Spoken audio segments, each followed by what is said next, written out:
Mobile Legends every diamond count, and with bonus, recharging is easy, fast, and secure. Jumping now, choose your top up and get ready to dominate the map. Plus, use the code MCT AMER to get 5% discount. Skins, events, hero, everything within reach with a single top up. Less waiting, more action.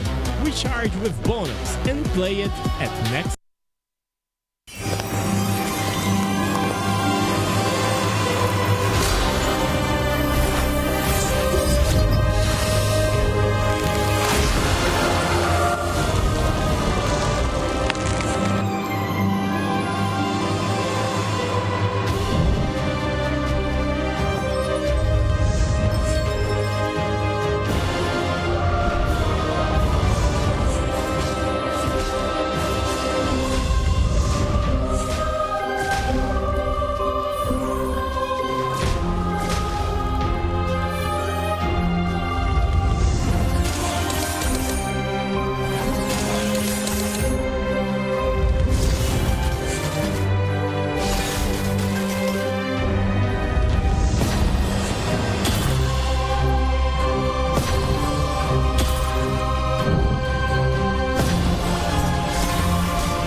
Between dreams and nightmares.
Ladies and gentlemen, this is what we've been waiting for. Welcome to MCT AMER semifinals. I am your host, Sina Lily. After weeks of battle, clutch moments, and non-stop competition, we are down to the final teams, one championship trophy, one chance to prove who truly stands above the rest. The pressure is massive, the energy is electric, and the stage is finally set for the ultimate showdown. So get ready for high-level Mobile Legends action, unforgettable moments, battle worthy of a crown, because it starts now. Alongside me are your energetic casters, Private Dancer, and Rico. You guys ready for this?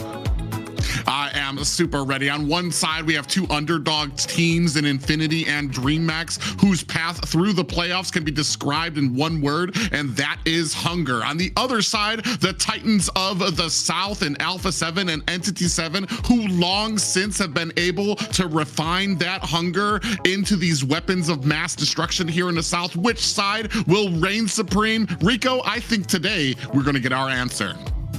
No words to say after that. What a big presentation coming from a Private Caster and Zina Lily. But I'm with you guys, it makes total sense. So we are super excited because we are almost getting to the final momentum. Only 4 teams still in the competition. So we are super excited to see what is going to happen today with this 3 insane best of 5s.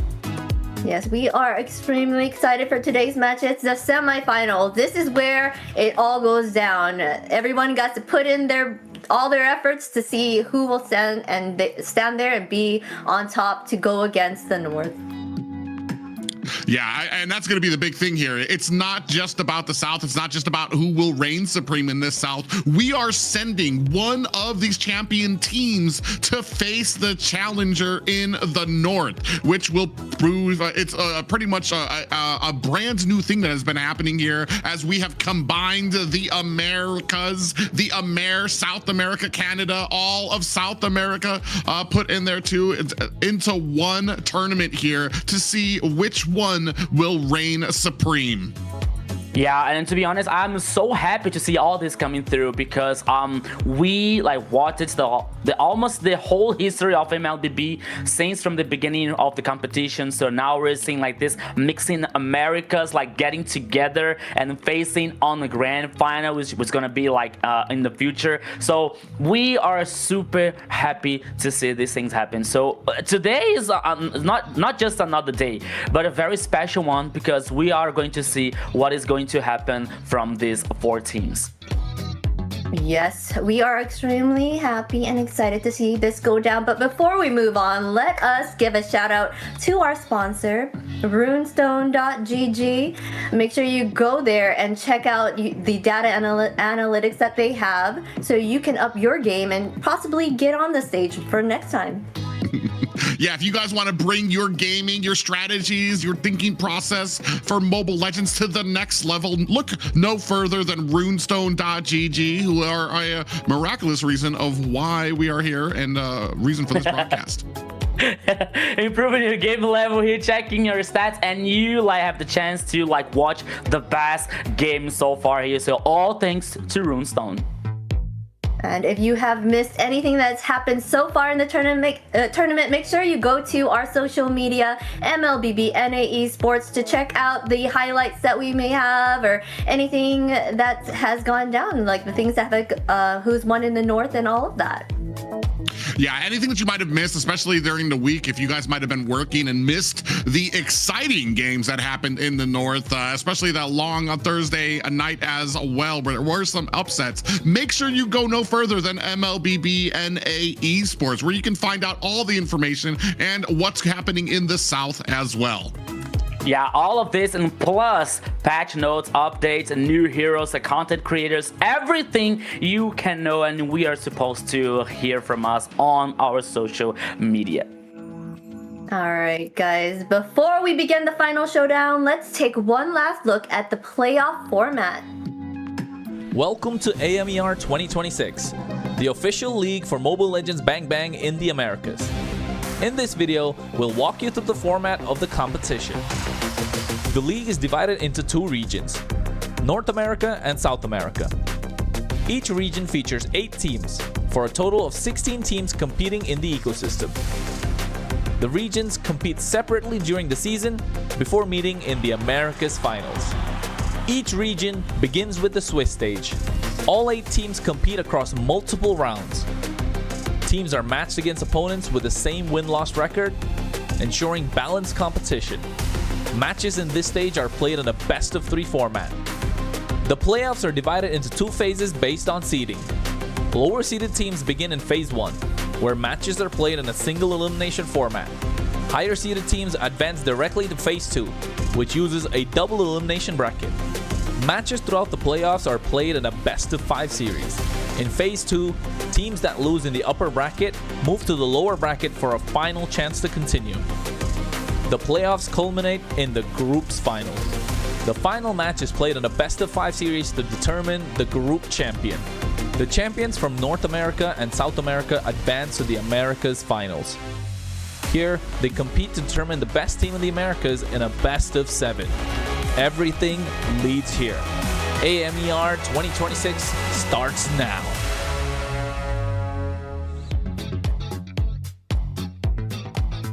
After surviving every challenge throughout the playoffs, only 2 teams will remain standing. There are no more second chances, no more room for errors, and one final series to decide who will claim the championship and be crowned the victors of MCT AMER South.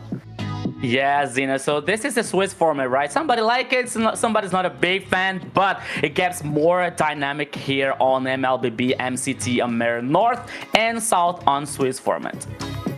Yeah, it's been really interesting to watch these teams kind of get more even when it comes to the competition, which has led some teams to actually really shine here in the South, to meet those challenges, to overcome some of those challenges. And they've been doing such a great job of it.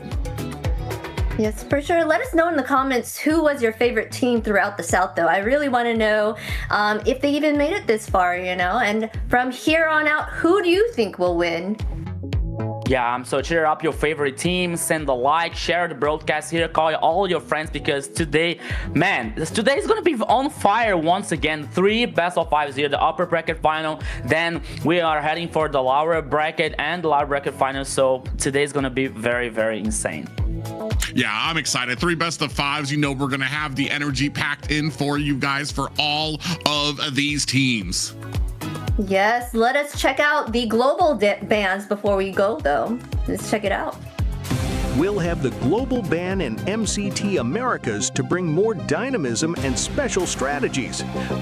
Under global ban rules, each hero can only be selected once by each team. After every match, the 5 heroes used are banned for the remainder of the series. The pick ban applies only to the team that used the hero. The opponent may pick it next game.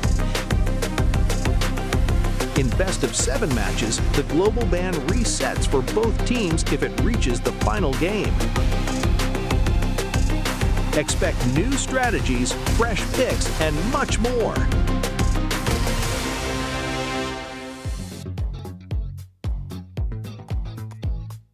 All right, and let us check out the matches so far. Where are we? Private? Well, you can see the long road that some of these teams have had to take, especially Dreammax, starting all the way at the bottom 4 of the seeding to get to where they are now, that are going to be taken. They're at the lower bracket, but they are so close to being able to touch that greatness as we move forward, seeing Entity 7, Alpha 7 up there, Infinity, and a Dreammax, our final 4 teams here in the playoffs of the MCT AMER South. Yeah, so some teams here consider dark horses with like this a miracle run, as we can call about. So Infinity and Dreamax is here and are gonna face each other, and later probably we have a hard challenge here facing or Entity 7 or Alpha 7 here in this bracket, which is gonna be very interesting today. Extremely interesting. Of course, we're going to go with Entity 7 and Alpha 7s, both with the 7s going up first here. They made it through and have been very strong contenders here in the South. Then we'll have the submarine of Infinity and Dreamax, seeing who will come back up and take on the winners that are up there. So this is going to be an exciting day to see who will go off into the group finals here. Yeah, and especially when we're talking about that first match, Entity 7 versus Alpha 7. Make no mistake, I've been talking about them till I'm blue in the face ever since I started casting here. These two teams are titans of the South right now, where they have refined all of their skills into this lucrative, victorious push forward. Yes. Today's schedule, we will see what we just said here. Entity 7 going against Alpha 7, and then Infinity versus Dreamax. Then out of those, the victors will go against each other in another best of 5. Yeah, I don't want to be too emotional here, Zin, and private, but maybe we are watching some team here like playing 10 games today with 2 best of 5s. Like, I'm not being early, right? So maybe there's a possibility here. So today is gonna be very interesting because of these matches here. So the first one, Entity 7 versus Alpha 7, then Infinity versus Dreamax, and then on the last best of 5 for today, we're gonna have like the loser from the upper bracket versus the winner from the lower bracket. So guys, get ready because today is gonna be a very long day here on MLBB. Yeah, it's gonna be a true test of endurance, not just for the casters, but for those players out there as well. Yes, and let's get to it, guys. Entity 7 lineup is right here for you. We have on the EXP lane, Akashi, and the jungle lane, Hide on Bush, Shin for the mid, gold lane is Doom, and our roamer is Vagin. Whoa.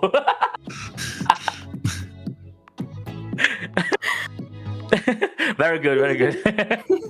Thank you, Zina. So this is the Entity 7's lineup here. This team, which is gonna be starting the whole competition on the upper side here, winning like almost the unbeatable team so far. So what we are going to see now, what the Entity 7 is going to say to us.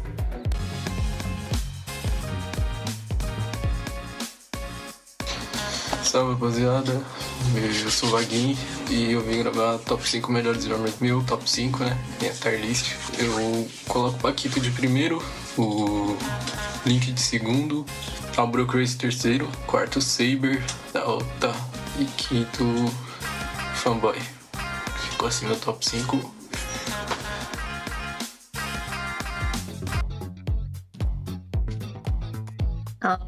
That was nice hearing from Entity 7. Now we have their competitors here. Alpha 7, EXP, we have Hesu, Flick on that jungle lane mid, Frost lane Eve, Upatizi on that gold, and our roamer, Paquito. Yeah, a very strong lineup coming here from Alpha 7, looking to duplicate the success of their sister team up north here, possibly, to try to get lick some of those wounds and get the revenge onto Entity 7 to possibly get their first series victory. Yes, for sure. And now let's hear what they have to say.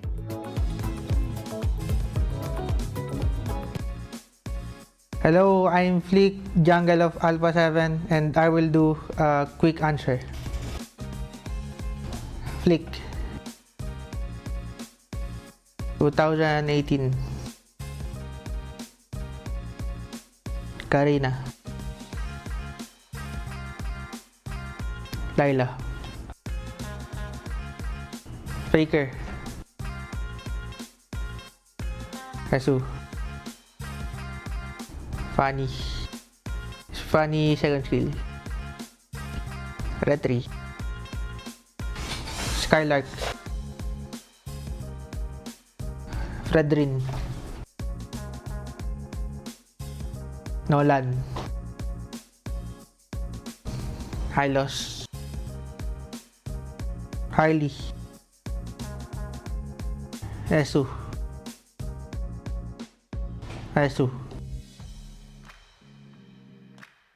No one, Baksha, early game, shot caller.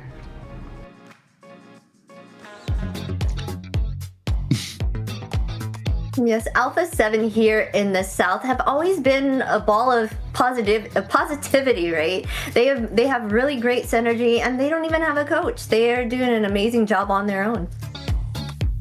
Yeah, this is very interesting situation here coming from Alpha 7. But then another interesting factor here is Alpha 7, like they have struggled from versus Entity 7 from like just a little bit a long time since from the last season here. Like it's not the whole Entity 17 because they were like the old black sentence, you know. And the only change that we had from Alpha 7 is the roamer that now is Paquito, but before was Luis. So still they lost in the Swiss stage versus Entity 7 with the Trinity that they were the former champions. So I'm very excited. I'm very curious what to see what Alpha 7 like, what they what new strategies, what they are thinking about like facing Entity 7 again, Private.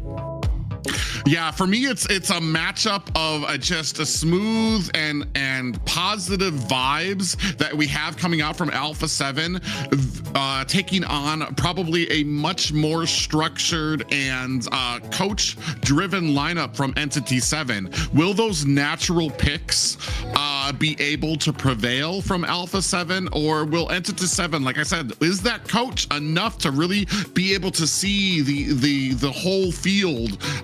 Where I feel like Alpha 7 has just at sometimes lacked when it comes to Entity 7. Not to speak illy of Alpha 7, because this is their dark horse. This is their kryptonite here in the stage. They have been dominant throughout this entire tournament until they have gone up against Entity 7. So this is more of a grudge match for them to see if they can maybe topple those walls that they have not yet been able to climb. Yes, Entity 7 has been a force here in the South. They have been very strategic in their picks and just knew how to navigate when they were always in a bind, or if ever they were in a bind, you know. So they kind of have really great a coach behind them here, and that has helped them kind of make their mark here in the South for sure. Yeah, and actually it is one thing that I would like to know from you guys, like as a personal opinion. Like with the team, they have no coach, you know, like all the teams that we know about like here, like having a coaching staff, like positional coach, for example, maybe, and the head coach. So what do you think about it? Because for me, okay, Alpha 7 is a very strong team, you know, that they used to have a coach in the past, but now like, okay, I think that we think that they have no coach, but maybe someone responsible behind, you know, just to help them, just to assist them. But at least in my opinion here, like having no coach, I think that is like more like harmful than helpful, you know. Like I think that still they need someone to help them to like enlighten their ideas versus Entity 7 or any other team. For me, when it comes to having no coach and being successful with it, that means you've got 5 players who understand this game on a deeper level, have a higher IQ, and understand that role to a percent that is pretty much unmatched to a lot of the rest of South that we've seen here. Each one of these players understands their lane, what they need to accomplish, and which character would fit best in there. But when you come here up against another team that has that same IQ and they're riding with a coach as well, I feel like at some point is the having to think about strategy, having to think about the next ban, having to think about counters. How does my lane play into the next lane? Do we have a good combination here? I feel like some of that energy maybe pulls away from the player, where they aren't as focused on what they need to do solely, and that's where a coach comes in. That's where he comes in, where he can take that burden off of the players. Yes, they might be able to figure out what would work best in that scenario, but why, if you have somebody else there whose sole job it is to do that? Why not just have the players worry about the pick that's in front of them, how to succeed with that, rather than having to think, especially in a global ban scenario where you have to think several bans down the road. Are we wasting this pick? Are we going to be able to utilize it. So, and there's two, it's a very sharp ends on both sides of this sword, unfortunately.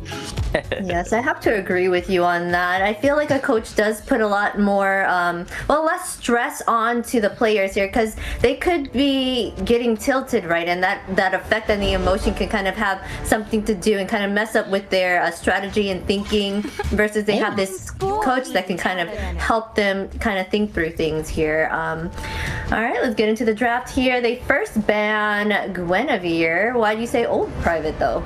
I think they were listing because they were listing Darkness as a coach. So maybe this is the ingredient. Maybe this is what Alpha 7 have been needing. I talked about this before.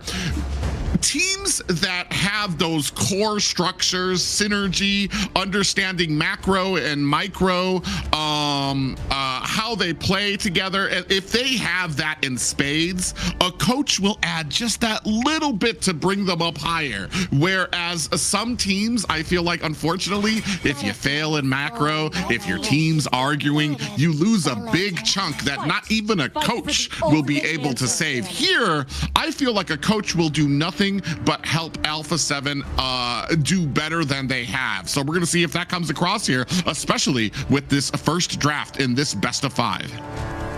Yeah, and we it's not a single coach. We're talking about Darkness here, which been through some teams in the South region, like Dreamax, for example. So it's a very experienced one here. So now working on these bans, for example, I think that he already he came and said, okay, no Zoomshin on this best of 5, please, because it was the first ban here coming out from Alpha 7 so far. While Entity 7 banning Guinevere and Hilda.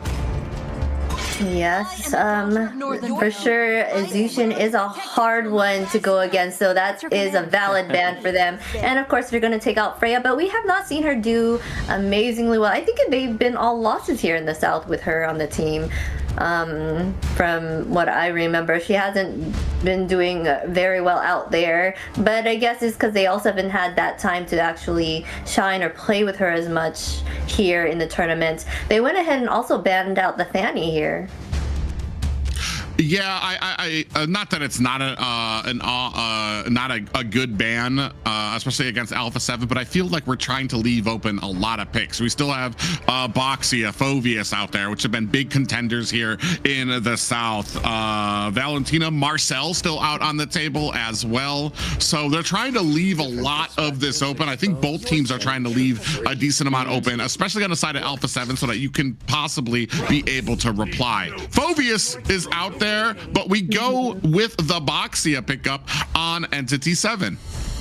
Yeah, I would say Suyo here from Heidenbusch, because as we are seeing here through this tournament, some teams had some focus, some prioritizations. For example, 9Z has the Gusta La Gusta as a priority on the first pick. For example, we used to see Claude and Carry, for example, but now here we're seeing Boxia coming from probably from Heidenbusch on a jungler here. So Doom is a very good goal laner, but in this situation here, Entity 7 say, okay, no. Now is Heidenbusch here like this. The men are here on at least on the first game here, so prioritizing Boxer. But the response here coming from Alpha 7 can be very good. Phoveus open, Suyo open, for example. But no, focusing on Grok and Ivy here. So the mid lane and just definitely on the roaming here coming from Paquito. As we were seeing through the tournament, Paquito playing with aggressive roamers, with the CC and some kind of a pick-off situation is better for him. I think that he feels more comfortable playing with his heroes. Yeah, I feel like there's going to be a decent amount. I feel like the whole Grok pickup here is to try to counteract the Phoveus in the back line. You get a decent amount of CC to where he's not going to be able to use that demonic force as much as possible. Here, they're going to go with Glue. It's an immediate pickup. I don't know where that's going to go, though. That could be a roam. That could be the EXP as well. I know the South does like the Lapu Lapu against an Eve, because you can get back there with that Bravest Fighter form, and Lapu does have a very surprising surprising amount of burst damage that he can dish out. Yes, for sure. He does have a lot of good damage. They're gonna go ahead and pick up Yi Sun-shin here. I guess that could be on the gold lane, or it could be their jungler, because also Harith is out as well for them to choose. So they have different options for him. So. Yeah, I have a feeling that it is going to the goal lane here, like to allow Flake coming with an assassin here to get more damage in that composition.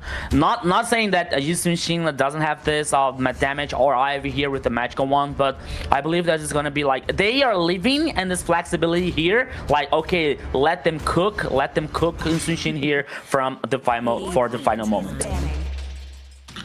Yeah, the thing for me too is some of these picks, I want to say on the side, especially on the side of Alpha 7, I feel like we're being very patient with our draft. We're not going with like those super top meta pickups, especially like a Harith coming with a Harith or other things that could have gone in the roam position. I feel like we're trying to space out a lot of those big pickups so that we can have them for later on in the draft, where I feel like on the side of Entity 7, we're just blitzing. We're going in, we're going to go hard at them, and we're going to be very, very strong. I do agree, Yi Sun-shin probably fits more into the marksman lane here. We'll see how that kind of comes out. Ooh, and the ban of the Lapu actually comes out from the side of Entity 7.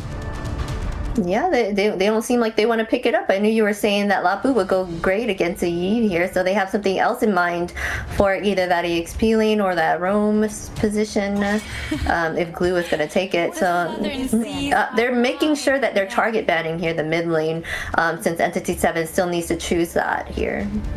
Yeah, and honestly, I thought that Entity 7 would ban like carry, for example, to avoid this like meltdown from Tanky's composition coming out from Entity 7, but they banned Lapu Lapu. Okay, they still have one, but Sora is the last ban here. And now let's see if Alpha 7... Oh man, I forgot about the Yi Sun-shin, so now carry here is not a possibility if Yi Sun-shin leads to the marksman role. I'm so sorry about that. But now, let's see what Alpha 7 is going to bring here. Assuming like there's still XP lane and the jungler, I think that is gonna be on the XP lane here, like for Hasu. Can be okay, no Lapu Lapu, but maybe Terizla here on that composition, especially to combine with Grok execution here. I think that is a good idea. Yeah, I don't mind the Terizla. I feel like sometimes I would save it for the possible Gwen pickup because he goes really well with his oh yeah, we're gonna go with a Yuzong pickup to try to get to that back line. I was kind of thinking that Yuzong has kind of fallen off a little bit, I want to say, in the current meta, just because I mean I feel like good teams understand how to kite backwards and really separate Yuzong from the team when he comes in. He gets so bloodthirsty trying to get to that back line that when he eventually lands, the rest of the team's just not able to catch up and add in. Wait, what? That will be a first for me, seeing a double marksman. Oh, I wonder what they have up their sleeve then with double marksman here. So they're gonna go both on the side. So Glue is probably their roamer here in this situation. Interesting for sure. Is Claw heading to the XP lane here on Akashi's? Makes sense. Because as I told you before, Akashi was a gold laner player before like leading to the XP lane. Okay, so maybe it makes, at least for me, it makes sense. I don't even know what to say. Hopefully it works out. There's only, I mean, they don't really have this might, I mean, if you don't have your jungler, I feel like Leomord would be like the best pick here on the side of Alpha 7 to be able to take down, okay, so then Yi Sun-shin will be the jungle for the side of Alpha 7. They're double marksmaning on both sides here. Interesting game. Am I dreaming? Am I sleeping here? Like, I'm not getting to be honest, but there it is, the final composition here, like the last one here coming from Leslie in the goal lane here with Upatizi. So yep, Akachi here leading with Claude in the XP lane coming out from Entity 7 private. Yeah, if you, ladies and gentlemen, if you wanted to see new, if you wanted to see different, you have tuned in to the right region. AMER South here right now. 2 double marksman compositions coming out to start off the day of this best of 5. Entity 7 taking on Alpha 7. Yeah, guys, so here it is only the beginning from the day here, the first match and the first game here, Entity 7 versus Alpha 7 with this 2 not conventional draft and composition. So Alpha 7 here with Liu Song, Inshin, Ivy, Leslie, and Paquito with the Grok, with the Glue, Moskov, Valentina, Boxia, and Claude here on Akashi's hand. So ladies and gentlemen, welcome to the Land of Dawn. This is only the first game here. Welcome everybody. Entity 7 versus Alpha 7. Let's go, my friend Private. Yeah, I'm very interested to see how some of these gold lanes kind of stack up for both of these teams here.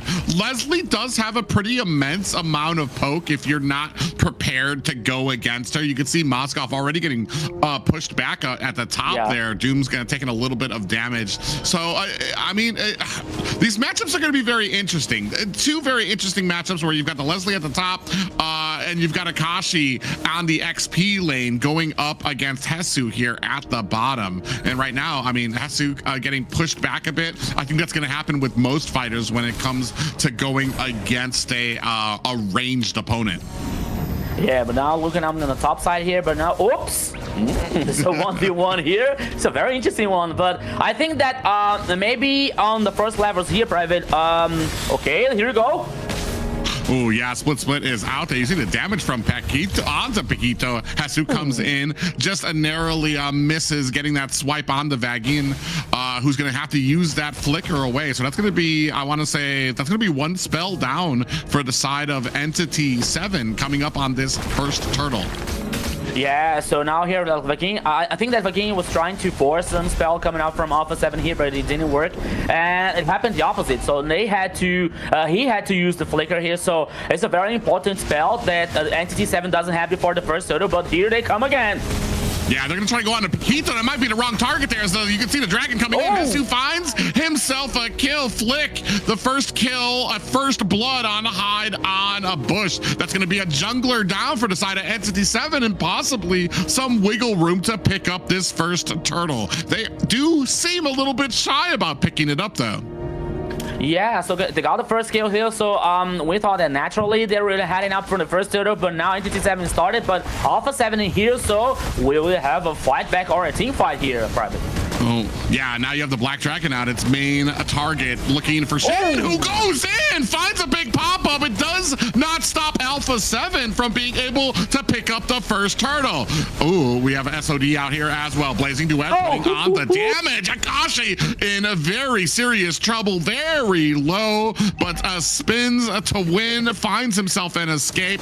1-0 and a turtle for the side of Alpha 7.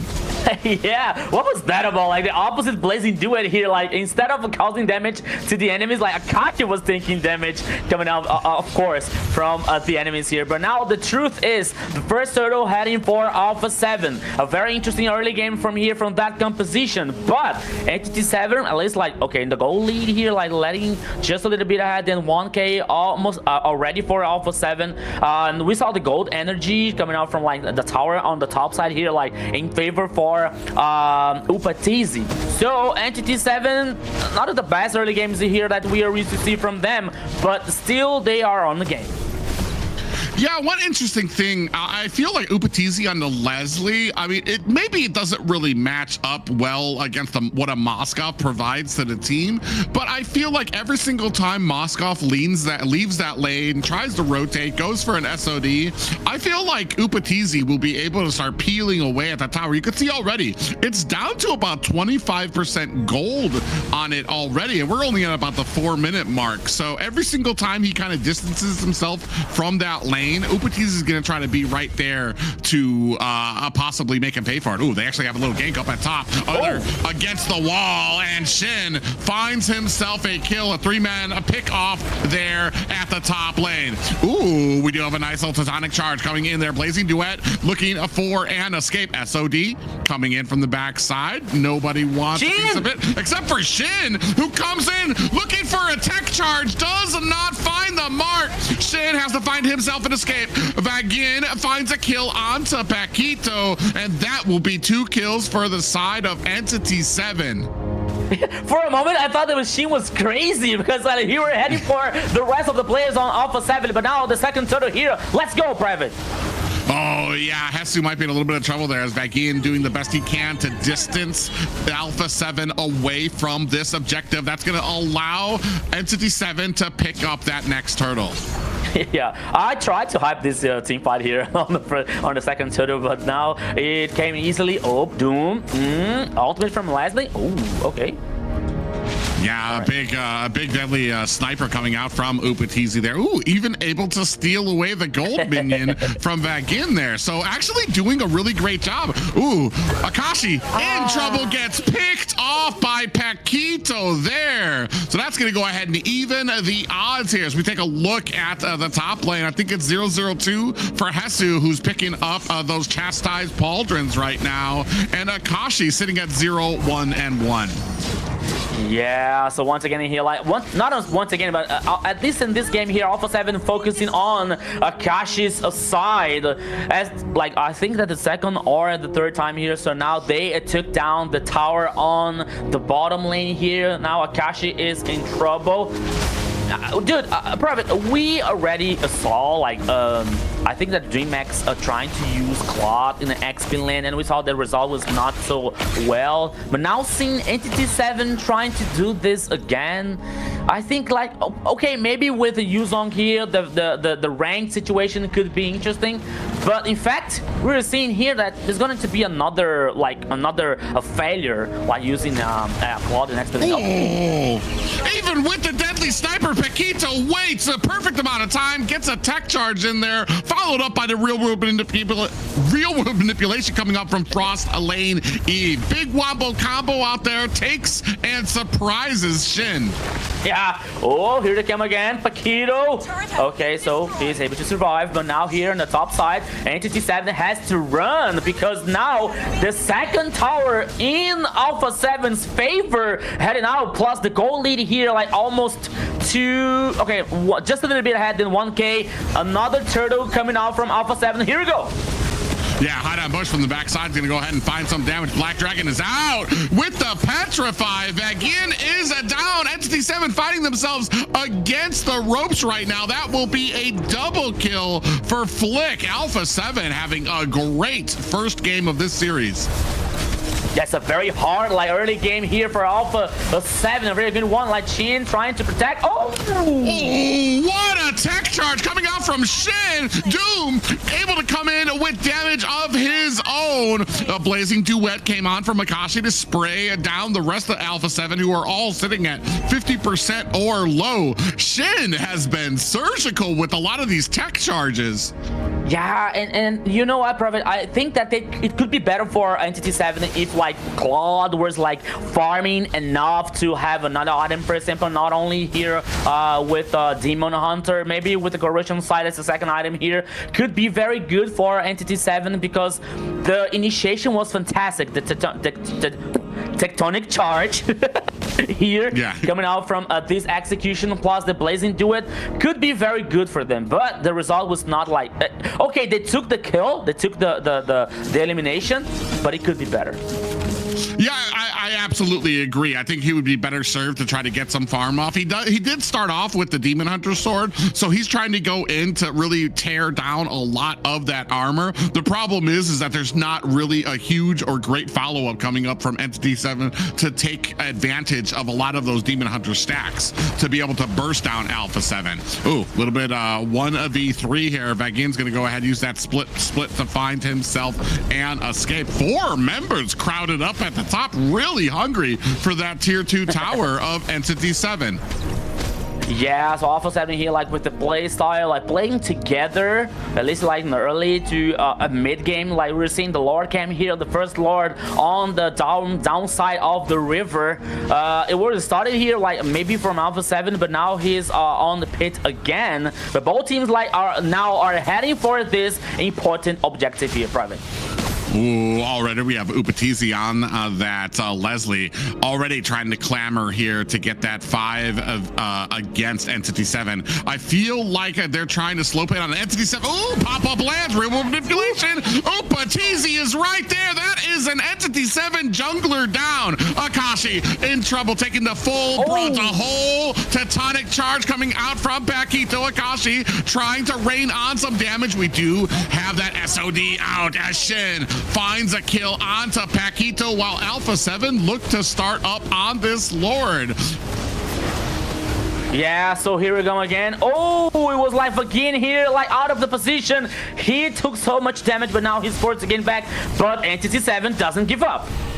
Ooh, shit on the backside, looking for a way in here. Back in trouble! It gets taken down by Upatizi. In comes the Blazing Duet, and Hide on Bush finds a kill onto Upatizi. Entity 7 now able to try and zone away Alpha 7. Are they gonna look to find this Lord? They play with it, but just to pull it out from its Lord pit. Yeah, so 2 players for 1 here in the last team fight coming out from Entity 7. 9 kills for Alpha 7. The goal lead here, like, once again, not too large for Alpha 7, but maybe this Lord here. Okay, no fighting back. Hide on Bush is heading on. Oh, Hide on Bush looking for a way in. He does have the SOD flick.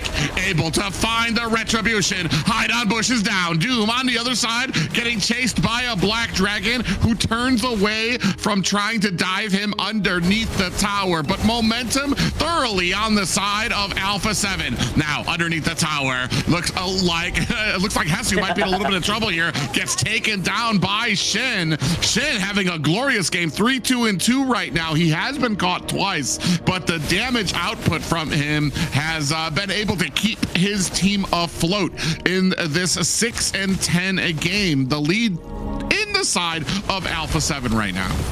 Yeah, Alpha 7 now trying to focus the tower number 1 here on the mid lane. Oh, almost very injured here, but is still standing. While the Lord is heading on the top side here, leading the tackle on the tower number 2. Now Paquito trying to flank. Here comes Alpha 7 with the full Lord.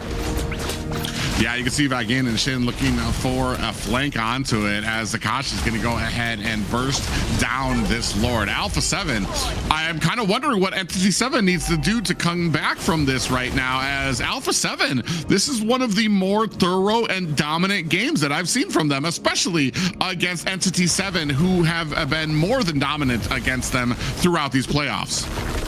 Yeah, especially when the composition that makes more sense than Entity 7 one. But oh, Hunger Games here on the bottom side, probably.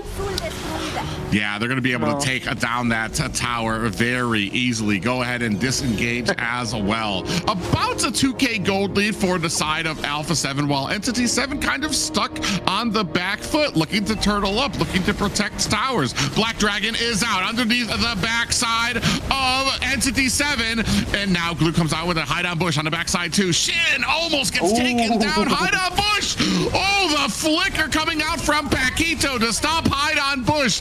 It's not able to stop Megan, who's able to create and close the distance onto the mid laner.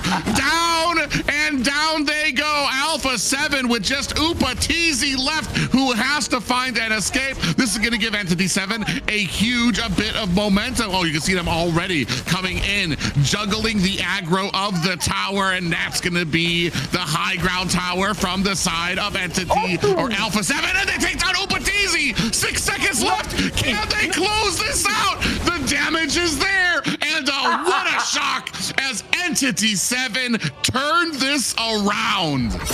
I don't doubt about anything when it comes to Entity 7 here. What a match, what a game.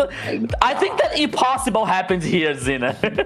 Oh my gosh. All right, that was looking like Alpha 7's game there, okay? They were doing everything possible. Then they had dominated that map so early on.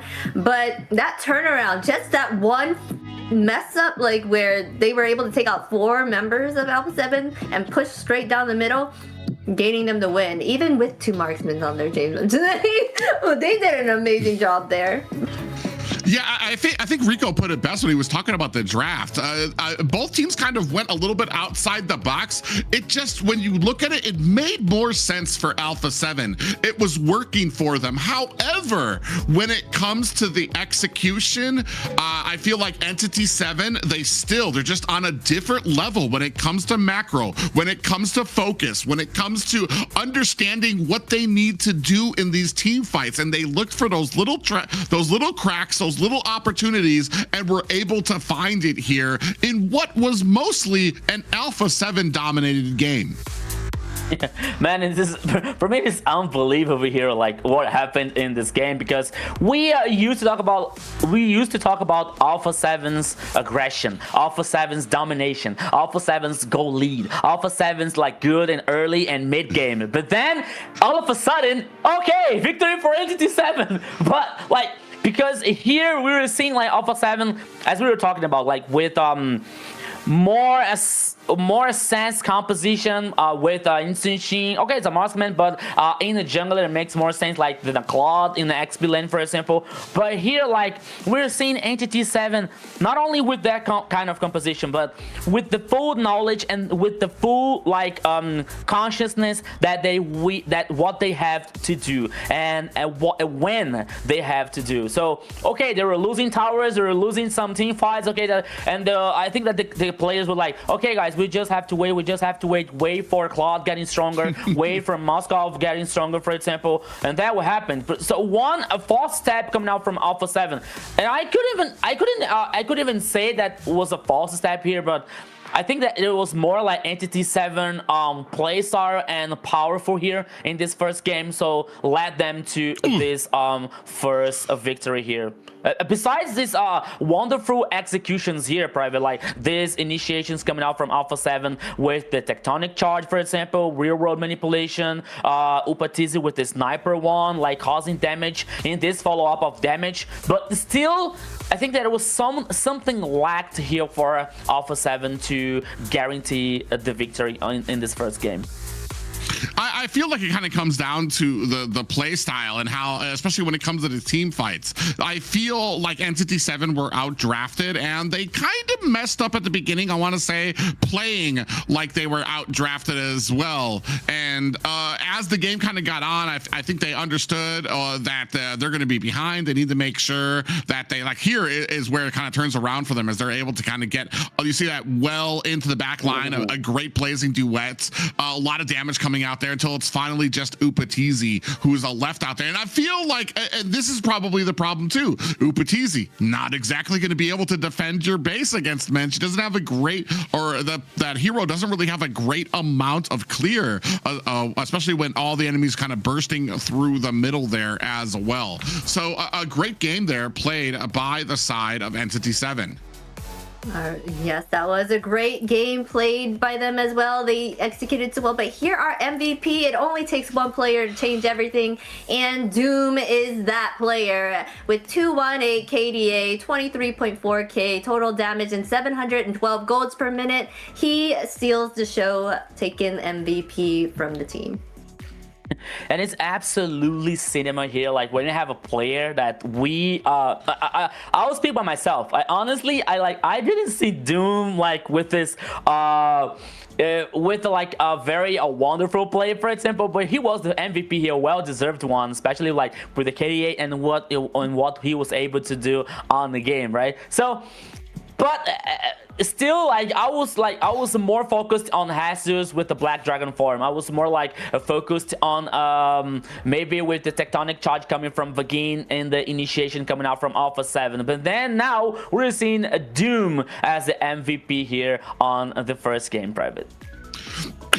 I feel like the reason is because I feel like Doom was kind of being countered in lane. He was being pushed back every single time he came in with the SOD.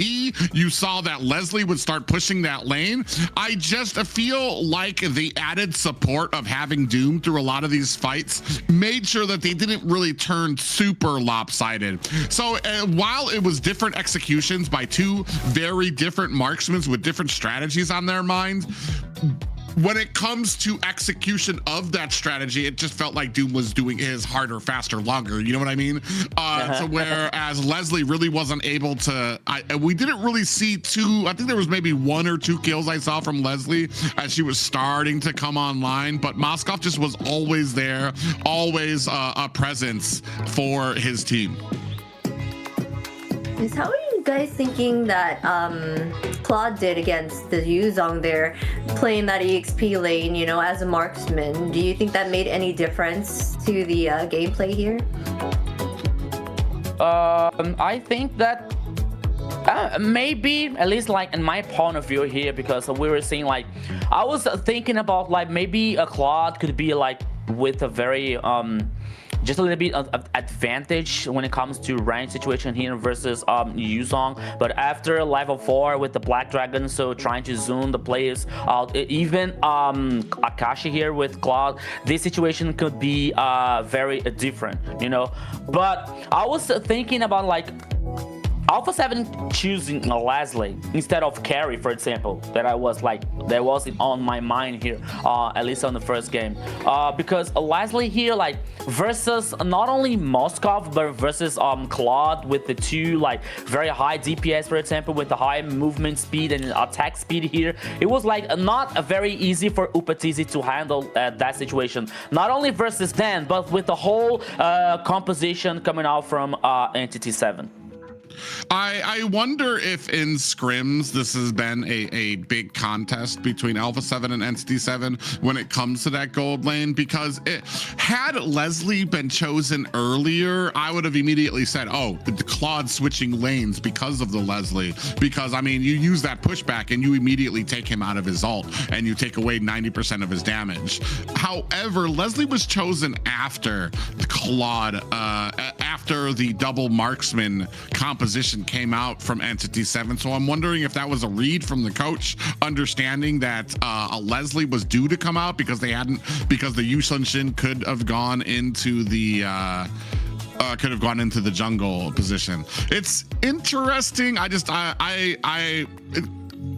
Claude versus Yuzong just doesn't make sense. If I'm putting it straight out there, just because Claude has the closest range of all of the marksmen there, and Yuzong really can punish, especially with the way he's able to close the distance on. You saw most of that match. You saw that they had to have a flick there as well in that bottom lane to try to assist and make sure that that he wasn't having Upatizi wasn't having or not Upatizi on the side of Entity 7, that they weren't having a bad game down there, so they had to constantly double up on that bottom lane. And even then, Yuzong, I mean, is, even from the first hurdle, still a factor in a lot of those fights. Yes, for sure. So it worked out in their favor, all in all, at the end. But here we go. We're going into this next game here in the draft. They're going to ban out the Grok and the Boxia for the first picks here. Yeah, so now we're heading for the second game here. The draft phase is starting with the Boxia and a Grok banning. So here see like for those who are not so familiarized with the global ban, so these gray heroes here means the heroes that the team are not allowed to repeat from the rest of the best of 5 here, from the rest of this match. But now we're heading for Ivy being the second banning from Alpha 7. Wow. And Fanny once again when it comes to Entity 7.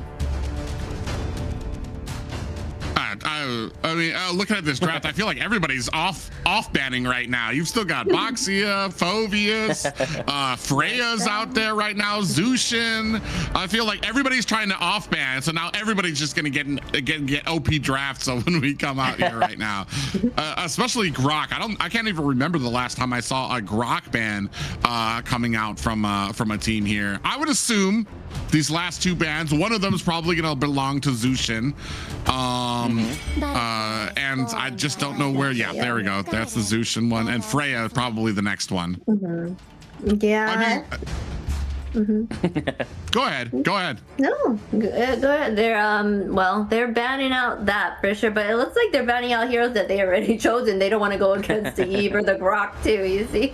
So I'm like, this is kind of confusing. Maybe they've seen or played against them off tournament and stuff, and know that Entity 7 can do real well with them as well. So they just wanted to make sure that's not out there for them to play with. And you're right, they went ahead and banned these two, but a lot are still open right now, like you said, Phoveus and as well as other heroes. So this is gonna be, I mean, who knows? They chose double marksman, so I really don't know what they'll be choosing this time around. Yeah, at least I like, even though that the two marksmen's situation, we can talk about like during the draft it came the idea to get this two marksmen, because as we were saying, like, and the people from the chat were saying like, okay, when it comes to like when Alpha 7 saw Claude, they trying to use Leslie to counter Claude, so Entity 7 decided to move Claude to the XP lane to avoid a Leslie situation on the goal lane here. So now the first pick here for Vias, and Entity 7 coming with a Marcel as the first response here, and now we're seeing the second one. Maybe I don't think that is gonna be the jungler here. Ready for a hide on bush is gonna be interesting one, but I think that they're heading for the mid lane. Chose me to vanquish the oh no, Suyo for hide on bush. Okay. World.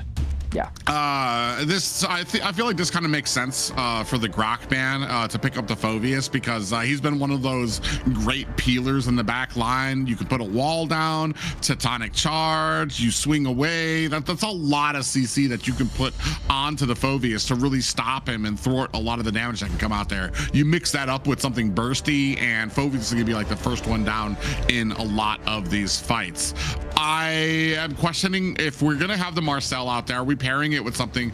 Because I feel like Phoveus, he's one of those things just like a Zushin. There needs to be an answer, or he's gonna be able to run wild on your back line. So, and the answer, what we've seen is CC and burst potential to really take him out before a lot of these fights begin. Royalty in a dead body. Yes, so let's see if they'll choose that. They went ahead and picked up Leo here as well as Harith. There's that carry on that side of it. Now Entity 7 has picked that up as well. I'm surprised they did do that double marksman. That's kind of taking away a lot of the hero marksmans available to them, like later on down the line, you know. So this is very interesting. They gone ahead and banned out Hylos as well. Yeah, so the third choice here coming out from Entity 7 goes for a carry, and it was immediately a Hylos on a banning here on the first choice. I think that Entity 7 is going to focus especially on this roaming situation here. Like, I believe that maybe it's going to be Khalid the last banning here, because it will be like very hard for them to handle, like for Vias, Leomort, and Khalid the situation, for example, to get pressure on the river, to get control on the turtle, for example, and the objectives. So there is a possibility here. So Terizla, naturally, because we're seeing like most of this successful composition with Marcel, it is like with Terizla, with the penalties on when it comes to the golden hour and the rest of execution. So no Terizla for this second game. And now we're seeing what Entity 7 is about to ban. Yeah, I was thinking about Khalid here, but maybe they're thinking about like something else. Show, okay, right? So avoid Paquito. Paquito is a very good player of Show. I'm kind of curious. Yeah, we took out the Terizla. If we're going that route on the side of Entity 7, I think the next option would be the Guinevere. That would also be able to kind of jump in there after that golden hour. But Guinevere, and I feel like a lot of teams miss this step when she's not a great damage on her own. Maybe in like the opening minutes of the game, she's got a great amount of burst, but it takes a little bit more oomph. So you'd need to probably pair that with like some type of burst mage, Linux, a gourd or something like that, to really be able to burst down this composition. I was thinking maybe, especially against Harith and Leomord, maybe you go with Zeshion just because of the CC. I just don't like a Zeshion against a Phoveus. Grant immortality. They're going ahead and picking up an Alice against the Phoveus then. So, she's mobile. So I'm not even sure. It's... I don't know. but I agree with Private when we say about a possibility to get a ZTN here, for example, especially from her buff, one of her buffs here, like nerf the magic resistance. Every time that ZTN casts a spell, for example, casts an ability, it nerfs the magic resistance from the other side. So combining this with Harith, for example, like with the magical damage, it could be very interesting for Alpha 7. So, but no, okay, Farsa here, and Kalia for Paquito. Ooh, a very hard one here. It's a very good choice when it comes to this pick off, when it comes to this execution, coming out like from Tsunami Slam and Phantom Steed, for example, and Farsa's bursting out here from this magic damage. So Alpha 7 here, like they made an Exodia in that composition so far. This is a great composition from Alpha 7. I love the Kalea just because I feel like it really thwarts the opening for Marcel, where you want to be super offensive, super aggressive, checking bushes, getting stuns and stuff like that. Now you have the fear of the Tsunami Slam while you're trying to check those bushes, which will put you way deep in the enemy territory. With that, you also have the damage coming out from the Feathered Airstrike of the Farsa. They do go with the Zeshion on Entity 7. This could be very curious, especially because I feel like she's not as mobile. She does have the passive, so she can create distance from the Phoveus, but it's not just the Phoveus you're worried about. He's going to get into that back line, and it's almost going to be like clearing a little bit of a space for Harith to come in with that Zaman Force. Very interesting drafts coming out of both of these teams. Yeah, especially with Akashi here, like with Alice, with this possibility to get a backline or a flank here when it comes to Farsa, while using the Feather Airstrike, for example, or trying to avoid some Upatizi follow-up damage here in this composition. So both compositions here are like very interesting one. Zetian from Shin. So okay, the ability here, like the Phoenix ultimate here to spot the enemies, to maybe trying to stun some of them before team fight starts, for example. It's a possibility here. So everything is possible. I learned this lesson from the first game here today. Everything is possible when it comes to Entity 7 here, my friend Private.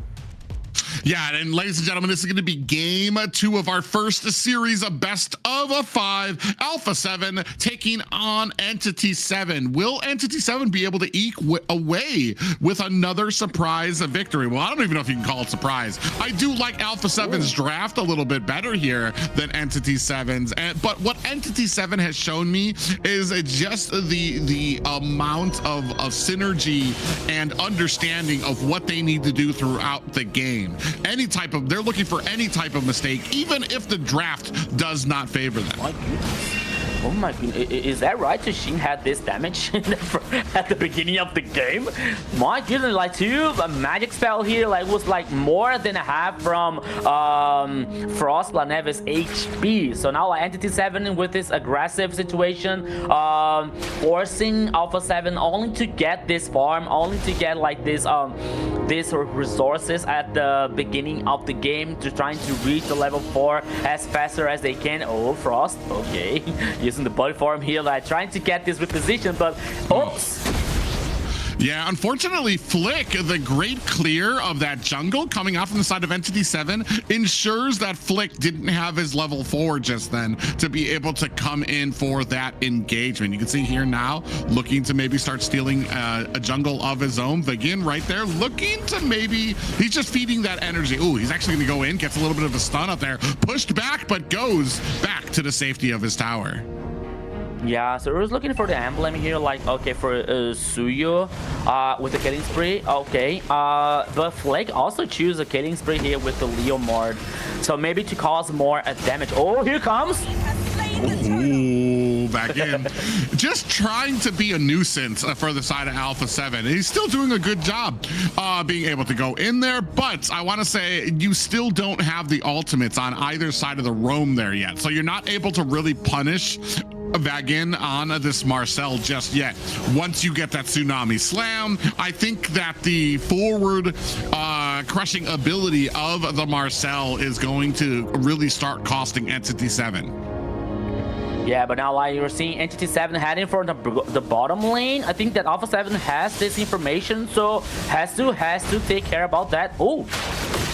Ooh, Hasu might be in a little bit of trouble here. Gets a little bit of a stun, but not too worse for wear. As a nice little, I want to say a nice little grouping here by Entity 7, the trio coming in from the mid, jungle, and roam. Yeah, Ursali, we saw here like first turtle heading for Alpha 7, so both teams like, okay, like getting the farm, only focusing on like getting these resources and items so far. No one has to take this risk, for example, to get initiation. So it is interesting one, so no kills so far on this second game, but now seeing Paquito trying to play an aggressive. Oh! Ooh, speaking of Tsunami Slam, out comes one followed up by the ultimate, the Fury of the Phoenix, but Vagin able to find himself and escape. Zaman Force laid down glorious pathway by the side of Alpha 7, I believe there. Doom and Hide on Bush looking for the disengagement from their tower. Yeah, there was a good macro here, like coming from Alpha 7, almost trying to take down. I think that was Shin on the mid lane. So the response now, oh, the mid lane here, 2v2. Okay, both teams now only Hide on Bush on the purple buff. And Alpha 7 responded so very good on the top side here because Suyu, like Hide on Bush, and Doom was trying to take Upatizi down. So Private, so far the second turtle here immediately started by Alpha 7. Maybe we have another team fight. Ooh, Hesu and Akashi going at it here. Vagin still being zoned out. Big pop-up land there. Phantom Steed is out with the damage and immediately has the Winter Crown to be able to get himself out of harm's way. Down goes Frostblade Eve. Akashi might be taken back as Flick finds himself a kill. Hide on Bush in trouble, looking for the disengage, getting slammed down with that demonic force coming out from Hesu. It's going to allow Alpha 7 to pick up this second turtle. When everything seemed to be very good for Entity 7, Alpha 7 responded very nicely. And you said about why it was the Winter Crown. I swear, like I thought it was like the golden hour here from Vagin with Marcel. But still, it was like a good initiation coming out from Alpha 7. Oh, Patizi. Yeah, might be in a little bit of trouble here. Has to use that Zaman Force to try to get himself out of harm's way. Look at the damage he was able to do to Hide on Bush. He's gonna have to get out of there. Feathered Airstrike, back in trouble. Back and forth. He's looking to get away, but that is not going to protect Doom. Alpha 7 on a roll here.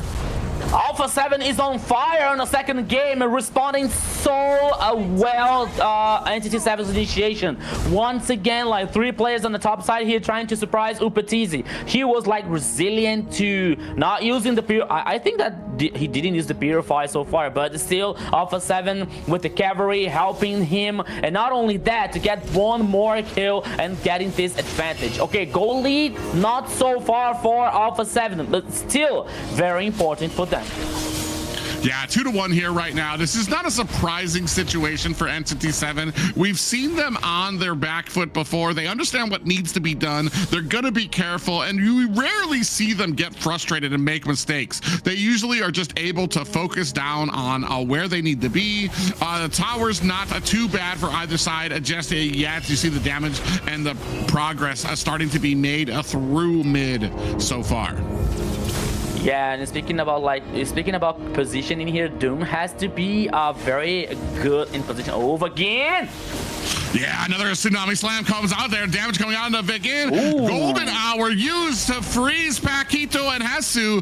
No one on the side of Entity 7 in a good position to take advantage of that ultimate. So you're going to have two ultimates, or an ultimate down for the side of Entity 7. Ooh, big pushback there from Hesu with that demonic force slamming down onto Vegin. That's going to allow Alpha 7 some time. Down comes the Feathered Airstrike, and down goes Vegin. 3-1 right now for Alpha 7. Yeah, another very good kill here for Alpha 7. And another turtle for Alpha 7 here. All the three turtles from them. Oh, hide on bush. Oh, it's gone. Yeah, in trouble as Flick charges in there.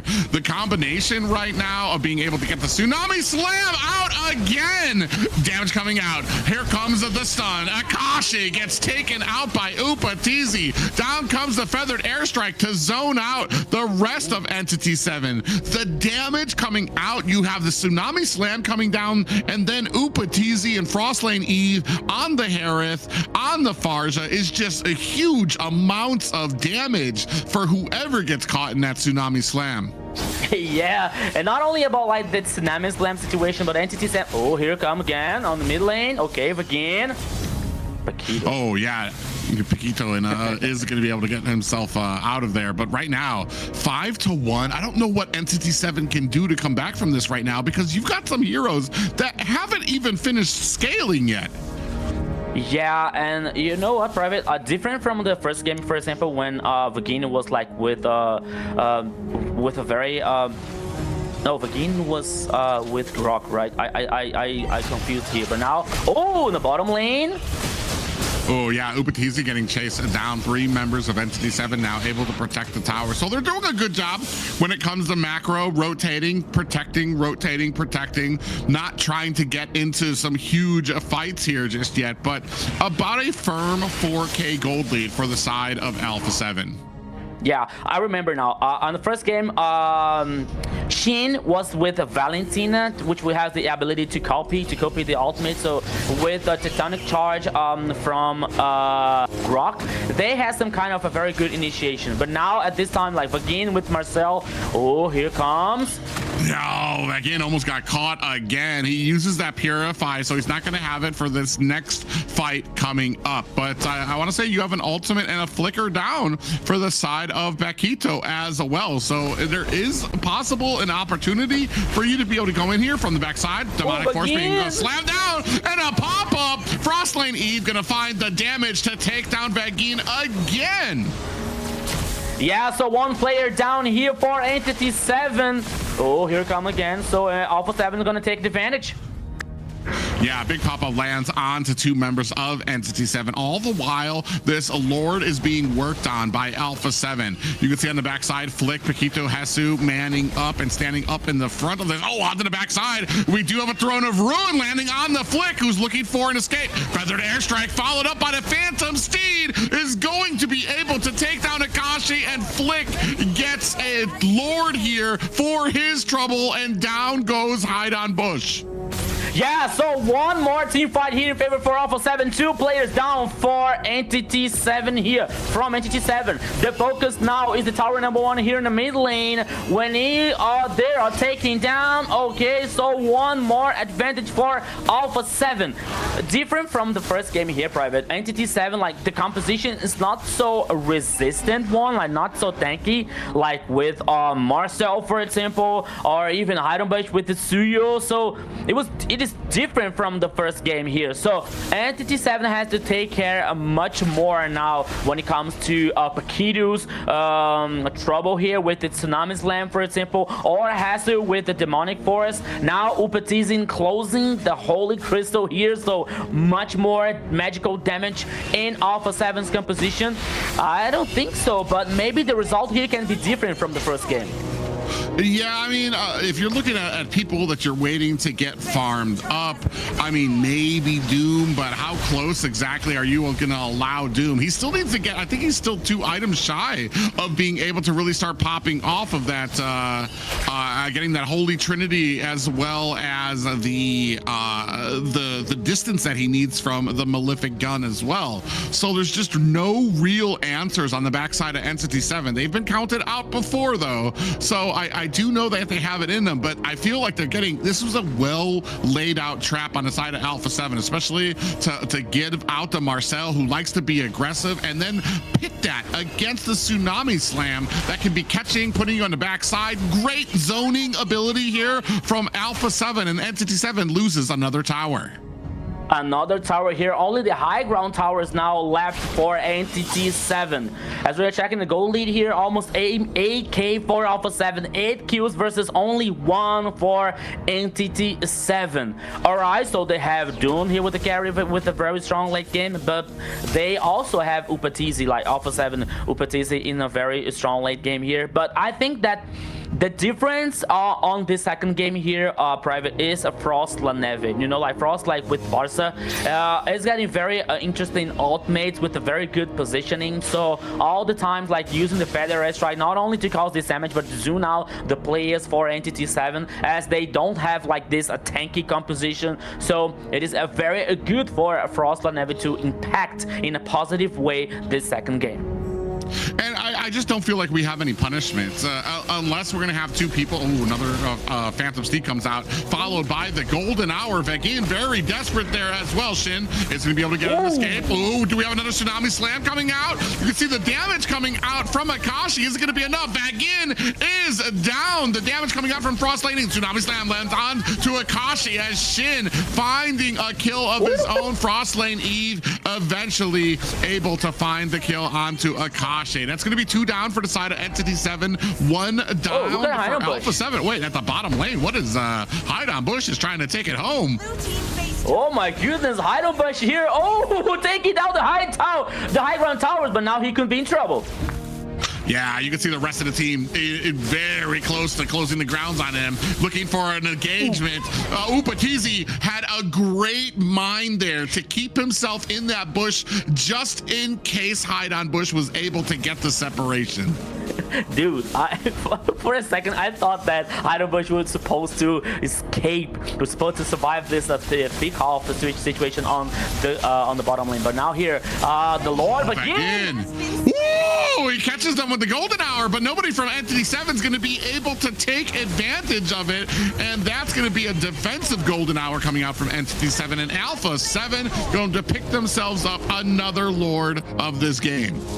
Okay, good news here for Alpha 7. They secured the Lord. Good news for Entity 7. They got super minions on the bottom lane is here, like secured by Hide on Bush. But now, once again, Alpha 7 has like this a dominance on the map, so they are causing this pressure, using like especially this dangerous grass, so to avoid the spotting here situation coming out from Entity 7. And the Lord are heading on the bottom lane here versus this super minions. This is a very interesting second game here, Private. Okay, the goal lead here letting for Alpha 7 once again, almost 10k, but we saw something similar on the first game here, so I'm not buying anything. Yeah, I just feel like Entity 7 is just being beat down with range right now. Having that feathered airstrike on your arsenal, and then every single time you want to try to get close, you have to deal with Kaleo. Oh, speaking of which, Flick goes in, finds a kill onto Shen. Paquito is down as well. He actually gets bursted down by the side of Entity 7, but that's going to be 2 high ground towers, bottom and the mid for Entity 7. Lord coming in. Oh, onto the backside, throwing a room. Lands onto Hesu. Is he going to be able to do enough damage? Another kill onto Upatizi. Down goes Hesu, looking to turn this around. Flick might be in a little bit of trouble here. Doom trying to, or actually Doom gets taken out. Feathered airstrike to zone out the rest of Entity 7. 2 left for both teams.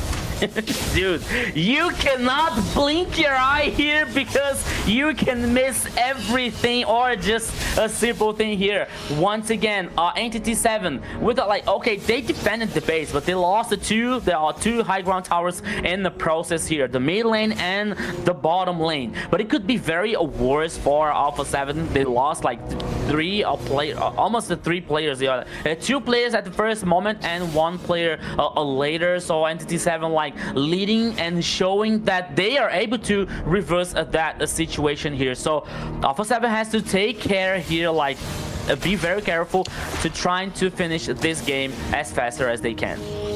I want to say if Entity 7 are going to win this, it's going to be at the doors of their gates here, just because the way Alpha 7, they're doing such a great job of getting separation. Frost Lane Eve well into the back line, the front line headed up by Paquito and Flick. But when they get to those gates, when they get to those little entrances, for some reason they start grouping up a little bit tighter, and that allows Entity 7 to kind of come in, get that Throne of Ruin, really pack on a lot of the AoE damage that they have on their side. Now, another engagement coming out there. Vagine in trouble in the midst of this feathered airstrike. Does use that golden hour. Is it going to be enough? Down goes Vagine on the backside, and looks like the Alpha 7, they're starting to chase hide on Bush. They saw him trying to be sneaky. He might not be long for this.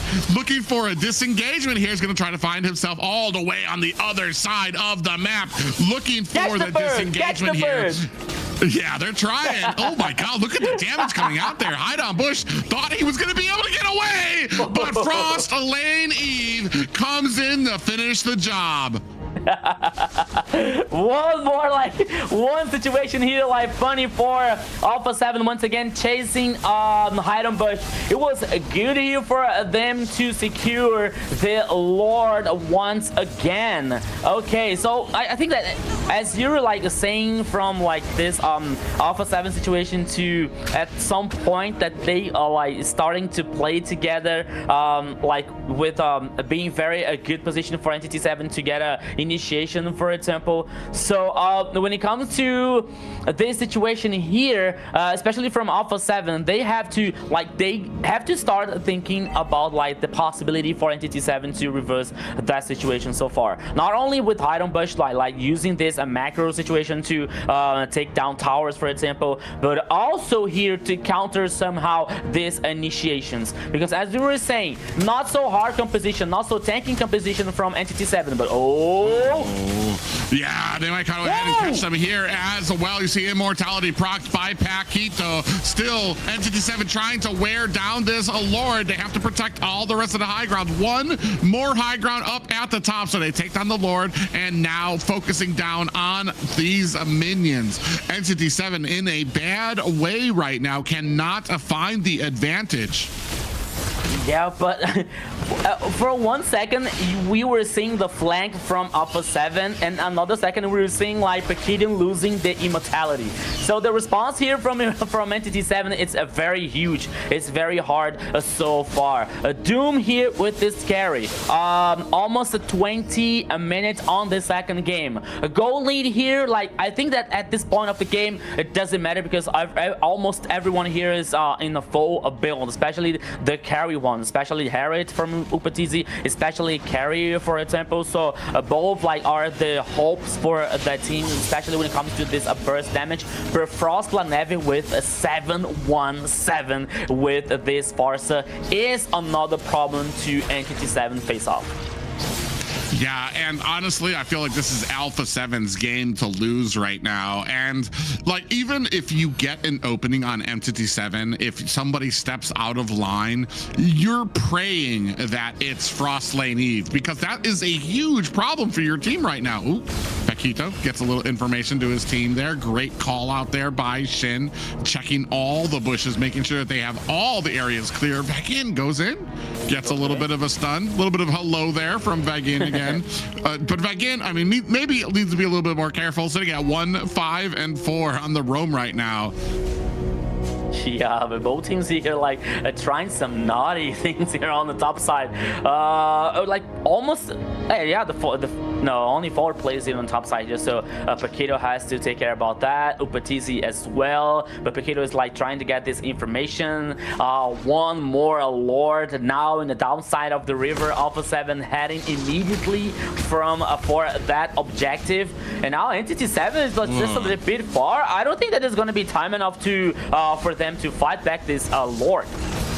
Yeah, well, they need to probably make a rush for it. You see Vagin goes in, does dodge a little bit of a pop-up there from Hesu. Out comes the Fury of the Phoenix coming out from the side of Entity 7. That's going to go ahead and let Alpha 7 back up a bit here. They want this fight. I think they've been so successful in this fight that they can slow play this Lord, and now not going to be enough time for Entity 7 to get in there right now. Out comes the Phantom Steed. Oh, nice golden hour comes out from the side of Vagin. Is that going to be enough to turn this around? Akashi with the Winter Crown, using that flicker to get himself out of harm's way. In comes Akashi. He does not connect on anybody there. Looking for the damage as Doom able to find a kill onto Upatizi. Is this the back we were looking for from Entity 7? 2 down on the side of Alpha 7. Upa and Hasu. Entity 7 finally with a little breathing room. Once again, when it comes to Entity 7, we can expect anything from this team. Once again, this team fight with 2 players down for Alpha 7. Entity 7 securing the Lord, and oh my goodness. Okay, Vagin. Okay.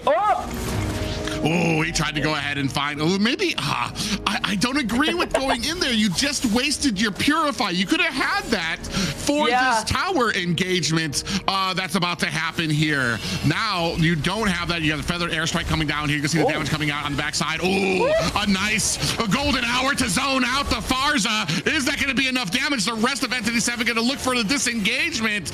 Down comes the stun from Entity 7 as they go ahead, lay into the mid lane. Lord at the bottom, rest of the team at mid, looking to take down this high ground tower. Zaman Force has been laid down. Vagin looking for the disengagement as Doom takes down and bursts down the tower. Out comes the Feathered Airstrike. Entity 7 have to back up a bit. Down with the demonic force as Hesu gets taken out. Entity 7 looking to close this a second game. It's not a replay here, guys. It's once again Entity 7 winning the second game in this best of 5, Zena. Oh my god, it's happened again. Oh man, Alpha 7 was doing such an amazing job at the start. They do so well and they have it together but then for some reason they just can't close it out. Like what's rough. Entity 7 just has, I don't know, they're just so uniform. Like they know how to strategic and just know how to make everything work in their favor towards the end. So when it comes, and I feel like this is something I've been kind of like touching on, is these drafts are heavily in favor, I want to say, of Alpha 7. It's just the execution, the play style of these. I feel like in Entity 7 just understands what they need to do to such a fuller degree. They do take a lot of deaths. They understand when this becomes a 50-50 game. When it comes just to macro and micro play, I feel like Entity 7 are absolutely unbeatable here in the South right now. As soon as that turned into an even game, as soon as all the items were on the side of both the teams, where this became an actual coin flip, Entity 7 were able to. It was like a completely different type of team fight. Yeah, I agree with every word you said here, Private. And plus, there's something that I checked on this last moment from Entity 7, because after the Lord and Vagin was trying to do something that I didn't understand, like losing the Purify, for example. But it's still like Entity 7, they didn't give up. You know, like they were heading for the base and they were chasing Paquito. So from the moment that they neutralized Paquito, and you don't have the Kalia and the Tsunami Slam like a dangerous situation, so you feel more comfortable to continuing this pressure, to chasing down the rest of the players, to continuing like this closing up a game 2, you know. So I think that they all had in mind what they have to do to not only to get this advantage, not only to reverse that situation, but for more, you know, like to guarantee some kind of advantage in every moment. Any chance, any like breaches that the opponent open up from Entity 7, they know exactly how to punish, you know. So from the last moment on the second game, it came clearly for me like what Entity 7 is able to do on every single mistake coming up from Alpha 7. Yeah, pretty sure they did an amazing job here. Just the fact that they're able to defend against them just with their backs against the corner. They tried to backdoor twice there and got shut down both times. But they still managed to take it and win it at the end. It just goes to show how much that they can come together as a team and kind of face any odds that come their way. It's just amazing to me, especially when you saw Hide on Bush there. I mean, he did get killed twice trying to split push, but I mean, he was staying active. He was elongating these games too. Like, look at how long were they chasing Hide on Bush for? And while Entity 7 really wasn't able to come back with something at this point, it was still elongating the game, taking it to, I think this is where the big factor came in, that a beautiful golden hour came out there to really stun Upatizi and Hesu there, and they were able to turn this one around back and forth. You can see here from the back end, I want to say it was Akashi from the back end doing a great job allowing Doom the time he needed to really start laying on the damage. This is, I mean, 18-8 right there is where they were able to turn this thing around. And I think you pointed it out. As soon as they made sure that Paquito was no longer a problem for them, it was all Entity 7 full force ahead. Yeah. And this player came alive when it mattered the most, of course, is Vagin. 159 KDA, 49.4 total damage, and 561 golds per minute on that Marcel, who can be such a beast out there with that golden hour. Yes, as we could see here, like Private is smiling from ear to ear with Marcel being the MVP on this second game. A well-deserved one for Vagin, because I was talking about like, okay, Entity 7's composition was not so resistant one, not so tanky, because Marcel has some kind of resistance, but not as a real tank, for example. But what he did in this game was really interesting coming out from Entity 7, especially using the golden hour to disengage sometimes with from Alpha 7. So we're seeing here like using the golden hour here to buy more time for Entity 7 to repositioning and respawn back. So Occasion here on the back line, for example, like helping Doom to be free to cause this damage to take down 2 players on Alpha 7. So everything worked so well for Entity 7 because they knew exactly the role for each one here on this second game. So it was perfect for Entity 7. I want to say too, you called it out before about every single little mistake that Alpha 7 did. I feel like Entity 7, they were able to release that chokehold on them just a little bit more, every single little mistake. That last fight, I want to say the team of Alpha 7 was so split up. I think it was Upatizi or no, it was Doom on the side of Entity 7. Somebody was split out. You had half of the team was one part of the team was facing 4 members on still in the enemy's jungle on Entity 7 side. Another side was dealing with Akashe on this Alice. Somebody was attacking the Lord at that time too. This was allowing Doom to go ahead, start getting the kills one by one. They were able to kind of nail down each player of the side of Alpha 7. And it just happened at one point where, for some reason, at that point, I feel like there was at least 3 different priorities on that team of where they were hitting, where they were doing damage.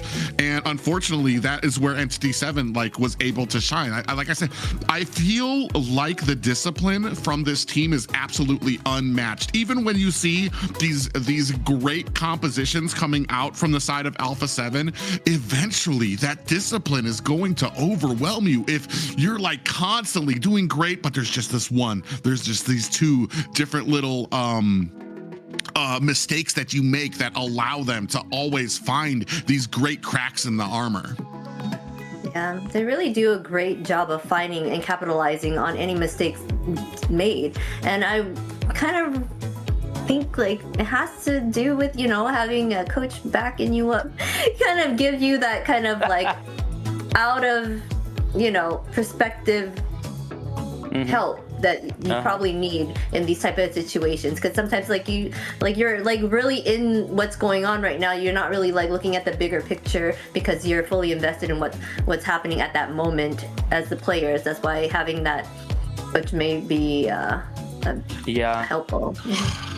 But for me, Private, the most curious thing here is Entity 7 with the 2-0 here, it means that Alpha 7 is playing badly. But no, they are playing very good, from a very interesting early game, controlling, dominating the pace, for example. But as we were talking about humans, there is no such a perfect team, so sometimes they're able to do some just little mistakes, for against other teams. These mistakes could be a passing through, for example, but versus Entity 7, they know exactly this mistake here, so we can take advantage of this, we can take advantage of that. So they're punishing these mistakes which is very natural for any other teams, but Entity 7 is it's punishing hardly Alpha 7's decision so far.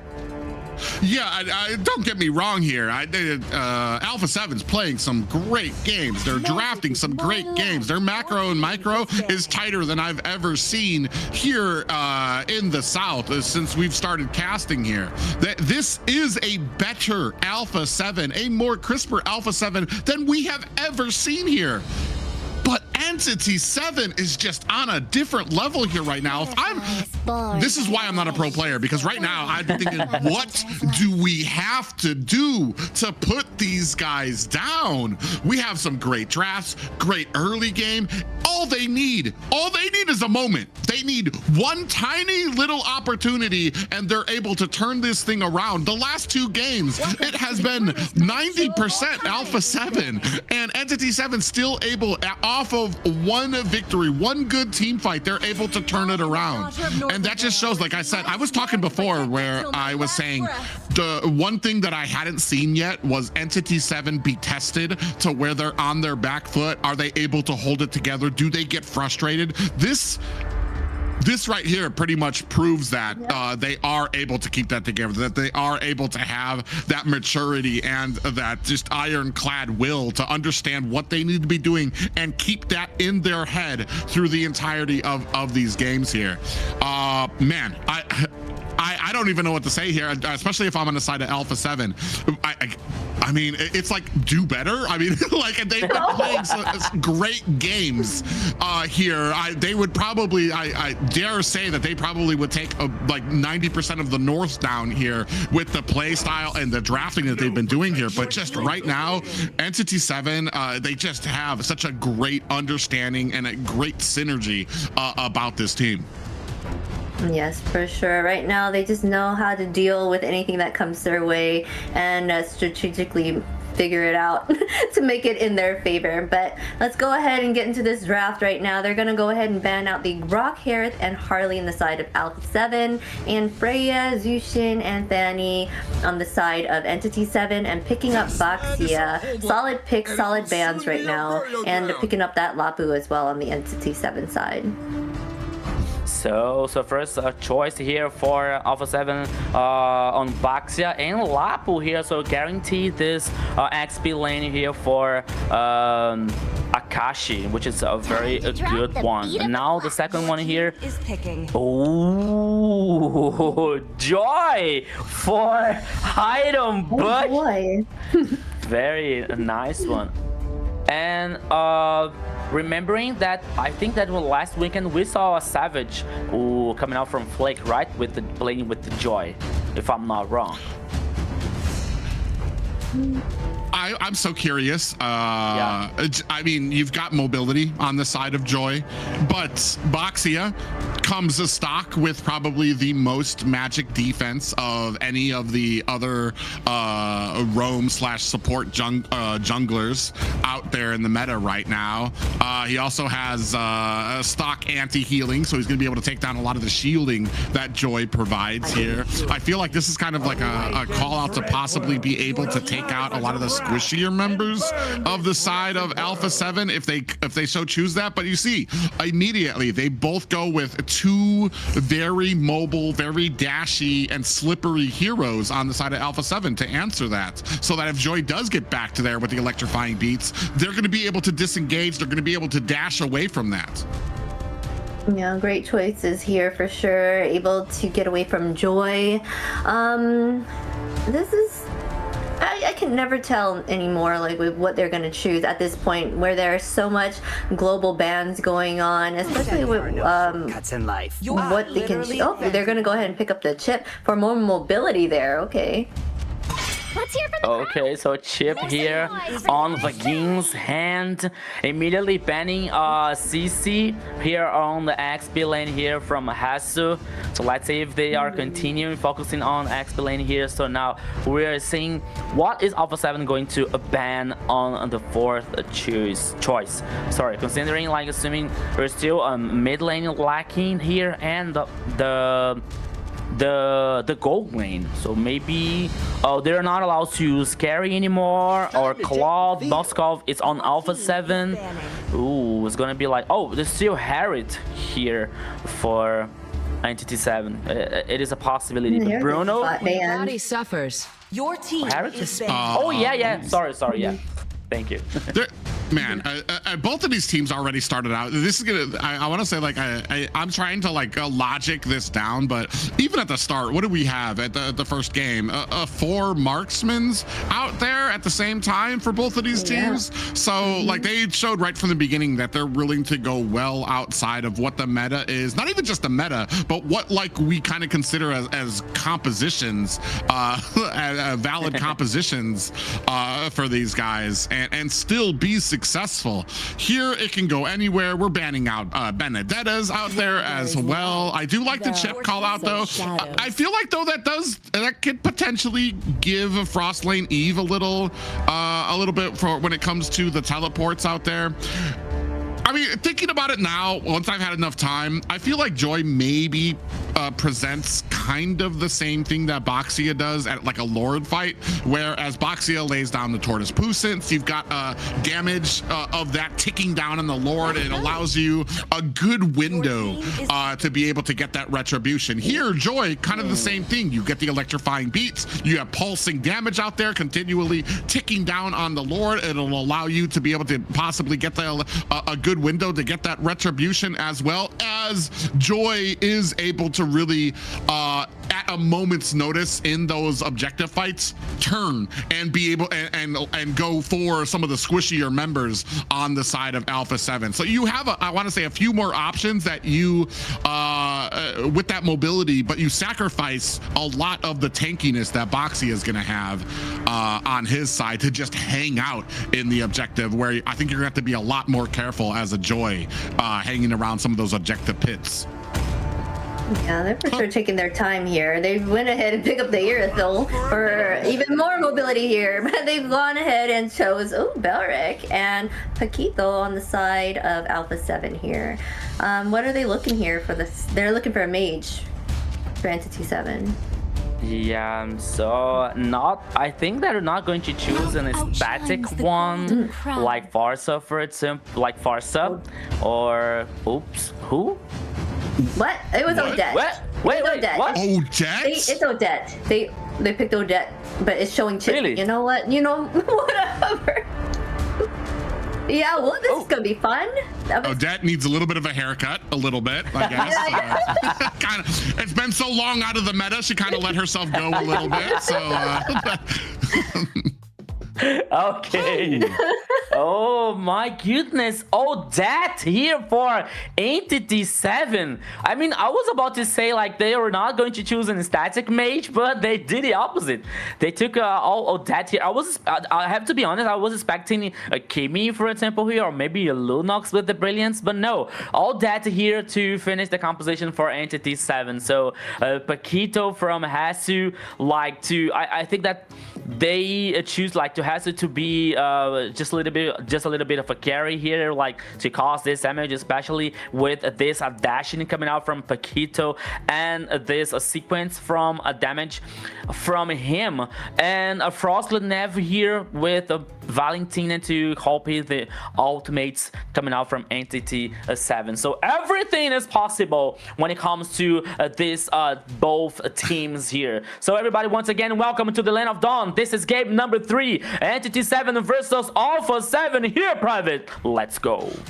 Yeah, Alpha 7 with their backs against the wall here. It is game point for Entity 7. This could possibly drop Alpha 7 to the lower bracket. And man, I was just saying, you can't predict the draft coming out from Entity 7 right now. They are really reaching outside here, especially this Odette. I mean, I don't even know how to place Odette into this composition. Usually you like her against something like a Joy or an Assassin that can close the distance on you quickly, and you punish them for getting close into you. You get a stun, you have the Swan Song come out, and they're not able to escape. Here, especially against the Paquito, I feel like you might be in a little bit of trouble once you go into that alt form. Yeah, so now Alpha 7 is taking this advantage about like Odette and Chip are not like varying to cause much pressure on the river, for example. So they are like doing the lizard. They stole the grasshopper on the river. So Alpha 7 is taking this advantage down to get a interesting like a level up on this early game. Yeah, and that's exactly what they should be doing. Like, I mean, I've been saying this. I mean, Alpha 7, they understand the game. They understand compositions and what they need to be doing. Ooh, actually, a lot of damage coming out on to Paquito. He is going to disengage back to the tower, but it's going to open up the jungle for Hide on Bush to really start invading onto Alpha 7's side here. 3 members from Alpha 7 looking for some pressure at the mid lane. Yeah, but you see that Sheen or Entity 7 players are very, very disciplined, because Sheen was like, oops, okay, the first turtle, here comes.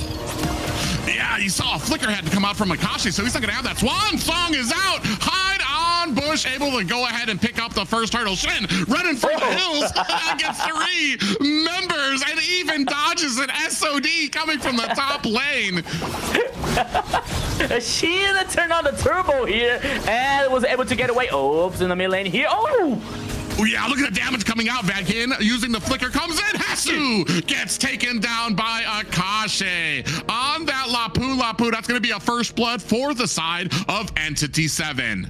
Here comes not the hammer, it's the big sword here from Akashi and Lapu to get this first kill and the first turtle. So Private, I was about to say like in the mid lane, the Entity 7 players are very disciplined, because we're not able to see Sheen like to take one more step on the mid lane. You know, like if Vakin wasn't like next to him, he plays safe. He plays under the tower. He is not allowed to play like to move forward on the mid lane, because they he doesn't have the info where the Alpha 7 players are. So maybe we can see in some teams some mid lanes like playing aggressive and being taken down, which it doesn't happen on Entity 7's composition and player so far.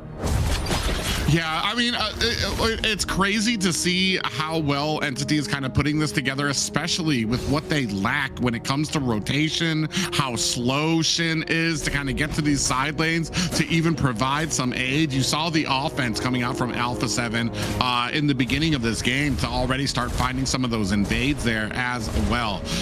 Man, I'm kind of speechless with how well this is kind of working, especially that early engagement coming out from the side of Entity 7, able to go ahead and pick up Turtle from, I thought that would probably be a sure win for Alpha 7, but already Entity 7 really kind of turning the tables here. Yeah, once again here like Shin and Vagin now heading for the bottom lane because of the turtle.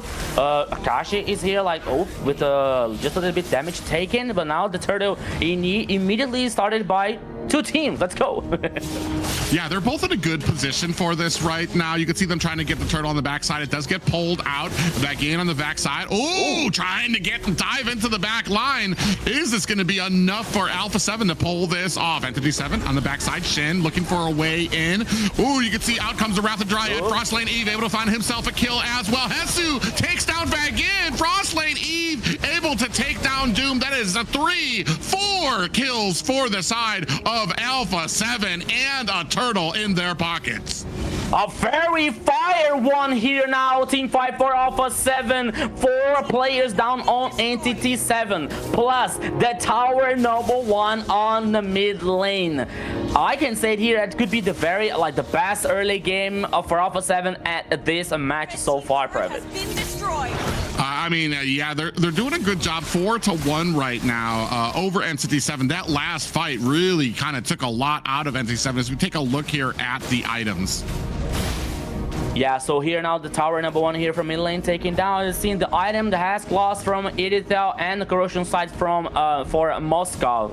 Odetin finishing in the glowing wand and glowing wand here on Frost Lanevid's hand. Oh, Doom. Ooh, Doom gonna have to use that flicker to get out of there. Hesu in a little bit of trouble there. Is gonna be able to try to get away. Akashi fighting for his life against 2 members here. Paquito on the backside. Shin looking to provide some suppressive fire. Maybe gonna throw out a little bit of a stun, some damage out there, and is going to be able to save Akashi. He's not going to be taking a lot of damage. Akashi really just on the front line like a tank here against Paquito trying to fight this off. I'm getting very nervous because if Akashi engages, Shin's going to have to back him up, and I don't know that they have protection for Shin in that type of engagement down at the bottom.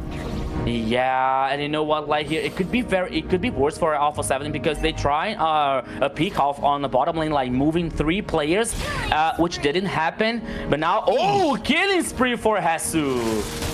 Yeah, Hesu, the damage on this Paquito, and that's only going to get worse for the side of Entity 7. Pretty soon, once you go in with that swan song on Shin, you're going to have to deal with Hesu coming in with that immense amount of damage, the pop-up, the pushes. Ooh, now looking, a dash coming out, the 3, we have the portals out there. Wrath of Dryad comes down for the teams. Flick able to find himself a turtle up at top. Paquito finds a kill onto Hyde on Bush. Now Entity 7 in a bad way. They do find a kill onto Paquito, but Kashe goes down to Upakizi. Vagin next on the list as the rest of Entity 7 having to run back to base. 3 players more here for Alpha 7 on this team fight, plus the tower #2 on the bottom lane. Once again here, Entity 7 trying to initiate versus Alpha 7, especially on Hesu, which didn't work so well. No towers here so far for Entity 7 in this first game. All the 9 towers is still standing for Alpha 7. So the map here is going to be better for Alpha 7, plus the goal lead heading almost for almost a 7K for Alpha 7. Oh, here comes. Yeah, he tried a conceal play there. Hide on Bush, able to find that out right away. Ooh, and as he even goes in for his purple butt, but gets caught by a Wrath of a Dryad. Does not get taken down. Is able to go ahead and claim his purple buff though. Yeah, so once again here, Alpha 7 trying to chase down players on the bottom lane. Entity 7, more than ever, they have to pay attention. They have to be careful about that situation, especially when you have Sheen not so strong with Odette here to cause this damage with the ultimate, for example, or Doom with Iritel, which means that which needs more items to get a strong late game as well, while they have to handle the Hasu's problem, because Hasu here with the 3 kills, like leading the damage dealt ranking so far with Paquito, and the second place comes Sheen, but they have to take care about Paquito as well. Yeah, I mean, maybe I don't even want to say it because I know I'm going to eat my words. Critiquing Entity 7, because at any moment they can turn this around and come back. But I'm not seeing a lot of value come out of the Odette pick just yet. Maybe we're going to need a little bit more items. Oh, Hesu comes in, able to put that damage onto Akashi. But here, I mean, no towers for Entity 7 yet. Now, going to go ahead and start up on this Lord as well. And not a contention coming out from Entity 7. Yeah, not a contention in here, like, oops, now here, hide on bush. Oh, Upatizi. No, Doom, sorry. Oh, Doom in trouble. 3 members. He's trying to back out, but it's not going to be enough. Flick able to claim the kill there as well. 9-2 in favor of Alpha 7. Oh, a little taunt there. Latches onto Akashi. Almost gets caught. Does find the disengage. Meanwhile, I want to say hide on bush, doing hide on bush things. As soon as he sees that they're behind, he immediately splits off from the group, tries to get that farm up, tries to start pushing lanes and stuff like that. So he's on the opposite side of the map now. Ooh, looking. Oh, he thought about it, I think, to try to go into that mid lane and try to find Foss Lane Eve, but Flick was right there. Yeah, so I don't think that Alpha 7's okay. Oh, now Hesu is trying to find him on the jungler. Hide on bush now. Can't be in trouble. Yeah, might be in a little bit of trouble here. Oh, and Hesu finds the kill onto hide on bush. Yeah, so once again here, Private, I don't want to be early, but it is very complicated to Entity 7 to reverse that situation here. Okay, I know that we are talking about Entity 7. They can do wonderful things, but as you said, with the Odette here and this composition, which is very counterable, as we can say something like that. So man, I don't know if Entity 7 is going to reverse that situation so far. So Infinity Glaive here for Odette, Joying like with the Holy Crystal and Starlium side. Meanwhile, I boxed up with the Radiant Armor here to avoid this damage coming out from Entity 7 situation. So man, it's a very hard challenge for Entity 7 here. Yeah, I'm trying to look for the opening. I mean, maybe they can come in through a fight. You can already see a lot of the magic and defense coming in. Radiant Armor's picked up. Athena Shield picked up as well to really start negating a lot of the damage that Shin will be able to dish out. He has picked up an early glaive, though, like you mentioned. So he will have a bit of penetration, but so far, just not able to find a huge use for a lot of these swan songs. And that was what I was kind of worried about, especially because I want to say a lot of that defense is on Paquito, a lot of that defense is on Flick as well, so they're going to be able to kind of charge into the back line to try to shut him down. And that's if you're not dealing with Hesu on this Paquito, who will be able to like dive in, get the shielding he needs, and pop her up, and even interrupt the swan song coming out of her. 6 seconds until the next Lord, though. Yeah, so next Lord is heading up here on the downside of the river. So that is why I'm telling that Entity 7 situation here on this third game is being very difficult. Impossible? No, because we're talking about Entity 7, but still it's very complicated. One more Lord here for Alpha 7. No content, no fight back here coming out from Entity 7. So 10 kills, the goal lead here heading for 8k for Alpha 7. Yeah, it's a very good situation, one for Alpha 7.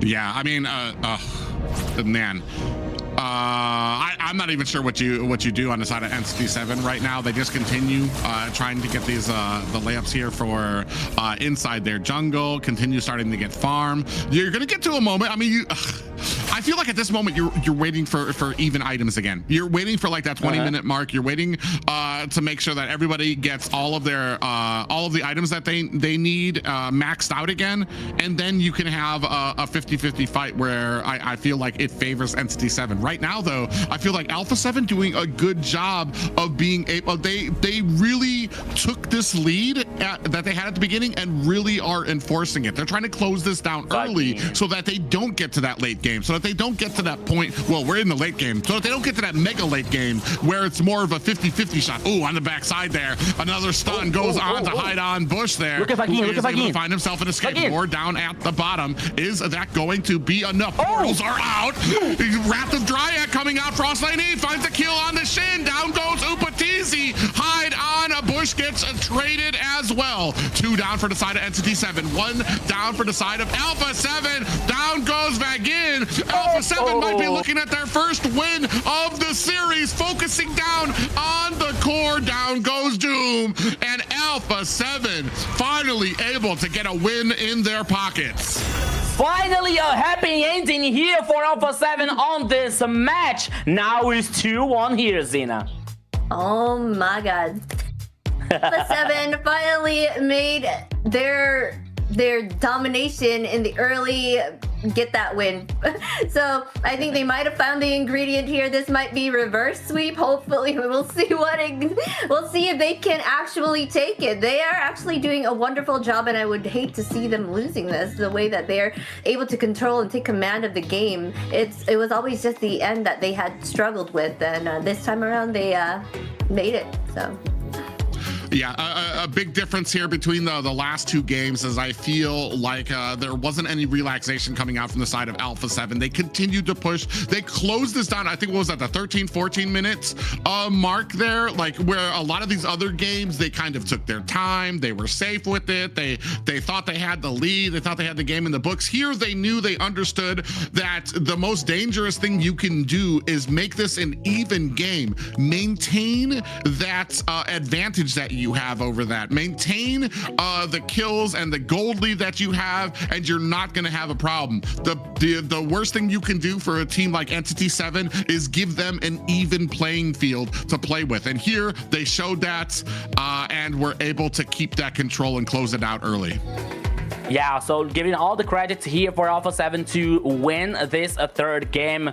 Besides, we discussed about like Odetti's choice coming out from Entity 7, but even though Alpha 7 showing discipline and a very awareness of what they can do on this third game here. So I think that the last team fight we saw this happening because there was like Vagin's a problem coming out from the back line, for example, but Alpha 7 was like really aware about that situation, so they responded very good, especially from Hasu. Dude, Hasu was on fire on this game here, playing with Paquito, the hero, not the roaming. So here 14 kills for Alpha 7 on this third game versus only 3. So Hasu played very well. Frost 11 with Valentina, Upatizi here with Moskov. So everyone here was on the same page for Alpha 7 to get this this first victory here. So it could be a light at the end of the tunnel for Alpha 7 here to maybe reverse that situation in this upper bracket final. Yes, for sure. They are doing wonderfully here. Entity 7, they were trying their best here, but for some reason they just cannot contend with Alpha 7 whenever they push that early game into the mid, right? So you can see here Frostlane Evia doing his thing, helping the team and assisting. Oh. Yeah, I'm kind of wondering, like, you see these IMU swan songs coming out from Frostlane Eve. Almost feels like Frostlane Eve was actually able to use that to a better degree than Shin was, to the point that I kind of am a little questioning. I would love to understand where the swan song or where the Odette pick was kind of where they thought it would shine, because it really felt like it shackled Entity 7 here when it came to the draft and when it came to pushing power from them. Yes, an absolute domination from start to finish. Hesu with the MVP on Paquito here. 516 KDA, 61.9k total damage, and 661 golds per minute. A force to be reckoned with. Yeah, so a well-deserved one here coming out from Hasu and his Paquito. We all know that Hasu is a very good player, a very aggressive one. But now playing with Paquito with this dash situation and the damage that he's able to cause. So for Hasu here was really cool, and it was really good for him to play free, you know, like to play with not with this responsibility on his shoulders to get this advantage for Alpha 7. So it was really good for Alpha 7. It was really good for Paquito here, for Hasu playing Paquito. So this first victory here for Alpha 7 it's a good choice and a good chance for them to reverse that situation here, because we were saying like, okay, Alpha 7 dominating the games and Entity 7 finding a way to reverse that situation. But now Alpha 7 didn't give a single chance for Entity 7 to trying to do something in this third game. So maybe now Alpha 7 might find a way. They found a way to read Entity 7's draft and ideas, and they can reverse that situation now. Yeah, go ahead. Yeah, well, I mean, exactly. It's still game points, so you still have a lot of pressure on the side of Alpha 7. Entity 7 can I mean, there's still a lot of momentum and a lot of pushing power behind Entity 7 right now. Alpha 7 still has to kind of figure out a way to even this out. But I want to say, if those last games really say anything, like I said, there's just been that little mistake that they've been making, letting this go a little bit too long, continually making some of those mistakes. I feel like that last game showed a lot of what they've been able to adjust here just in the very short time that we've been casting in these last 3 games here so far. They've been able to kind of adjust and find a way to be successful, to rush to try to get to that core, to make sure that they never actually give Alpha or give Entity 7 an opportunity to turn this around. So if that speaks about anything, I want to say that it's a huge learning curve that Entity 7 is going to have to worry about, because Alpha 7 shows that they've been kind of able to adjust. Yes, for sure. Alpha 7 has, but can they keep that momentum going with all these global bans happening? Can they still keep it up, right? Taking that early game, going into that mid game, and just dominating Entity 7 early on here. We'll have to see here next in this draft that's coming up. Well, good remember, global ban is on the table here, honey. So they're not able to repeat this heroes on this next draft. So I'm excited to see what is Alpha 7 now bringing up, and especially on the last game when they focused on this gold lane. So for banning like carry, if I'm not wrong, or other Harriet and a goal lane here to avoid Upatizi to use this marksman. So he brought Irithel, which wasn't like, it was not bad, but it wasn't good for Entity 7. So let's see what is going to happen in this next draft. Oh, Hilda as a first ban here for Entity 7 on the blue side. for me, looking at the Hilda ban, for me it means maybe one of two things. Either you're going for an assassin on your side that you don't want the Hilda to really be able to kind of bum rush you for, or possibly going for a Khalid on your side as well, which would be I'm not sure about the Khalid, just because I feel like if you pick something up, Khalid's not going to be a primary pickup on the side of E7. You're going to be looking at Alpha 7 to possibly counter out with a pickup there. Zushin, I want to say finally we're at a point where teams understand. Don't even let her out. Like it's not worth it. It's basically a free win for the opposite team, and we haven't seen her at all here. She's been prioritized when it comes to a lot of these bannings.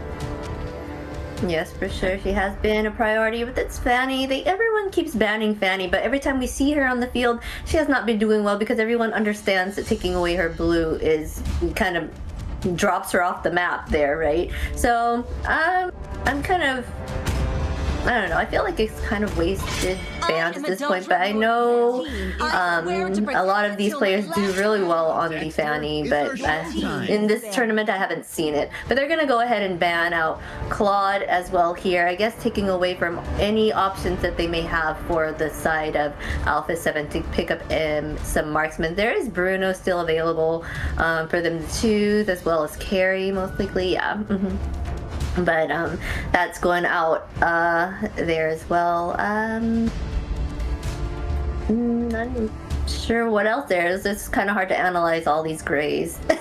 Grayed out heroes here.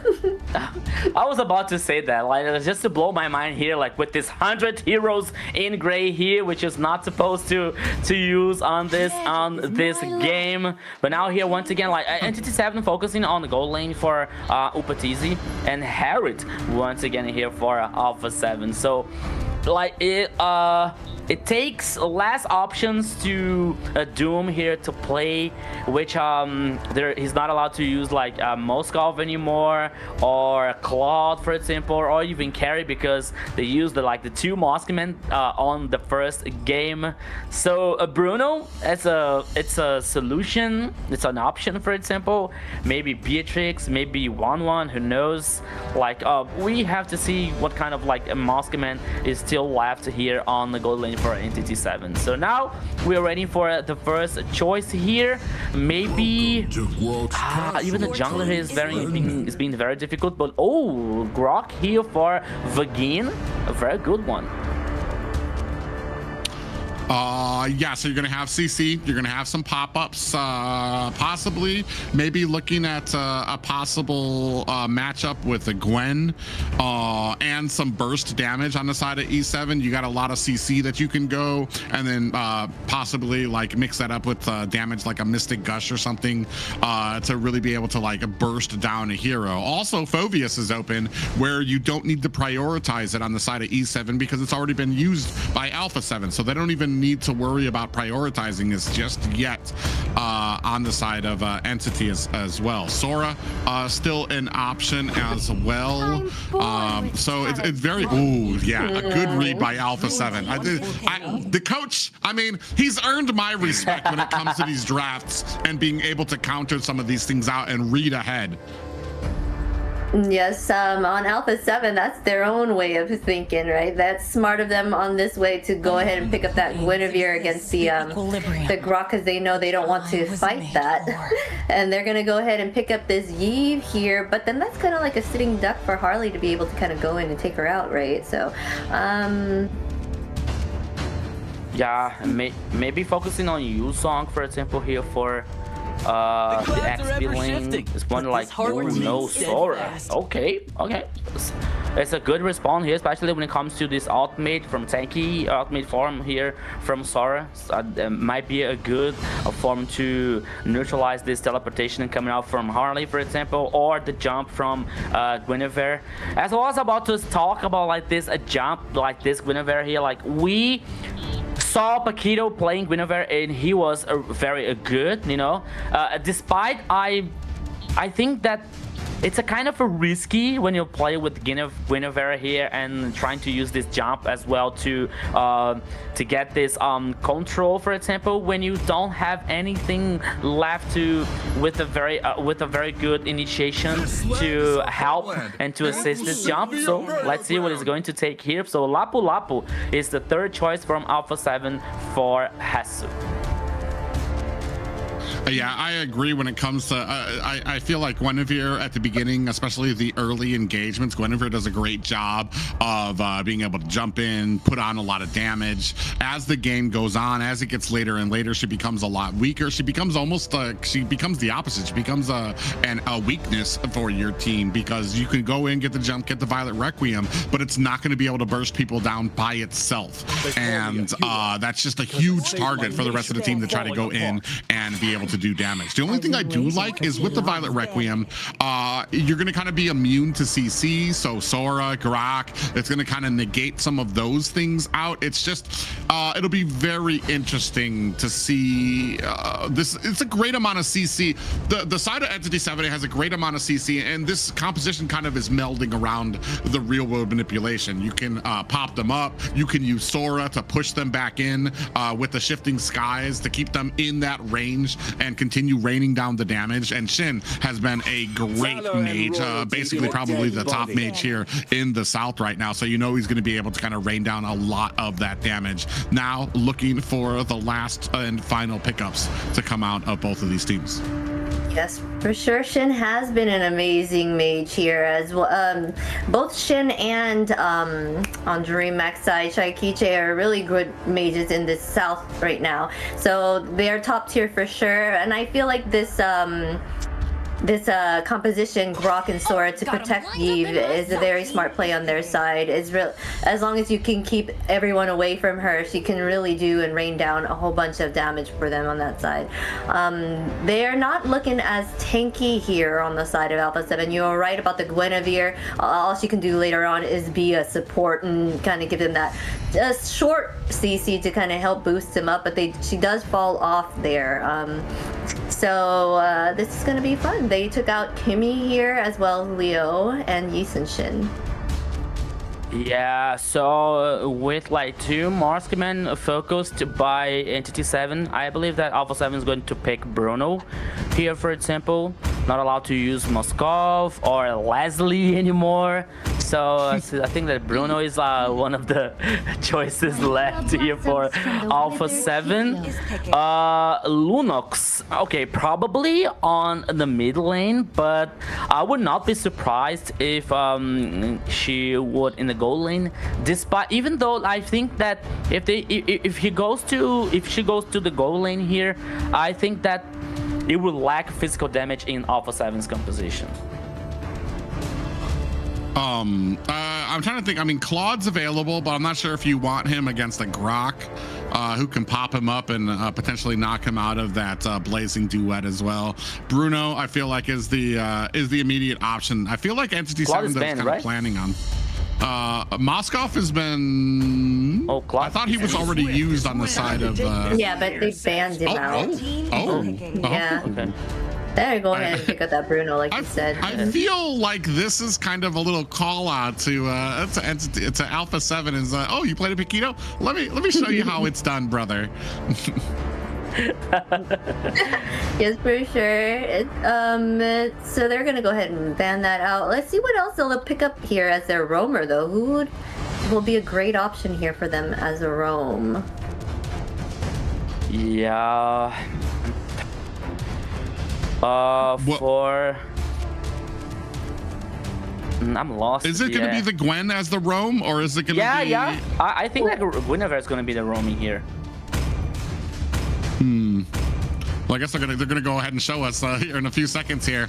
I mean, we've talked about it before. The roam Gwen, it falls off. It does the same job as a normal Gwen. It just falls off a little bit faster there. Yeah. Yeah. So Obsidia.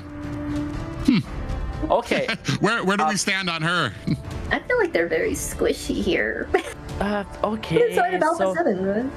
Yeah, so we used to see, and we used to talk about like compositions, early compositions, mid lane composition, mid compositions, mid game and late game. But for me, Alpha 7's composition here is going to be a late game. You know, so they have to be very resilient and patient one here to get these power spikes for Obsidia, for Lunox, for example, or even Lapu here to get this resistance for this Alpha 7 composition. I don't think that Entity 7 is going to allow to these things happen here so far in this game, Private. Yeah, it's going to be very tricky for Alpha 7 here. I feel like I do like the potential of a jump coming in. As soon as you start that Violet Requiem, he becomes a target for the deadly magic. Then you have Lapu that can come in. So you have the potential to get that setting, that team fight setting initiation on there. It really depends on how well it's kind of played out there. And you're right, this does scale very late into the game, which we're not used to seeing Alpha do very well at, allowing the early game to an opponent. What they've been most comfortable in, especially when it comes to these matchups, is getting that early game, running that thing through mid, and being able to settle it out there. Ooh, Flick actually tried to get that Little Wanderer, but it is picked up by Entity 7. Now he's being chased. Two members there, a wall too. Flick able to use that teleport to get away.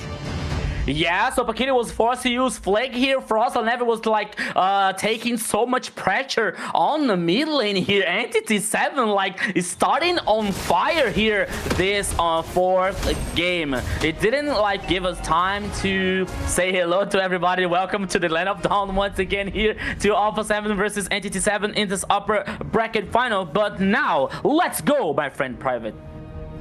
Yeah, it's going to be I'm very excited to see how some of these kind of play into each other. You see a lot of damage coming out there. Frost Lane Eve taking a brunt of it as Paquito going around, getting that information, clearing out a lot of these bushes for the rotations coming out. Yeah, so, oops, here, on the river. Okay, Paquito doing the jump. Avoiding here any kind of situation. So, probably in a 2v2 here situation, as always, on the mid lane here for both teams. Meanwhile, we are seeing the sides and the junglers here, like, focusing on this clear path on the jungle to get and reach the level 4 as soon as they can. So, both the junglers are on level 4. First turtle immediately started by Alpha 7. Let's go, Private!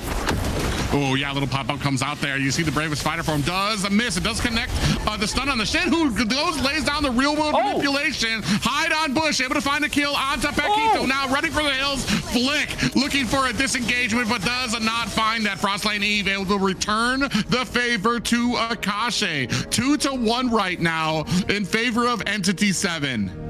Yeah, so 2 kills here for Entity 7, but at least for Alpha 7, the first kill here was for one of the carries, was for Frost Laneve with this Lunox. That could be one of the hopes here for Alpha 7, but the first turtle went to Entity 7.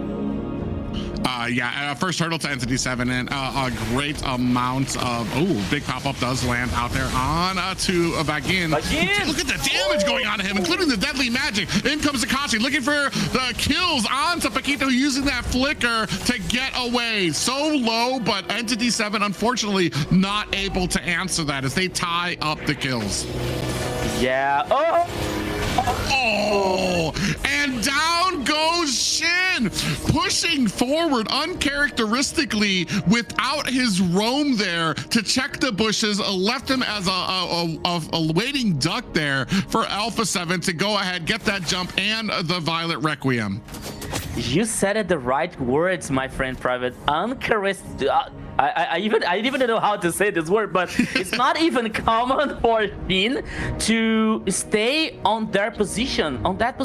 Like, he was alone. He was like with no information from Alpha 7's team, and he got lost. He was taken down, like completely lost in Alpha 7's jungle. It's not a common thing to see here.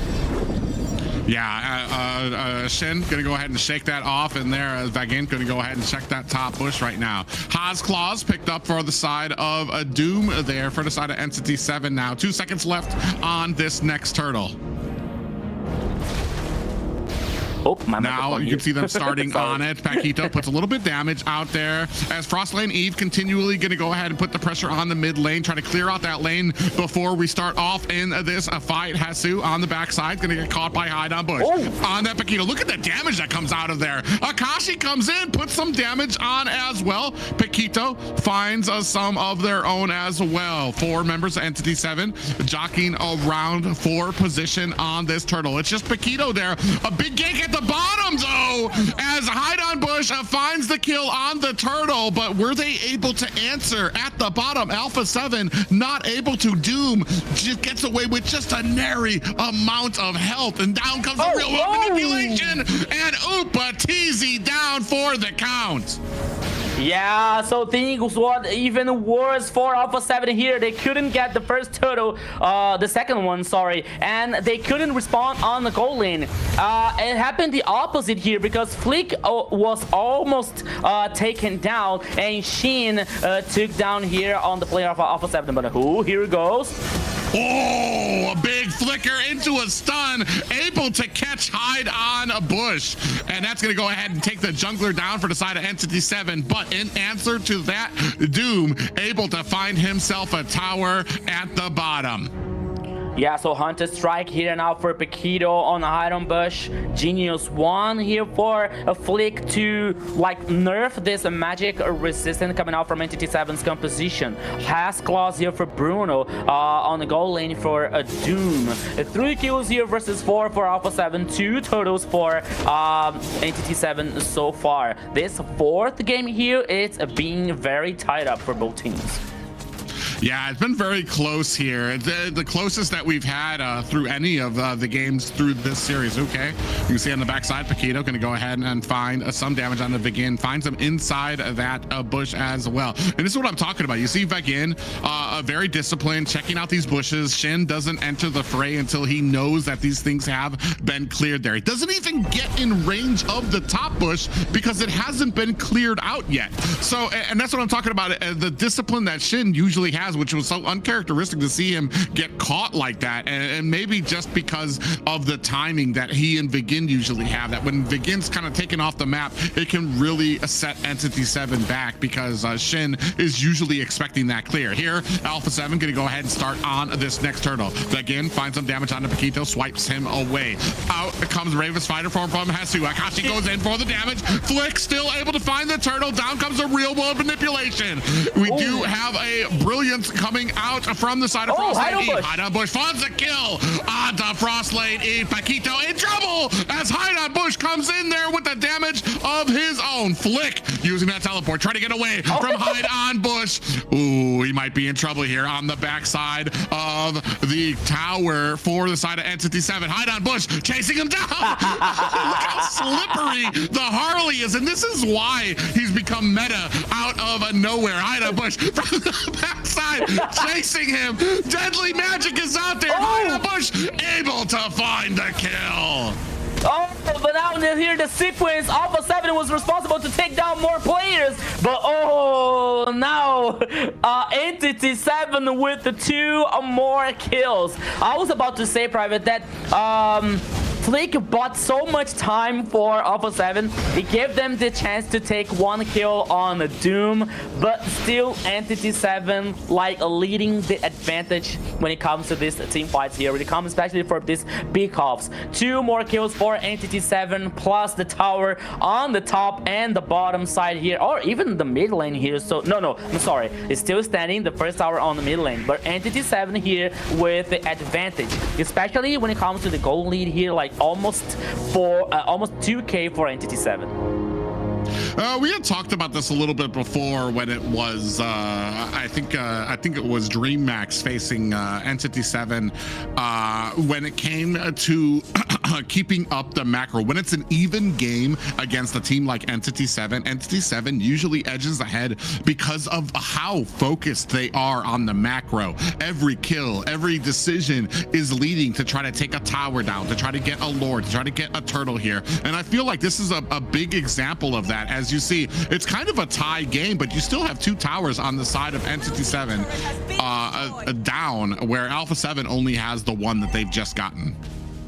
Yeah, but I have a feeling here that even though Entity 7 has this advantage when it comes to goal lead and map domination, for example. Oh, at least in the map domination there is no more, because the 2 towers now for Alpha 7, and now they're playing aggressive, especially on the jungle here when with Paquito and Upatizi.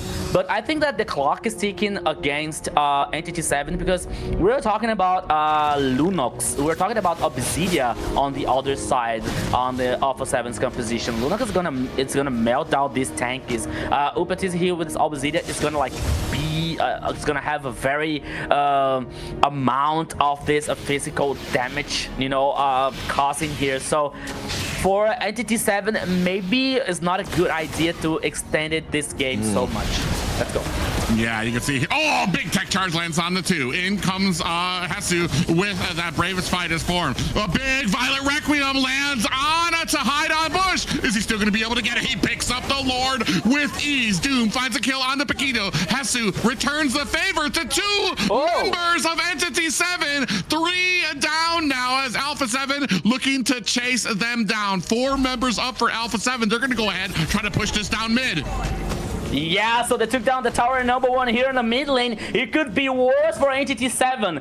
For their luck, the 2 players remaining, the 2 left players was Doom with the Bruno and Chin with this Ivy. So the clean wave could be very interesting, like this damage. So that's why like Alpha 7 didn't continue this pressure. They're like head now for the Lord. They melted down this objective, and I think that for Entity 7 it was worse this kind of situation here, like getting the Lord, okay, but losing 3 players and getting Alpha 7 more confidence. Yeah, definitely that the favor for that last fight went over to Alpha 7 as entities, as they made short work of that Lord too as well. So they didn't even get any pressure on to these towers just yet. And with that too, you have a mid tower down for the side of Entity 7. Oh, Paquito actually in a good position on the backside, looking for an opportunity. But man, I want to say Entity 7 so good about like understanding where they can go, where they can't go, and where hasn't been checked for them, where isn't safe either. So a great job and a great read there from Entity 7 not to kind of get baited into some of those bushes that were being guarded by Alpha 7. I thought that Vagin wasn't about to check this bush that Paquito was on it, but now he's back. But Alpha 7 like leading in 3 players to take down the tower on the top side here, the number 2. Oops. Okay, here comes the response for Entity 7. Oh, it did defending the tower. It didn't take down here so far. Yeah, but that tower's about to sneeze away from falling down. It's gonna take an auto attack from somebody just to go underneath there to take that down, and that actually might find a little bit of a false sense of relief for some people to use that as defense. You see that Doom has picked up the Malefic Gun, the glaive picked up by Shen. Malefic Gun means that Doom's gonna have a whole lot of range to be able to kind of really start spiking down on people while maintaining that distance he needs to keep that Bruno safe. Yeah, and I believe that more important than that, it's like Vagin finding the perfect time here to use the tectonic charge, especially when it comes to the follow-up for with the rest of the teams. Because, okay, we're seeing the items once again, Winds of Nature for Obsidia here, like 4 items for Upatizi. It's getting really, really interesting and strong for Alpha 7's gold lane. But as I was saying, Vagin on the last team fight, on the Lord team fight, like Vagin used the ultimate, the tectonic charge, but the rest of the teams, the rest of the team was not on the same page, because as we could see, the execution was not so well for Entity 7. So that's why, like, one of the reasons that Alpha 7 could get better position on that team fight. They lost the Lord, but they took 3 players in the process. So Vagin here, like, is one of the key for Entity 7 to get this execution at a perfect time here to get Entity 7 this advantage. Yeah, right now sitting at 9-10. They're going to go ahead and start on this Lord here. Hesu on the backside looking for an opportunity and an angle to get in here. Paquito and the rest of Alpha 7 looking for a big way in. Out comes the Violet Requiem and the Deadly Magic. Akashi in trouble, gets bursted down by Flick. The rest of Alpha 7 now chasing down Entity 7. Hide on Bush in trouble, getting blasted down by Upatizi. 4 members down for Entity 7. Doom next on the list, might be taken down. That's going to be a complete team wipe for Alpha 7. Entity 7 might not be able to save this game. They're pushing through mid right now. Yeah, team wipe here for Alpha 7. Here come from the victory, Private.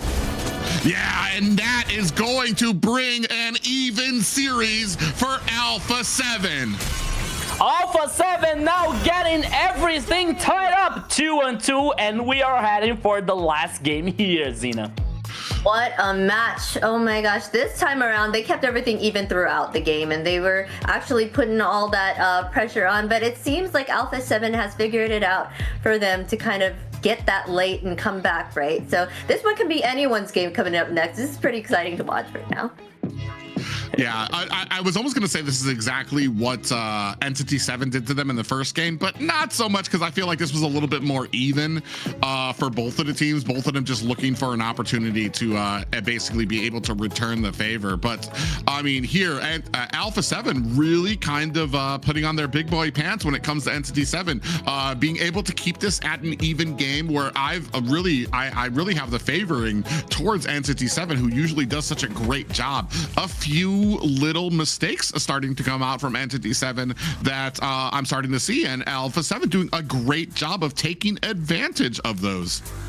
Yeah, a good job here coming out from Alpha 7, especially on this 4th game.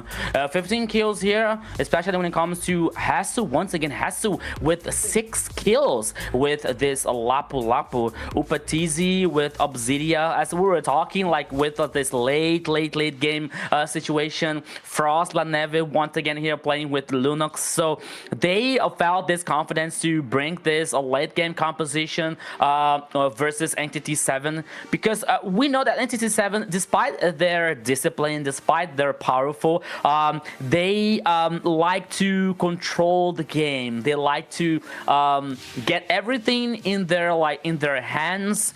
It doesn't matter if it's gonna take long. It doesn't matter if it's gonna take like more like than I don't know, maybe 12 minutes or 15 minutes. So that's why like Alpha 7 decided to bring that composition here, especially to buy this time with Hesu and Flick using this Harley, as we saw like he trying to escape Entity 7's chase down. It was like they were buying more time for their composition, and it worked so well when we saw like Frost Lanevin and especially Upatizi with the triple kill on the last team fight here for Alpha 7 to not get only the lore but this advantage, this confidence here in this game number 4 to bring and a lead to the final game. Yeah, I feel like Alpha 7 did a good job getting the jump on Entity 7, reacting faster to get their initiating factor first here. Especially here, Akashi gets caught. He doesn't even initiate, gets caught with a Violet Requiem, and that's what sets it off for the team. The Deadly Magic there. Now you've lost a huge CC, a huge tanking ability. Upatizi starts going online and shreds them one at a time. And that is what spelled a doom for Entity 7 here, as Alpha 7 was able to use that whole team wipe to push through to the core. Yeah, and one curious thing here, as the people on the chat were talking about, Alpha 7 They dominated most of these games. We used to see Patrick, right, with the glue skin laid down on the floor, but now it's Paquito taking a little nap on the lead of down here. And I was kind of gonna say that. Oh man, that's funny. Well, here we go. We have Hesu again here on that MVP, a constant for their team, making sure that they get that win right here with 614 KDA, 41.9k total damage, and 575 golds per minute. Hesu has been that rock for that team. Yeah, his engagements coming in here, especially with being able to scope out where the mage is, where the mid lane is, get to that back line, and really put on the damage. He's been a great asset for the team. He's been, and probably one of the I want to say one of the core winners for the side of that team as well. You could see here that there's that pop up there, and then he goes way deep onto the backside, immediately latches on to try to get onto Shin. Bravest fighter form. Shin even tries to use the flicker, gets stunned, and Hesu comes in to finish the job. Yeah, so we're seeing here Hesu leading, especially on this backline, is zoning these players. But not only zoning, you know, like he was like getting deep on these initiations coming out from Alpha 7, not only to cause this damage, but also to force Entity 7's players to use the skills, to use the spells here, to use all the resources on Hesu here to let the rest of the teams shine, to let Frost shine, to let Upatizi shine here. So it was like well-deserved MVP for Hesu and his Lapu Lapu. Yes, for sure. Smart play on his side for the fact that he's going to the back line and making sure that they don't give that chance to them to kind of rain down that damage and take them out, right? So we are now here at game point. Last game here. They went the full best of 5. And now we're going to see who's going to take the win.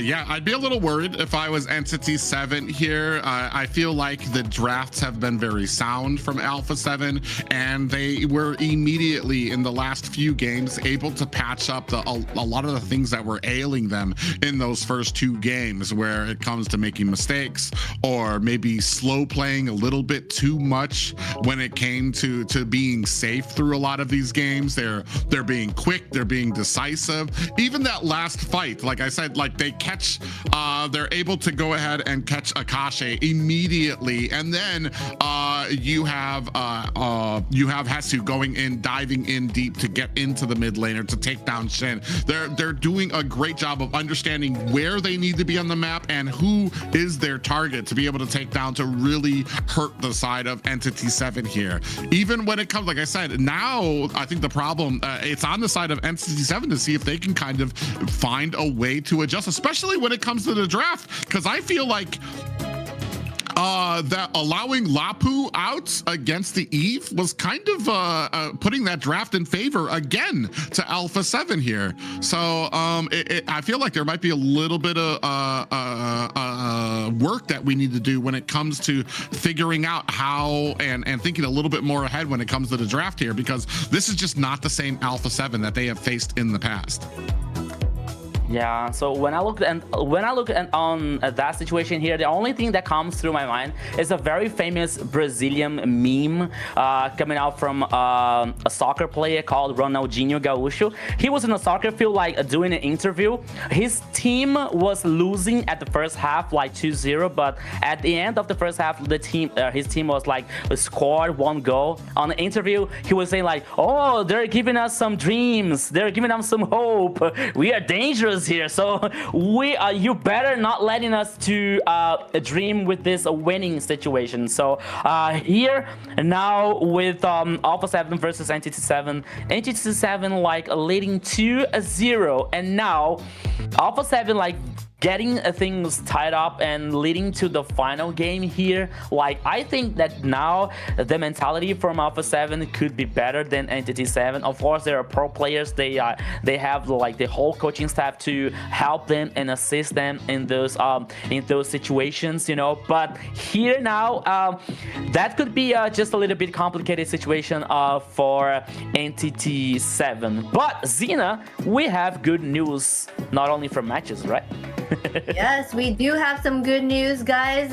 Whoever's in the chat, you get a chance at some diamond drops. We have diamond drops happening right now for you. Whoever's engaging the most and staying active, you get a chance at getting these diamonds. Yeah, I mean, there's a lot of skins coming out there, and I think we've heard some rumors about some great skins out in the future as well. I know I'm a little excited. I like adding to my SpongeBob collection, and a lot of the other skins that have kind of come out there as well. And then, like we've talked about before, there's skins, or there's also those great recalls and emotes that you can get as well that come out as well. Yeah, the emotes one are my favorite. Like, I'm trying to get in one like surprise. I don't think you guys seen at this emote and other ones like that one like. It was a really Paquito? good one. It is Paquito? Was it Paquito? Yeah, Is that no, what he looked like? Yeah. They zoned in on him. Hey. Oh, please, so comfortable. Yeah, so please make Paquito in the sleep. Make it an emoji from Paquito taking a nap, you know, like taking a nap to lay down on the floor. That could be very good one here. So you guys are on the chat, so you have the chance to get diamonds here, okay? And especially you that are watching us from on North America, MLBB North America, you have more chances. So here, please are watching us. Stay tuned, okay? And send a like, share the live here, call your friends to watch this very special day. And hey, it's only the first match here, Entity 7 versus Alpha 7. Later we have Infinity versus Dreamax, and then we have the loser from this match versus the winner from the other match. So man, this is gonna be very, very insane today. Yes, it's gonna be so much fun for sure. Here we're gonna go ahead and start out the draft, and we are going ahead and banning out the Hilda again. Starting out, there's so much that we do not know what they're gonna end up choosing. Zushin's gonna be Freya. It's gonna be the next one. I think they both have used Baxia, so I think that's out of the question for bans. So Suyu will be their next ban here.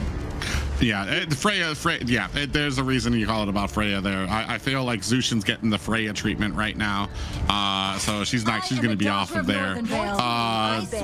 So, I mean, it's very actually kind of curious as to what exactly is left, especially I feel like one of the big problems with the meta right now, if you want to call it a problem, is I feel like marksmans have really kind of been ironed down to this really tight-knit group of marksmans that are viable to really be picked up. Unless you go with like a double fighter composition, which isn't completely, I feel like, off the table for a lot of teams, especially teams as skilled as Entity and Alpha 7 here when it comes to that lane. When we go for priority, Phoveus still out there for the side of Entity 7. Haven't really picked it up. It's not something that they usually prioritize or that they need to prioritize, because it's not like Alpha 7 is going to be able to steal it away from them since they've already used it. But I want to say, if there's ever a time to pull out a Phoveus, probably now would be it. To kind of because he's got a great winning record too. He does a lot. He just really has a great presence for your team to really offset a lot of the dashy heroes that are out there as well. But we start off and prioritize with a Cho pickup. Yeah, so okay. not only like take this show, but avoiding taking a show from Paquito. Now taking out show from Paquito, a very very good hero that Paquito likes to play, you know. And even though now that Alpha 7 is not allowed to use, I'm looking out, I'm trying to find, yes, Alpha 7 is not allowed to use Phoveus, so maybe they're not worried about that and not being banned on this first phase here. So maybe there was like the other, like the 2-3 choice coming out from Entity 7, we can see for views on their composition. But now we'll see, waiting for Alpha 7. Man, so many great heroes here. So what's left? Rafaela? No. Nana? Angela? No, Marcel There's and still Fred. a lot. Got him lined Yeah. up in my sights. Seems like there's still a lot out there. They still got Leo out there, Marcel. They just picked out Bridger, and there's that Kimmy. All right, so maybe there are some things that we forgot. Well, when it comes to it too, I want to say, like, Marcel and Fredrin immediately came out. Then Leomord and Kimmy immediately came out. They didn't even think about it. They just immediately picked these up like it was part of their plan the entire time. Now, Alpha 7 finally slowed down, looking for that secondary pick. I'm wondering where you go from here. Yeah, they're going to go pick up the Sora here. But do we have something to kind of meld out with the Marcel? And then on the side of Entity 7, do we possibly have like a burst? We're not going to be able to burst it out from the mid lane because we've already chosen the Kimmy out there. So I mean, I guess we're assuming that we get away with the dragon and then couple that with the Phantom Steed coming out from Leomord. You'll double horse it, then get a Hylos in there.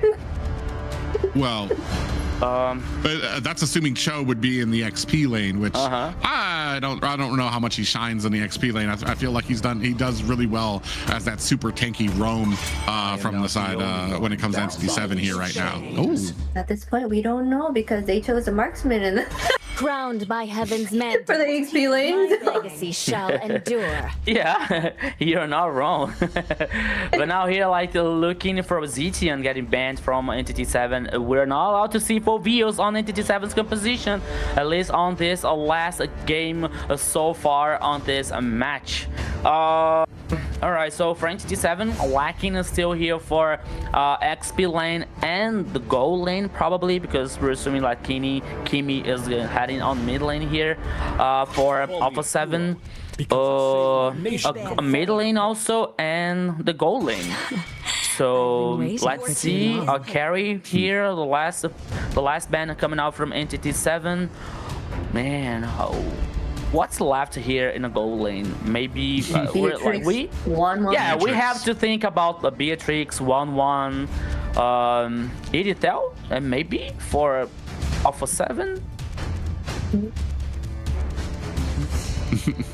well, the difference.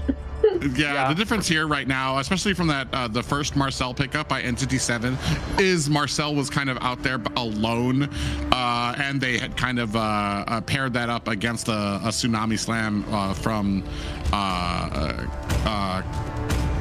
coming up from the opposite side. Here, you've got another tanky frontliner with the Fredrin, so it's not just going to be Marcel being. You're not going to be able to just shut down that immediate poke that comes out from Marcel with the fear of Cho being able to kind of pick it off, because Fredrin's going to be able to get in there.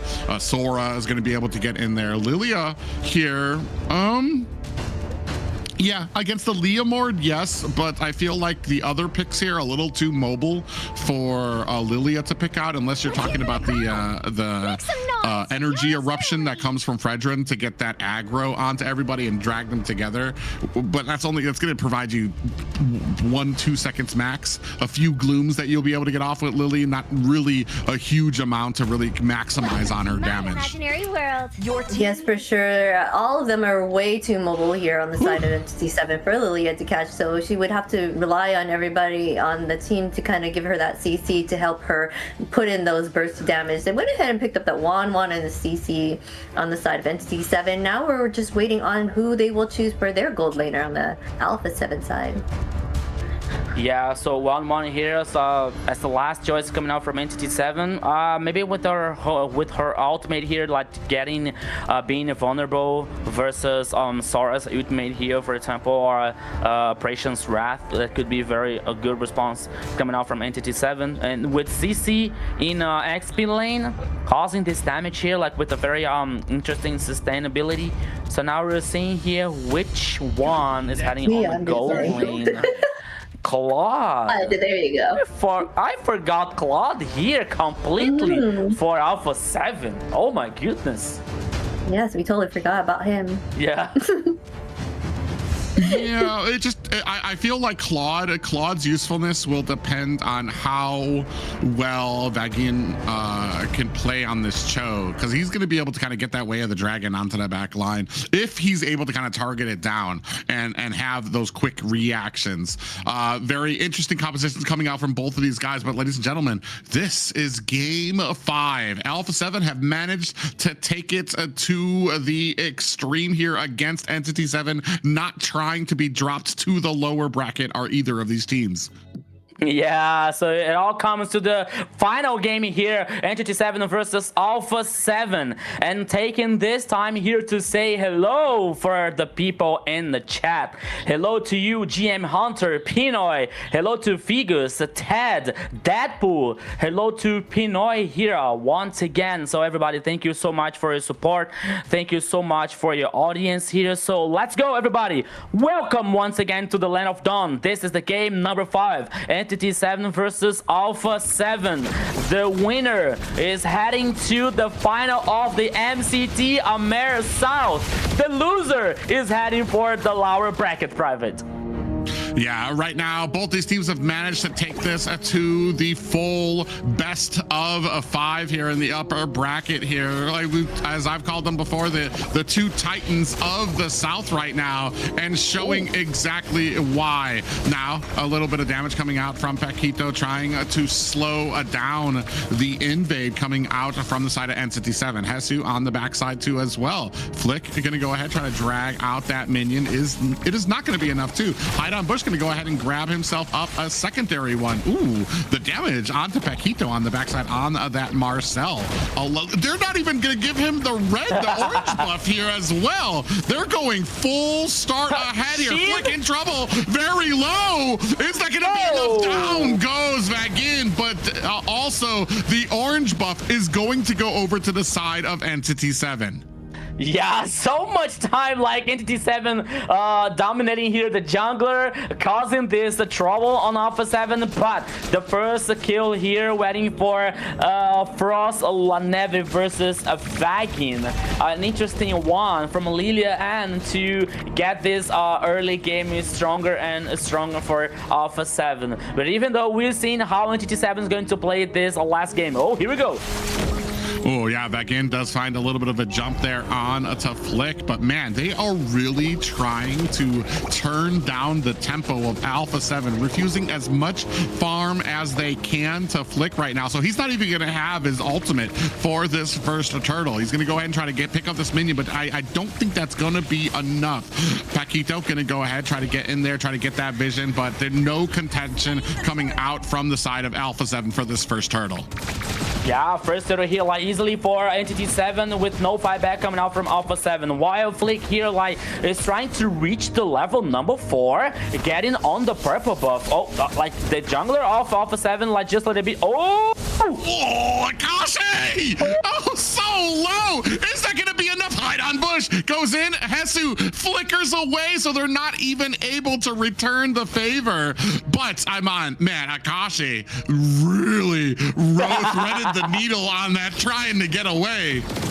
Oh my goodness, Akashi here like a cold blood man on the XP lane, which was not eliminated, and Hassel almost was taken down by a hide on Bush. But to his luck, it wasn't enough here to be chased down by the jungler of Entity 7. Once again, on the bottom lane here, oops, now Batizi. Ooh.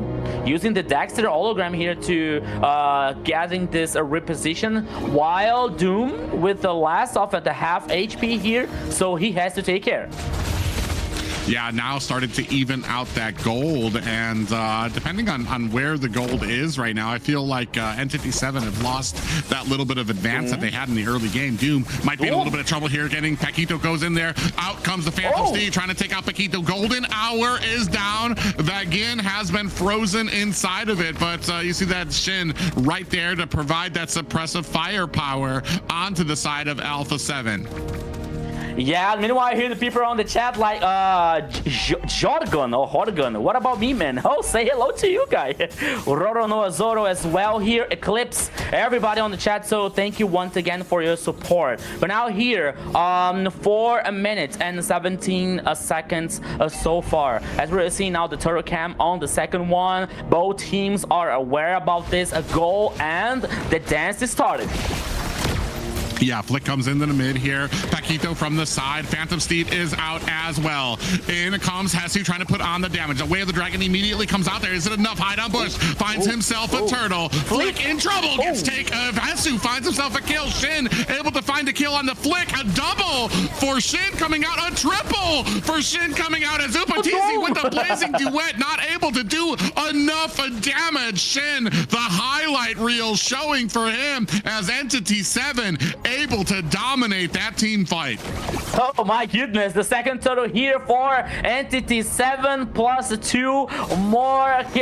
Actually, it was a triple kill for Shin here with this Kimi. Now leading this chance for Entity 7 to take down the tower number 1 here on the top side. Here we go.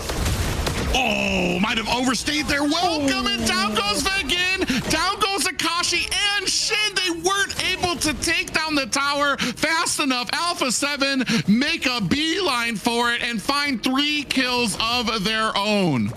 What the heck happened here? I only counted 3 players down on the top side, but it appeared 4 players down from Entity 7 on the screen. But now Alpha 7 leading and taking down the tower on the mid and the top lane probably here. My goodness, what a match. This is totally craziness here with so many plot twists coming out from both teams, my friend Private. Entity 7 on their back foot again, 3-6 right now against Alpha 7. Not too much when it comes to a gold lead, but you could see the pressure mounting up at top as they're trying to take down both of those towers. It is already down for the side of Alpha 7. Entity 7 looking to try to put the finishing touches there as well. Yeah, so here, oops, immobilize here now again. Paquito, Vagin has chasing down. Ooh, back in, going in with that Chikundo. Doesn't find the target that he wants just yet. We do have a little bit of a later scaling composition coming from the side of Entity 7, though. Oh, back in, looking, trying not to get frozen up here. Does find the jump out as well. Turtle still about 50% onto the back line. You can see Upatizi with that blazing duet is going to be able to BMI his way out to safety. Golden Hour has been activated as Flick finds a kill onto Akashi. Hide on bush. Very low, gets taken out by Hesu. The rest of Entity 7 is gonna have to look for a disengage from that fight. 2 down for the side of Entity 7, and Alpha 7 gonna be able to pick up that turtle. Windtalker on Doom's hands now, but once again, Alpha 7 with a very good team fight composition. 2 more kills. The turtle winning for Alpha 7 team. Oh man, goal lead here now, leading for a 2K for Alpha 7. Things, okay, we are talking about like composition coming out from Entity 7 with this scale, especially coming out from Doom, for example, and Shin and Akashi, but they have to take care because Alpha 7 is on fire. Yeah, not just that. You can start seeing the roams is starting to scale very heavily towards Paquito on this Marcel as well. Still pretty even for both sides, but the macro starting to mount for the side of Alpha 7. This is just a side we don't usually see from Entity 7, where it's so close, but the enemy team is really starting to out macro you here. Maybe a little bit of frustration starting to show from Entity 7, or just that Alpha 7 seems to have found the recipe that they need for success here. As it gets later and later, I feel like maybe this Wanwan's going to start coming online. It'll do a little bit better to be able to get a lot of those crossbow tanks, a lot of that damage off as well. But only time will tell. Now you see Vagin going ahead, putting the damage on the Upatizi, who was trying to blast down on tier 2 tower. Frost Lane Eve able to find the kill onto Shin, bringing their lead to a 9-3 lead so far against Entity 7. Yeah, once again here, Shin being picked off on the mid lane, as we were talking about from the last game here. Like Shin being like not so common, not so usual to Shin to be picked off here, but it was once again letting one more kill for Alpha 7. They would be able to take down the tower number 2 on the top side. As you said, when it comes to macro gaming here, Alpha 7 is leading the pace, is leading this situation. Now the first Lord is started by Alpha 7, but here comes Entity 7. Ooh, Shin's ultimate goes wide there. Back in on the backside alone. Why don't even know what he was thinking there, trying to go in. Now you have the Phantom Steed coming out. Big fight on the side. Hesu with the flank. Upatizi finds a kill onto Hide on Bush. That's going to be the retribution down for the side of Entity 7. Alpha 7 maybe looking for a way back in. Shin being very greedy on the backside. Paquito taking a lot of damage there as they continue to put that boots on to the Lord. Shin at the front row here is not afraid of these 4 members coming out from the side. You can see Doom and a Paquito fighting it out. Out comes the golden hour. Now they're going to look for a damage on the Doom, looking for that crossbow attack, but gets taken out by Frost Lane Eve. Yeah, so one more kill here for Alpha 7. Entity 7 lost the Lord, and now he is heading on the top side. Oh my goodness, what we are seeing here, a possible reverse sweep coming up from the Brazilian team, Private. Oh yeah, and that's going to be the most amazing thing here. Have Alpha 7 finally found the recipe for success against their biggest nemesis here in the South. It has been all Entity 7 leading up to this point in the playoffs. Out comes the Phantom Steed. Akashi leading the front line, trying to put down Upatizi. Has the blazing duet. Frost Lane finds a kill onto Akashi. In comes Hesu. Shin has to find the disengage and know where to protect this mid tier 2 tower as pressure mounting at the mid. Lord up at top. Lord heading on the top side here. Oh, used by the golden hour from Alpha 7. Here goes. Yeah, you see the damage coming out there. Black Shoes coming out. That might be it for Frost Lane Eve. Hide on Bush. Going to go ahead and get the final punch in there as well. Ooh, look at all the items coming in on for the side of Alpha 7. 4-12 right now. A 4K gold lead for Alpha 7. And just like they've been learning, they're have a great job of mounting pressure and trying to close this out early. Alpha 7, you gotta learn this lesson. You gotta learn your lesson coming up, especially from the first game. So here now the situation is super minions on the bottom lane here, no high ground towers on that side, and now both teams are like worried about like this minion waves situations, especially coming out from Entity 7 because they need this wave to farm and to get those items. As we're seeing like Demon Hunter, Windtalker, and Corrosion Side coming out from 1-1 here. Oh! Akashi gets caught. Alpha 7 with the big drop, able to turn it around. Hesu able to use the shifting skies to push Akashi back underneath the tower, and then Flick followed it up with the Appraiser's Wrath, and that would be an XP laner down for the side of Entity 7. Mistake after mistake. Alpha 7 is right there to capitalize. Yeah, so once again here, one more kill for Alpha 7. Kill by kill. Oops, Paquito. Okay, so Marcel here trying to stack his buff and control anyone lost in the jump on the side. But once again, Alpha 7 causing distraction. Here we go. Ooh, back in, getting slowed down there as well. Lord coming up on the side, and Alpha 7 immediately closing ranks to go ahead and deal with it. Only 2 high ground towers for the side of Entity 7, and you see minions coming down at the bottom as well. Will they have to deal with that in a moment? Do they have time, or is there a timer on this fight? Look at already back in, down to 50%. Big pop-up lands on the Flick. Lord down to about 30%. Now they're going to go ahead and engage. engage on the Entity 7. Out comes the Golden Hour, followed up by the Phantom Steed. Look at the damage going on to Upatizi on the backside. Hesu able to find a kill onto Vagin. Is that going to be enough? Doom able to answer back with the kill onto Hesu, and Entity 7 on the back foot. Look at Paquito roaming in there, trying to put the damage on. Is that going to be enough? Shin on the backside, looking for an escape. They have to disengage. They're so low, and this is going to be a perfect opportunity for Alpha 7 to pick up this Lord. One player down by both teams here, but Alpha 7 decide not to take this Lord. Okay, Upatiz is starting this once again, but getting the full reset. Okay, they decided not to focus on this go and maybe trying to bait or trying to fix something on the rest of the map here on the Land of Dawn. Once again, Winds of Nature coming out from for Claude. Malefic Gun for a 1-1 here. The Lord, here we go.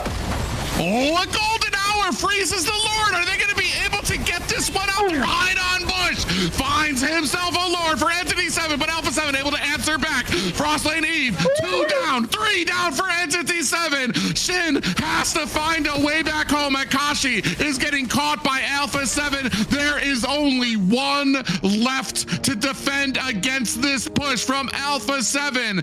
Is Entity 7 going to be able to? Shin going to try his best to clear out these minions. Can he do it?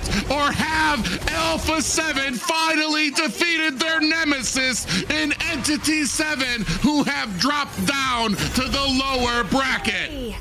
Alpha 7 here making Entity 7 bleed, and more important, leading to the finals of MCT AMER South. Zena. Man, hey, it was, all I gotta say is well deserved, because they were doing an amazing job even from the start. Even though they did get those losses, they figured it out and did that reverse sweep, right? They took him out there at the end, and wow, Alpha 7. Yeah, after game 2, I would love to know what kind of Captain America speech Darkness was giving to the team there, but that was a completely different Alpha 7. It was a completely different at the start of this series, to see how well the drafting was going for the side of Alpha 7, but then to see how well they were able to adjust after those first 2 games to close up those tiny little gaps, those tiny little cracks in their armor, patch that up, and come back so successfully here to be able to get a reverse sweep onto Entity 7, who have been the Titans, the monsters here of the AMER South, and now to see them dropped down to the lower bracket. Yeah, and once again here, like we're seeing Alpha 7 making a better use for Marcel once again with that composition with Paquito with 89% here of team participation, and Frost Lanevi here with Libya 94%, and with the KDA 819 here. I have a feeling we're just gonna be the MVP on this game, but I don't want to be early or something like that. But as we're seeing here in the highlights, at least like on the early game, see Akashi here like a cold blood person here, and now has to almost been taken out on the sequence. But now see in the early game a very tight up from both teams here. Like I think that it was because it was the last game on the final upper bracket final here, but step by step, little by little, Alpha 7 was like getting this pickoffs, was getting this little advantages here, you know, and not taking too many risks to deliver this advantage back to Entity 7. So a pick off here, like a little advantage. What are we going to do, boys? Okay, taking down the tower. What are gonna we do now, boys? Okay, taking out this this turtle, or take down this lord here. So we could see on this game that step by step Alpha 7 was like taking these little advantage and punishing Entity 7 on these situations when it comes to the lore, when it comes to the objectives, and especially on the map, the macro game here for Alpha 7 at the time. As we saw like in the last team fight, Alpha 7 with a very good team fight, like leading one player from Entity 7, but still they decided not to head on the Lord. They decided to wait for the rest of the Entity 7 to come and bait that situation to get the final team fight here, like letting everybody down from Entity 7 and get this victory for them. As Zina said, well deserved from Alpha 7, because honestly, if we like see in a cold way, even from the first game, Alpha 7 was dominating so far, the beginning of the game, but still Entity 7 was able to reverse that. But now Alpha 7 got the victory. Yep, they did, and here we have it. The mechanics were sharp, the decisions were flawless, and the impact was undeniable. Paquito on the Marcel, 2-114 KDA, 31.5k total damage, 578 gold per minute. Wonderful job there. Just flawless. Yeah, I mean, I don't even know what else can be said here about this team. The growth that they've gone through here, especially in this last series, Entity 7 has been undefeated. To find Alpha 7 be able to keep it on their toes. I mean, I don't think anybody had this as an Alpha 7 coming up.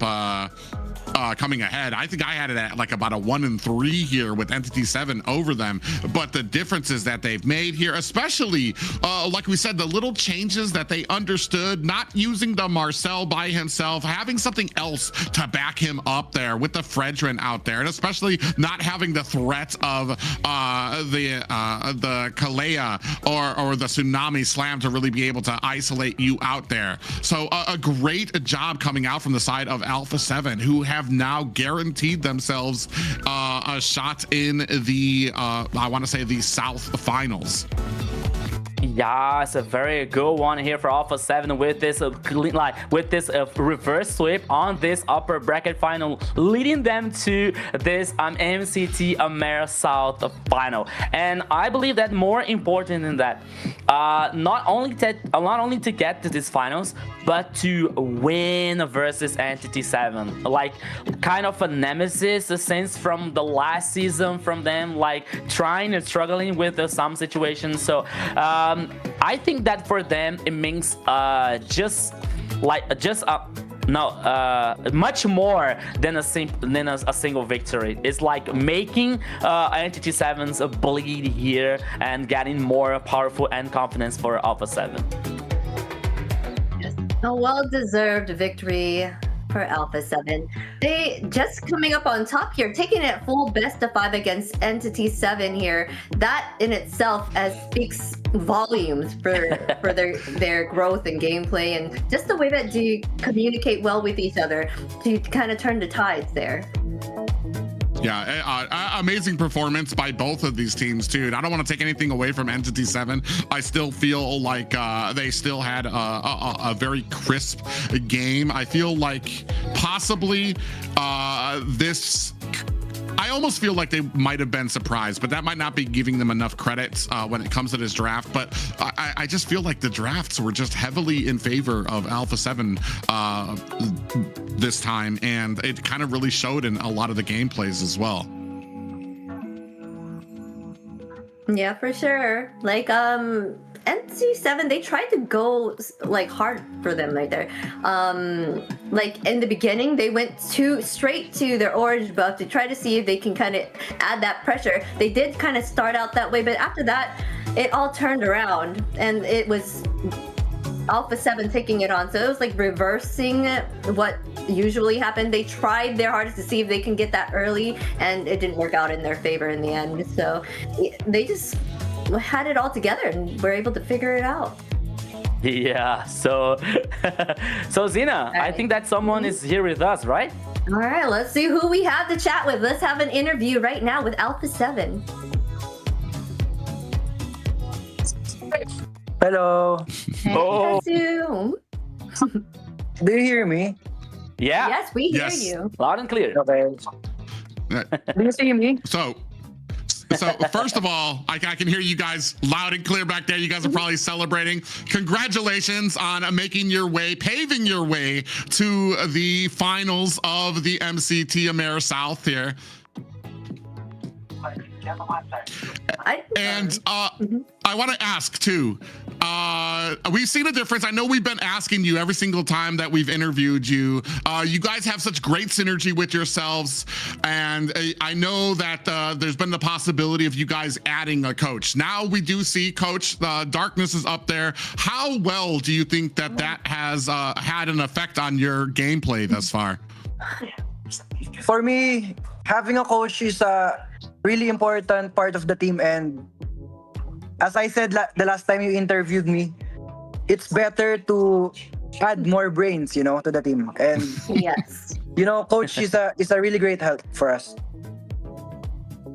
Nice. Hasu, congratulations on the win here. You guys led into the finals of MCT AMER South. As we were watching since the first game here, like you guys from Alpha 7, like dominating the games, and somehow, and at some points of the game, like we were like leading this advantage for Entity 7. So I want to know from you guys, what was the communication, especially after the second game? We were losing like 2-0. Like, what kind of communication? Like, what did you guys talk to yourselves, to the coach? What was this communication coming out from Alpha 7? For me, on the 2 games that we lost, it doesn't really affected us because we, as a team, take the series or take the games like 1 game at a time. We always say that 1 game at a time. So whatever happens, like the last game or the last 2 games, we don't care. We're just gonna play our game, and we're gonna play 1 game at a time. And for me, yeah, I'm just proud of my team that we do the things that is need to be done, 1 game at a time. Nice. So you've been having a standout performance. You took 2, was it 2 MVPs there? What would you say that adding, did you make those calls yourself on the draft? I know you had help from your coach, right? So I know you guys were doing an amazing job before that, but do you say that he made such a difference for you guys this time around that you had more of an upper hand against Entity 7? For me, all of the games, our draft was good, and it really depends on us. It's just us versus us always, and for me, it's all the games, it's the team decision. Like everything we do, everything we pick, That's good. is all discussed within the team, and the team is 100% go with that. Yeah. I'm sorry, so it has guys. to I be cannot agreed speak right upon. now. I'm sorry. I know emotions are probably running high right now, and you guys are able to finally get that very important victory over Entity 7. And I know there's a lot of pillars, a lot of different things that make a team successful. But I mean, it has just been a noticeable difference from this Alpha 7 from what we've seen before. And if you could pick one thing that your team has done or has grown on, what do you think it was that has made you so successful in this series? I think our brotherhood, because being brothers, not just being teammates, is the best thing you can do as a team. Because if you're brothers, you can do everything, or you can say everything to that brother. Okay. That you cannot say to just a teammate. Do you understand me? Yeah, okay. All right. Yeah, that makes sense. Yeah, makes sense. Hasu, my brother, I'll make you a question now, and please help us, please, because the most of the times that we ask you, like, oh, which team do you want to face, and which team do you consider the best, you used to say like, no, we only think about ourselves, we only think about the next game. But now seeing like Infinity versus Dreamax, and then later Entity 7 versus the winner of this bracket. What do you think about? What do you think of what is going to happen? Which team do you want to face in the final? So please help us. I'm sorry. Hey! I'm sorry, but my answer would still be the same because all the teams or whoever team goes through or whoever team we're going to face tomorrow we're gonna be doing the same or maybe better than we already did today, and that's all. My answer is the same. Like whoever it is, we're gonna do our best. We're gonna do our 1,000,000%.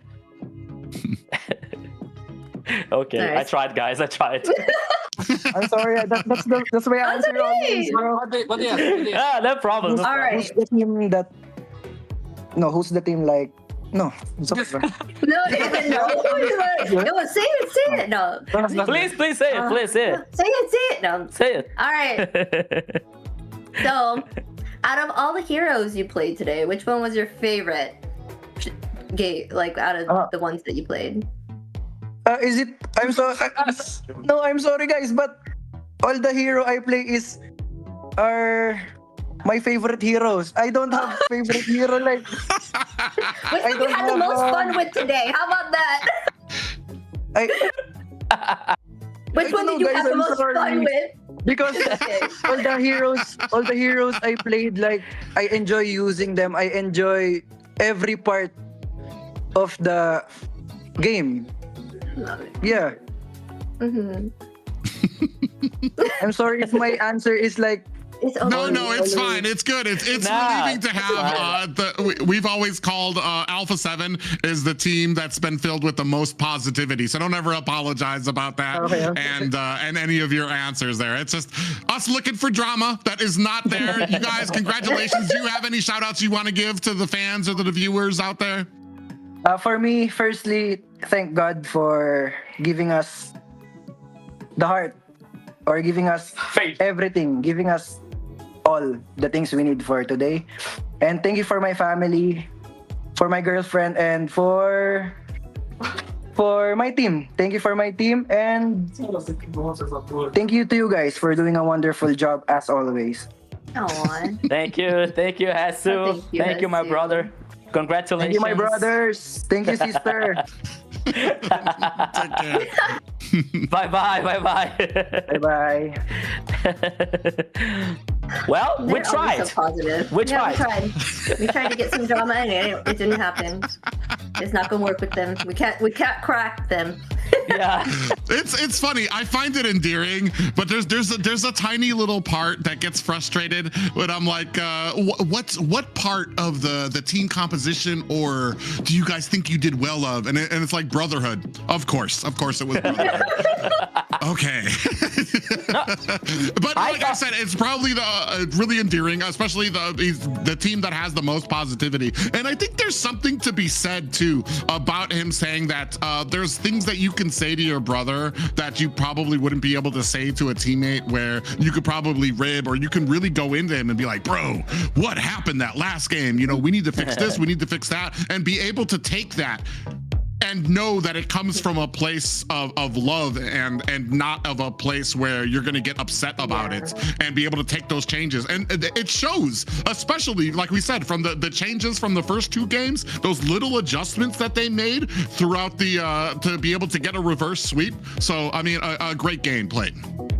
Yes, amazing gameplay, and you can up your gameplay and be top-notch like Alpha 7 by going to runestone.gg to get your data and analytics so you can improve for these games and actually join the tournament next time.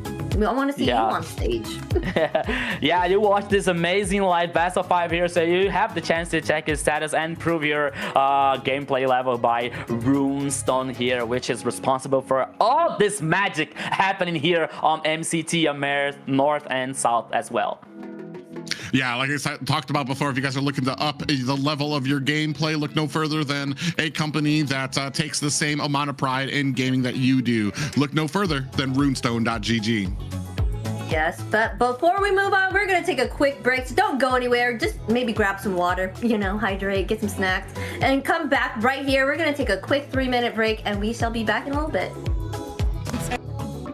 Every diamond count, and with Bonox, recharging is easy, fast, and secure. Jumping now, choose your top up and get ready to dominate the map. Plus, use the code MCT AMER to get 5% discount. Skins, events, hero, everything within reach with a single top up. Less waiting, more action. Recharge with Bonox and play it at next.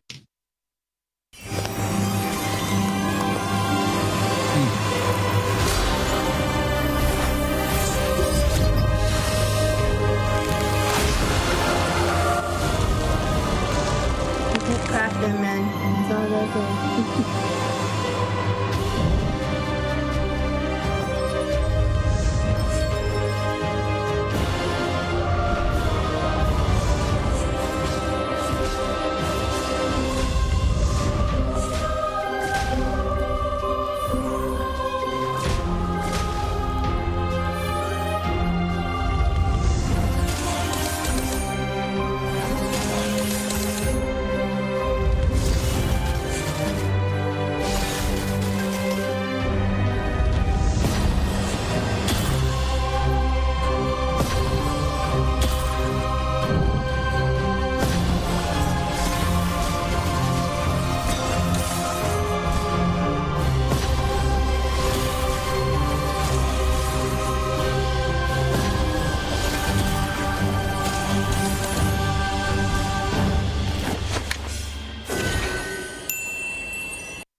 Between dreams and nightmares.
every diamond count, and with Bonox, recharging is easy, fast, and secure. Jumping now, choose your top up and get ready to dominate the map. Plus, use the code MCT AMER to get 5% discount. Skins, events, hero, everything within reach with a single top up. Less waiting, more action.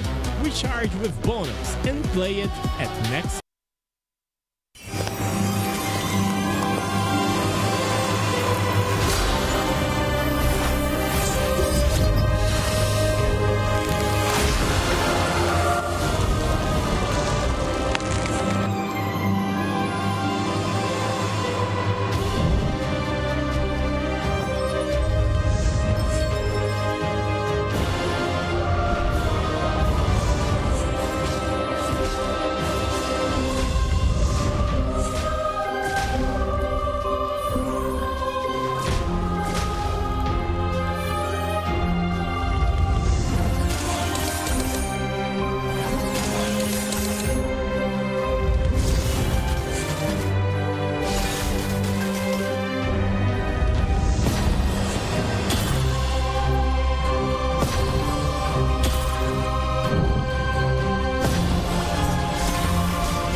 Between dreams and nightmares.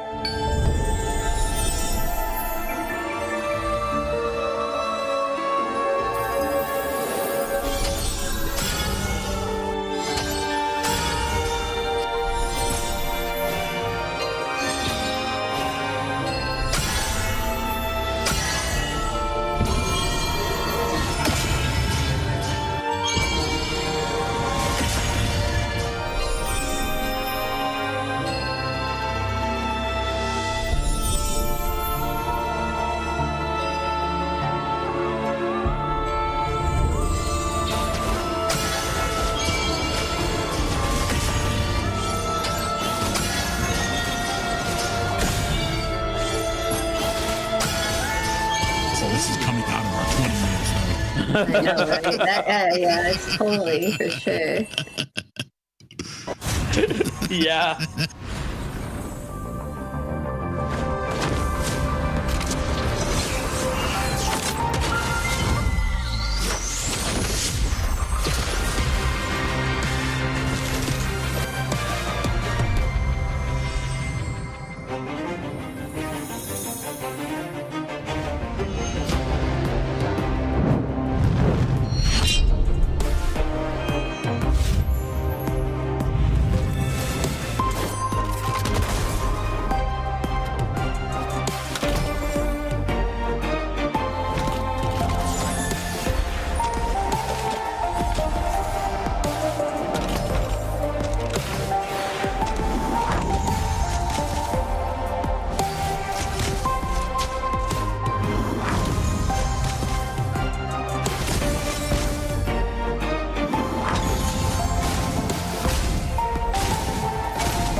every diamond count, and with Bonox, recharging is easy, fast, and secure. Jumping now, choose your top up and get ready to dominate the map. Plus, use the code MCT AMER to get 5% discount. Skins, events, hero, everything within reach with a single top up. Less waiting, more action. Recharge with Bonox and play it at next.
Between dreams and nightmares.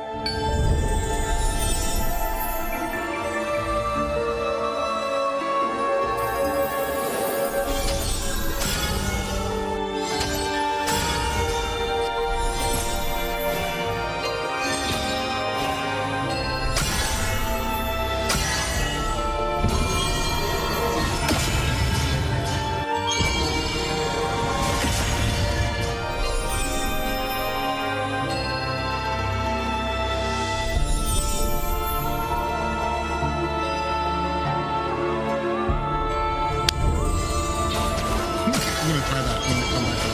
Can you hear us? I'm gonna be testing all your senses.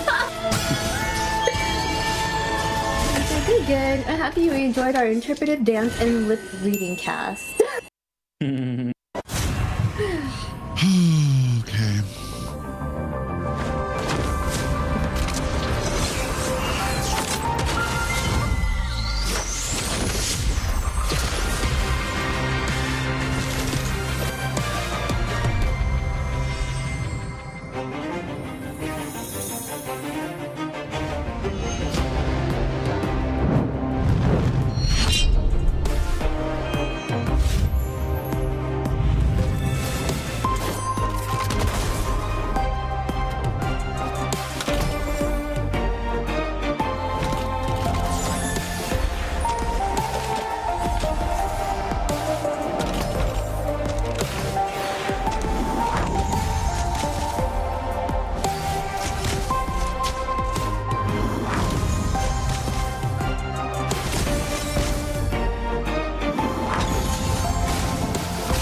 Where's the broadcast? We don't see anything.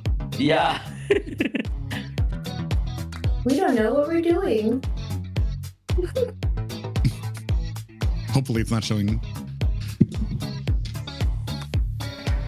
Welcome back. Hi. Are we on camera? Did it show our faces? Did it show our faces just sitting there? No, not yet. At least. We don't see. Oh, okay. Oh my God, it's so tiny. Oh, This is oh, a well, broadcast it's gone for again. ants. Okay, okay. Oh, well, hi, Hi. everyone. Oh. Welcome back to MCT AMER South. We're just as surprised as you guys are. Well, we're back, guys. Now we can move on with the show. Hopefully you can hear us, right? Yeah. So we are back here, guys. We were talking about like now it is the lower bracket time, Infinity versus Dreamax. So much history here, Private, between these two teams. Yeah, tons of history as you take a look here. We already got done with our first best of 5 Entity 7. Unfortunately, moving to the lower bracket to take on the winner here.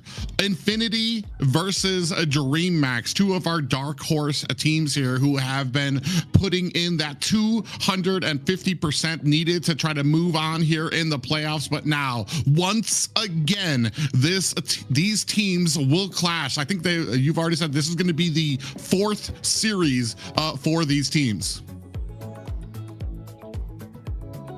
Yes, for sure. Here we have on the EXP lane, Rusi. On our jungle, we got ZZ. Mid lane, Lionel. Gold lane, Zablax. And Fanboy, my roaming favorite at the moment. So this is going to be a fun match for sure. Super excited to see these two teams go at it.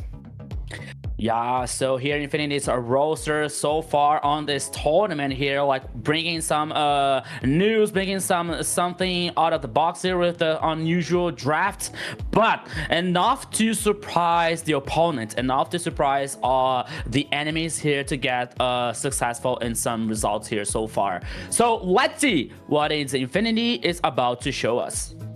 Yes, Infinity. Oh.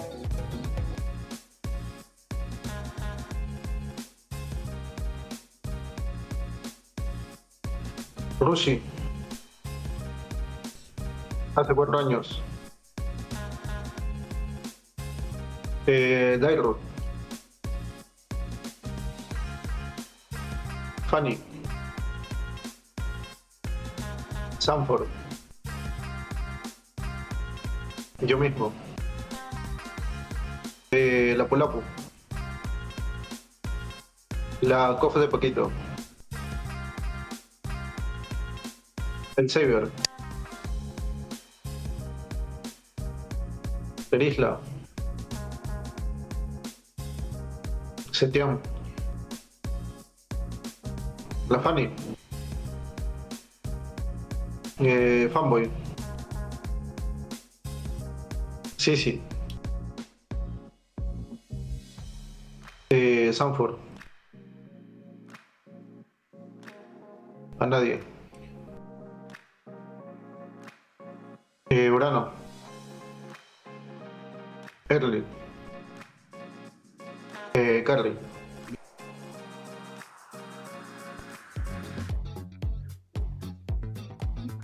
It was nice hearing from Infinity, but now we have Dreamax here on the EXP lane. We have Goo King on that jungle, Shaikiche on that mid lane, Zeus on the gold, and roaming for Dreamax is Blink.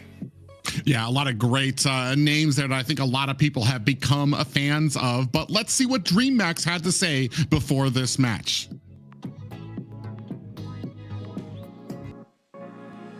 Fala, rapaziada, hoje eu vou fazer Dream Team e eu não posso colocar ninguém da Dreamax, tem que ser pessoas de outros times. Como eu vou jogar Swift Lane nessa iPad, Jungle seria o Flick, da rotação me agrada muito a gameplay do Paquito, na Gold Lane Lagusta e no Mid Lane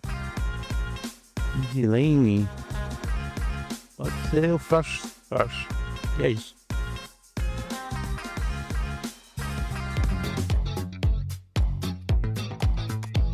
An exciting match that we're gonna have here, guys. Infinity versus Dreamax. They went the full best of 5 on their earlier games, and this will be a treat to see because we're not even sure who will win at this point.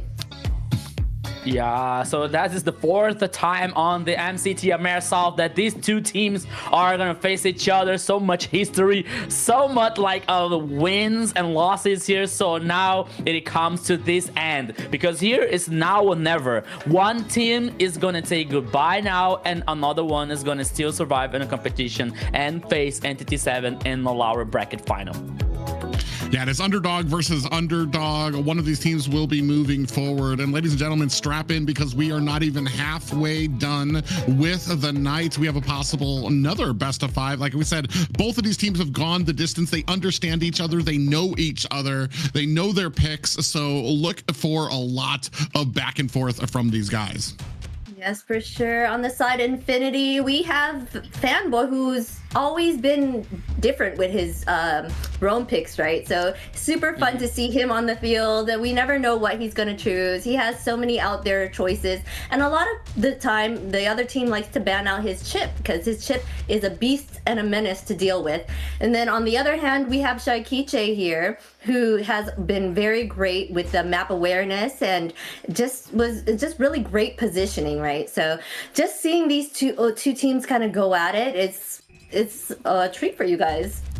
Yeah, as we were talking about before we get back here on the broadcast, we were talking about like weapons from both teams here. Like while Dreamax has Shaikichi, for example, as a strong weapon, with the King, for example, and Blink, this Trinity, the strongest point from Dreamax.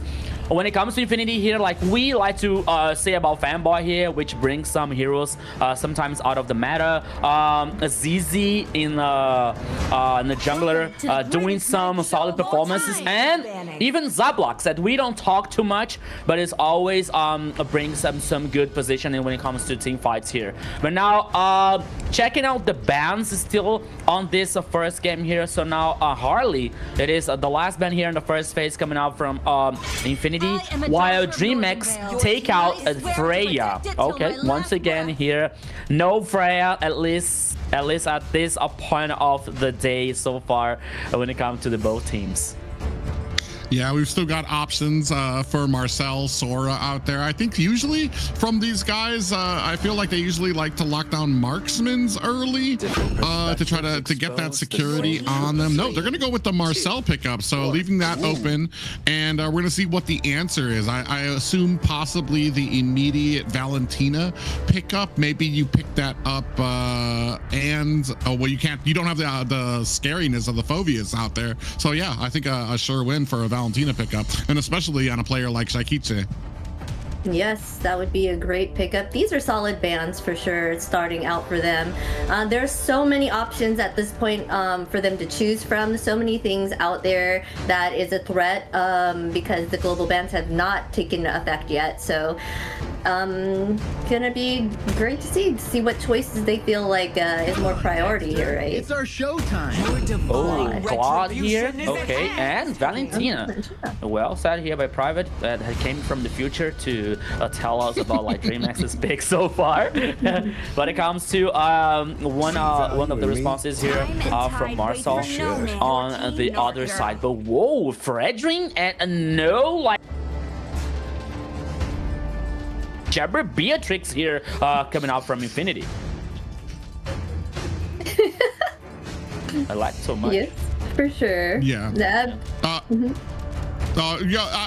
two great picks here. We just saw how well that Marcel pairs into the Fredrin, because now you have a dual backup tank there that can help in case they have a kind of a snatch and grab type of composition coming out from Dreamax. Not just that, but Beatrix as well. Added to that, you're going to be able to use the Nibiru's Passion. It'll all stack up at the edge of that golden hour, and especially when we've been seeing a lot of Beatrixes like to kind of get that anti-heal out there. So not only are you going to have the damage, but you're going to have this insane amount of anti-heal that just washes over the team that get caught into that golden hour as well. So we'll see how well this goes out there. And yeah, they're going to go with the Kalea, which we saw was successful against the Marcel in the last series. But like I just mentioned, there wasn't a tanky front line to help kind of with that as well. So if Fredrin gets in the way there, that might not be the target you're looking for on your side.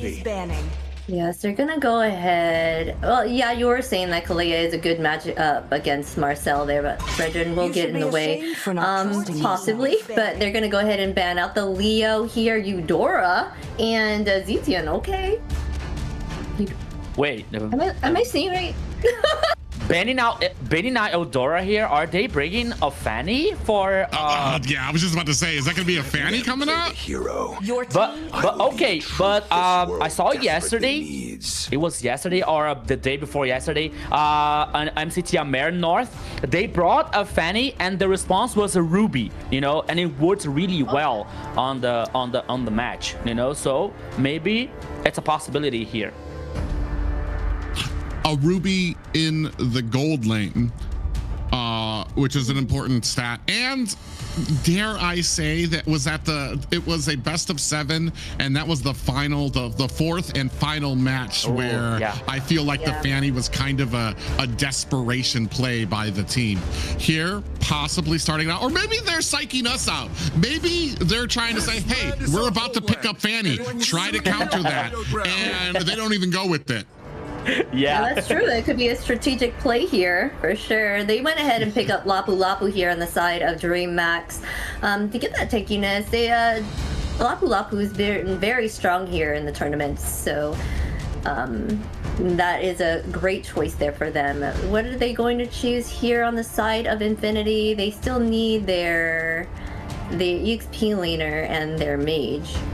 Yeah, but actually it's gonna be a mind gap here brought by Dreamax because as Private said, they banned Eldora, like trying to bait Fanny pick for somehow forcing Infinity to think about like some kind of response coming out, but they didn't buy the idea about like Dreamax bringing this Fanny. They brought Glue for XP lane and Kagura for a mid lane. It opens the possibility for Dreamax still bringing this Fanny for a King, but I don't think that King is going to pick Fanny here. I think that maybe a Suyor from this composition here. Yeah, like with a very dynamic mobility here when it comes to guarantee these objectives. I think that is a good way for Dreamax to finish this composition so far.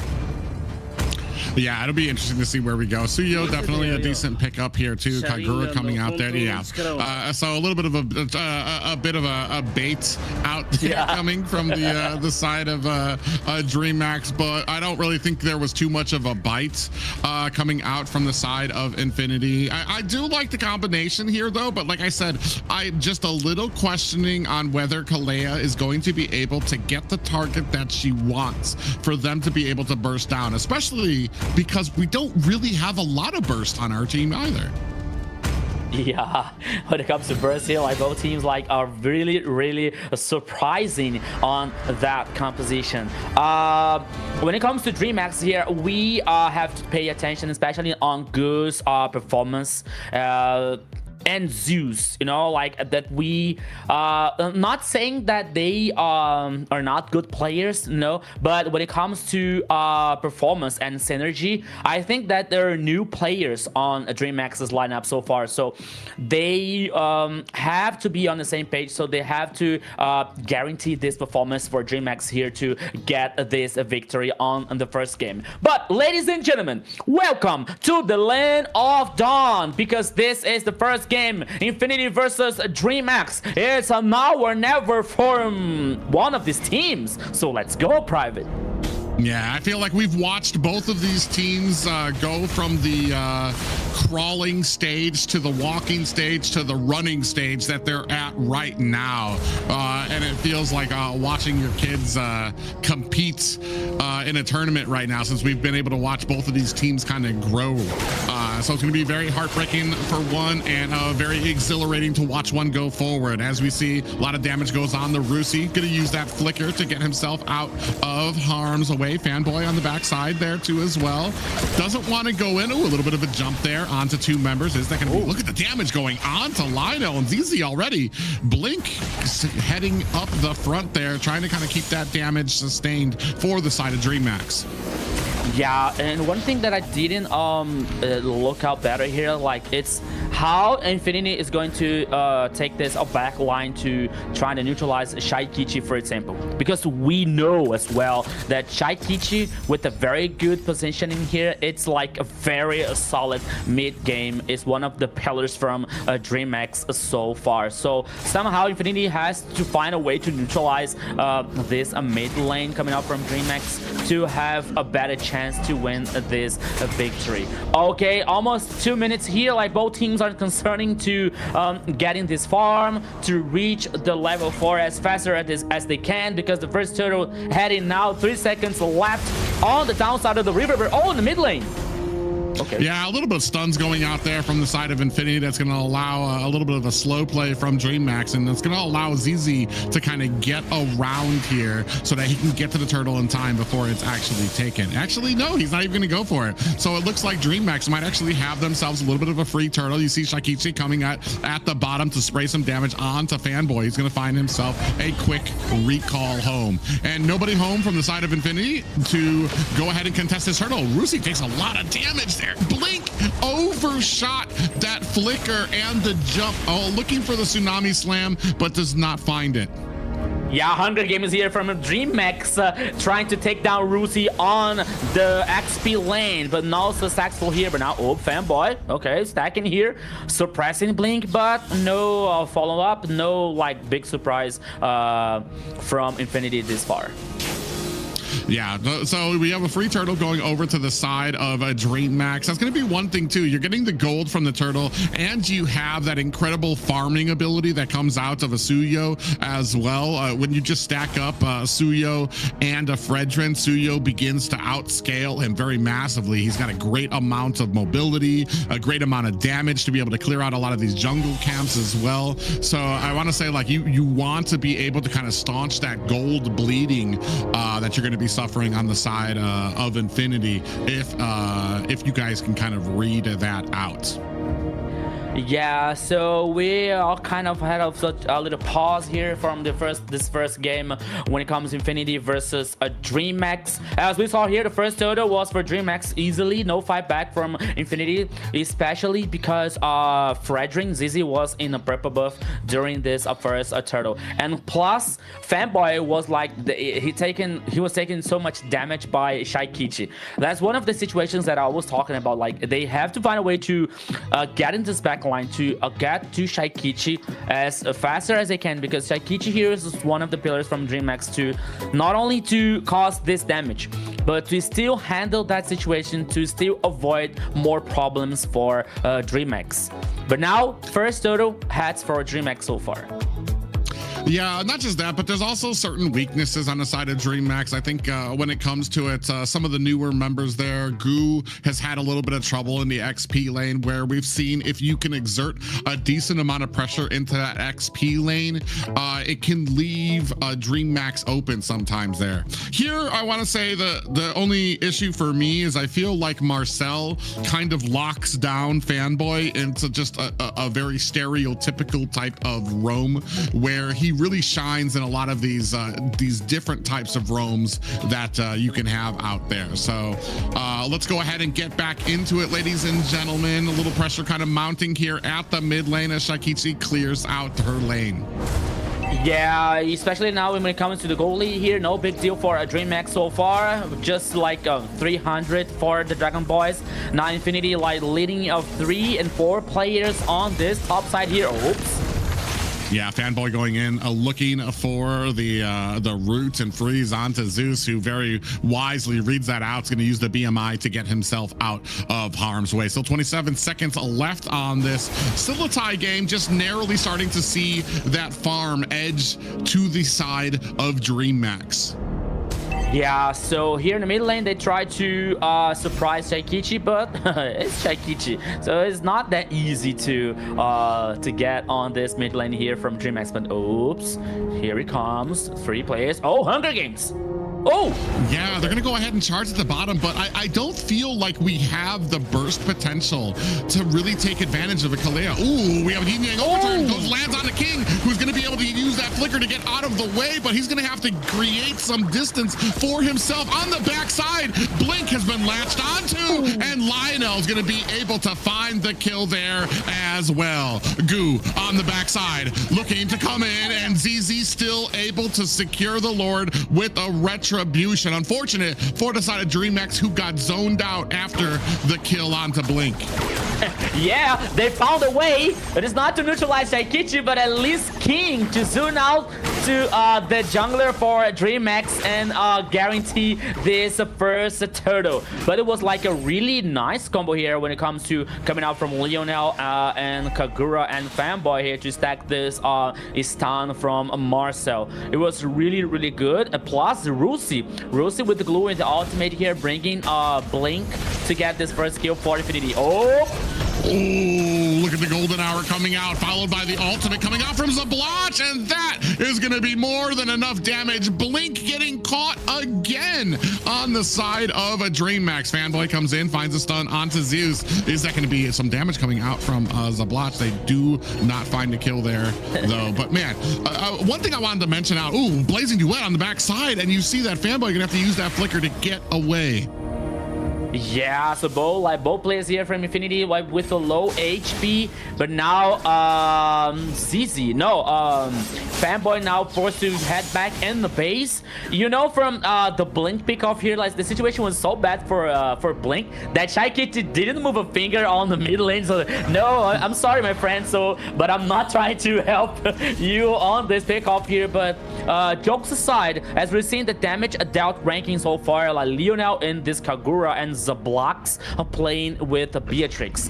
Once again, we don't talk too much about the goal laner from Infinity, but he is a very solid one. My big problem right now is as I'm looking at this composition, when Rusi goes and dives into the back line of Dreamax, they don't really have a lot of damage until Zeus comes online, is going to be able to kind of burst a lot of that down.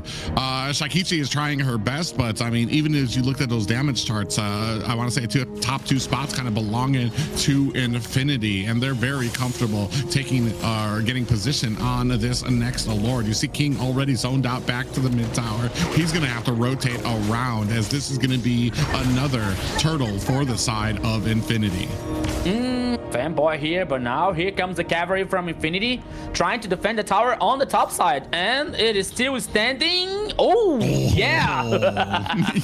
Yeah, it was a little minion that could, but unfortunately not able to take down that top tower. But I feel like that top tower, it's more than pretty much gone there. It's going to take less than an auto attack from anybody there. As you can see, them trying to plan in, now going in onto King, who's going to have to use that blade surge to get himself out of harm's way. Yeah, but now on the top side here, like both teams are leading much more players, like 4 players here now. They're trying to get this info on the river. Blink playing just a little bit more aggressive, and Fanboy trying to get this info here for Infinity. Now the tower is gone. Like a one whistle over there was enough to take down this tower. It is the first one here for Dreamax on the Land of Dawn. 2 kills here, just a little bit more than 8 minutes. 2 turtles for Infinity, 1 for Dreamax. The next objective now is the first Lord, but now both teams are working and trying to get this info, dominate this map here so far to maybe pick off, maybe neutralize someone here to get this advantage. Ooh, big Tsunami Slam comes out there, but it's going to be onto the Fredrin. Out comes the golden hour, and ZZ's going to be able to get away. Fanboy gets a retribution, and it gets taken out as well. Zeus able to find a kill onto Lionel, and now ZZ in trouble. That is 3 players down for the side of Infinity. 3 players down in this team fight here in favor for a Dreamax. So it was a good one here, especially when King got in this back line, got in this flank, and giving a no chance for Infinity. 3 players now. The Lord is available. Oh, it's Slam once again.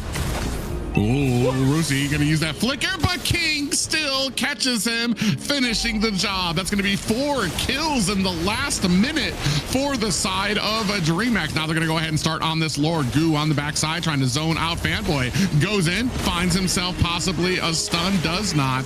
As you see another tower destroyed on the side of Dreamax. Now continuing on this Lord, slow playing it down to 50%. Fanboy and ZZ front runners here as Blink takes a pop-up from the Lord. Out comes an umbrella from Lionel. Tsunami slam comes out. Blink in trouble. Is that going to be enough? An IMU golden hour as well. And Lord gets reset. Umbrella is out as Lionel finds a kill onto King. And it seems that the Lord gets picked up by ZZ of Infinity. That's exactly what we're talking about when it comes to these two teams here. Oh, yeah, you see that Goo actually went in looking against 5 members. He has a little bit of power and defense on his side, but gets taken underneath a tower and will not last long. Lionel gonna pick up the kill there. Yeah, Goo was taken down here, but he bought time enough to get one player down and help Dreamax to take down the tower on the mid lane here, while the Lord is heading on the bottom lane here in Infinity's favor so far. This game, it is so far to be the end for both teams. As we're seeing out the items so far, Malefic Gun as the first item here for Zablox plus the Blade of Despair. 20 core items are ready for Claude at this point of the game here. Man, this is something that we've seen before from a Beatrix when it comes to an early BOD. That means that when the damage comes out, especially if it's going to be if it's going to be that the machine gun ultimate that's going to come out after the golden hour, it's going to be able to just basically wash through a Dreamax here. Right now, I mean, 31 to 31k, so it's very much tied, but the macro going over to the side of Infinity as they have themselves a good amount of wiggle room here in this first game in this best of 5 against Dreamax. Yeah, so meanwhile, we're seeing the damage they're ranking once again. Lionel leading with the Kagura here, but now the top side, Dreamax able to defend the tower number 2. Yeah, leading all the 5 players to defend on the top side here. But now Infinity trying to work on the mid lane and leading Rusi to clean the minion wave, heading down on the bottom lane. As you said, Private, the goal leader here, like even tied up for both teams when it comes to a map. We can say that's just a little bit for Infinity, but not too far. And now we're getting Holy Crystal for Lionel and this Kagura with a 4-1-0. It is time for Dreamax to think about like Athens for like this burst of damage when it comes to Lionel, or maybe Radiant Armor. Yeah, I mean, I want to say too, Lionel's been doing such a great job at some of these objectives. Ooh, big jump up, but gets caught up there. Golden hour is out as well. Goo might be in trouble there with the damage coming down. Blazing Duet into the back line. Goo finds a kill onto Fanboy. Lionel able to return the favor to Blink. King able to take down Zabloch as Shakiche finds a kill onto Lionel. ZZ answered back to Goo. It's just King and Shakiche trying to find this off, and Rusi trying to fight alone against the 2 members of a Dreamax. Is he going to be able to find himself a disengagement? He's well on the backside of enemy territory now underneath a tower as King finds himself a kill onto Rusi. It was like a close call here for King. He was clever enough to get on the tower here to get this aggro to eliminate Rusi. But once again, a close fight here for both teams. Dreamax with just a little bit of advantage. Now the Lord already on the page on the top side of the river with both junglers alive. Both teams are heading for this objective here. Plus, with almost 14 minutes on this game, here we go. Yeah, I want to say when it comes to these objectives, they need to watch out for Lionel, who's been surgical when it comes to getting these umbrellas, hitting up King. Ooh, we do have going well into the back line. Zabloch immediately bursts down Blink, who maybe went a little bit too early. ZZ on the backside. Goo trying to be fending them off. A Fanboy's gonna have to find himself an escape. Golden hour is out as well for these teams. Zabloch with a blazing duet trying to burst on the heroes. Gets bursted down himself buys a blotch. And Zeus down for the count. Goo trying to fight off 2 members. Shakitse and King.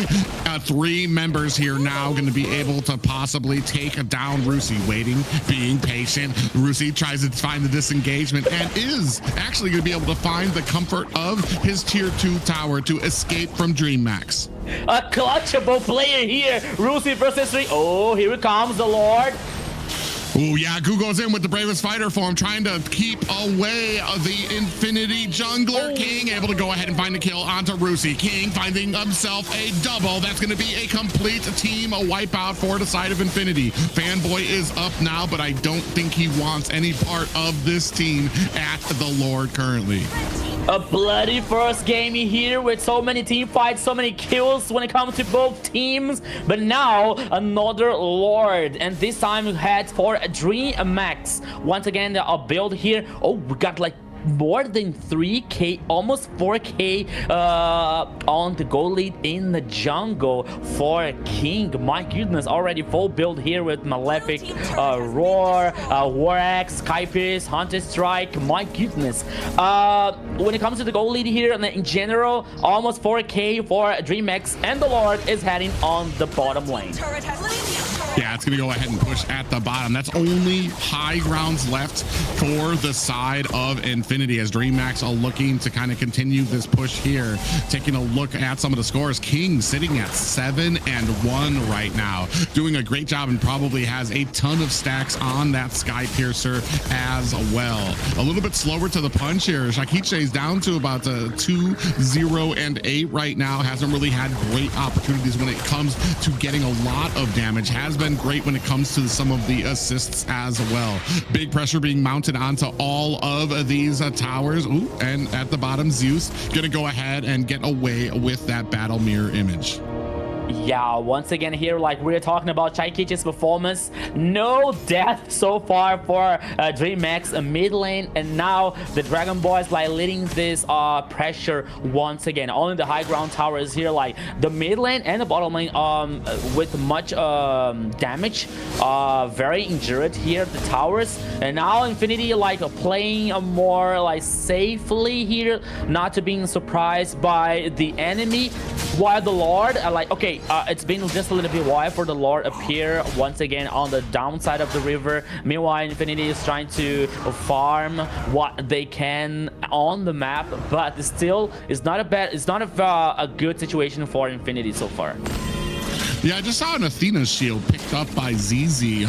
I guess sensing that Shakitse is probably the biggest threat to spraying on a ton of that damage. So I feel like we're really kind of leaning on the damage coming out from Goo and King. Zeus should be online by now. Probably has that Demon Hunter. Yeah, he has the Demon Hunter. He's full build, actually. He's even got the Malefic gun out as well. Maybe the last bit, he's going to probably exchange some of those boots for another defensive item out there. But they should have more than enough to be able to kind of tear into this Fredrin once these teams fights start again. It's just going to be, like I said before, Lionel has been great when it comes to getting these umbrellas, landing on the King and getting that yin-yang overturn. Fanboy goes in, but King immediately with the dash to look for that disengage. Yeah, and we saw like Fanboy guaranteed Athens on his build so far. Lord already on the pitch in the downside of the river once again.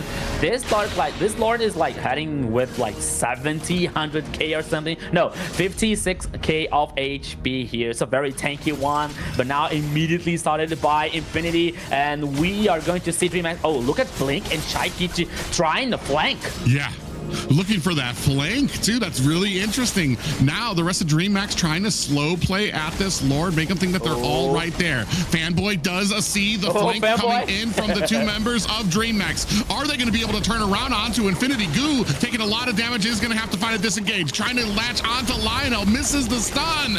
Is that going to be enough? Out comes the golden hour, and Blink very low. Now looking for another engagement. Goo going to be having to get away from this team as Zeus finds a kill onto Lionel. Great blazing duet coming from him. Shaikiche finds a kill onto Fanboy. 2 down from the side of Infinity, as on the backside King finds a kill onto Rusi. That's only going to be 2 left for the side of Infinity. Dreammax possibly looking to close out this game early. Don't even want to go for the Lord. Want to put the pressure as much as they can on to this bottom high ground tower. It's just ZZ and Zablotch alone to defend. Look at the clear coming out from Zablotch, and Goo gets taken out by Zablotch, and this might be turning around for the side of Dreammax. And you have to wonder, should they have gone for the Lord? Do they still have enough time for this Lord? But now Dreamax, then all of a sudden they decide to head back. They decide to get this Lord here to get things safer and easier for them, because they lost Goo in this process. Okay, they opened the base from Infinity, but still they have to take care, because Infinity is a really strong team. As we're seeing out the damage dealt ranking so far, Shaikichi is now the leader, followed by Zeus here on Claude. And there's one thing that I would like to talk about this game. Even though we're seeing King and Shaikichi like playing so well with an astonishing performance, for me, at least in my opinion, the game changing was the blazing duet coming out from Zeus and the most part of the team fights. But now here comes. Yeah, conceal play has been activated for Dreammax. You can see Infinity trying to stand the wall here, as we do have a little bit of freeze that lands on to the enemy team. Lord swinging away, as the rest of the team going to go ahead and focus up at the top. Tsunami Slam, Fanboy goes down. He does have a golden hour out there as well. Down goes the Lord. Lionel able to find a kill on to Zeus. ZZ with an Appraiser's Wrath. I believe that was just to take out the minions. Rusi with an Immortality. Evil Queller goes out there. King!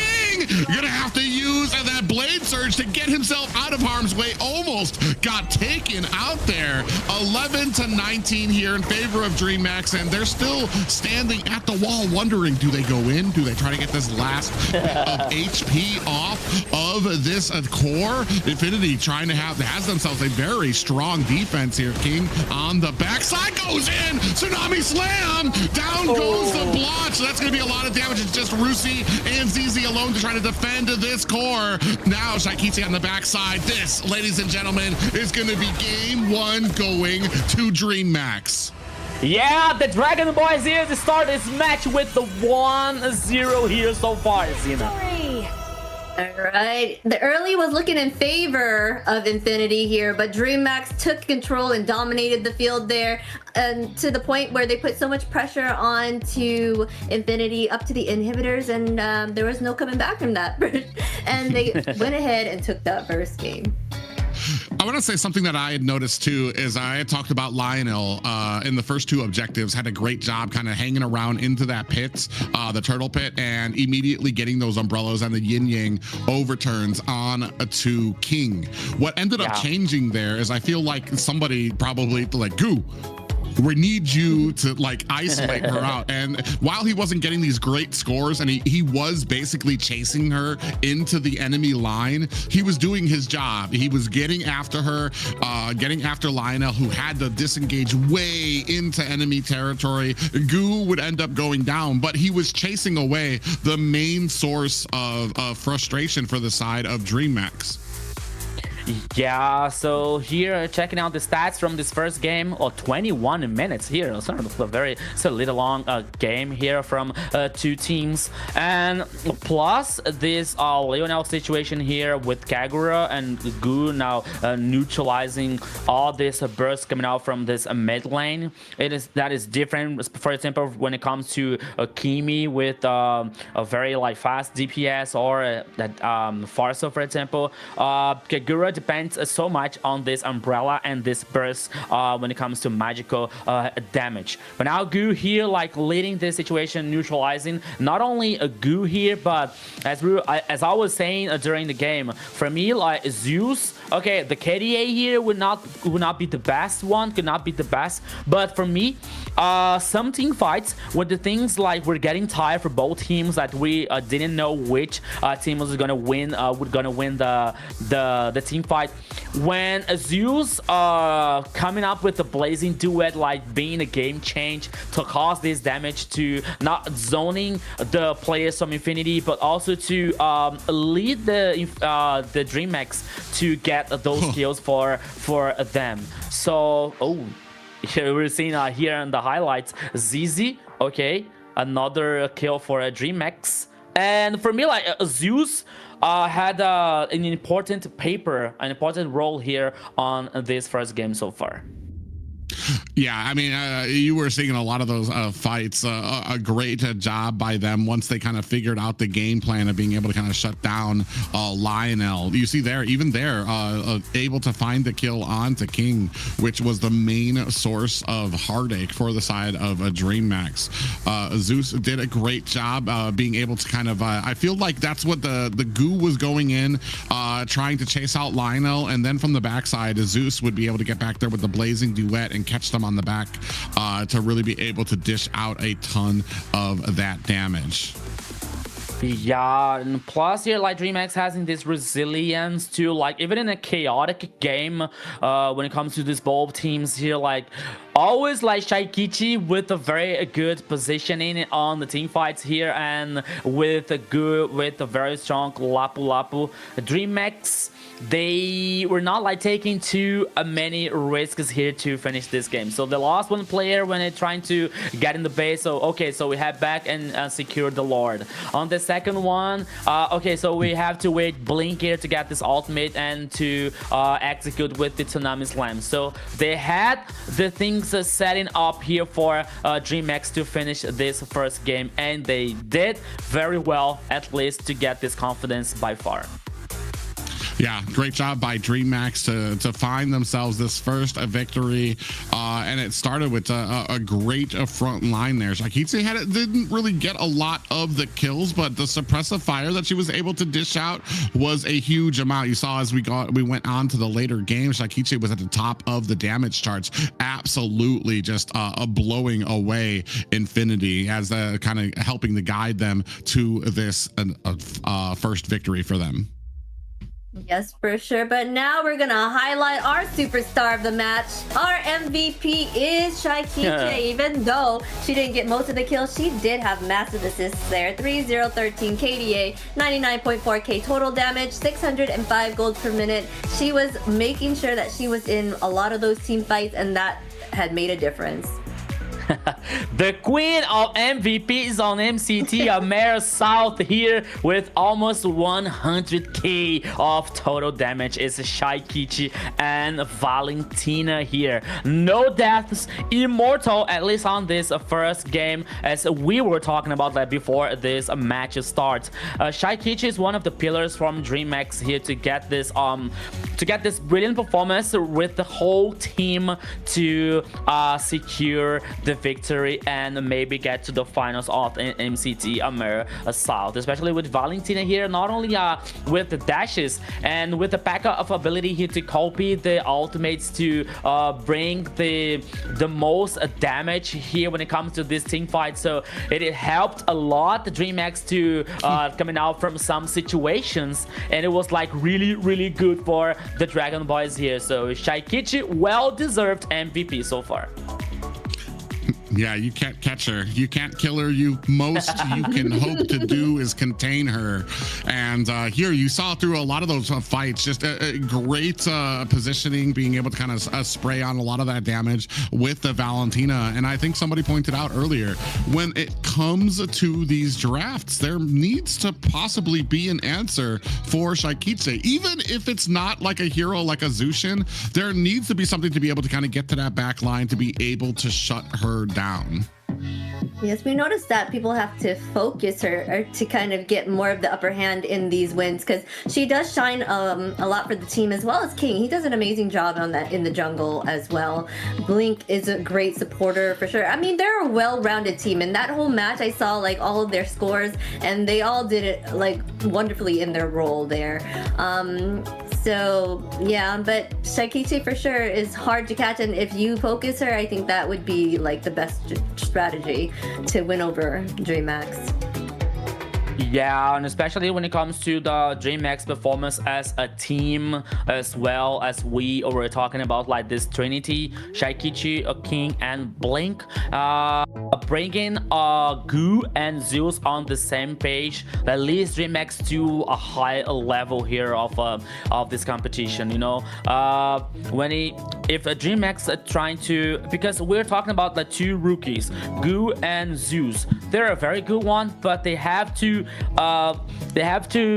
get this trust from the other players, from the rest of the teammates here, to guarantee these points and victories for Dreamax. It is working so well because for the last time that the Dreamax faced Infinity, it was a 3-2, was a 5 games, like very tied up, and this first game was not so easy for Dreamax, but still it was a good victory, enough to get Dreamax the confidence that they need.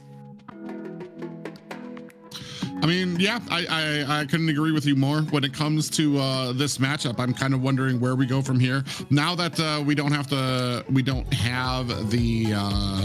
Marcel to really that I feel like is like one of those, you need to go ahead and pick that up. I feel like here you have the ability and the opportunity to really kind of expand and spread the wings of Fanboy. Not just that, but like I've said before, you need to be able to build your draft around some of those picks as well. I feel like there's some obvious choices that come out from Fanboy that he's been good on, that he's been well on, but it takes the village effort of that team to be able to kind of make some of that stuff work and really kind of turn the tables on Dreamax. We've talked about it before.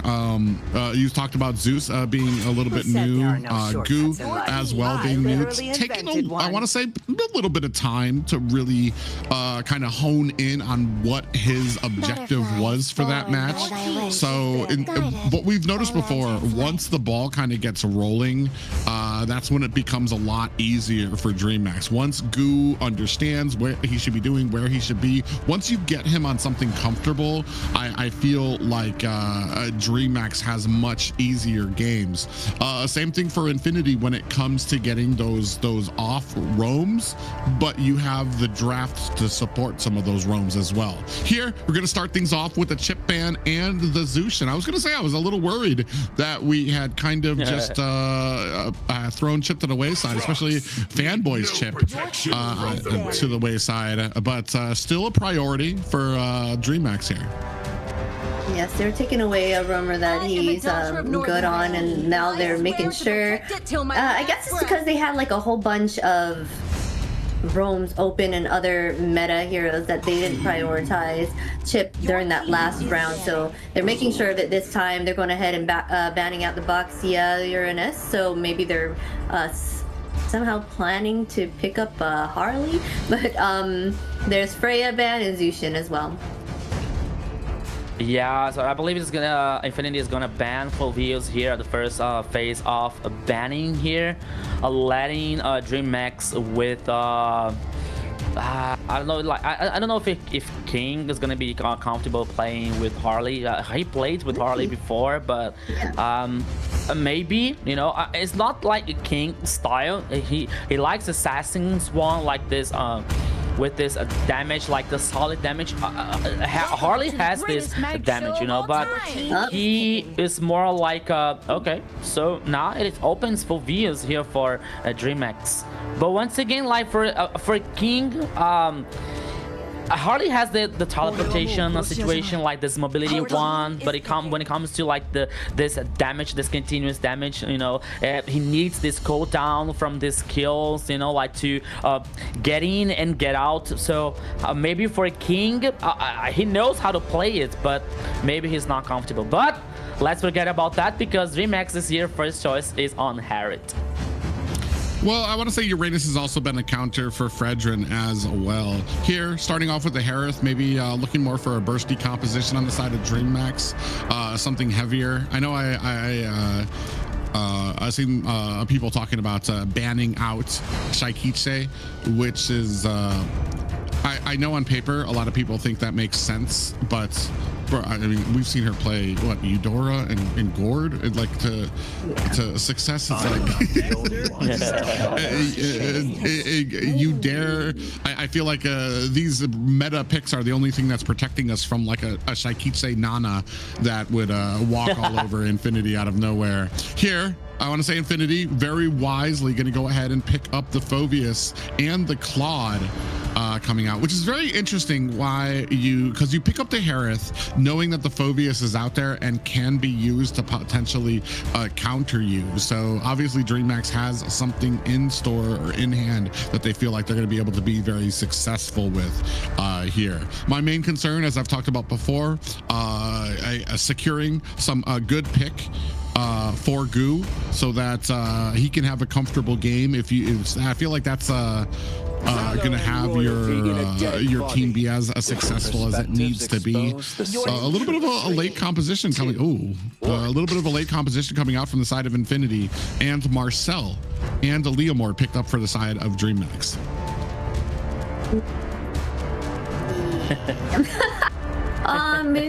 They're gonna go ahead and pick up that Leo and Marcel. Those are solid picks for sure. I don't even know what to say about that.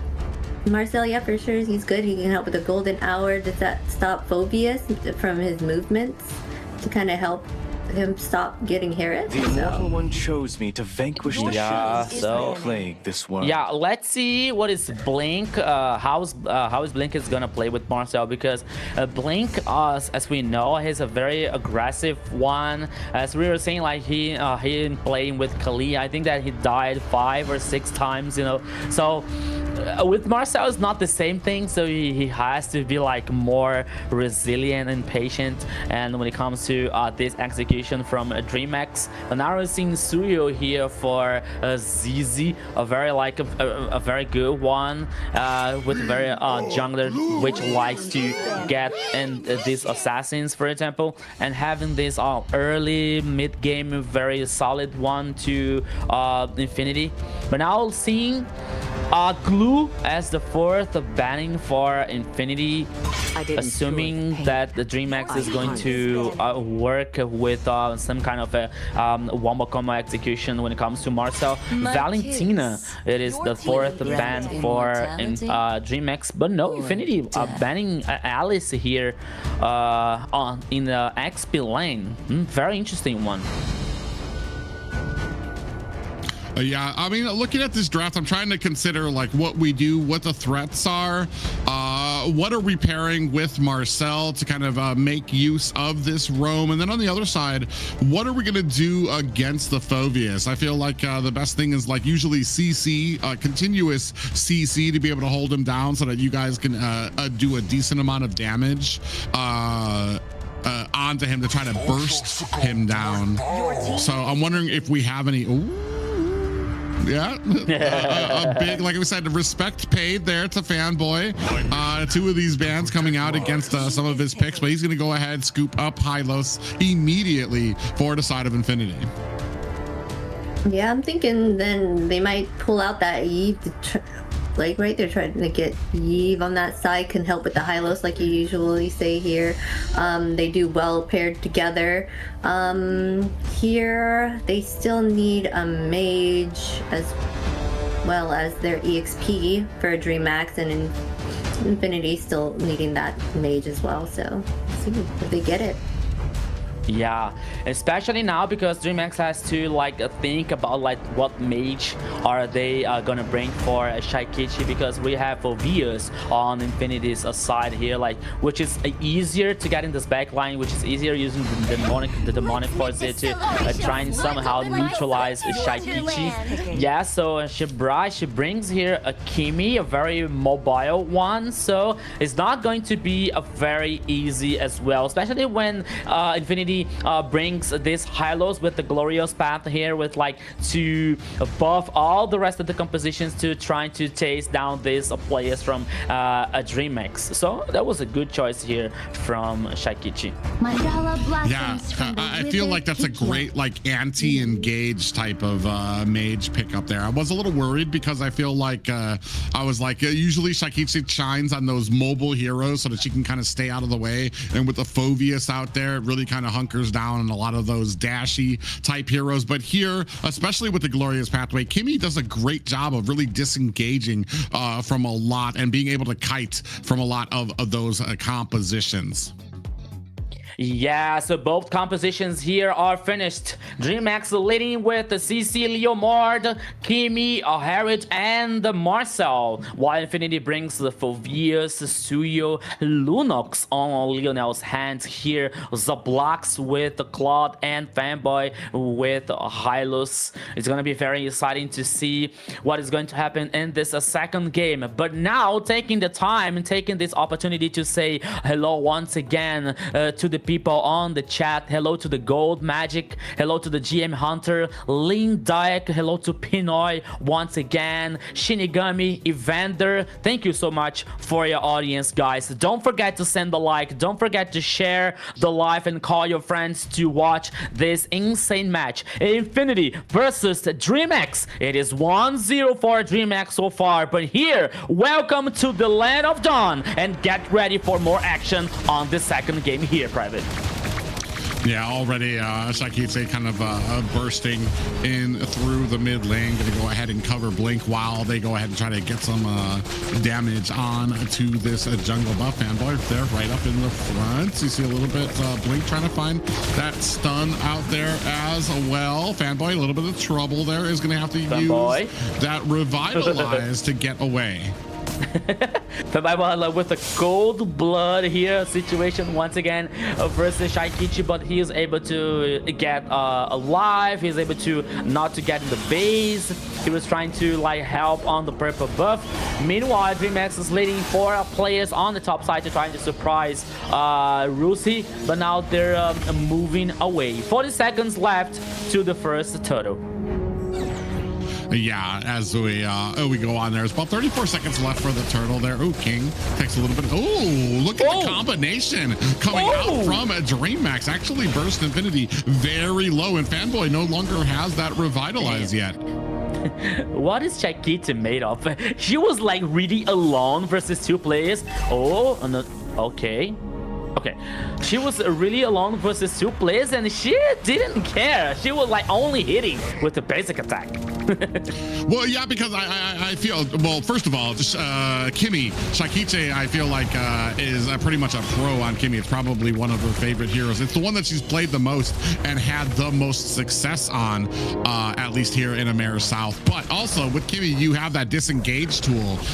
So if things do get a little bit hairy, she's going to be able to kite there back as well. Fanboy getting some information on Dreamax, who is looking to take this Lord without much contention, and out comes the Phantom Steed and a stun to zone out Fanboy, and King gonna scoop himself up the first turtle of the game. Oh, in the bottom lane. Oh, Zeus here almost taken down by Leonel, but now he's able to survive. He's still standing in the goal lane, in the bottom lane, but now Fanboy here, Leonel, it's a 2v2 situation on the top side. Oh my goodness. Yeah, damage coming out of there for them as well. Zombie Force has been laid down at the bottom. Zabloch is going to go back to his tower as Zeus going to need to catch a quick recall back to base. Yeah, so much trouble coming from everywhere here in the Land of Dawn for Infinity. But now the purple buff can be another party when it comes to both teams. Blink, Shaikichi, and King. Here we go. Oh yeah, you see the Phantom Steed coming out there. Golden Hour is out. Are they going to be able to catch anybody though? I wonder, were they able? Yeah, they were able to. No, they weren't able to steal away that purple buff. I was actually trying to see, but it looks like ZZ was able to secure it even in the fray there. So a Golden Hour is down, and they were not able to capture the enemy's buff. Yeah, meanwhile, Gu was taking so much damage and so much pressure on the top side here in the gold lane, so he is forced to get back in the base. But now both teams once again like leading to the next turtle. Okay, 35 seconds remaining. Not now. I'm sorry, but Fanboy here versus two players from Dreamax. Both teams like are very cautious at this early game. No kills, only one turtle for Dreamax so far. Yeah, I want to say very respectful of both of these teams. They have a very big respect for the damage that can come out. They're not trying to get caught. They're playing very safe. They're clearing out bushes before they go in. Blink doing a good job of making sure like the road is clear. Out comes the Phantom Steed. Brucey taking a heap of damage there on the backside. Fanboy laying down the the glorious pathway. Shaikiche finds a kill onto Rusi. Lionel in trouble. He's gonna have to use that brilliance to negate a lot of the damage, and that's going to be the second turtle for the side of Dreamax. Dude, this is so magical here when it comes to Shaikichi once again, because we were talking about like, okay, Rusi with Popius trying to like get in this back line to neutralize Shaikichi, but she gets the first kill here versus Rusi, getting this advantage for Dreamax to secure the second total for the Dragon Boys. Yeah, I mean, they're doing a great job here, and especially it not costing as much. I've talked before about, actually now Rusi in trouble here, getting ganged by 3 members here. He's gonna have to use that demonic force, but it does not save him from Shaikiche, who now has 2 kills. The 2 kills of their team. Gu going in, gonna take a little bit of damage from that tower as they dive under there against Lionel. Did you see that Shaikichi's recall effect? It is something like a green bird.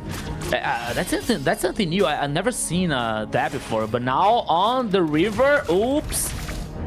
Ooh, ZZ might be in a little bit of trouble here. He's gonna have to use that blade surge to get away. Chased by King on the backside, gets taken out. Zablot's gonna use that blazing duet. Might be in a little bit of trouble. King on the backside does not find the damage. He actually might be in a little bit of trouble here underneath the tower, taking some shots from it as the rest of Dreamax looking for the disengagement. So far, killless on the side of Infinity as Dreamax mount themselves 3 kills for themselves. Brilliance used by Lionel to get away from Gu at the top lane.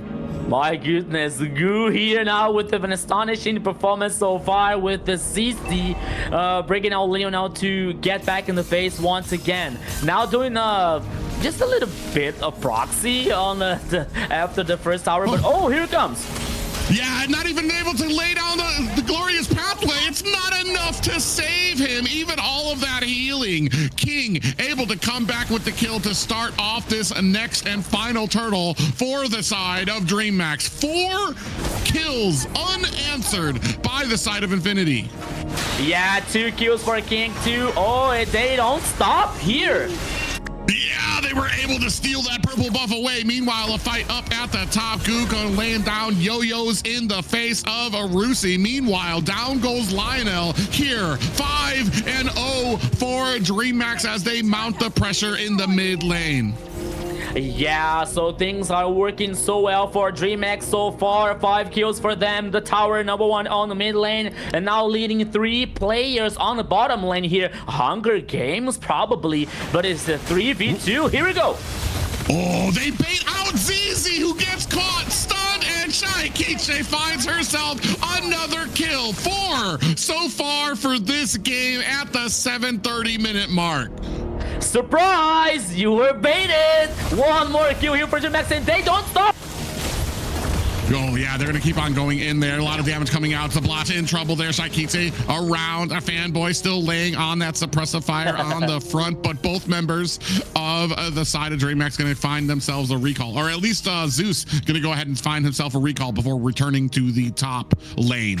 Yeah, and I believe now that they are like just a little taking a rest so far for the first Lord, but meanwhile 1 more tower taken down by Dreamax. Radiant armor and golden staff now for Zablox to blazing duet. Tried to catch Shaikichi. Man, that is a lot harder. It's a lot easier on paper to go ahead and try to close the distance on Shaikichi, who's able to use that flicker to get away. Now, Glorious Pathway has been laid down. Rusi able to find a kill onto Blink. Rusi taken down by King. The rest of Dreamax trying to lay on the damage, but ZZ finds himself a double. Now, Dreamax in trouble. Goo looking for the disengagement as ZZ chases him down, but Shaikichi right back with some of that suppressive fire. Gonna use a great disengagement. Still finds the kill onto Lionel, but 4 of her comrades have been taken out. 4 players down for Dreamax. The whole advantage that they built so far, it's ended up by 1 team fight. Okay, the goal lead is still leads for Dreamax, but the Lord goes for Infinity. They took down the tower number 1 in the mid lane here in the process, but now the target can be on the top side, but now Dreamax are leading the players to defend that tower. Private, Dreamax were like with a very aggressive early game. We're seeing the items here so far. Demon Hunter, Golden Staff here for Claude. While we hear like King with a War Axe so far in Brute Space. But now Infinity is back in the game after like a not very clever team fight by Dreamax. Yeah, and that's unfortunate. King gonna go in, does have that Phantom Steed. Fanboy immediately lays down the golden path, the glorious path. And look at the damage. He's alone against the whole team of Infinity. Looks to disengage. Meanwhile, Lord and Zablotch at the mid lane. Dreamax are gonna need to answer this. I've seen this before, and this was kind of usually in the early stages of the playoffs, where Dreamax were so focused on fighting that they allowed Lord to take a bunch of towers, to kind of roam around freely, and that's I feel like hopefully we're not seeing a resurgence of that type of mindset when it comes to a lot of these fights, because that could lead and spell doom. Rusi in trouble, gets backed up, gonna use that demonic force. Zaman force has been laid down on the ground. Rusi might not be long for this world, still slamming down. Zeus finds the kill, but Zablotch comes in with that blazing duet. Look at how much damage he took though. Lionel able to return the favor to King and find the kill onto Dreamax's jungler, 1 for 1 apiece. Yeah, and it comes here not a very good situation for Dreamax, because we are talking about Infinity's composition with Lunox, with the Zablocks and Rusi, a very like strong in a late game situation. So the clock is ticking for a Dreamax. Okay, they have Zeus on Harriet, they have Shaikichi with the Kimi, and Goo with the CC, but still Infinity's composition has like just a little bit of a scale up for a late game, so Dreamax has to take care about it. Yeah, we already saw that kind of scaling starting to come in as Lionel is able to kind of get that burst with the darkening to really shred down King, who wasn't expecting it. That's what kind of led to kind of a flipping of the fight there. So right now, I mean, Dreamax looking to kind of recenter on the map, as you see kind of a focus at the bottom. Macro firmly on the side of Infinity, despite the gold discrepancy coming out of this game. I mean, a very firm game by them. Ooh, Blink goes in, finds a little bit of a stun on the 2 members of Infinity. Does allow some time for this orange buff to be picked up by Dreamax. Yeah, so here like after 12 minutes, 10 kills for Dreamax versus only 5 for Infinity, but the map here is even way tied up for both teams. The first, like, one more Lord actually on the game here so far. Immediately started by Infinity, but here we go. Yeah, they're going to try to chase down. The Brilliance comes out there. We do have a golden hour. Lionel gets trapped there, but on the backside, Zaman forces to lay down. Shaikichi finds a kill onto Rusi, but a blazing duet onto the back line as Zablotch looking for the disengagement is going to be taken out by Shaikichi. Double kill for the mid lane of a Dreamax. 8-0-1. Oh man, Shaikichi. What can we say more about Shaikichi? Oh, here it comes. Yeah, comes in with a Phantom Steed. ZZ in trouble. Shaikichi with another kill. And that's going to open up this next Lord for the side of Dreamax. Shaikichi once again here getting one more kill and securing the Lord for Dreamax. When the things get tough, you can call Shaikichi to solve your problems.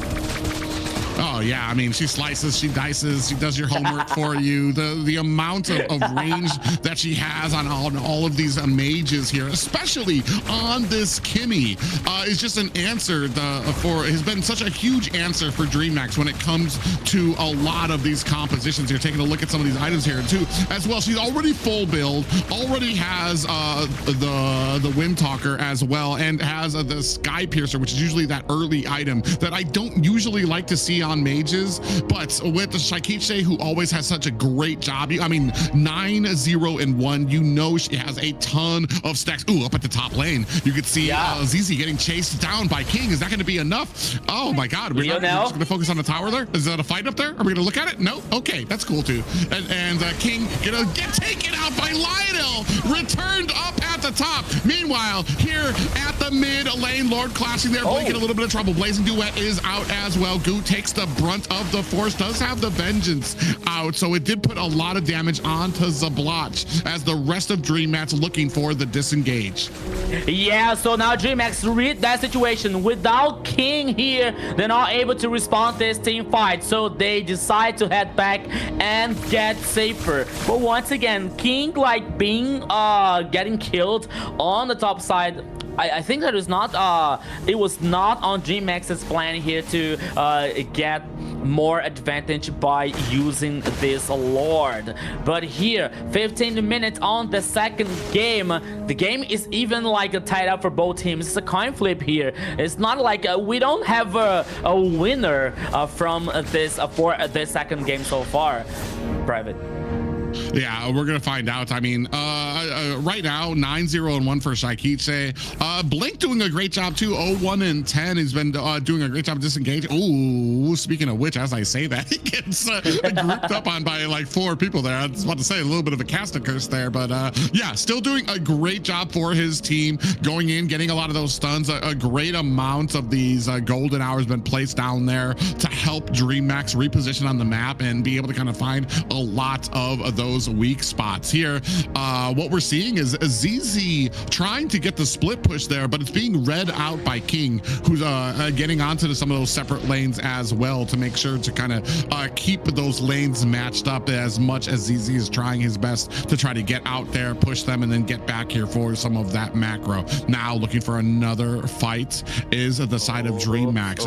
Waiting. Ooh, a little bit of trouble here for Fanboy. He might have crossed into the wrong bush. Enforcement laid down. Out comes the Blazing Duet, and the Golden Hour is out as well. Fanboy taking a lot of damage and gets away. King putting the damage onto Rusi, who's gonna have to find that flicker to get himself out of harm's way. That is 2 members of Infinity who are gonna have to go and find the recall back home. Is this the opportunity that Dreamax was looking for to possibly pick up this Lord on the backside? Lionel gets baited into a fight with King, but Zeus was right there in the bush waiting for his opportunity.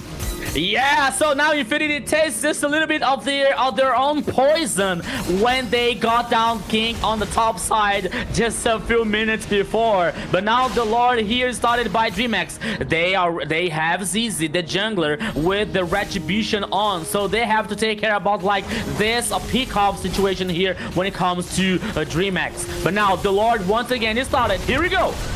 Oh yeah, Phantom Seed is out and followed by the Golden Hour. We do have the Glorious Pathway laid down. King immediately bursts down Rusi, and that's gonna be a free Lord for the side of Dreamax.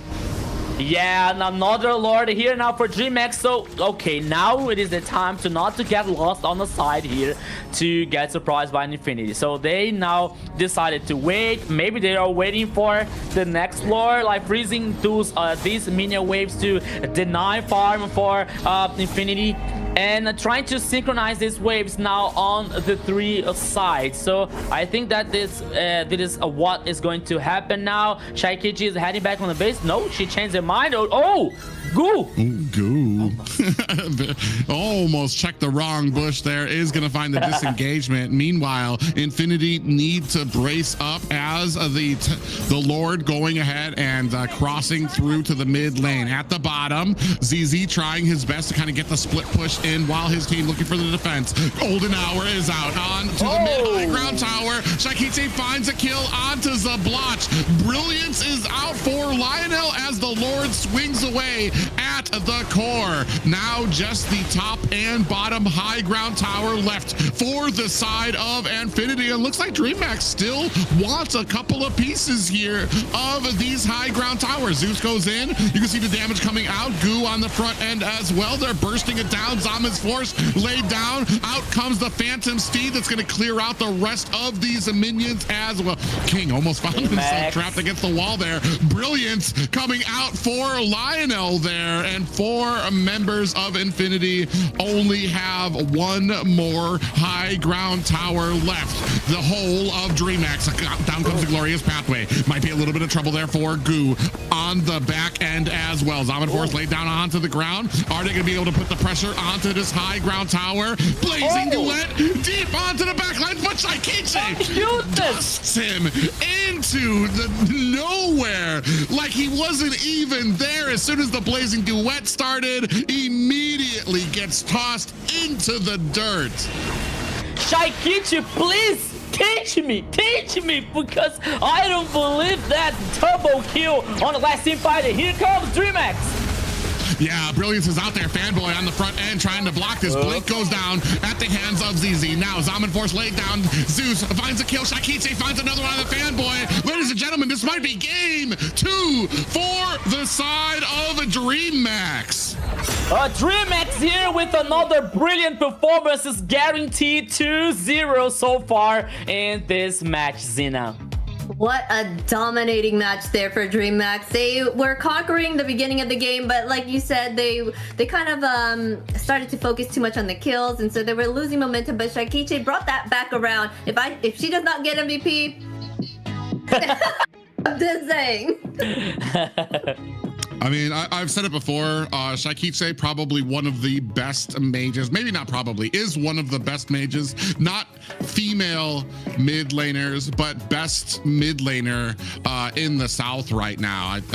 It's pretty much unmatched to what she brings to a lot of these teams. Here you can see 13, 0, and 3. Shoulders have to be weary. She's got the strongest shoulders in the game, which I feel like might take away a little bit. King has done a great job here as well. 4, 3, and 12 on the Leomord. Did a great job of kind of honing in. You would have a blink go in on the back end, be able to get a lot of those stuns out, and immediately it was met with the Phantom Steed coming out from King. And then plus the firepower that you get from Shakiche, it was basically a wrap from the beginning. 20-minute game, but 21-7. A huge victory for Dreamax.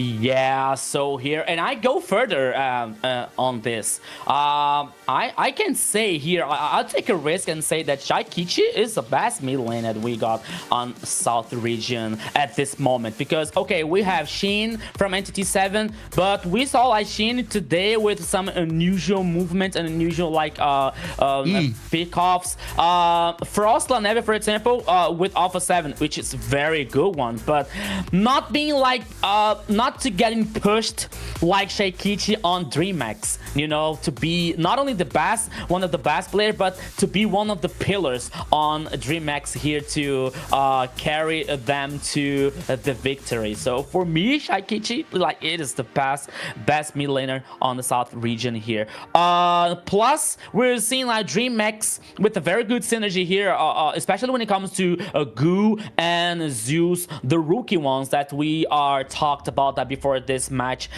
which they are not compromising the performance. They're playing very good, they're playing well, they're not getting killed, not getting like with a lost position, for example, especially Goo. So it is a very interesting for Dreamax here, for not only to get this 2-0 sweep so far in this match, but to get the confidence necessary to, if they win this best of 5, for example, with the 3-0, oh, they're heading bigger to the lower bracket final.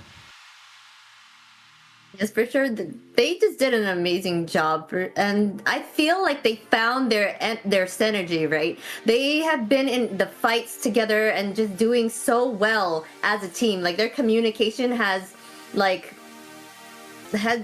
changed from before, right? It seems like they kind of understand it all now, and I feel like they can be this dominating force and kind of move back up, to the stages, not in the loser bracket anymore. It's funny because we talk about compositions a lot here, but Xena, go ahead. Let's go ahead and get that announcement. Of course, some players have good games, but this player had a statement performance as always. 1303 KDA, 76.1k total damage, 749 gold per minute. On the Kimmy, one of her comfort picks, Shaikiche takes the MVP. I'm not sure. Yeah, I mean, when it comes to performances here, and I know what I was going to say is we talk about compositions all the time and how to counter certain things and what to go back on. But one of the things here that is obvious is there just needs to be an answer for Shaikiche. You cannot just let her roam around on the heroes.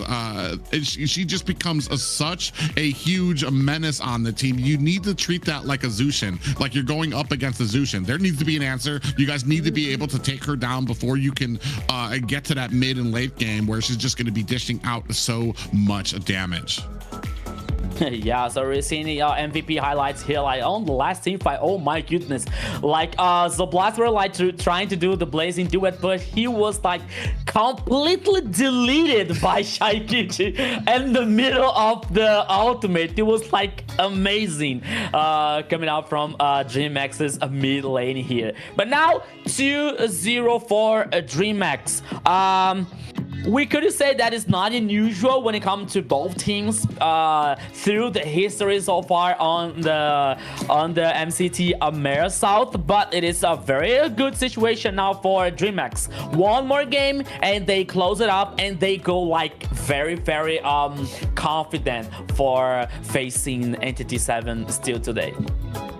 Yes, I feel like even if they target banned Shaikiche, like, yeah, you could take her out, but I feel like King can hold his own for the team as well. Even if they did target Shaikiche, just having them and Blink to kind of back them up as well is still gonna do wonders for them. They just are a great team right now. Their synergy is kind of starting to become flawless at this point.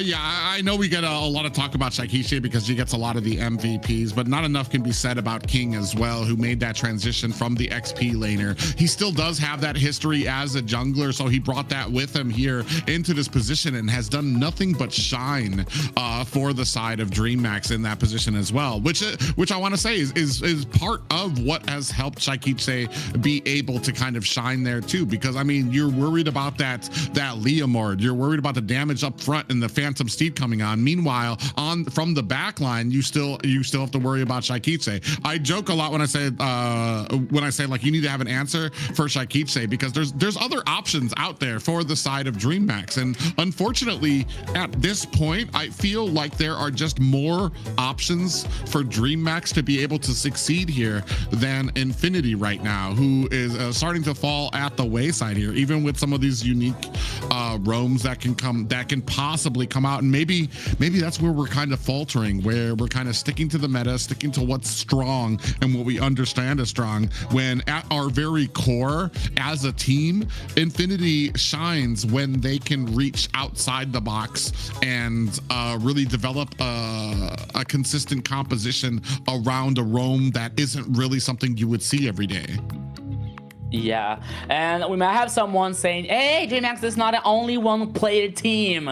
Don't forget about the others. Yes, Dreamax has a very strong lineup, especially with the two rookies. And it is very interesting to see their evolution from the first day on MCT AMER South. Not only about performance, but the composition itself, the lineup itself, because we saw King starting on XP lane, jump style on the jungler, and now we're seeing like different Dreamax with King like getting home, getting back to the jungler, a new player on the XP lane, a new player on the gold lane, you know. So when it comes to a Swiss format, and then you don't have much time to get the synergy as a team, for example, it is very important then you when you have players with a lot of experience when it comes to King, when it comes to a Blink, and when it comes to Shaikichi,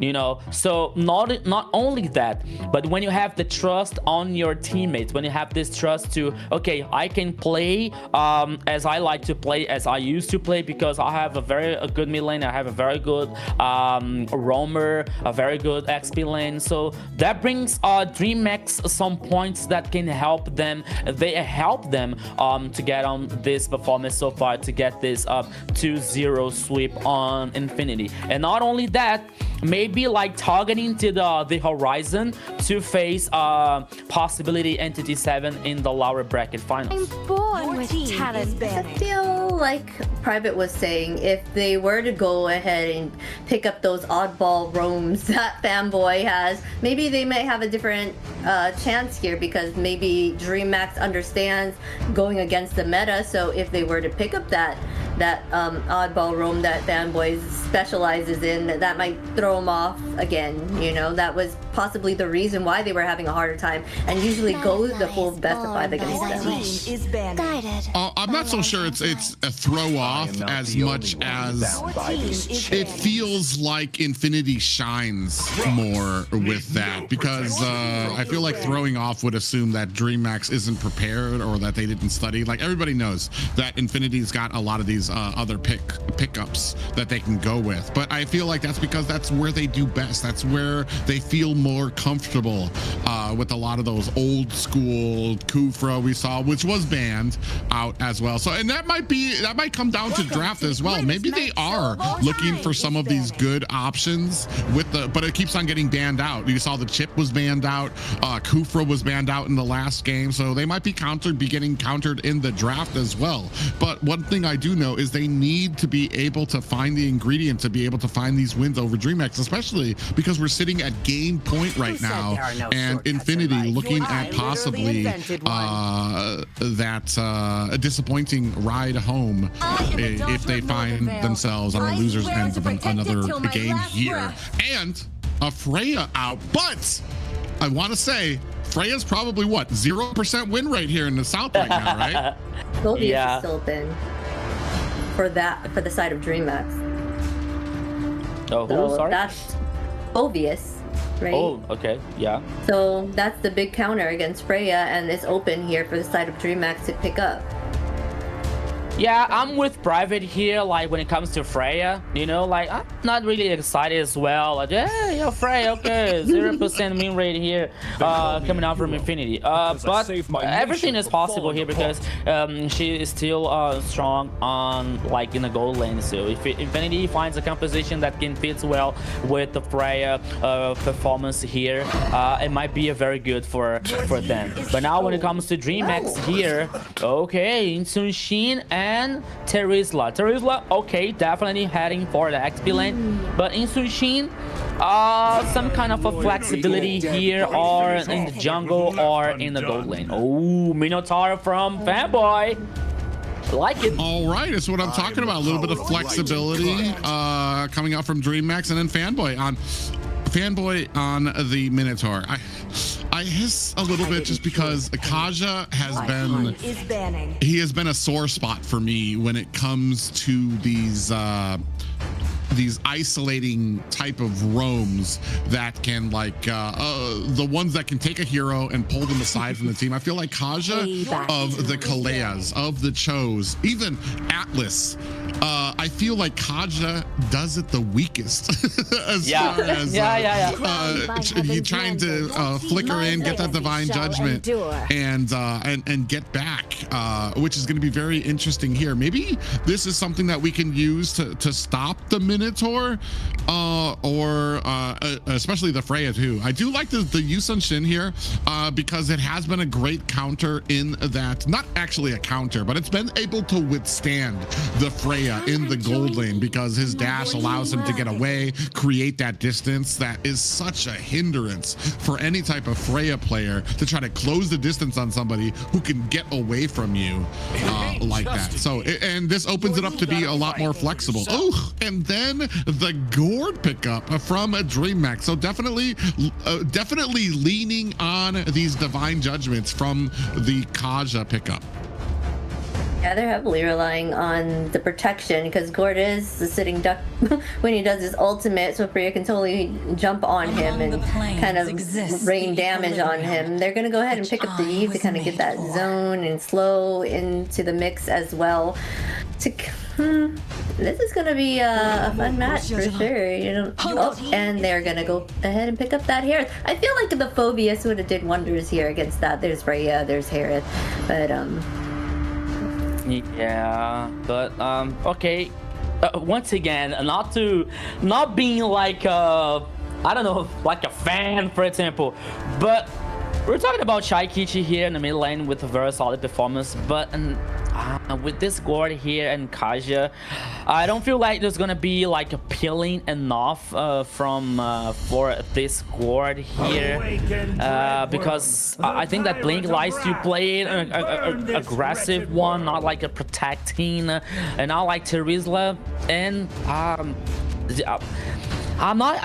honestly, I'm not getting the Dreamax composition here, especially when it comes to a Gord on the mid lane. For me, Infinity's composition is like more like cleaner, you know, like with the Minotaur here, with like getting the CC, Zblocks here, like with this strong late game Leonel, with this real world manipulation when it comes to the Phantoms team here. Like for me, Infinity's composition is like for me makes more sense.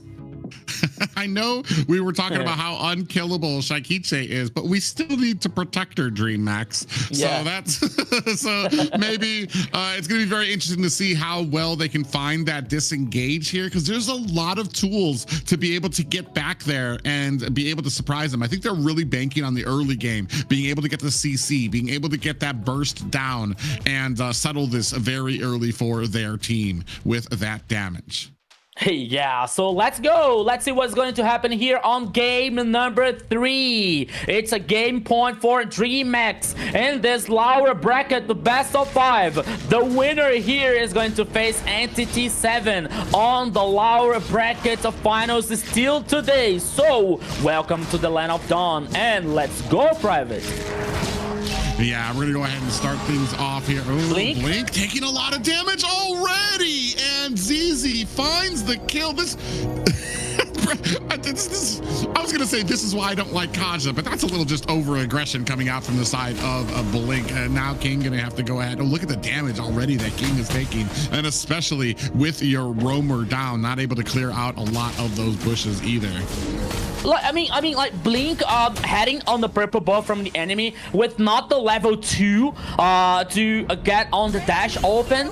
Like, I didn't get it. And now once again, okay, we lost these kills, but there was a kill for ZZ and Rusi.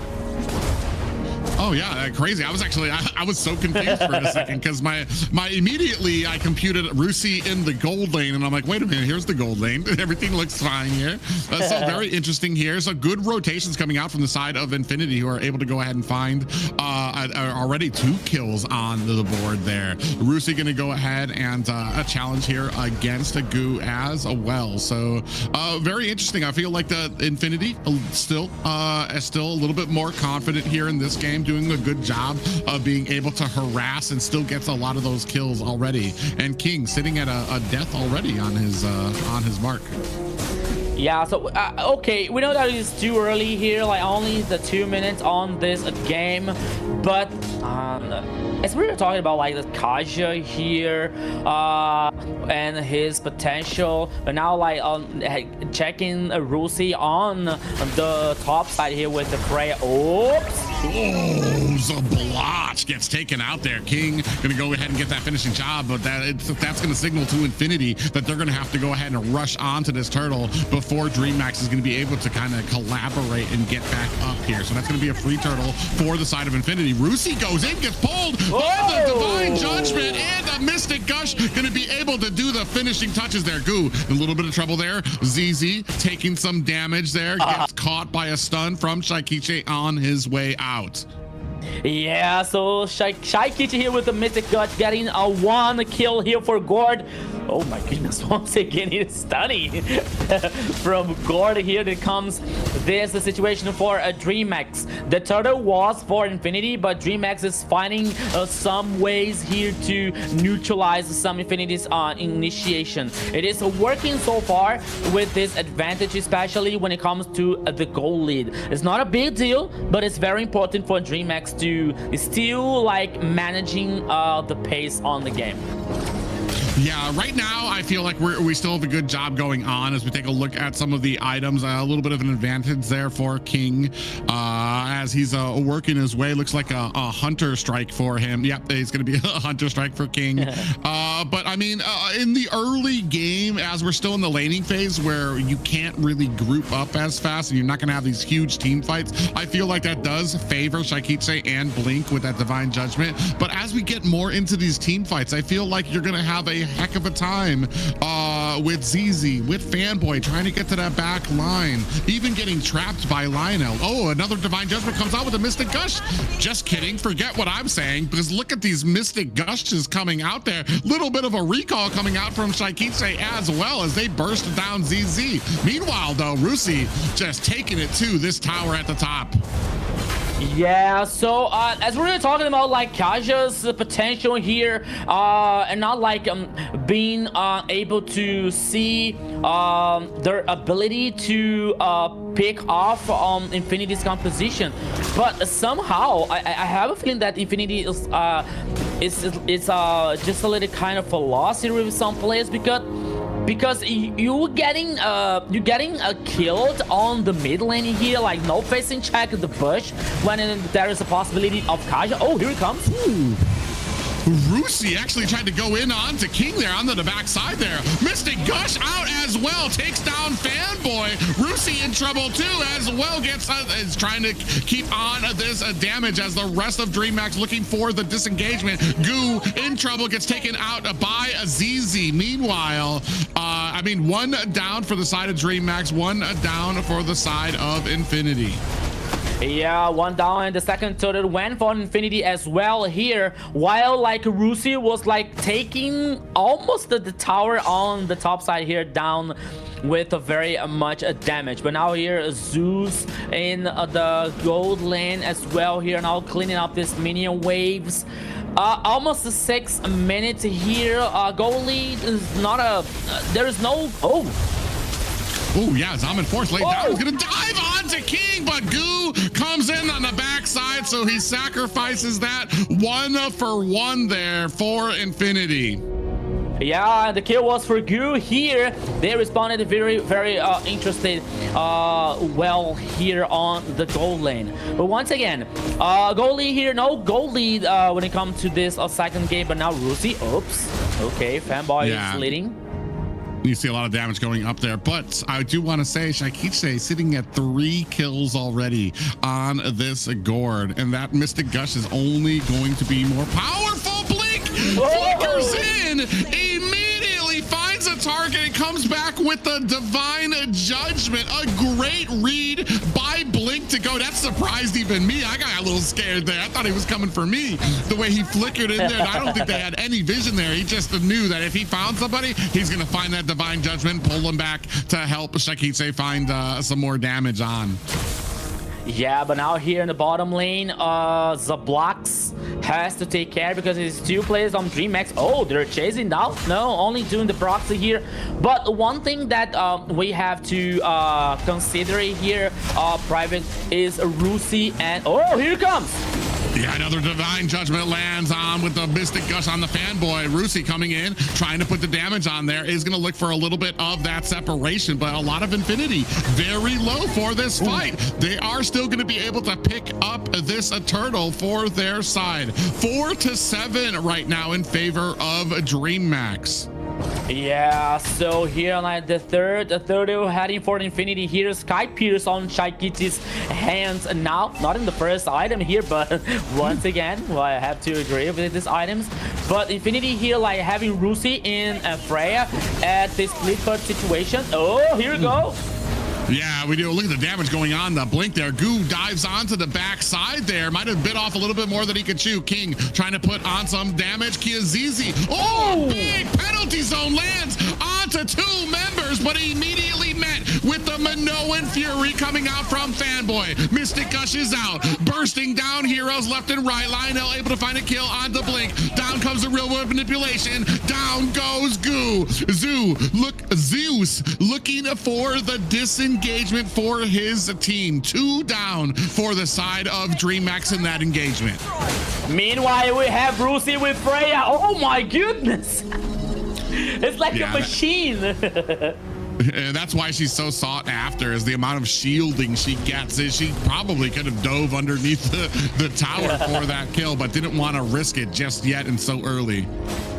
Yeah, but now see we're having like this situation when it comes to the split push coming from Rusi on the Freya, especially working on the side, because the Dreamax here doesn't have this the exact response versus this Freya working on this side here. I think that the only thing that Dreamax has to do now is playing together, having this block team fights here, especially to neutralize someone and getting this Lord to secure the victory. But as we're seeing now on the map, Infinity has a very good domination when it comes to vision, when it comes to the goal lead now, like heading almost to 4K. Blink. Oh, what are you doing there? But the Lord guaranteed by Dreamax here. They didn't even have time to take it away from the picture-in-picture. Dreamax immediately bursted it down like it wasn't even there, and then immediately toot and scoot back to the base. Yeah, so now the Lord called on the top side here for Dreamax. Meanwhile, I think that the minion wave is not like in favor for the Dragon Boy so far, but still it's a very interesting situation. And now Infinity is heading on the top side here to melt down this Lord. So, oops. Yeah, we do have a Divine Judgment, but that pulls it back. ZZ against 3 members, going to try to find the safety of the tower to go against these members, and a great outplay there coming from King, who was able to dodge out a lot of those abilities. Meanwhile, a big amount of damage and force coming in at the top. Infinity looking to try to take down that high ground tower, but we're not able to find it. With the proxy coming out from King, Dreamax should be able to find them this lower tower. Yeah, so another tower here destroyed by I believe that was Infinity, but now at least Dreamax took 1 tower on the bottom lane here, taking down ZZ in the process. The Lord was like yeah, it was like not even useless because they took down the at least a tower here for Dreamax, but it's still like the map is so good for Infinity. Only the tower number 2 on the mid lane here in favor to Dreamax before the high ground towers. But now, oops, oh, it's a little like interesting roaming on the top side here by both teams. But now Fanboy is heading back on the base. No, oh no, it was like Zeus sorry, has Zeus.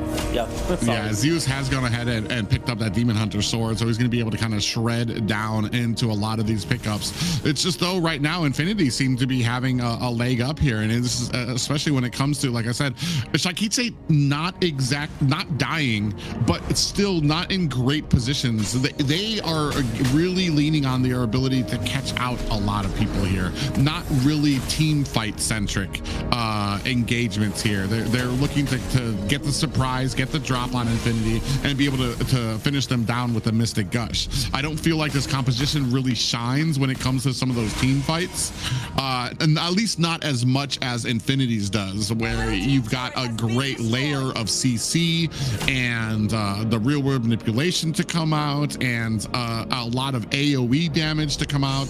So it's very interesting to see how this kind of will unfold for them. 6 and 8 right now, a narrow lead for the side of Infinity, but as far as macro is concerned, Infinity have a huge leg up. Blink is still able to find the divine judgment, and down goes Rusi. The rest of Infinity looking to pay off Zeus, who's gonna have to find a disengage.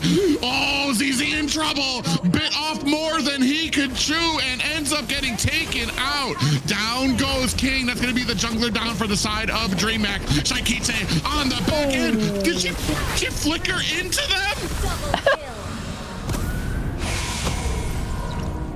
That might have been a bit of a misplay coming out from Dreamax. Shaikiche flickers forward, ends up taking her first death of the series, and that will be a huge opportunity for Infinity. It happens. It happens. Even with the best players, this kind of things can happen. And now Infinity has this advantage to secure this Lord after like a apparently a very good team fight coming out from Dreamax, but Infinity was able to respond very good. But now only Blink here. Oh, Blade of Destruction? Spear of Destruction, sorry. No. No dare from Zeus to trying to do something here. And another Lord. There, the first one actually guaranteed by Infinity.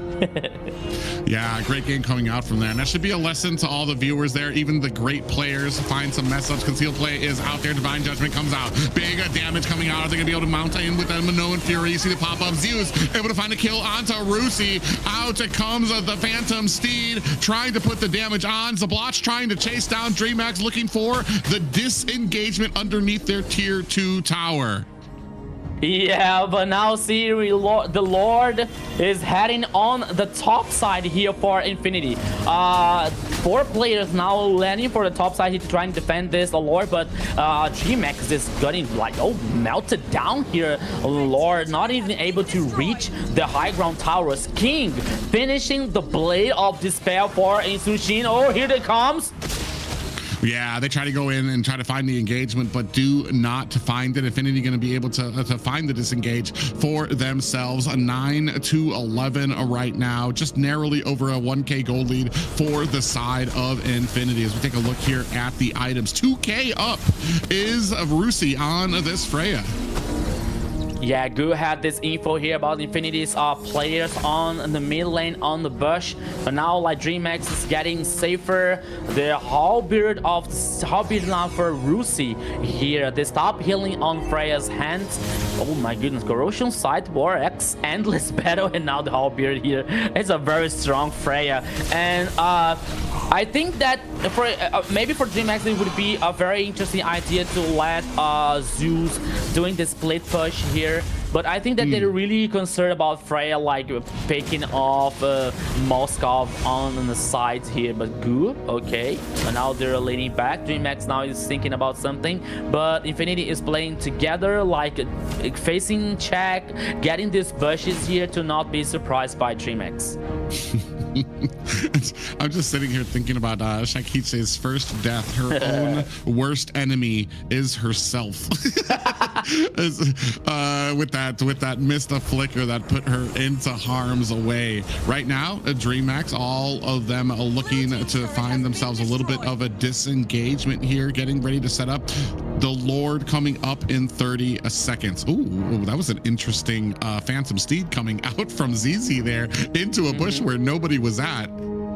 Yeah, so maybe like it's too confident to get this Phantom team like available for the next Lord here team fight. But now leading, you see Zeus like, okay, he goes just a little bit forward on the side and he heads back because he's really concerned about like this Freya dangerous situation all the time. But now the Lord is already on the pit once again, and this might be the last Lord on this game, Private. Yeah, both of these teams vying for position. You see King up at the top. Nobody's checked that bush just yet. He still has a good amount of space. 50% down. Are they going to come in? Down comes the sun. Now looking in for the Phantom Steed. Blink still able to find the Lord. Not even a retribution. Zablaj able to take down Shakiche. Blink down for the count. That's 2 down. Goo and Zeus looking for the disengagement, but Goo is not going to make it out of here. Meanwhile, on the back end, King is going to have to find himself a recall back home. It looks like Infinity do not want to go and be swept here, looking to close things out.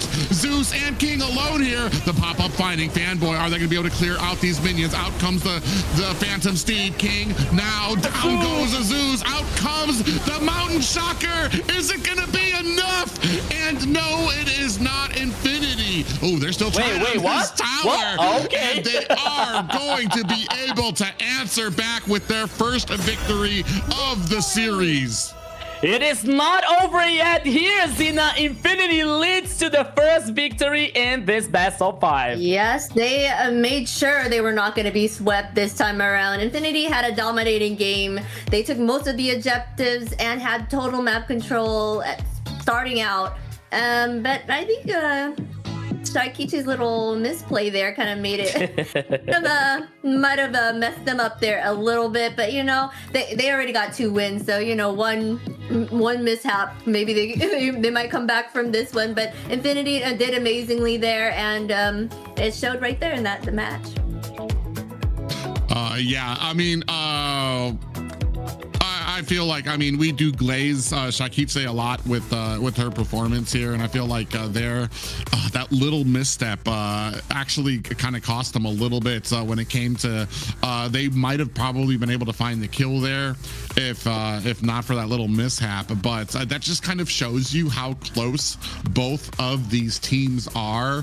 While it usually looks very dominant for the side of Dreamax, it's always just like that one mistake away from being able to turn this over, to give Infinity enough momentum for them to be able to turn this around, to get to some of these Lord fights, to the point that even though they lose the Lord, they're able to win some of the team fights there as well. So that, I mean, that for me speaks loads on how close both of these teams are matched up. Yeah, so here for me, an interesting point that we were talking about like Kaja situation before the match starts here, but at least for me, like Blink, he played well. He did a good job here with Kaja. I don't think that from this game the problem was Kaja on a Dreamax situation here. For me, I think that the turning point was Infinity bringing this Freya to work like so hard on this split push, you know, because as we were seeing like Dreamax getting advantage by the most of the team fights, like getting the team fights, taking down players, but at the same time, like we are used to see Freya taking down towers on the side, on the top side, on the bottom side, and Zeus, like, okay, maybe it was not a part of this of his role, of his function, but he was not able to respond to this macro brought by Infinity. And oh, you saw the Shakichi he's in the play to the front here. Somebody say, some people say that the flicker, like the aggressive flicker, causes more damage, and I agree with them, you know.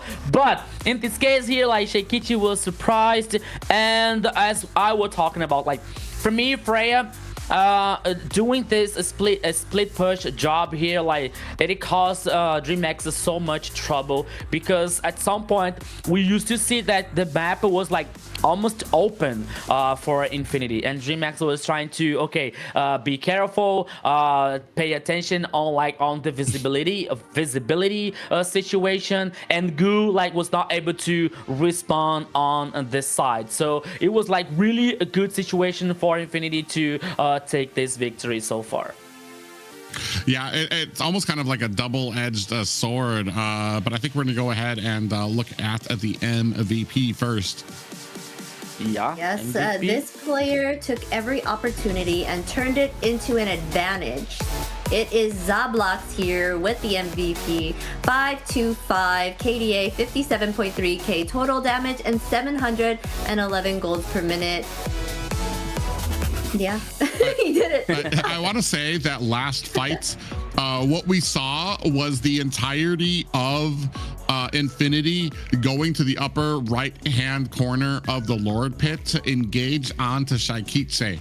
That left it open for the Kaja to come in the back and be able to get the Lord and really kind of that surprised them. But the problem is while he was able to do that, it's because they were all pushing towards Shaikiche to be able to kind of find that kill, which is really what kind of turned around that last fight for them. They were able to get the Lord, but unfortunately not able to kind of secure that team fight, which was already going bad for them. Zabloch here, I mean, 5-2 and 5, doing a good job even through that. I feel like, and this is what I was talking about, some of these great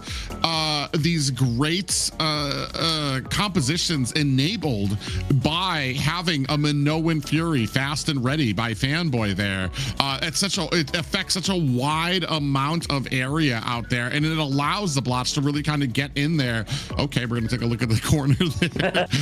To get in there and do a ton of damage. You see how Zabloch was able to really close the distance on to Shaikiche so quickly, and it's because they were so afraid to kind of go in and stop that, because the Minoan Fury was always a risk of getting popped up or the healing that was coming out. So a great job coming out from the side of Infinity, who looking to take things back here. And are we possibly looking at another reverse sweep here? Could possibly be a reverse sweep. We got that Minnow out on the field, Fanboy and his oddball roams, I'm telling you. But they did wonderfully there. They kind of really dominated since the start there in this match. So this could possibly be that reverse sweep that you're talking about. Oh my goodness, another one on this day here, coming up from Infinity now. Okay, yeah, I think that Dreamax still have the mentality for closing this series now with the 3-1, but as you were talking, I'm not surprised if Infinity tied up once again here at this best of 5. At least the last best of 5 was a 3-2 with the full 5 games, but I'm not surprised if Infinity do such a thing like that. But I still believe that Dreamax is gonna close up 3-1 now. No. Oh, okay. I mean, the prediction coming out from Rico Damas. We're going to see if that comes true as well. No, it might be a caster's curse here, you know. Oh, La Mufa. No, come on. You were moving it. But we'll see. I mean, I still give it out to Infinity. They were able to find an answer back then, back there as well. Maybe we kind of stick to, I personally, and I would definitely like to see Fanboy on more of these kind of flexible roams out there that really kind of enable. I feel like that it's too late to change up the game. I mean, at this point in the playoffs, when it comes to what your team is comfortable with, what they're used to kind of playing around when it comes to your roams and what you can do to protect them. And I just feel like, sadly, it almost feels like Infinity's kind of spoiled when it comes to these wide berth areas of being able of Fanboy having this great big effectiveness, the healing that he can do out there as well. some of the setting opportunities he has with Kufra. And they've kind of developed these personalities around it that shine when he does pick up these things, and that kind of have a little bit more trouble when it comes to kind of ironing themselves into the meta. Right now, Dreamax gonna have to be prepared for that. It's actually kind of interesting too. I don't know. Like I said, the Kaja was not a problem. Who said there are no shortcuts in life? It wasn't a problem. However, was it the best option when it comes to the composition that came out from Dreamax? And for me, that still kind of leans on a hard no.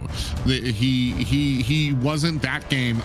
He was still getting some great divine judgments, some great mystic gushes. However, I almost feel like that composition was like that Dreamax was in this like tunnel vision, that they were going to get this composition no matter what was picked up on the side of Infinity. And unfortunately, it felt like Infinity, their draft just didn't really complement that type of in the early game. Yes, they were able to find some great divine judgments, some great mystic gushes out there, but unfortunately, as you got a little bit more tankier, as you saw them able to close the distance on Sakiche in that last fight, like this is what we were saying the entire time. Like, how is she going to escape all of these? There's so many people who have engagement tools to be able to close the distance onto her, and that last fight really kind of proved it. Greatest mag show of all time is banning. Well, we're gonna go ahead and get into this draft now.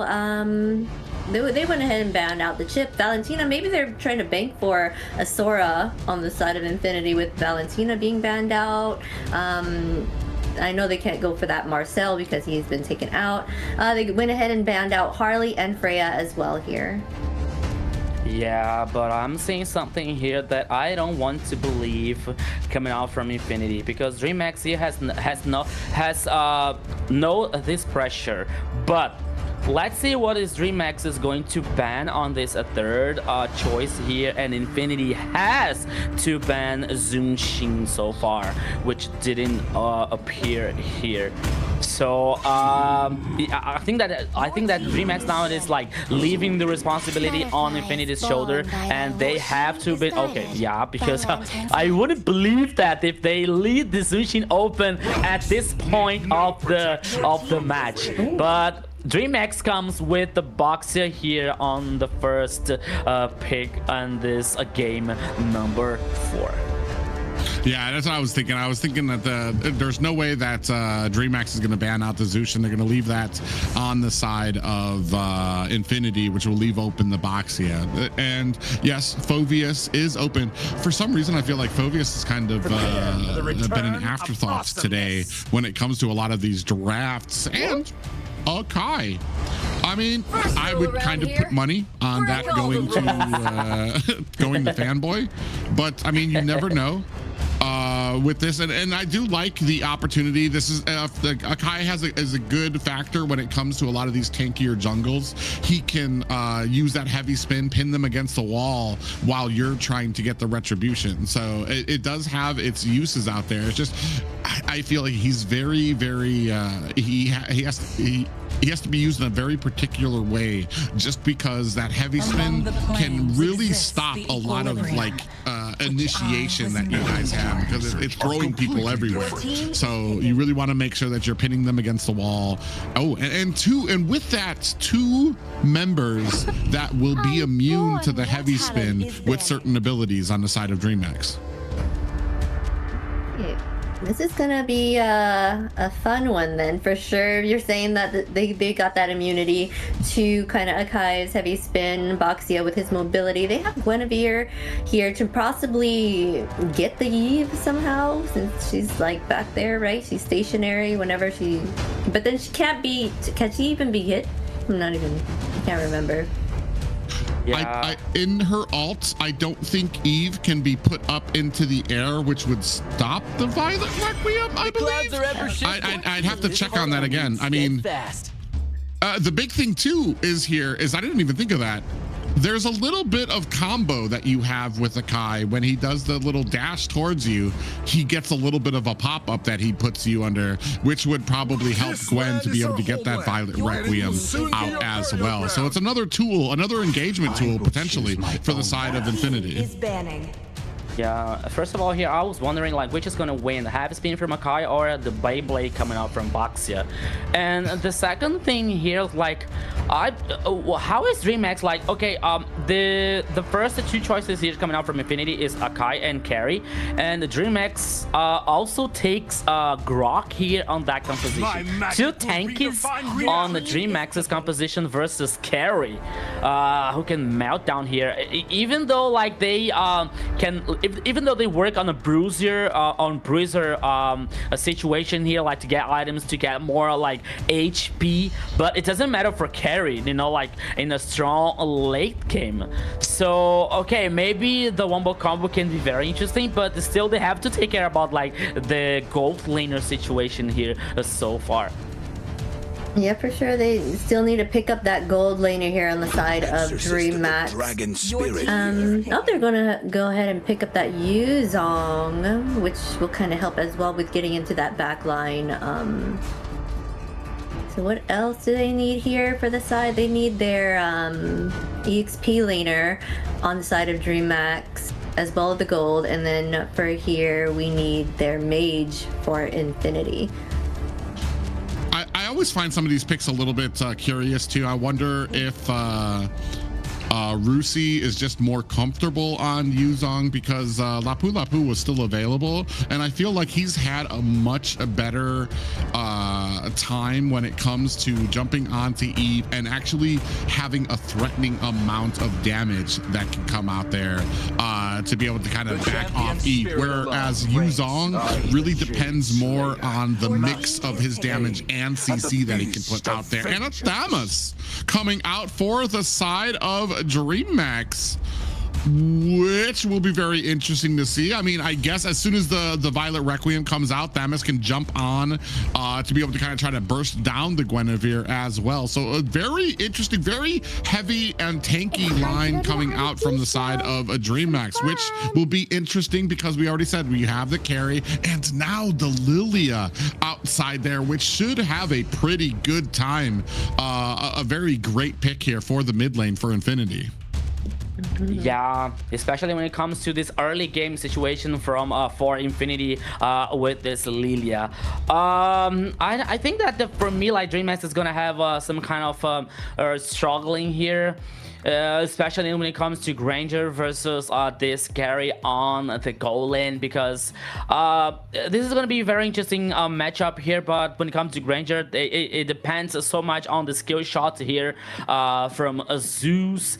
And the other thing here that I was about to say and I forgot, and I'm trying to remember, and I really forgot. Oh, I remember. It is Fanboy here with the Guinevere trying to like okay, Guinevere is going to jump, right? So okay, jump on the Blink with the Grok, jump on King on the Baxia, jump on Goo with the Thamus. I think that is gonna take a long time here to get this Requiem Violet and trying to burst, or not burst, you know, or to eliminate someone from Dreamax. So it's a situation that Infinity has to be careful about this game.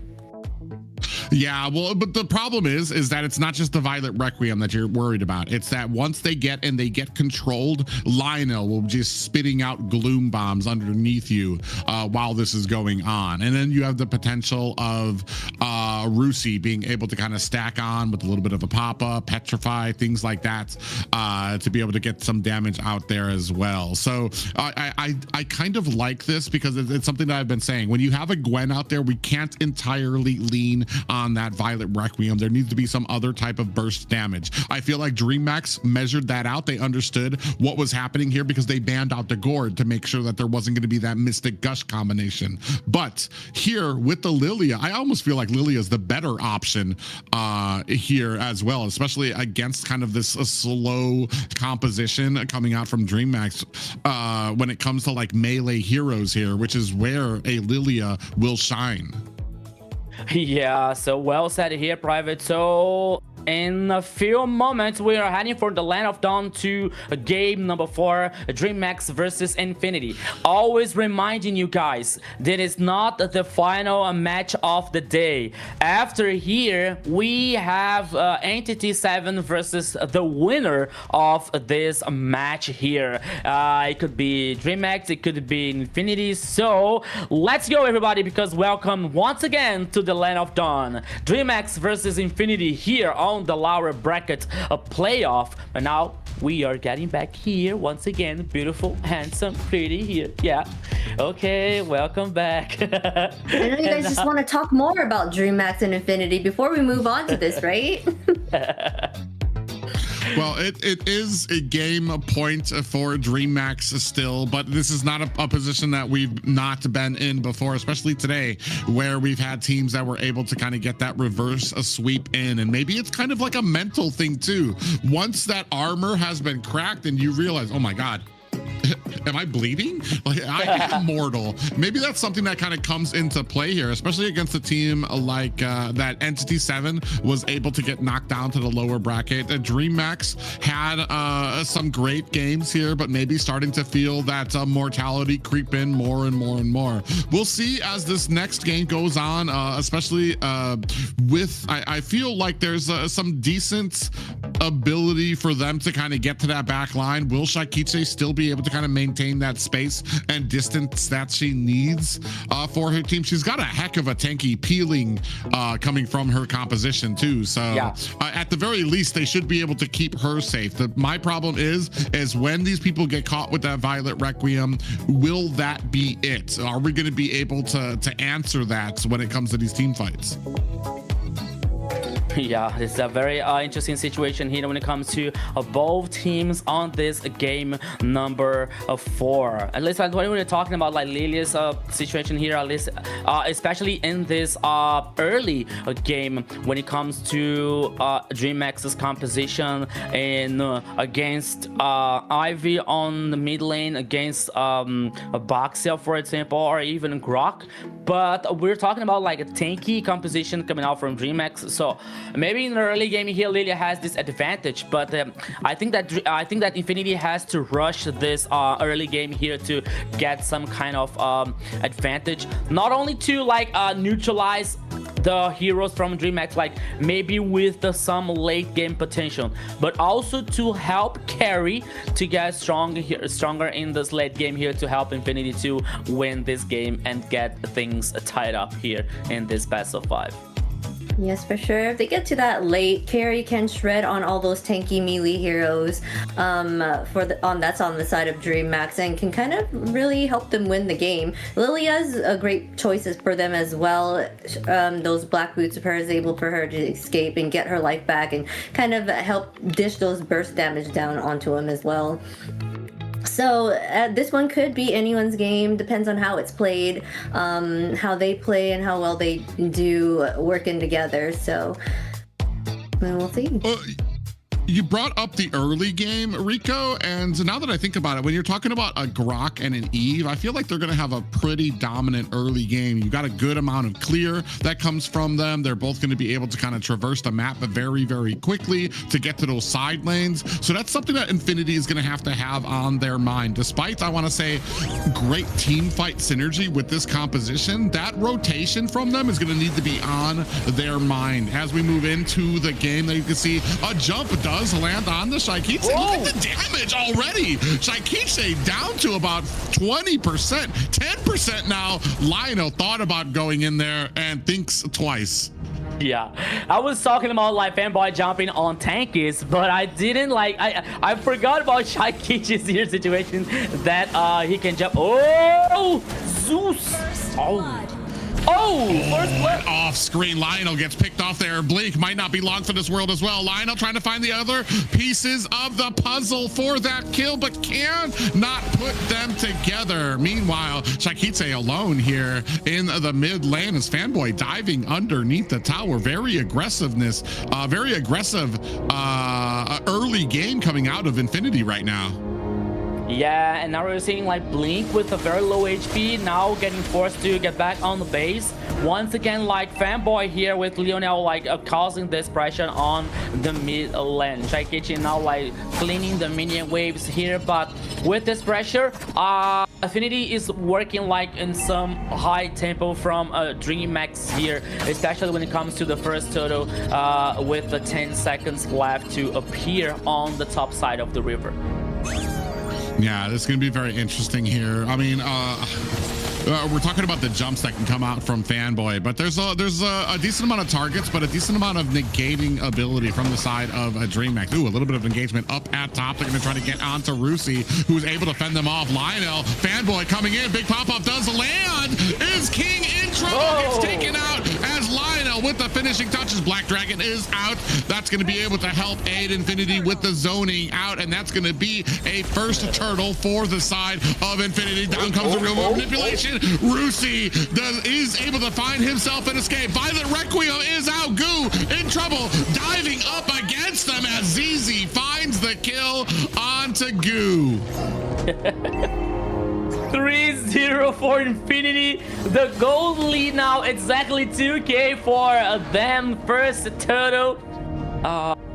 I smell it, Private. I smell it. I smell the game number 5 here. Oh yeah, I mean right now you could not have asked for a better opening. I was just talking about having the early game advantage, but Dreamax, man, getting taken for a ride. 0 kills and 3 deaths on their side. As you take a look at the damage coming out, Lionel, Rusi, and Fanboy at the top of the charts, only met by Shaikichi on that eve. Ooh, speaking of which, Zeus takes some damage on the bottom lane as well. Now engagement, Lionel almost gets caught there. Black Shoes right out of harm's way. Yeah, Black Shoes here plus the flicker, getting Lionel to be survive, to be alive, but Zeus now.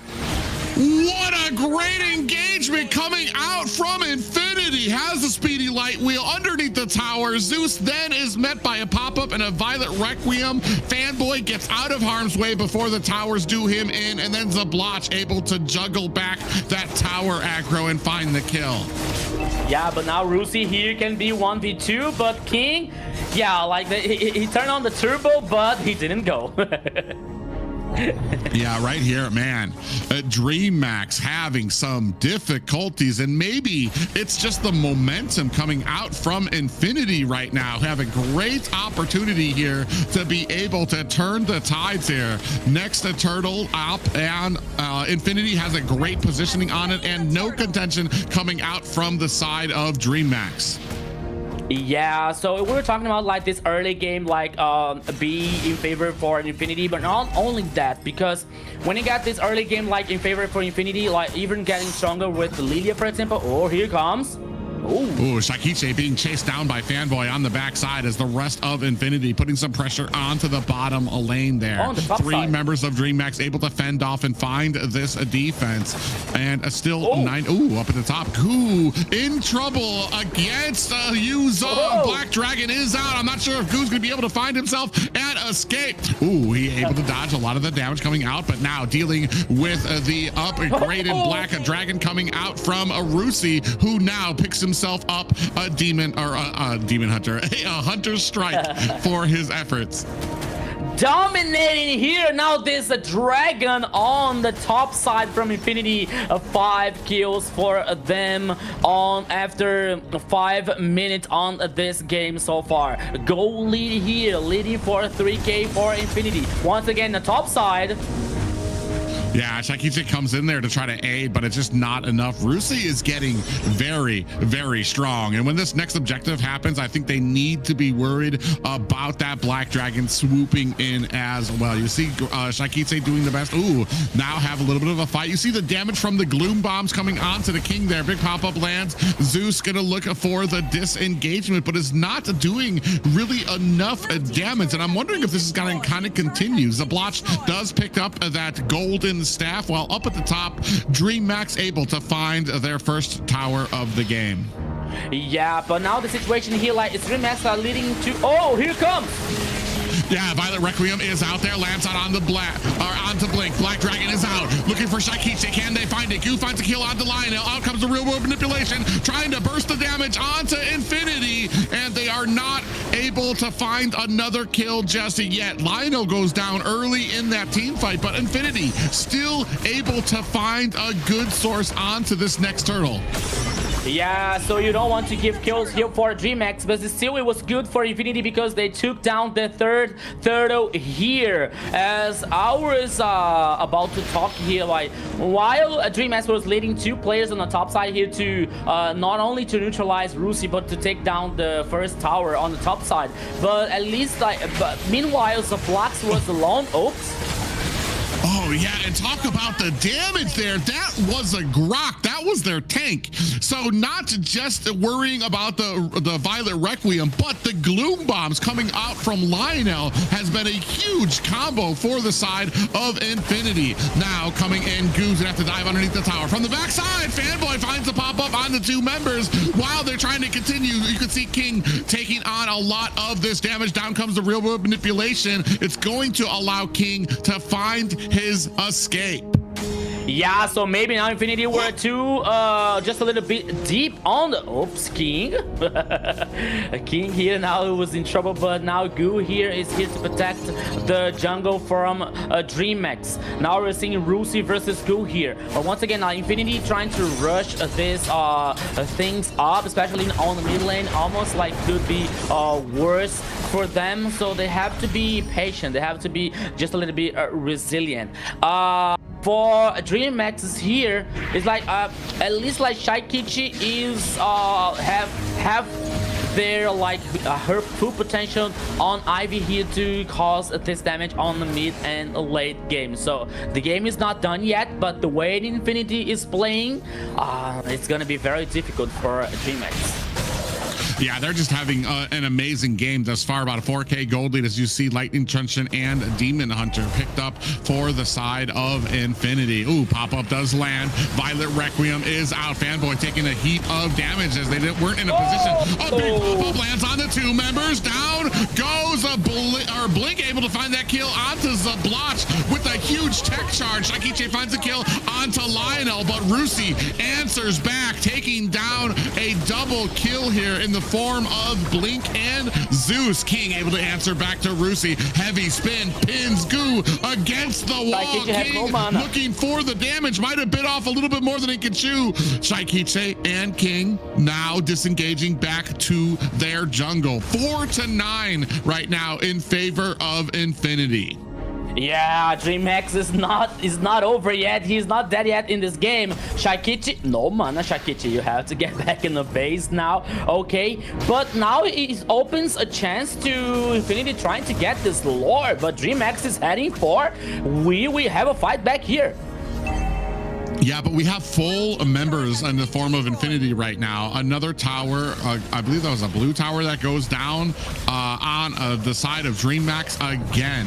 Uzizi doing a good job zoning out to Blink from the side. Shaikichi finds herself a little bit of an opportunity to try to get in there, but this Lord looks like it might be going over to the side of Infinity. Now comes in a big tech charge, comes out as well. ZZ able to find the retribution. Down comes the real world manipulation. 2-1 down for the side of a Dreamax as we continue on with this fight. Infinity looking for the disengage and now have a Lord at their sides. Concealed play. Fanboy and ZZ. Ooh, almost able to find the knockup, but a great read by the side of a Dreamax to find that out and get out of harm's way. Now they're looking to escort this Lord through the mid lane. It finds itself a tier 2 tower, finds a charge on the bottom lane. Rusi zones out King from his orange buff.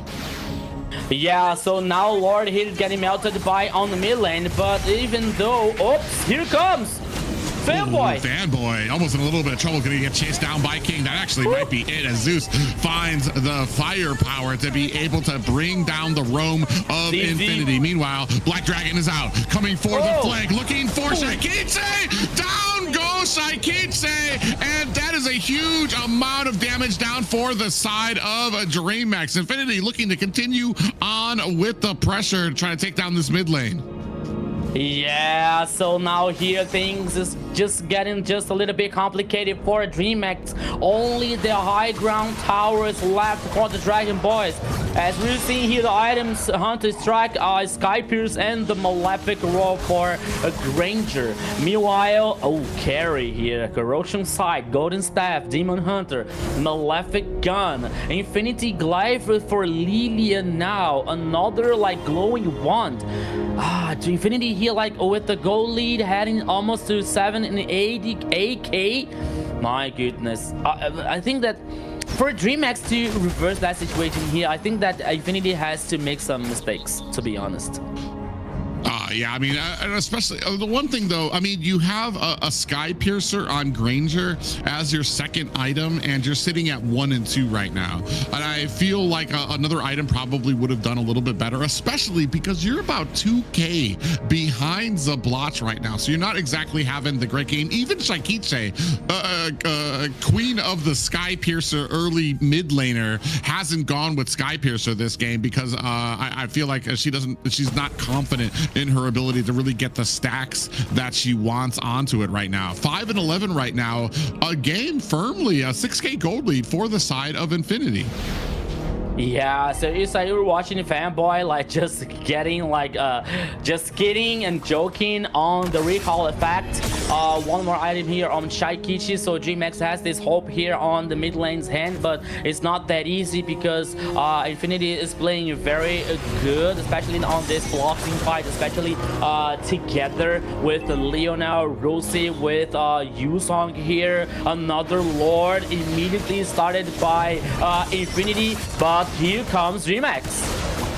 Yeah, there's not much contention coming in here. They do have it down to about 30%. Black Dragon is out to try to zone out the rest of a Dreamax. Now coming in, ZZ still with the heavy spin, able to zone out the rest of Dreamax from being able to get that Retribution. King taking a lot of damage. Out comes the real world manipulations. Zablotch, it gets nailed down as a 3-man pop-up from that Tectonic Charge comes out. Fanboy answers back again on the backside. Lionel takes out King. Shaikiche able to answer back to Lionel, but that is 2 down for the side of Dreamax. Conceal play is out. Zeus might be in trouble here. Gets it caught, but is able to find the disengage as Goo is right there to provide some suppressive fire for his teammate.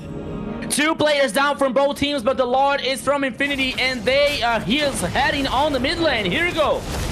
Oh, yeah, Black Dragon is out, not trying to go underneath the tower. Goo with the Cauterant Inferno, trying to keep up the damage and the healing coming out. Heavy spin comes out from ZZ to knock back the rest of Dreamax, but Infinity is going to have to disengage from this mid tower push. Yeah, so the mid laner tower here, the high grounded, is still standing with a half of HP, but is still standing for the Dreamax. No super minion from Infinity, and they decide to head back. Almost 15 minutes here on this game number 4. Goal lead heading for a 5k for Infinity, but Dreamax, it's like alive, more alive than ever. So the game is not done yet. Yeah, just under a 5k gold lead for the side of Infinity right now. And unfortunately for Dreamax, I feel like some of these picks right now just are not earning their way just yet. Goo on the Thomas, I don't really feel like we've been making use of that. Zeus still has yet to really kind of get to a point where that zoning or the firepower that he can have is scaring or pushing back Infinity as we take a look at some of these items. Yeah, on the jungler here. Yeah, we do. Ooh, Fanboy gets caught even with the conceal play. Cauterant Inferno is able to find 2 members with that knockup as well as the Violet Requiem coming out. Big Petrify lands. Zablotch able to find a kill. 3 down for the side of a Dreamax. Infinity here with a great fight out there, starting with the concealed play, and then even though he gets caught, Fanboy able to find the pop-up on the two members and a Violet Requiem backed up by the damage of Zablotch and a Lionel. Ooh, tries to go back in there. It's just Zeus alone. Infinity will not go quietly into the night. They say they want to take this to a game 5. Oh, yes. Oh, where are the minion waves here? Another one here. Just a simple car on the bottom lane. And now here it comes. Infinity gets everything tied up, leading to the game number 5, Xena. Oh, man. It seems like Infinity found their groove here. They are taking us to this game 5. They snowballed that entire match, and they just seem like they found that recipe to kind of beat Dreamax here. So they always did take us to a game 5, these two teams. So I didn't expect anything less. Oh man, a great put together there coming out from Infinity there. I mean, I've been talking about it too. These kind of compositions that kind of go outside the meta, they just are so favorable for them. Here, though, I want to say on the side of Dreamax, some picks maybe not doing as well as others, as Zeus really struggled on this Granger as well. Not only very late and having to get a Sky Piercer, but also getting a Sea Halberd on his team as well, which, I mean, I feel like you're already nerfing this pick so much when you're taking away that much of his damage as well out there. So, but man, Infinity, a great execution of this composition as well. Fanboy did an excellent job going in, being able to find these great jumps, and then Lionel getting himself in the position with a lot of those gloom bombs to make sure that he would be able to kind of finish the job while the enemies were in that Violet Requiem.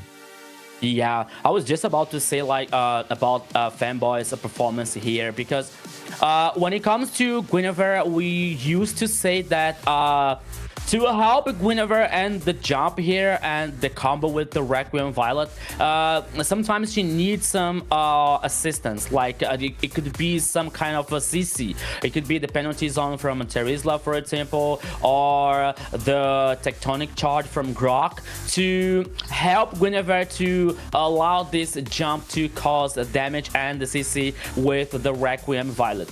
But it didn't happen here for Infinity, because Fanboy was like alone, even though we got the Habit Spin coming out from ZZ. But you see, Fanboy, it was just like right jumps, like a certain hit in the target. It was like very, very good and very clean for Fanboy here to secure the victory for Infinity so far. But not only that, I told you guys, I simply don't get it when you see and when you have carry in another composition and you still decide to get tankies to your composition, you know. Okay, the tankies have CC. Okay, the tankies have some kind of control, some kind of slowdown or help on the execution in that situation. But still, it's a carry, a goal in, and on the meta, we used to see carry a lot of the times, you know. Once again here, one more jump coming out from Fanboy to help Infinity to get the kills enough to get this victory. So when you get carry, so when you let carry open in those situations and you bring a tankies, it might not be a good idea. Sorry. Yes, and here we go. The confidence, the aggression, the execution. Our MVP here is Rusi on the Yuzong, 716 KDA, 56.9k total damage, 670 golds per minute. Everything clicked perfectly for this MVP performance. I want to say I was kind of worried when I first saw the pick, because I feel like Lapu does such a great job of getting to an Eve and being able to really threaten her out with the damage that he can do. But man, Rusi really proved me wrong. It wasn't just his ability to kind of get onto the mid lane. He had a great game in the XP lane as well, was doing a great job of dominating Goo, making sure that he wasn't a factor. And man, just was coming from all different angles, even able to catch out Shaikiche by surprise. You saw from the completely opposite side of the map, caught a great flank onto the side of Dreamax, and that actually surprised Shaikiche. You see here, able to find Shaikiche again with that black dragon. Yeah, so it's totally right here. So we used to see like Rosie getting trying to neutralize Shaikiche, not only at that time, so sometimes like maybe twice or 3 times using the black dragon here to neutralize Shaikiche. If it was not to neutralize, at least like to cause this trouble, to cause this damage on the mid lane from Dreamax, and it worked so well, leading now everything to the last game here, game number 5. But guys, one thing I know for sure, both teams in the lower bracket final is gonna play 10 games today. So even from like the most lover of MLBB, you gotta play here, my friend. Yeah, taking us to that best of 5. I had no doubt that this would go this far. The whole full best of 5. They both are amazing teams, and they both bring it to the table. And you never know who's going to take it, because they've always flip-flopped between who won at the end of it all. So it all depends on the execution, but they seem like they found their ingredients, Infinity, against Dreamax to target Shaikiche, right? So just hitting her with that Yuzong at the end, and just making sure they hit that back line has been doing wonders for them. I mean, this is something I've been saying since the beginning, is that there needs to be an answer for Shaikiche, and it seems like they were able to find it. Not just that, but when it comes to the drafting, I feel like we checked all the boxes of having a successful game against Dreamax. One of those being have an answer for Shaikiche. The second one, make sure that Goo is kind of on an uncomfortable XP laner, where I feel like they shined on that as well. I don't really feel like we got the value out of there, but a third one coming out there, I feel like they kind of put Zeus in an awkward position there. I don't really feel like Granger was probably the best option to kind of come into that game there too as well. And I kind of am interested in why kind of for a hero like Granger to get a C halberd when you're really a single target. There's no AoE on any of it. The most you're going to be able to use or spread the C halberd is to one person that's in the front of the pack that's tanking the damage for you, and I feel like that's almost a huge waste, as well as Sky Piercer when you're 1 and 2 and you're 2k behind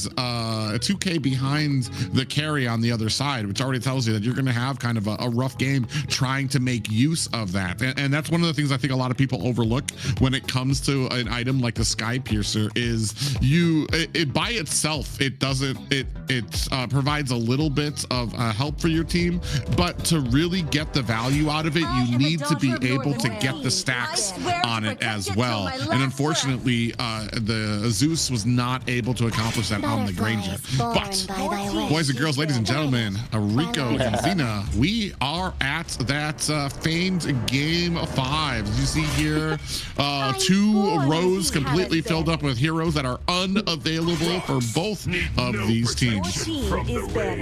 Yes, so they are going ahead and banning out Freya and Guinevere here, Baxia, Zushin, a lot of the meta bans here. They're going to also get rid of that Lunix, and Who said there are no shortcuts in life? I literally invented one.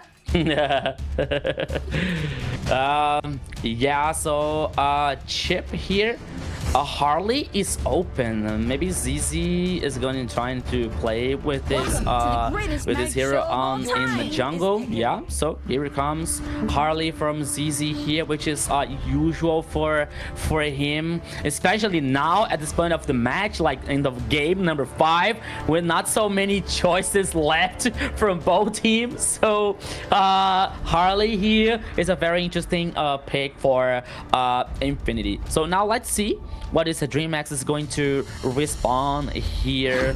Man, there's so many banned heroes here. I'm kind of lost to see like and to think about like what Dreamax is going to. Oh, okay, carry. Right, thank you Dreamax for this. And the next one is gonna be the roaming. No Kalia, Khalid. It could be for Blink. Would be a possibility here. They were waiting the full till the end to get it. Yeah, glue. Bruno is a gold, right? They still have that open for the side of Infinity. You mentioned Khalid, and that's actually kind of surprising. I feel like he kind of disappeared from a lot of priority, maybe at the start of the playoffs, which is very interesting because I feel like the meta has shifted a little bit. It used to be all about your open, all about getting that early game advantage, where people like Hilda, the Khalid, the Eve, the Zishian, were all the rave and the priority. Ooh, Kufra being picked up by the side of Infinity, but do we have the support? It's a very early Kufra. However, I do like it because it stops the carry from being able to dash away. It stops Glue's dash as well. So we do have it. It's able to counter two things there, but are we going to be able to capitalize on those Tyrant's rages when they come in? Or no, the Tyrant's revenge, which is the rubber band effect where he hits you and pops you up into the air. You're gonna have that deadly magic from Harley. You're gonna have a decent amount of burst coming out from Bruno as well. So I definitely like this combination, but a great answer coming out from Dreamax. Yeah, great choice there, ZTN, to kind of help with that CC and kind of stop them in their tracks for a short while, to be helpful for the team to kind of engage them in some way here, since they couldn't get the Lunux to kind of like counter the Harley here. Here they're going to still need their EXP laner as well as their mage on the side of Infinity. And then for Dreamax, we have their... Well, Glue is their roam or EXP. I don't know. You can be either or here. EXP and or roam, and then their jungler is needed.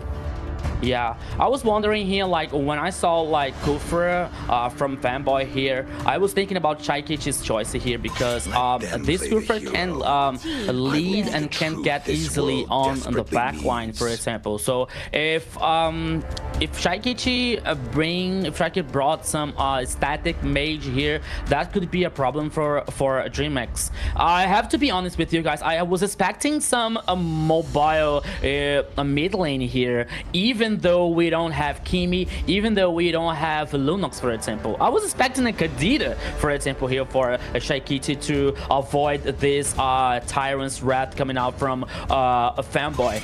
But the meta and the situation here, Private, I think that they don't dare to use like some off-meta heroes so far. So I think that that's why they choose Zitian for Shaikichi. Well, and then she does have the disengagement tool from her passive on the Zeshian. So, and I'm not sure how the timing would work. When Kufra goes in with his rubber bands, does it immediately activate the pushback, or would it wait until after the knockup happens? Oh, because that placement will. So that, because that placement would tell me whether or not the Kufra would be as effective against this type of pick there as well. Now waiting on that final one of the last two picks coming out from a Dreamax. Oh, we're gonna come out with the Lancelot. Alright, yeah, they're going ahead and picking up the Lancelot here. A lot of mobility, able to get out of Harley's ultimate whenever he does his, like, I forgot, his little dash something. He can avoid getting that hit on him for some reason. They went ahead and pick up the Valentini here. Alice? Alice for Rusi? Yeah. I think that easy. I think that could be a possibility here. So we saw Rusi like using the Black Dragon to getting on the back line to always like causing trouble for a Shaikichi here. Maybe that could be a possibility when it comes to... Oh, okay. Terizla with the penalties on. I think that it is too risky using the flicker and the penalty zone to trying to reach out this backline, but it's a possibility also for Infinity, especially when you have Kufra and Valentina. But now come Phobius on the last choice here for Dreamax Private. Yeah, that's going to be really interesting. Yeah, especially to pull it out on the last pickup there. So especially I felt like Infinity was getting real comfortable with the dashes that they had on their side, and now the Phobius comes out. So this is gonna be very interesting. Another interesting point is you pick a Lance into a Kufra, which tells me how confident King is in his Lance. He has to be able to pick it against something that could, I feel like, potentially be his downfall. Yeah, especially like using this dashes mobility here when it comes to Lancelot, and this facility to guarantee objectives, especially using the second skill here to get invulnerable and using the retribution so far. But the other side, we have ZZ here with Harley, that he can use the teleportation and the cards, for example, to like get in and get out and like steal a Lord, steal a turtle. So everything is possible here on this last game, because guys, ladies and gentlemen, welcome to the Land of Dawn. This is the game number 5. It's now or never for both teams. One here is going to the lower bracket finals. Another one is going to say goodbye today to the MCT AMER South, my friend Private. Yeah, both of these have been our prospective underdog teams. Lionel, who took a ton of damage there from Blink. But yeah, both of these teams have been our underdog teams who have been fighting tooth and nail from the bottom seeding of the playoffs. Now looking to make a name for themselves here as King goes in, picking. You can see a lot of that damage coming out from Shaikiche on to ZZ. Fanboy. Ready for Fanboy. Maybe a shadow of things to come as he already lands a beautiful Tyrant's Revenge on to Dreamax. Yeah, but they still like fighting here on the river. Dreamax trying to steal the beta on the jungler here from Infinity. I think that at least the biggest one they stole. But now ZZ is heading for the orange buff. As we're seeing all the emblems here, like in pure rage with the two ZZ and Lionel. We have Quantum Charge here for Zablox to help him to in this movement speed. But 2v1. Yeah, Zablox not too worried about it. He does have that I believe that dive to get himself out of harm's way there, but a little bit of pressure now starting to mount up at the top lane as Infinity do take a little bit of a peek into enemy territory, but looks like Dreamax going to be able to kind of clean up. Ooh, a little bit of a fight up there. Oh, Fanboy. King coming down, a Blink in a little bit of trouble here as well. Shaikiche as they latch on, you can see Fanboy went for Shaikiche, who needs to be very careful, especially with a Kufra out there, who can be a big asset for the side of Infinity. Now we do have the Rage coming out. A big stun lands onto the side of Dreamax. Might have been a little too early for them. It doesn't really seem like we have a lot of contention for this turtle. I think that this appearance of the Phoenix was from Lionel, to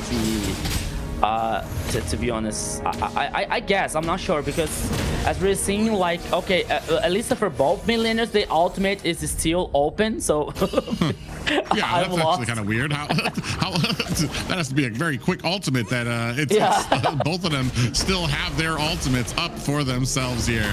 Now, I mean, Blink actually takes a lot of damage from the backside. King goes in. Lionel's gonna have to find himself a huge disengagement. Yeah, so for King here, oops, here comes. All right, now it was from Shaikiche. I know for sure. The Fury of the Phoenix was for a Shaikiche now on the mid lane. But now here in the gold lane, we're seeing Zablox, Fanboy, and ZZ. Oh! Ooh, a big combination coming out from the side of Infinity. Zeus gonna have to use that flicker to get himself back underneath his tower. He does so, does have about 50% health left, is no worse for wear, but some good quick thinking there from him, gonna be able to get him out of harm's way. Meanwhile, Blink trying to pour on a lot of that frustration onto Fanboy to kind of keep him zoned out from the mid line there. You see Lionel now matched up, trying to put some damage onto Blink. Yeah, Blink here with the Patrick skin on the glue so far. And now 3 players off Infinity. Oh, Blink. Okay. Lionel and Fanboy. Oops. Yeah, it goes in for that fight. Oh, you can see on the backside, King actually goes in, dives in and back out. Goo gonna go ahead very near Rusi there, who's putting on the damage. Both teams pretty evenly matched so far. 4 minutes in, no kills for either side just yet as we continue on in this game. The only problem for me is I feel like King has been trying to do his best to kind of come in, find some of these kills. He's definitely aiming for Lionel, but has not really been able to get the payoff. He dives in. Lionel's going to be able to find the disengagement. Ooh, from the backside, Blink trying to do his best to zone out Lionel on the backside there too as well. Goo latching on to ZZ as King cleans up that next turtle. That's going to be 2 turtles for the side of Dreamax. Rusi in trouble, gets taken out by Shaikitse. Yeah, Rusi was like trying to neutralize Shaikichi even before this second turtle, but oh. Yeah, Zeus in a little bit of trouble here. Down comes the Fury of the Phoenix trying to protect the Zeus. Zeus putting on the damage. Down goes Fanboy. The rest of Dreamax coming in for that suppressive fire and to help out their teammate. Yeah, so Infinity here trying to neutralize Zeus because he didn't get the flicker yet. It is going to be back right in a few moments, but still Dreamax with 2 players on the other side. Oh! Oh, King dives in, finally able to find the kill onto a surprise Lionel. That's going to open up this mid lane for Dreamax to be able to take. Meanwhile, up at the top, a free and open tower for Rusi. Yeah, meanwhile, like Rusi, it is heading for the tower on the top side here, but Dreamax got the tower on the mid lane. But oh, dive on the bottom lane. Zablotch gets taken out by Dreamax. Meanwhile, Demonic Force coming out from Goo to kind of fend off that little bit of a push coming out from Infinity, and that's going to be another tower, or a tower for the side of Infinity, now having the mid and bottom.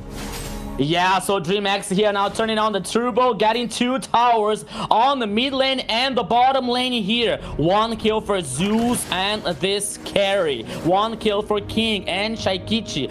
Radiant armor now for Blink. Gold lead, almost like heading 4K for Dreamax. As you're seeing now here, the items, almost 1K here for Zeus, and a carry already has this corrosion side leading for the second one. I believe it's going to be the golden staff, and now the 3rd turtle available on the top side of the river. Both teams are dancing around it, but Dreamax is started immediately.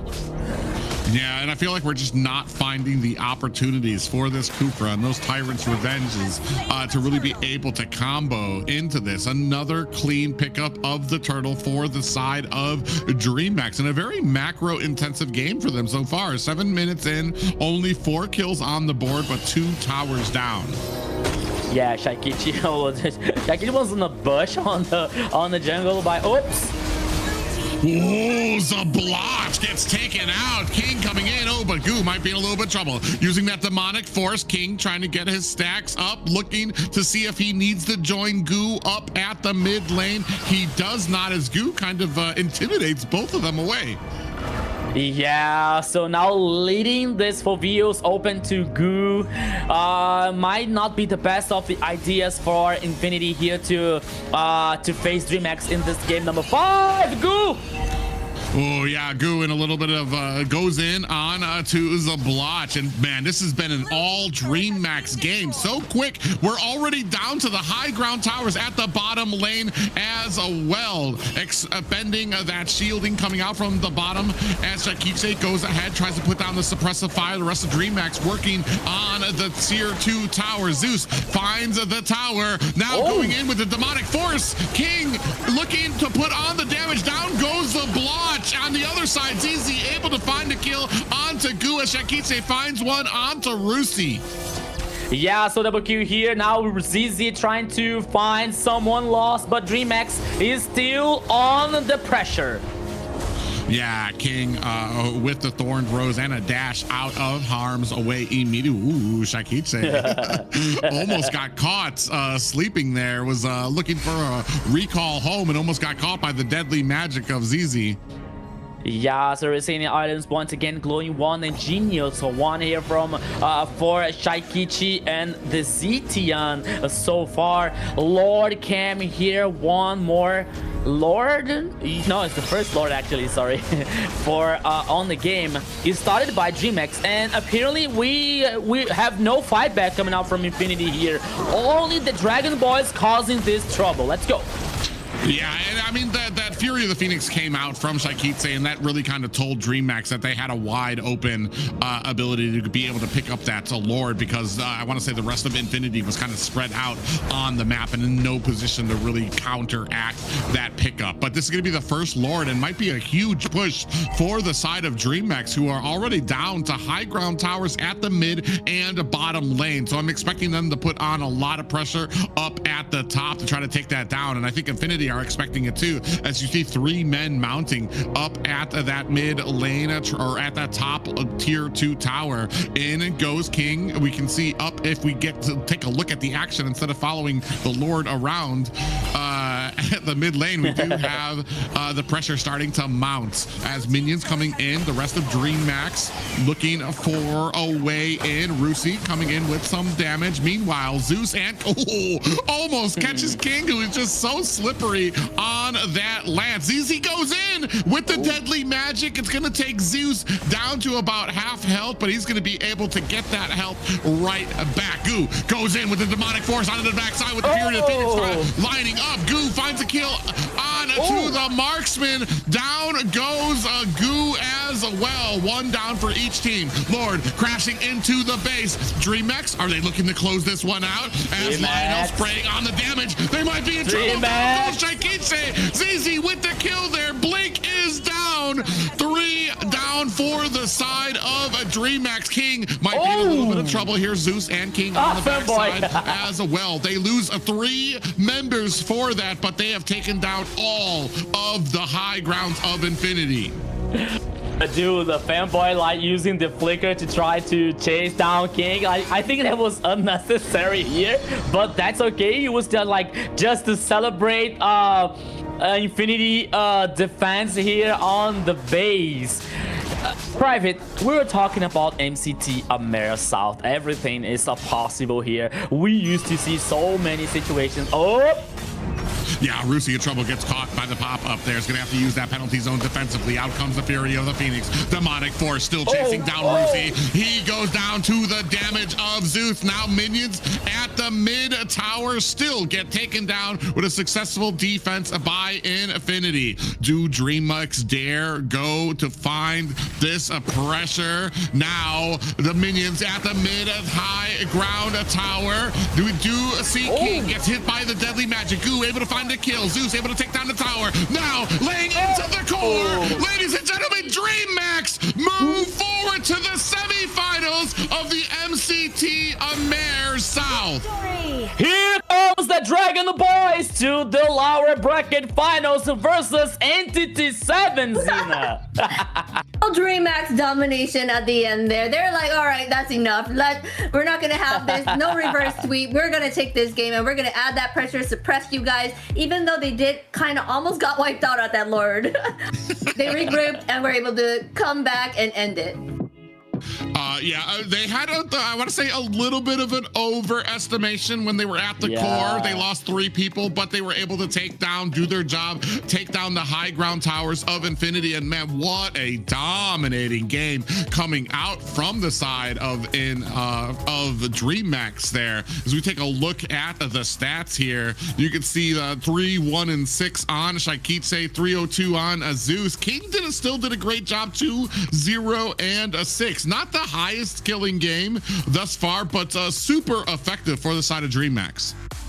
Yeah, so before this game finished, I was about to say, like, okay, everything is possible in the AMER South. So we used to see so many situations similar to that where the team was like dominating the game, and all of a sudden they were like getting surprised and losing the match, losing the game. But it didn't happen to Dreammax here at this game. So okay, so they got just a little bit like scared on the game, but they were like able to handle that situation and leading the team to the victory here. Last game here, game number 5, with not so many kills, at least like for Infinity here, 12 kills for Dreamax. Fanboy here, I think that Fanboy, he tried to get on this trouble heroes here when it comes to Shaikiche, for example, or Zeus. But I think for me, I think that the main problem for Infinity is it was letting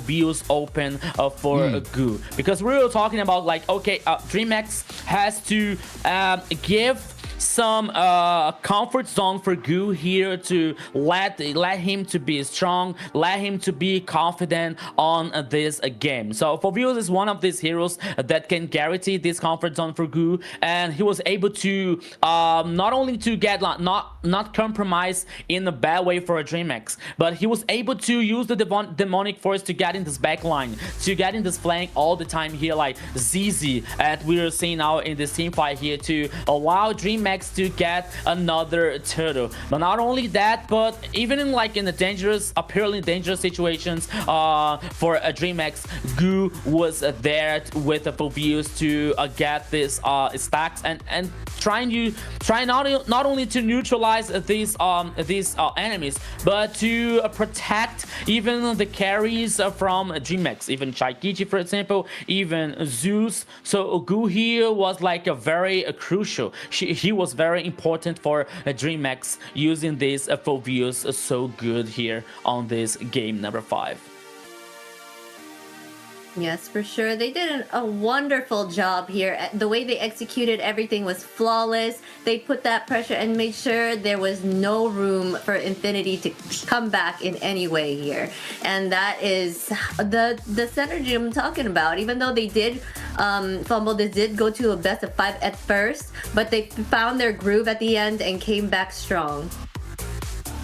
Yeah, you can see here, I mean, a part of the last, some of the final pushes coming in from the side of Dreamax, having such a great games here. I think is this where they kind of messed up? I think the Lord was coming in and they did end up getting taken out. I think Shaikiche actually got taken out here by ZZ there, and there were only 2 members left from the side of Dreamax. But at this point, they were so far ahead that even that little hiccup wasn't a huge harding for them, as they were able to answer right back, take out that mid high ground tower, and just force their way through mid to find themselves as the winner or to push forward in the lower bracket.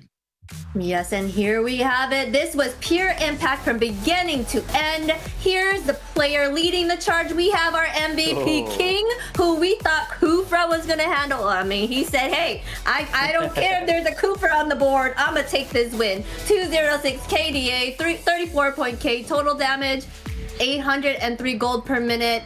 He was a driving force for the team despite having that Kufra on the field.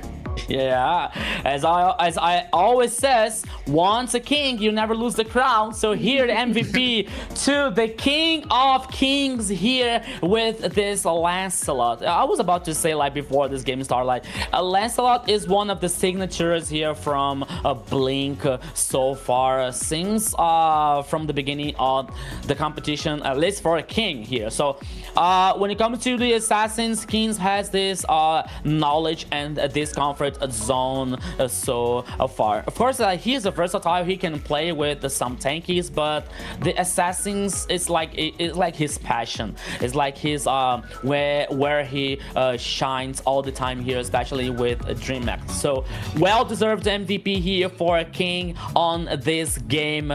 Congratulations for Infinity. They did an amazing job coming so like at this far on the MCT AMER South, but as a competition, one has to win, one has to lose, but they have to be proud of themselves because they did an amazing job.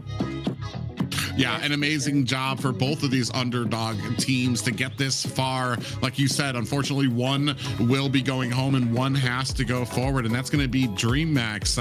A great game there, especially when we were talking about King, like we talked about before, moving from the XP lane to make that transition for his team, and has absolutely shined in the jungle position for his team. Not just that, but when he pulled out this lance, pulling out the lance against the Kufra was a statement. A statement of the confidence that he has in this lance and how well he can play it. That okay, we're not even going to be bothered about this Kufra. We're going to be able to go in there and get a lot of these thorned roses and phantom executions and still be able to find ourselves and escape. And he was able to do that quite successfully here, which earned him that MVP. A great pick up there. It's a shame. It's a shame that the meta doesn't really favor a lot more assassins, as it's one of my my secret joys to watch great assassins do their work around the map, whether it's going to be a Fanny, Lance, Hayabusa or something like that, some of those high skilled really maneuverable heroes. And King did finally get to flex out one of those assassins here in the game 5 and really put on a show for all of us. Yes, for sure. A king in the jungle role. He is on his throne and he is dishing out that damage and showing you all why he was not meant to be for the EXP lane. He is taking that jungle role and rolling with it for sure. They have been wonderful to watch them kind of grow from here on out. Like the way they took charge, they changed out two of their teammates, and they have been dominating it ever since that. So looking forward to see what else they have in store for us.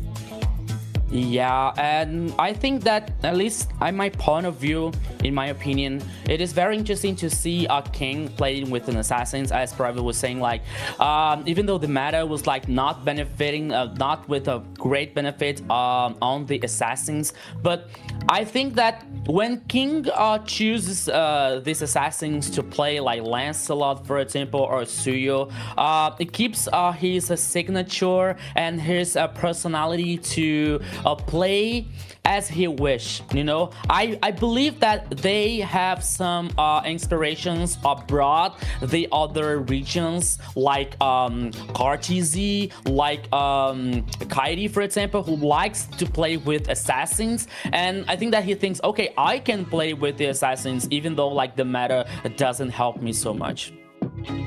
Yes, speaking of inspiration, I hope this inspires you guys to keep chatting and engaging in the chat. We have some diamond drops for you guys. Make sure you go ahead and keep engaging. Stay tuned for more. We still have another best of 5 coming up, so get in on that and you get a chance at these diamonds. Yeah, keep up that positive energy. Keep talking in chat for your opportunity to win. Who knows? It might be you gets some of those diamonds to be able to pick up some emotes or recalls that you want, or even maybe one of your favorite skins might be coming up on the market. Yeah, I saw Shaikichi's recall effects. It was like very, very beautiful. I don't have that one. It's the green one, like in the green bird. I don't remember that. I also, guys, got the Team Liquid recall effect, the horse one. I'm very happy about it. Ooh, it was really Everyone good. loves that one for sure. Yeah. Let us know in the chat though, which one's your favorite recall? We would like to know for sure. Yeah. But we cannot be here without our sponsor, guys. I do have to give a little shout out to runestone.gg, an amazing place for you to go and see data and analytics to kind of up your game and be on top tier, just like these players here on the tournament. Yeah, want to level up your game? Look no further than runestone.gg, for without none of this would be possible. So big shout out to them. A big shout out here for Runestone to make this whole magic happening here, especially on this day. 2 best of 5 with 5 games, and it's still like just a little bit later, the last one here on the lower bracket final. I wonder what the next one will bring for us, guys. But if you want to be up to date on our highlights, thing that's going on in the tournament and all that, be sure to check out our social as well. We're on MLBB Esports on Kick, Twitch, X, Insta, Facebook, YouTube, TikTok, you name it. We are everywhere. Just check us out and keep up to date on what's going on in this tournament. Yeah, and just in case you guys might have missed everything, all the action that happened with the North finals, you can find all of the action out on our socials to catch you back up. Or even if you somehow miss the Southern finals as well, you can find all that action at MLBB Esports. Yeah, all of that, plus the patch notes, updates, new heroes, everything that is happening on MLBB ecosystem, even in the highlights recorded by these beautiful voices with me, Private Caster, Xena, and her like outstanding predictions. So everything you're about to know and to see on if you follow our social network. I have amazing predictions, just so you know. Yeah, no, that's why I'm talking. That's why I'm talking. Like Xena's like coming from the future. Okay, I wanna check it out if you're hitting this this results from today, Xena. Oh gosh. I mean, and that's why I don't put it on social right now, but you know, it's all in my head. Not only the winner, the score. I want to see your predictions if they're right. Yeah, anyways. I mean, when it comes to predictions, I mean, when it came to the North, especially kind of, I guess I'm a little biased because I understand some of those teams a little bit better. My predictions were up there. I think over here, I think I dropped down to about 30% when it came to my prediction rate. But that was also probably part of the sweet spot of being able to cast on here for the South, because there was just so much I didn't know, so much of a world that has opened up for me, and that now understanding for such a great amount of players, some great teams that I've been able to cast for here. Shaikiche and Dreamax being one of those teams here. And then of course, like we've been talking about those 2 titans up at the top, the pinnacle of the South right now, which is Entity 7 and Alpha 7 thus far. I mean, it has been a huge adventure thus far, and it's actually kind of sad that it's going to be ending for another team as we move on to the next best of 5 soon here. Yes, it's for sure going to be sad. But next up, we are going to see, was it Alpha 7 going against... am I saying this right? Alpha 7 going against Infinity? No? I'm so wrong right now, guys. Oh, yeah. Yeah, I was little worried about now. We have another best of 5 coming on. Yeah. You guys tell him. But anyway, we're going to take a break because I do need to kind of regain my, thought process here, because... we already know that's wrong. But anyways, we'll see you in a little bit. We're going to take a quick 20-minute break, and we will see you back for that best of 5. Every time. And with Bonox, recharging is easy, fast, and secure. Jumping now, choose your top up and get ready to dominate the map. Plus, use the code MCT AMER to get 5% discount. Skins, events, hero, everything within reach with a single top up. Less waiting, more action. Recharge with Bonox and play it at next.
nightmares.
Legends, every diamond count, and with Bonox, recharging is easy, fast, and secure. Jumping now, choose your top up and get ready to dominate the map. Plus, use the code MCT AMER to get 5% discount. Skins, events, hero, everything within reach with a single top up. Less waiting, more action.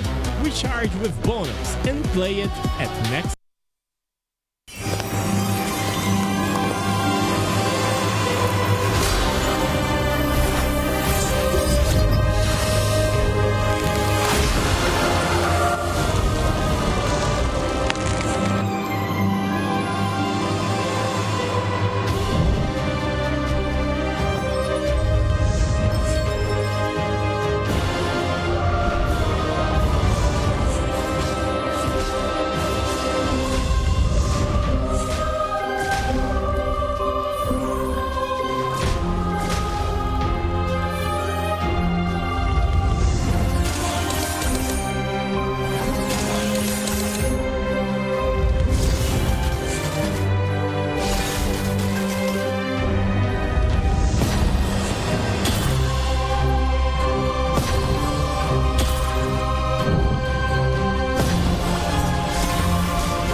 Between dreams and nightmares.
And we are back with more MCT AMER South semifinals.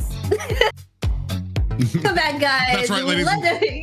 Go ahead. Yeah, if you guys have made this long journey to best of fives, then congratulations. But the fun is not over. We are at the AMER South semi-finals here. One team will go home. One team will move on to the finals. Then that finals guarantees not only a seat at MSC, but that challenger who will meet the AMER North champions. So much on the line for all teams involved.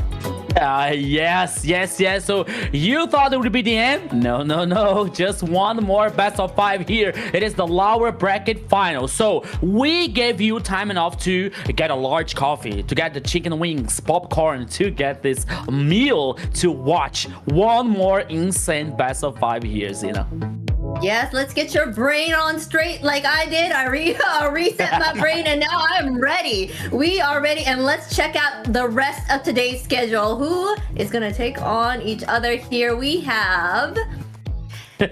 Okay, let's check out what happened actually. Entity 7 went against Alpha 7. On that went a whole full best of 5 with Alpha 7 the victors of that. Then Infinity versus Dreammax. Dreamax coming up on top. And now we are back at that loser bracket with Entity 7 and Dreammax going up ahead against each other and seeing who will come the victor and submerge out of that loser bracket. Yeah, so today it all comes to this final match for today. Entity 7 versus Dreamax, and the winner is going to face Alpha 7 tomorrow in the MCT AMER South final. So, oh my friends, private, 2 teams here with best of 5, with the whole, like, the all 5 games from today. Maybe the tiring situation could be a problem. Well, we're about to find out as we take a look at the Entity 7 roster. Yes, here we have on Entity 7, who's playing today. We got the EXP laner Akashi, Hide on Bush for that jungle, mid lane Shin, gold lane Doom, and Vagin.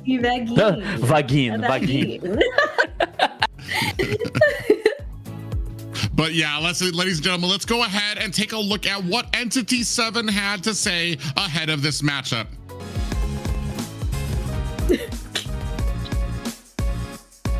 Hola, buenas, soy Chin de Entity 7 y para mí mi top 5 de mejores magos de la línea media serían a top 5 pondría a Lionel de Infinity, top 4 pondría a Syndra de Titan Sport, top 3 pondría a Feshin de 9Z, top 2 pondría a Frost de Alpha 7 y top 1 pondría a Chai de Dreamax.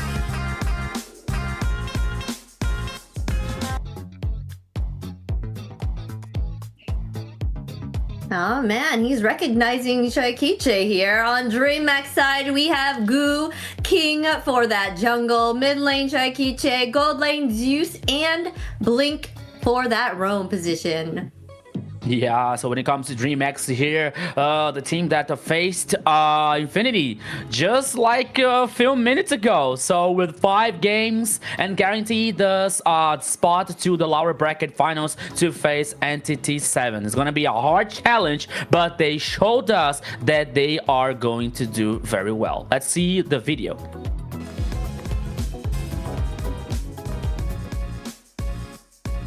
Salve rapaziada, eu sou o Blink, rotação da Dreamax, e hoje vou fazer aqui uma brincadeira de respostas rápidas.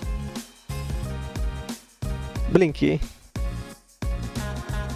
2019. Harley. Dilong. Luiz. King. Ling. Flash. Collector do Granger. Nossa, Joy. Saber. Zushin. Eu.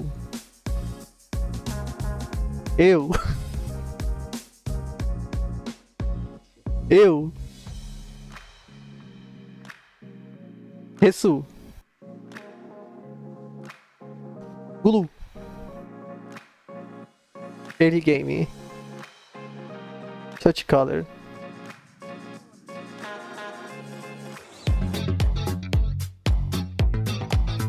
I just love how happy and smiley he is answering those questions. He's just so happy-go-lucky guy, right? Yeah, but make no mistake here, ladies and gentlemen, this is going to be a David and Goliath battle as the front runners and the dark horses that you just saw here. Dreammax will be going up against what before today were thought to be the undefeatable Entity 7, who got knocked down to the lower bracket due to a best of 5 brawl and huge fight with Alpha 7. One thing that I feel like at least that both of these teams have going in their favor is that they both competed in 2 grueling best of 5 matches, so they should basically be the same amount of worn out here after those 2 best of 5 matches coming up here. But now, I mean, one thing too is that Entity 7 finally has been proven that they can lose. There is a recipe out there. The question though is, can Dreamax find that recipe to finally topple the Titans that they have yet to be able to get over? Yeah, so you said it, everything here, Private. The first of all, the unbeatable Team Entity 7 so far, at least till this day, they lost against Alpha 7, and now Dreamax is going to face them. So after this winning versus Infinity, I think that they got their confidence enough to to face Entity 7 as well in this best of 5. So they saw, I think that they watched the game before and they saw that, okay, Entity 7 can bleed, so it is our chance to prove ourselves that we can reach to the final here on MCT AMER South. It's going to be a hard challenge for Dreamax though, but they showed us that they have this potential to get and reach the top. Yes, for sure. They have come a long way. They fought their way through that loser bracket, Dreamax here, and now they're going against the top Titan, Entity 7. But Entity 7 did recognize Dreamax Shaikiche for her being top 1, right, in that mid lane. Not just fought their way through the loser bracket, but fought their way from a bottom 4 seeding of the playoffs here in the South, all the way, made the necessary roster adjustments to find the success that they have here. But I mean, talking about Entity 7, you've been talking about nothing but success from them, from when it comes to draft, from when it comes to their macro gameplay, even in their loss against Alpha 7. Many of the victories that they were able to get in that best of 5 were because they maintained the discipline that they needed. They were so behind in a lot of those matches, just maintained that discipline, understood what they needed to do, and looked for that one opportunity. And that's what makes Entity 7 so dangerous, is that's all that they need to be successful, to get that victory, is that one opportunity, and you find the game slipping through your fingers. Yeah, and it makes all total sense here. When I saw Entity 7 realizing and recognizing Shaikiche, it might be like a good and a bad thing. A good thing, like, okay, so they recognize a very strong mid laner, but I think that in a bad way, like, okay, so they know they focus, they know the target that they want to hit on this best of 5. So once again, Dreamax has to take care much more now with the Shaikiche and her positioning here on this best of 5. But once again, Entity 7 and their discipline is going to be one of the strongest point of this team so far. It's one of the best thing that this team have, and which brought them to here on like the top 4 on MCT AMER South. But on the other side, we have a Dreamax that is still like warmed up from the best of 5 earlier. Entity 7 as well have won, so let's see what's going to happen. For me, it's a very tied up game so far. Yes, you are right about that double-edged sword, though. Like, them thinking highly of Shaikichi makes her a target. So for sure, that is their target. And we already said, Private said earlier, if you target Shaikichi, that kind of like handicaps them, right? Kind of like gives a leg up to the opposing team here. So this could be a bad thing that they recognize her in that way. But at the same time, the team has come well and melded well together here. And they King does an amazing job in the jungle. Blink does an amazing job on that roam. So in this since they've been together, they have done wonders with each other. So who knows? It could be a different story.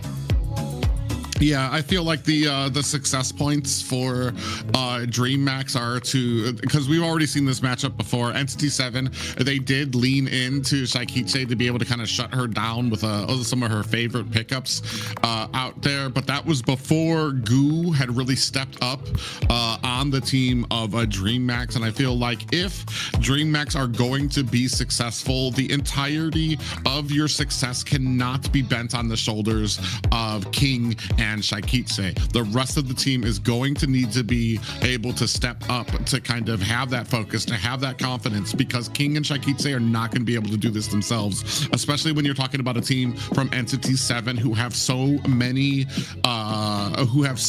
different pillars that they can use to find that success on their team here. And because already, like we were just talking about, Shaikichi, King, they got shut down the last time they went up against Entity 7 here. And that, just like I said, I'm assuming that's going to be kind of the same play style that you're going to go with here with Entity 7, because you had such success with it last time. Here, we're going to see if Dreamax have been able to make some of the repairs to that armor to be able to find some of those shortcomings and maybe be able to find a source of victory here against the monsters of the South in Entity 7. Yeah, so it makes total sense here, especially when it comes to Entity 7's lineup, especially with the Trinity, the champion in Trinity on the last split here, Shin, Doom, and Hydon Bush, and with the addition with Vagin and Akashi, two very experienced players as well. So I believe that Dreamax here is gonna be have a hard challenge when it comes to experience and the synergy coming out from team. We know that Goo and Zeus have their potential and have their like high level proficiency here when it comes to this gameplay, but once again, facing Entity 7, which has like this experience not only in the online competition, when it comes to stage, they also have this experience as well. So let's see what they what they're going to do, and they're going to fight against Entity 7. And see here, we'll see some reactions between Xena and Private from the bans. Grok, Ivan, Penny, Pobios, Valentina, and Guinevere, but letting Zunshin open here on the first game. Zushin, Baxia, Freya Zushin, Baxia, Freya, they're all open. Marcel, there's a lot of things open right now, and especially is that Freya and the Zushin that are open right now. So this is pretty exciting. I mean, if they give Shaikichi that, maybe they are banking for Shaikichi to take that Zushin. Maybe they have a counter for her. They're gonna go ahead and pick that up. But Baxia and Freya are still open here too, so this should be interesting.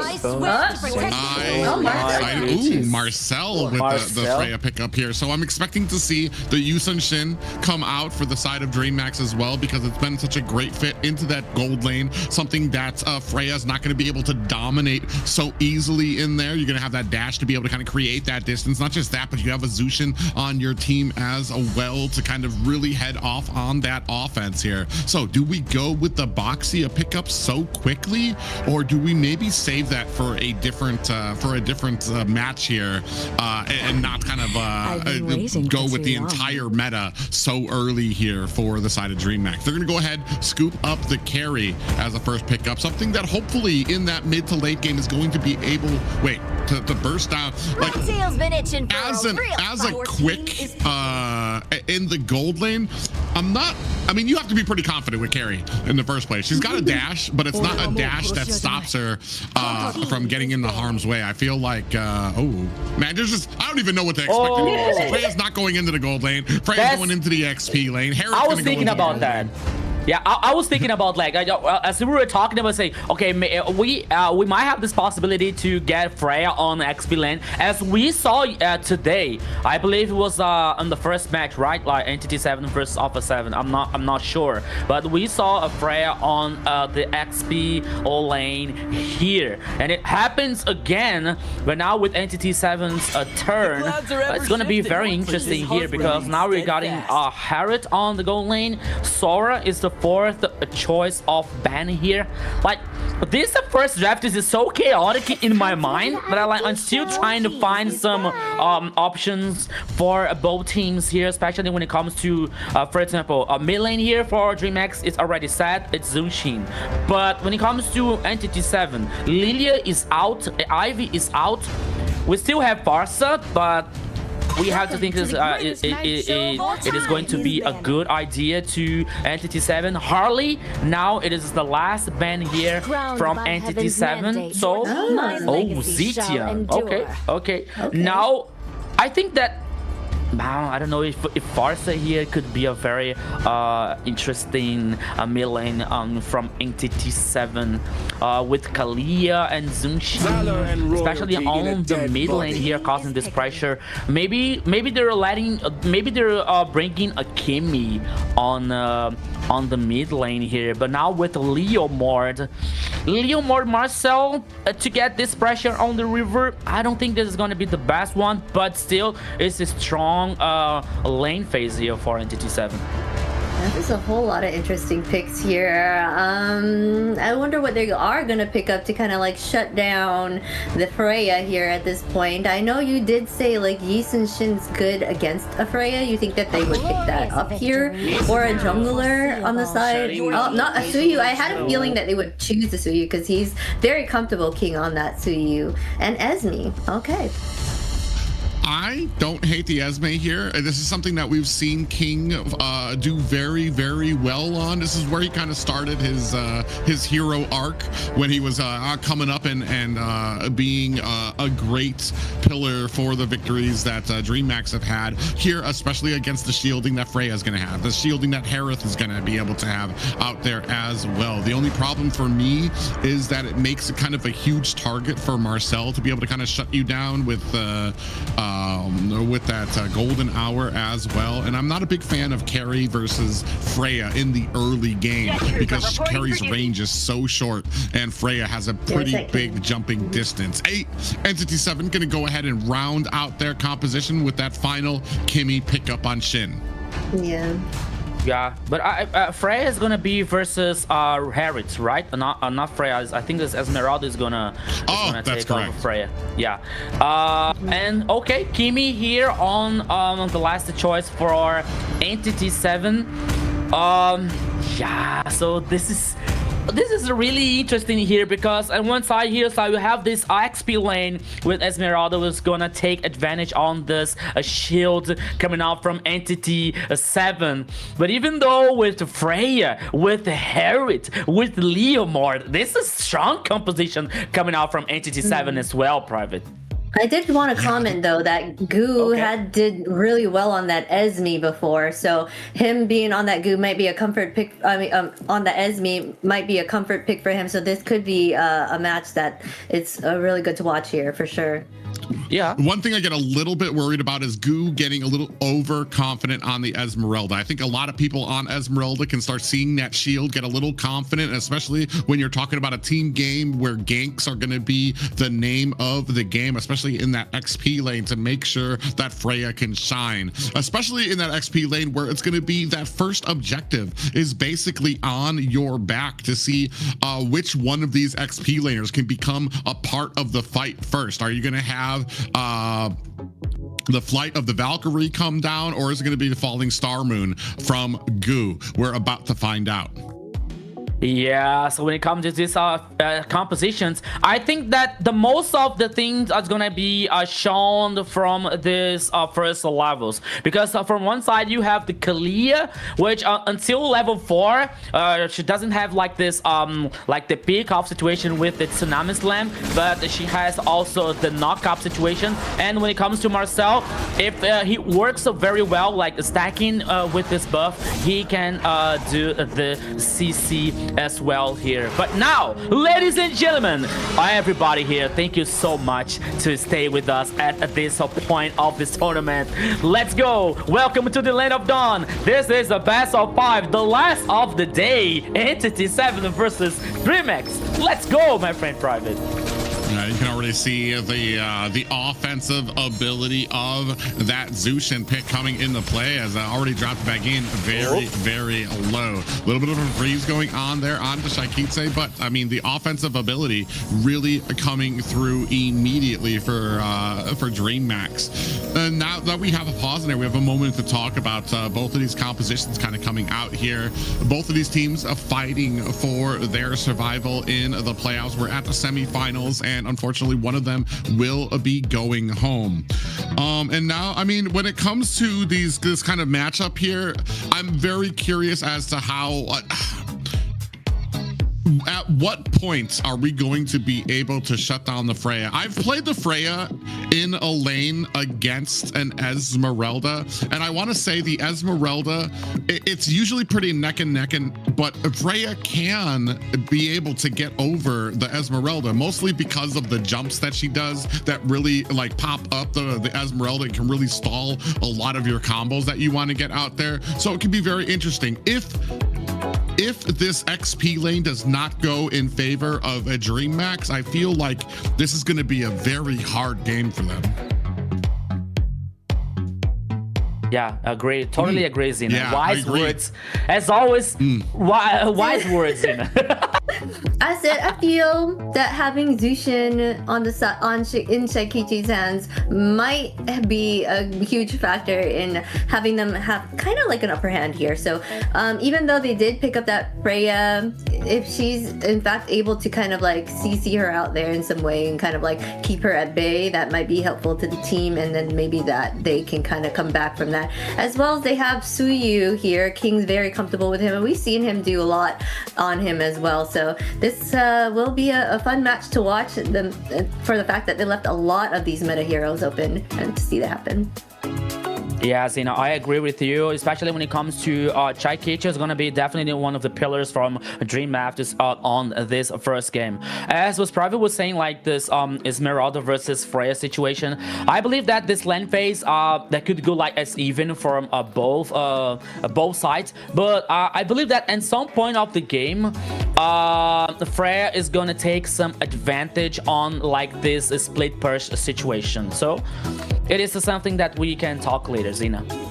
Yes, and I want you guys to take advantage of these diamond drops, guys. We have diamond drops going on. Be sure to stay in the chat, keep engaging, and all of that. And you get a chance at these diamonds for those emotes and all that good stuff, right? I love especially that one emote where it's like it's not really an emote, but one of those things that you can do and slap people with the Layla.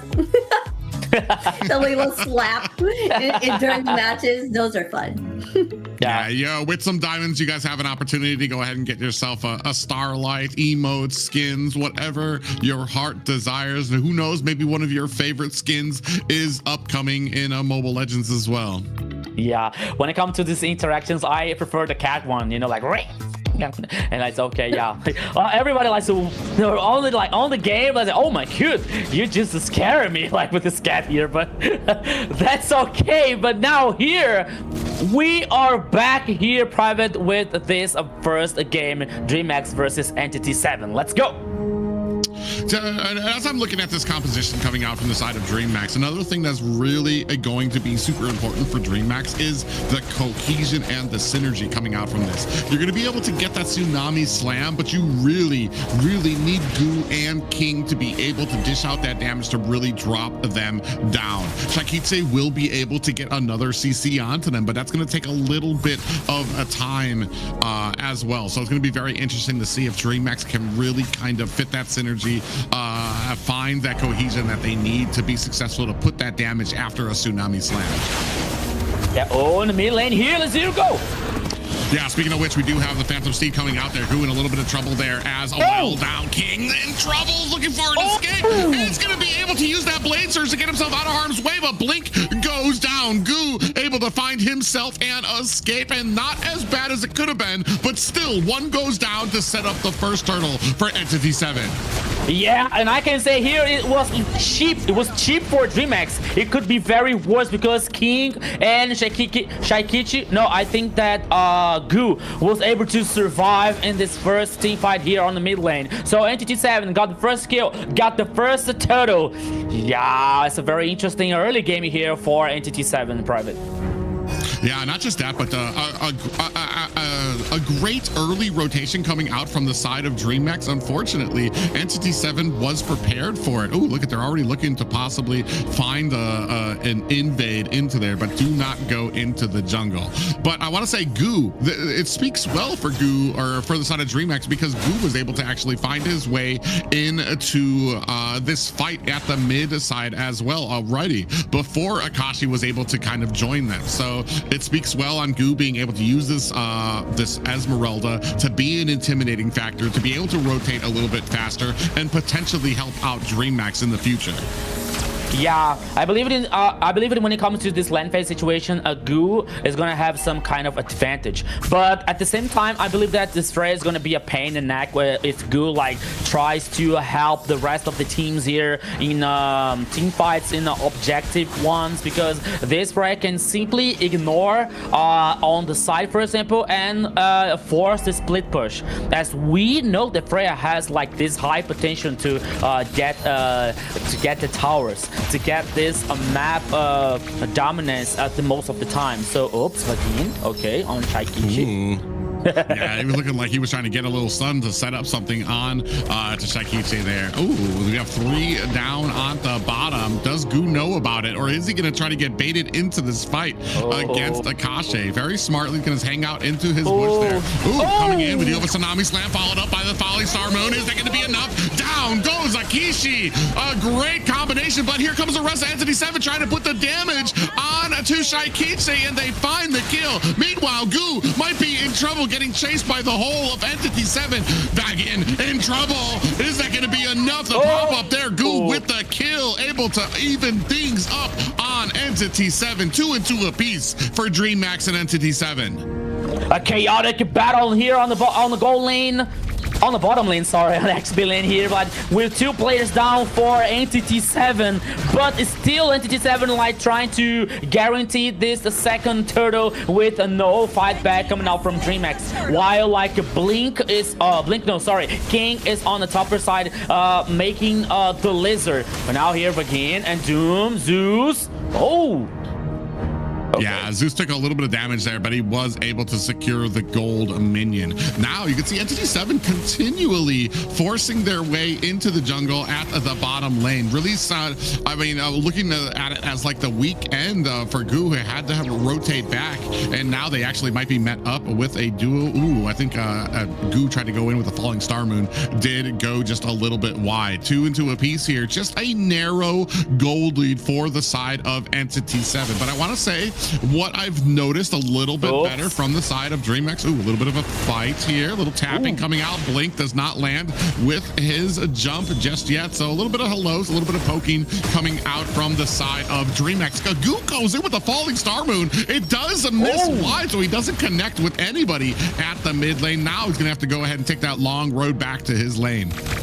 Yeah, so now maybe Goo is just a little bit anxious here to restart his team fights to get in some initiation to help Dreamax, but here comes. Oh yeah, big fight coming in here. Hide on Bush does get taken out. Golden Hour is out. In comes Doom looking for the damage. Down goes Shikitse Shin with the kill there. Down goes Blink as well. King looking for the disengagement, uses that Blade Surge to get away, but it will not be enough as Vagin finding himself another kill.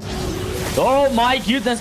Zeus is completely lost. Getting down here. 1 more kill for Entity 7. It doesn't stop, Private. Look at it on the bottom side here.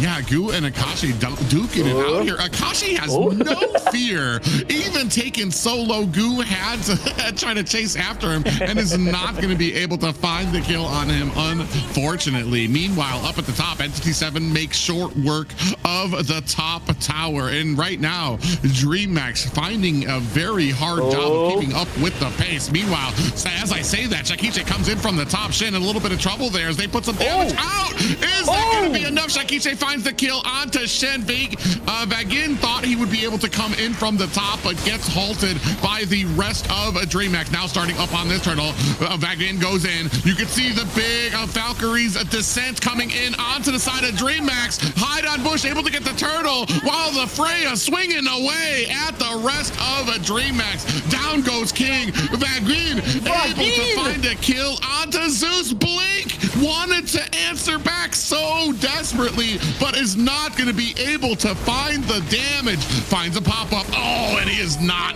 able to find the kill as Doom finds one of his own. It is so amazing the way that Entity 7 like somehow they start the initiation. They turn on like the turbo and they only like play forward. They go through the chase. They go through the kills. They go through this control and dominating the pace, especially when it comes to the team fights before objectives. Once again here, Entity 7 with this confidence to chase down the enemies. Even when Dreamax still have the tower number 1 on the bottom lane. So Entity 7 once again here like punishing this I would not say Dreamax's mistake, but still, oops, here we come, Gu, but it's still like some hesitations coming out from Dreamax in some place. Yeah, well, even in the last game that they played, one of the biggest glaring defaults was even when Dreamax was able to keep the pressure up with Entity 7, Entity 7 was still able to get the macro, still able to get the towers, even though things were basically tied. It's just that Entity 7 was able to make more use. Ooh, in trouble, getting chased underneath his tower and taken down. Now, big pop-up comes. Tsunami Slam. This might be it for Hide on Bush. From the backside, Shakiche spraying on the damage. Shen is able to find the kill onto Blink, and Entity 7 take a tier 2 tower at the top. Yeah, so 2 towers plus here for Entity 7 at the top side, and now they're heading for the first Lord here, immediately started by Entity 7, and we like it all seems that we don't have a fight back coming out from Dreamax, because we have King on the orange buff. Vagin has this info. Zeus is heading down, but it's already too late because Entity 7 got the Lord. Yeah, and I feel like we've been doing such a great job. Ooh, from the back end, Vagin tried to come in with that golden hour. Shakiche able to use her flicker to get out of harm's way, but Akashi now closing the distance, looking to take her down. Doom finding a kill onto Gu. Blink being chased right now as well, getting slowed down, looking for the escape, but gets taken down. Doom with the kill onto Blink. Down goes Shakiche, and King using that blade surge to get himself out of harm's way, but Entity 7, the damage has been done. A 5-14 game and about a 6K gold lead for Entity 7. Yeah, Private. So here the high ground towers on the top and the mid lane here only left for a Dreamax. They still have the tower number 2 on the bottom lane. The Lord is heading on the top side here, 14 kills. We're seeing the items here now. War Axe, Hunting Strike for Leomord, Corrosion, Sidon, War Axe, and Golden Staff here for Oops. To Freya on the top side on the XP lane here. Harriet, the Heaven's Feather of the Holy Crystal are ready for the gold lane, are ready for Doom with 5-0-4. Entity 7 dominating so hard here this first game. Yeah, and with that, I mean, Dreamax finding it hard to even try to defend some of their towers. Gu up at the top does get spotted out by Vagin, who goes in and is now at a good point where he's really not afraid of what can come out from Dreamax. He's very confident in his ability. He's been doing such a great job. Ooh, he's going to find the freeze on the Gu, but he's been able to find a lot of these great golden hours onto Shakiche to allow Entity 7 to be able to close ranks around and make sure that she is not able to get away. A place where a lot of teams, different teams have failed being able to get to that back line. He is doing it with ease. Yeah, so it is it's so nice to see as we saw the Marcel's compositions evolving on this MCT AMER South. And like at the beginning, the most not the most, but it's still like a 50-50 of the Marcels that we used to see. Was not like so successful, but now at this point of the tournament, like the most part of the Marcels that we are seeing, like they're winning, they're like getting successful here with that compositions. So maybe Vagin, just because I said it. Vagin takes a lot of damage, and this is what I've said, he's not afraid anymore. They got such a lead, he's got the defensive items that he needs, that even when they have a perfect pop-up with a tsunami slam, they're not able to burst him down. And this is the exact value that you would love to get out of all of your Marcel picks. Unfortunately, some of them kind of really fail in the early game when they don't really have that tanky front line. This is going to go ahead, signal to Entity 7 that they're going to go ahead and pick up this next Lord without a reply from Dreamax. Yeah, so here another Lord now heading off for Entity 7 plus the purple buff here. Dude, it's gonna be very complicated for Dreamax. Yeah, they still have some win conditions here, especially when it comes to Zeus and the carry. We're seeing now the Trinity core items already finished. Now heading for the fourth one here, but still I think that Zeus with a 0-2-0, I think that he has to like appear more on this game. Of course, everything is possible. The game is not done yet, but Entity 7, like I think they're more ready to win this first game than Dreamax. Yeah, I'm a little disappointed with the combination. I thought maybe it would do more having a Zushin and the Kalea on your team. It just kind of feels like they both execute the same type of ability where it comes to kind of displacing the enemy. And one of them should have been the burst potential. And that probably should have come from Shakitse, who's been doing great when it comes to a lot of those burst mages to put the damage out there. Ooh, a lot of freezing going on up there. Vagin has just been doing such a great job on this. Marcel. Dominant Force laid down, damage going on to the core. We do have a Phantom Steed coming out as well, making mincemeat of that high ground tower. Goo gonna have to use the Falling Star move to get away and offensively. Look at the damage that comes out. Zeus gonna have to use that flicker to get away. The whole team from Dreamax had to disengage from the immense damage that came out from Entity 7, who looks like they might be looking for a closeout just yet, or maybe clear out the jungles of Dreamax here before they head on home. Actually, Vagin goes in, gets a little bit of a freeze there onto Goo on the front end. Shin doing a great job with the suppressive fire coming out from Kimmy. Yeah, Vagin like walking through the whole Dreamax's player, like saying, I left before the dangers here. But here now the base is completely opened by Dreamax. Okay, once again, Dreamax has still has Shy Kitty, still have Zeus here that can be the game changers on this first game, but it's being a very difficult, especially when it comes to, we're seeing now the damage dealt ranking with the Sheen, the Doom, Vagin, and Heidenbush. Vagin here leading being the top 4 on the damage dealt ranking. So it shows most of the things that we are talking about here, especially when it comes to that situation being so difficult for Dreamax to reverse this game so far.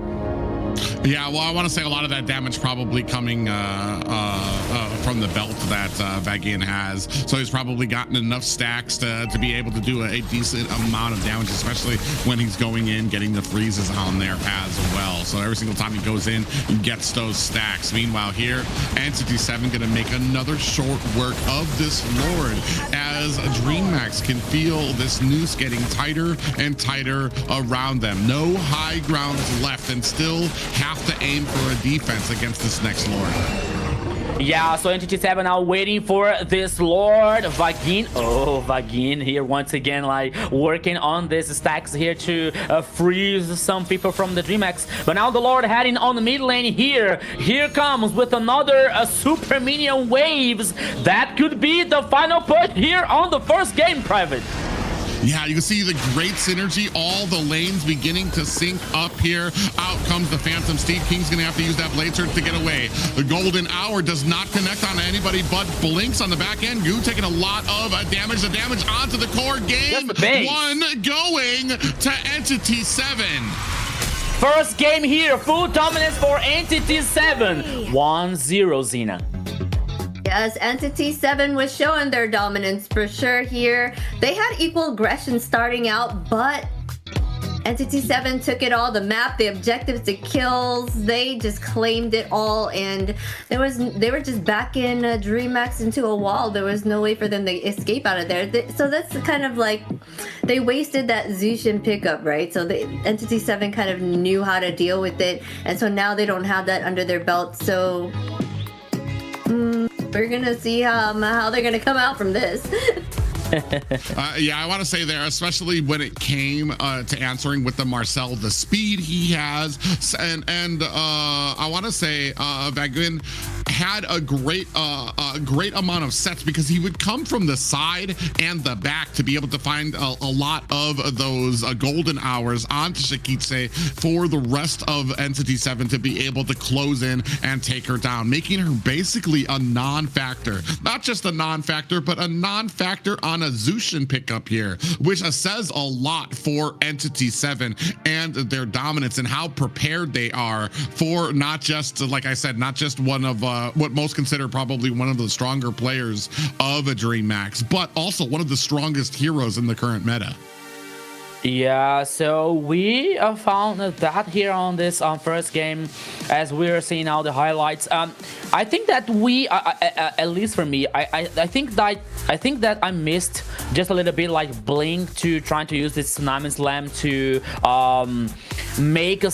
trying to make some pickoffs here versus Entity 7. I missed some Zeus performance here, especially with carry. Of course, that we can talk about like, okay, the carry needs a protection. Carry needs some items to like cause the damage to impact in a positive way here for Dreamax. But still, I believe that Dreamax was way too like passive here on this first game. And, you know, like a King, I think that King tried, but the way that they was trying to find a pickoff, they was trying to find something on the game here was not like good enough to lead Dreamax to the victory, to this dominance. So it was like they were like letting Entity 7 to feel comfortable in this first game. So as we were seeing, like always Vagin like walking through the plays of Dreamax. Okay, he used like he had the Purify,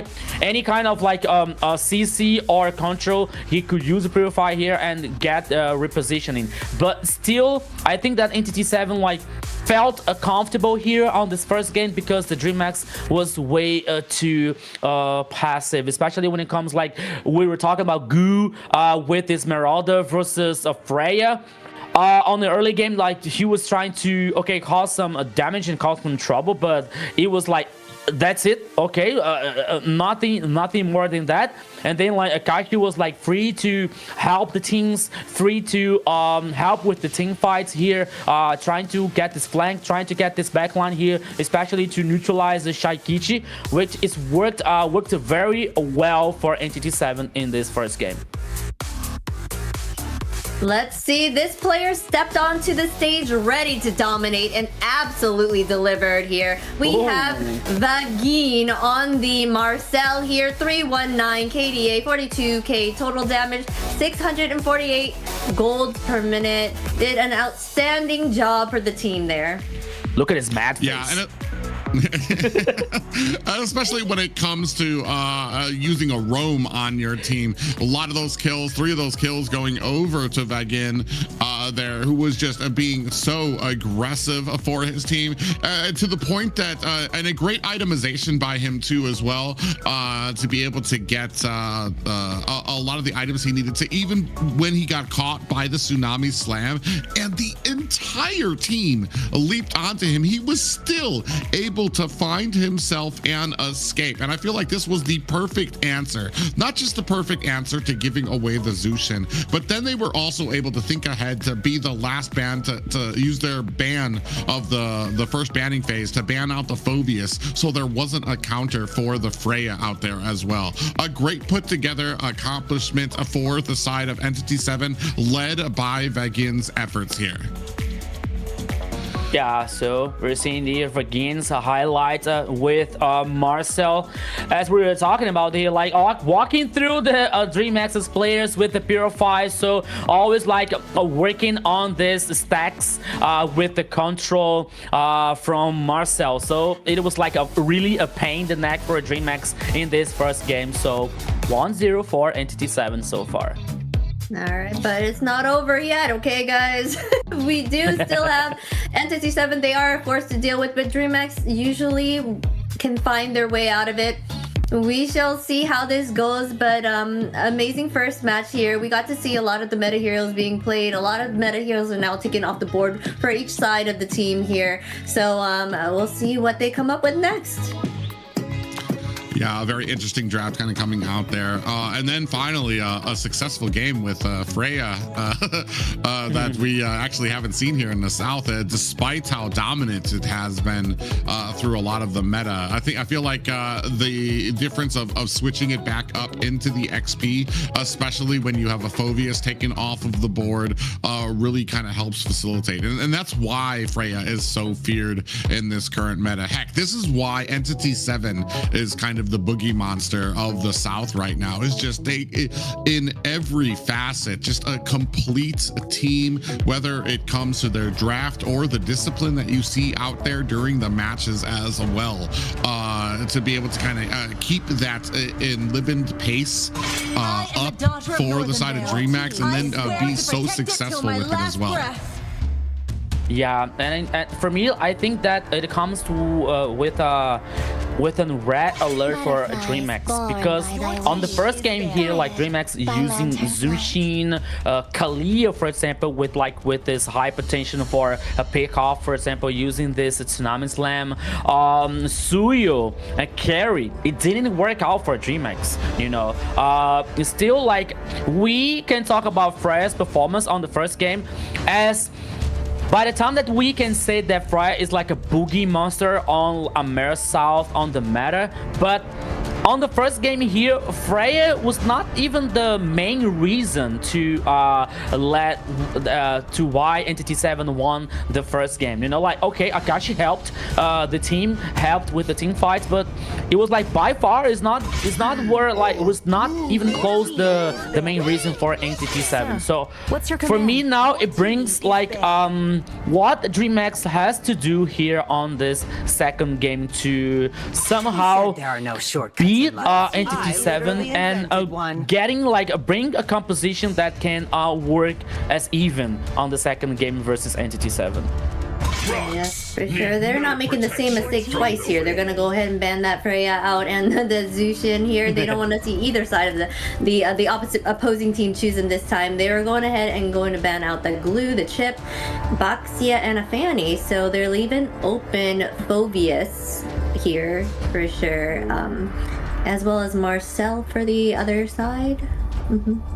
Yeah, some big pickups kind of left out there, and I feel like here the goal from Entity 7 is to kind of leave out as many of those super strong priority picks as possible, so that they can get the priority one themselves. Actually, they're gonna go with Claude here as a first pickup, so still have Marcel and Phobius on the side of Dreamax to be able to pick up here. But I wonder if you want to maybe pick up the Zoosh or the Zeshian for the side of Dreamax, because that's such a huge combo with the Claude pickup for Entity 7.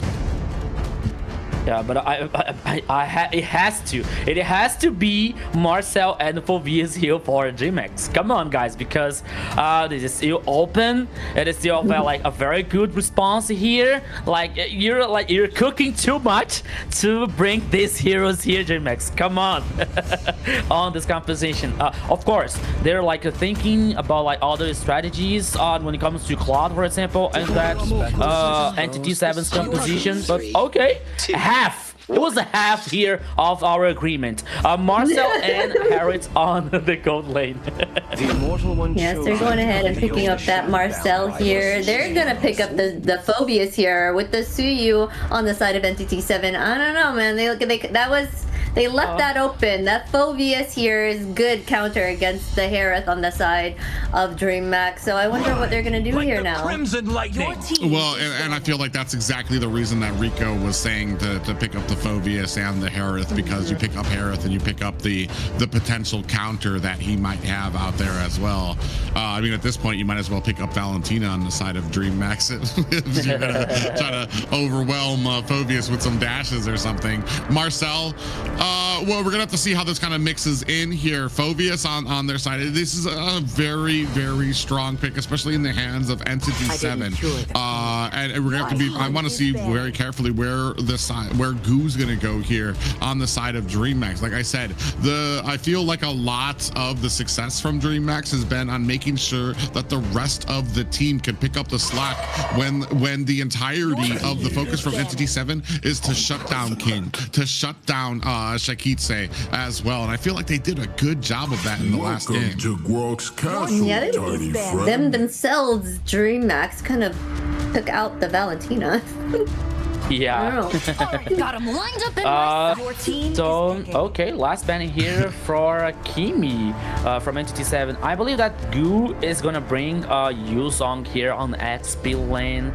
I believe that is going to be a way of like somehow trying to get in neutralize Phoveus demonic this ultimate here, or Claude using this this ultimate to not the ultimate but the mobility situation with the Dexter hologram here. So maybe that could be a good choice for Dreamax to secure this Yuzong for Goo. But no, Lapu here for a Goo on XP lane. Okay.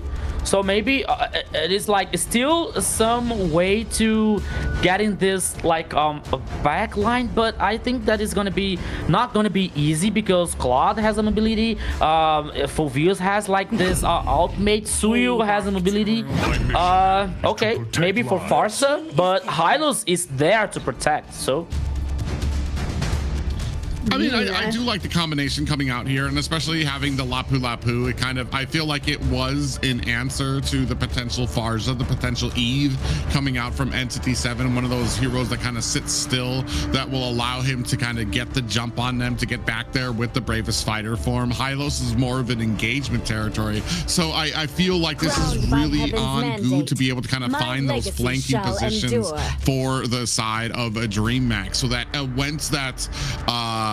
when that glorious pathway lays onto the ground, that he's going to be able to cut the distance and be able to take Farja out before Dreamax take too much damage. Yeah, I thought Azina would say something. Okay. For here these two compositions, Entity 7 versus Dreamax. To finish here, Shaikichi bringing this Zetian on the mid lane. Okay, so a very good ultimate here to spot the enemies with this ranked situation that could benefit Shaikichi so far, with skills casted by Zetian, like nerf the magic resistance from the other side, which is can be very good for Zutra tempo and inherit. So let's see what is going to happen on this second game. But more than a draft here, Private, I think that a Dreamax mentality has to change and has to like let them to play so confident on this second game. So everybody, welcome once again to the Land of Dawn. This is game number 2, Entity 7 versus Dreamax. This is the lower bracket final, and the winner are going to face Alpha 7 tomorrow. Yeah, I absolutely agree with you when it comes to, oh my God, Shin, the damage he took already. I has to go back to base, but I absolutely agree. No more playing it safe. Keep the aggression on. Go in, go full forward. Ooh, again, gonna take 3 members here. And the damage you see, the hide on Bush gonna go ahead and swing back on the blink. Shin coming in, has a feast on his mind. Stun coming out, landing on the Shaikichi, who takes about 50% damage on there, but is able to answer that back right away. Blink finding some damage on the Vagin. Is that going to be enough? At the bottom, Blink goes down. Unfortunately, first blood for the side of Entity 7. Dreamax, unfortunately, take that death. Oh, Vagin! Oh, he tried. A great play there by Shaikichi to lay down that pool and aim off center to force Vagin back into the pool to take that damage and able to reply in kind, tying this at a 1-1 apiece game. Yeah, so it's not over yet here now. Dreamax responding very good here on the mid lane. The first kill here was to Vagin, the Hylos, the roaming, while Dreamax got the kill on Shaikichi, the mid lane, a very like strong one. So I think that it would be like it was better for Dreamax. Hide on Bush and Doom at the bottom or at the top. We're looking for something, but wisely Zeus was able to sense it, and we also have a turtle up right now, so both teams kind of vying for position. Blink goes in, finds himself a little bit of a stun. Out comes the feathered airstrike. Hide on Bush immediately takes down Shaikichi and finds himself a turtle. The rest of Dreamax looking, running for the hills. Blink very low, in trouble. He's gonna have to use that flicker to get himself away. Down goes Goo. Hide on Bush with an evil queller on there. Ooh, Blink almost thought that he was going to go ahead and find the recall, but was going to have to run all the way back to the high grounds of his base there. Shaikichi tries to come in, tries to stop the theft of the purple buff, but I don't think she's going to be able to. Blink being lazy, like getting to the recall almost on the base. But still here, it was like good for Entity 7. Oh, Zeus. Oh my goodness. Doom here, but oh. Okay, Blink is down. Blink is down. Yeah, Blink is down. Unfortunately, right now, kind of meeting his match when it comes to trying to get that information, trying to go into enemy territory. He's always being found out by Entity 7. Zeus over here might be in a little bit of trouble. Lays down that Zaman Force. There came on the backside too as well. A great force coming out from Hide on a Bush as we see that glorious pathway has been laid down, or that not the glory. Well, I think that was the glorious pathway by Vagin as well. Zeus very low here, needs to be very careful. Feathered airstrike comes out. Shaikichi and Blink gonna go ahead and try to make Shin pay, who flies off map. That's illegal and is able to get away. It doesn't care, Private. It just like turn on the bird form as I believe I can fly. It's the only thing here for Shin. But once again, like on the top side, it was one team trying to bait another team, and another team was trying to bait the bait from the bait. So like it was like intense on the top side here so far. But the truth is, and which is very cruel, 4 kills for Entity 7. Oh, Feather Airstrike once again, stun. Blink. Oh my goodness. Farsi is really strong at this point of the game here, Private. Yeah, especially when they aren't really able, they're not at the point where Goo is going to be able to join these fights just yet and get back there to really punish them. Hide on Bush finds another kill, or another kill onto Zeus, or actually that's going to be Zeus's first kill right now up at the top, but it's not going to be Hide on Bush's first kill, sitting at 3-0-1 right now. Yeah, so okay, so now Entity 7 like leading 2 players on the top side to neutralize Zeus. I thought that with Dreamax was time to respawn on the bottom lane here to like get the turtle. But King, I just don't get it what King was trying to do. Okay, like King Alive can be lost in the jungle once again. Here we go. Yeah, a great rotation coming out there from Dreamax to go ahead and juggle out the aggro of that tower. Begin comes in with the glorious pathway, but thinks twice about going in on to Dreamax. Zeus actually might be in a little bit of trouble here. Gonna take some damage, gonna try to dash himself away. Speaking of which, hide on bush underneath the tower. Looks for an escape, but gets caught with the golden hour. And is the rest of the team, is he gonna be able to get away? No, he does get taken down. 3 members of Dreamax are more than enough to take down hide on bush. You know, Private, I didn't get this Dreamax play now because okay, Entity 7 led 2 players on the top side to neutralize Zeus. The turtle was open.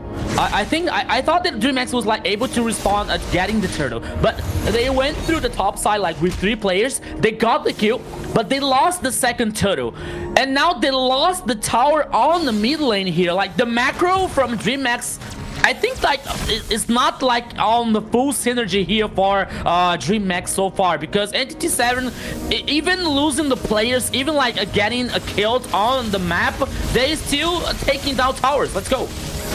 Ooh, yeah, you see that blazing duet coming out from Doom, and maybe it kind of comes down to Entity 7 understanding, like you've been talking about, a lot of these baits that are kind of coming out from Entity 7. Try to make that side lane look really juicy, really low, and it force out the engagement from Dreamax. Once that happens, you're able to dash, kite them away. Meanwhile, you leave the mid lane wide open to be taken out by the side of Entity 7. I mean, like we've been talking about right now, Entity 7 has been up until their loss today to Alpha 7. They've been the complete and unstoppable package. Oh, and we're gonna miss the fight at top down there. Down goes Zeus. Shin with the feathered airstrike. Blink is gonna be down as well. He's gonna use that flicker to get away. Are they gonna dive in after him? Oh, glorious pathway is out, and down goes Blink. Yeah, 2 more kills here for Entity 7 on the top side. The turtle here on the bottom side of the river. Goo might be in trouble here because Vagin is on their tail, but now he's able to survive. But this turtle, I believe that is going to be to Entity 7, the third one. Yeah, Doom finds himself a tower up at the top. Meanwhile, the bottom getting worked. Hide on bush able to find himself the turtle as well for his team. That's going to be all the turtles for the side of Entity 7. Unfortunately, Dreamax leaving empty-handed when it comes to those. And the next objective up will be the Lord. Yeah, and when it comes to like macro and map dominating here, like 1 more tower on the bottom lane here. The goal lead heading almost 5k for Entity 7. Yeah, the macro here is gonna is being the main difference for Entity 7 so far. As you see now, the damage and doubt ranking by Shaikichi playing with the Zetian, but Entity 7 is really like aggressing forward. Oh, Blink. Okay. Yeah, he gets a little bit of a pop-up, followed up by the demonic force on the backside. Shakitse trying to put on some suppressive fire. Drew comes in with a stun of his own. Out comes the Fury of the Phoenix. Shakitse finds a kill onto hide on bush. Suddenly Dreamax have this in their favor. Akashi able to answer back to them. Shakitse might be in a little bit of trouble. Flickers out of the way, but Akashi able to close the distance onto Shakitse and take her down. Doom taking a little bit of damage there is going to be able to find his way out of harm's way. Yeah, so here's the thing. I understand that on the draft that you have oops, here it comes. Oh yeah, from the backside, King coming in with that Phantom Steed. Akashi coming in with a demonic force, ground out by 3 players. Akashi might be in a little bit of trouble here, bitten off a little bit more than he can chew. Blink's gonna have to use that flicker to get away. Hide on bush, dishing out the damage, and the feathered airstrike helps with some of that damage as well to take down King. Entity 7 at 11 and 5 lead right now, and a 5k gold lead. Akashi, what have you done on the last team fight? Almost getting killed to reverse that situation for NTT7. Now the first Lord leaning like, okay, getting by NTT7. No fight back so easily and clean for NTT7, while we have like Gu being aggressive, being bullied by Akashi on the bottom lane. Oh, here he comes. Yeah, another fight coming out there. Blink is going to go underneath the tower. Meanwhile, it looks like Entity 7 able to scoop up the purple buff for themselves, stealing it away from a Dreammax and just furthering their gold lead here. I believe is about a 6K lead for the side of Entity 7. Now, a little bit of engagement down at the bottom. Is that going to be enough to take down the demonic force? Gu able to find the kill onto Akashi, but now going to have to answer the minions that are at their bottom tower. Meanwhile, they are going to have to respond eventually to this Lord coming in. Another engagement comes in here as Vagin going to have to lay down the glorious pathway to get that healing from the team, and not even afraid of a Dreamax here, kind of just standing up in front, letting them know that, yeah, you guys can come at me. I'm still going to be able to have the healing I need. Still has, oh, they tried to latch on the Shin and just were not able to close the distance. Shin immediately got out of harm's way. Now, a little bit of engagement happening at the mid, while Lord beginning to make his trek at the bottom lane. Blink goes in, looking for the damage. Hide on Bush actually takes a heap of damage. Shaikichi down to 25% health, getting a little bit of healing. And now the force up at top. Out comes the glorious pathway, followed up by the feathered airstrike. Blink goes in. Zaman force has been laid down onto the ground. Back in, gets taken out by Gu. Big pop-up lands on the two members of Dreamax. Doom gets caught with a little bit of damage. Blink goes in, finding some damage, gonna find the stun onto Akashi, who uses that flicker to get himself out of harm's way. Now, Fury of the Phoenix comes out. Akashi raining down that demonic force. Blink in trouble, gonna take another one and still able to find himself and escape. But unfortunately for Dreamax, two high ground towers are laid out in the open with that push. Entity 7 like trying to leave dangerously here, like losing Begin, trying to get this dive on the high ground tower on the top side, but still it was not enough to Dreamax to find the light at the end of the tunnel here. Entity 7 still have this dominance, still have this like a control of the actions. We're seeing now the item build here like 1K.5 for the gold lane, 1K.5 here for the roaming, 1K.5 for the jungler here so far. Shaikichi is the only player on Dreamax here, just way ahead on the gold lead for Dreamax. Oh, Blink. Ooh, yeah, Blink actually taking a lot of damage. Zeus comes in for the surprise to lay down damage onto Doom, who uses that as an opportunity to find himself a way out from that fight. Meanwhile, another Lord out on the field. King takes a lot of damage coming out from the far, so Feather Airstrike, Hide on Bush going to use that Blade Surge to get himself away, and the rest of Entity 7 looking to start on to this next Lord. You can see Blink on the side there looking for some information, looking to possibly find a way in, but man, they're about a 5K gold lead behind, not able to find the angle that they need to onto this next Lord. Oh, here comes. Yeah, we had the Feathered Airstrike go out there, and on the backside, a Blazing Duet came out, laying down the Zaman Force, and Entity 7 still able to get away scot-free despite well onto the back line and underneath the tower. Yeah, so Dreamax not fighting back with the Lord, like a King was in the top side, cleaning the minion waves, but now here, like, after getting the Lord, like, Entity 7, like, turning the actions on, like, getting the initiation with the Vagin, always playing forward, always playing aggressive here versus Dreamax. A Holy Crystal Feather, a Heaven's Feather, and starting side for Harriet, but Claude here, like, having Demons, Hunter, Corrosion side. Oh, here comes. Yeah, they're trying to go after Goose. Going to use that bravest fighter form. Getting chased down by 2 members. Shikitse from the back end, trying to lay on an escape for her comrade as the rest of Entity 7 turn their attention toward the mid lane. Lord up at top, looking to push into the final high ground towers of Dreammax. Now, the push has started. A big engagement coming in at the bottom tower. Vegan takes a heap of damage in the glorious pathway laid down to help heal him up. The Shin with the feathered airstrike raining down to cover up both high ground towers of Dreammax, as the rest of Dreammax is going to have to focus down on this Lord, and just one more high ground tower left for Dreammax at the 15-minute mark.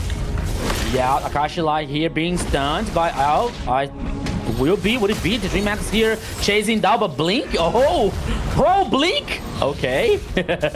He's able to survive. He's alive so far. Yeah, so far able to find that kind of escape there. And now scrambling right now. Dreammax doing the best that they can to try to fend off these minions. Meanwhile, I want to say Entity 7 possibly looking to clear out the rest of the jungle here.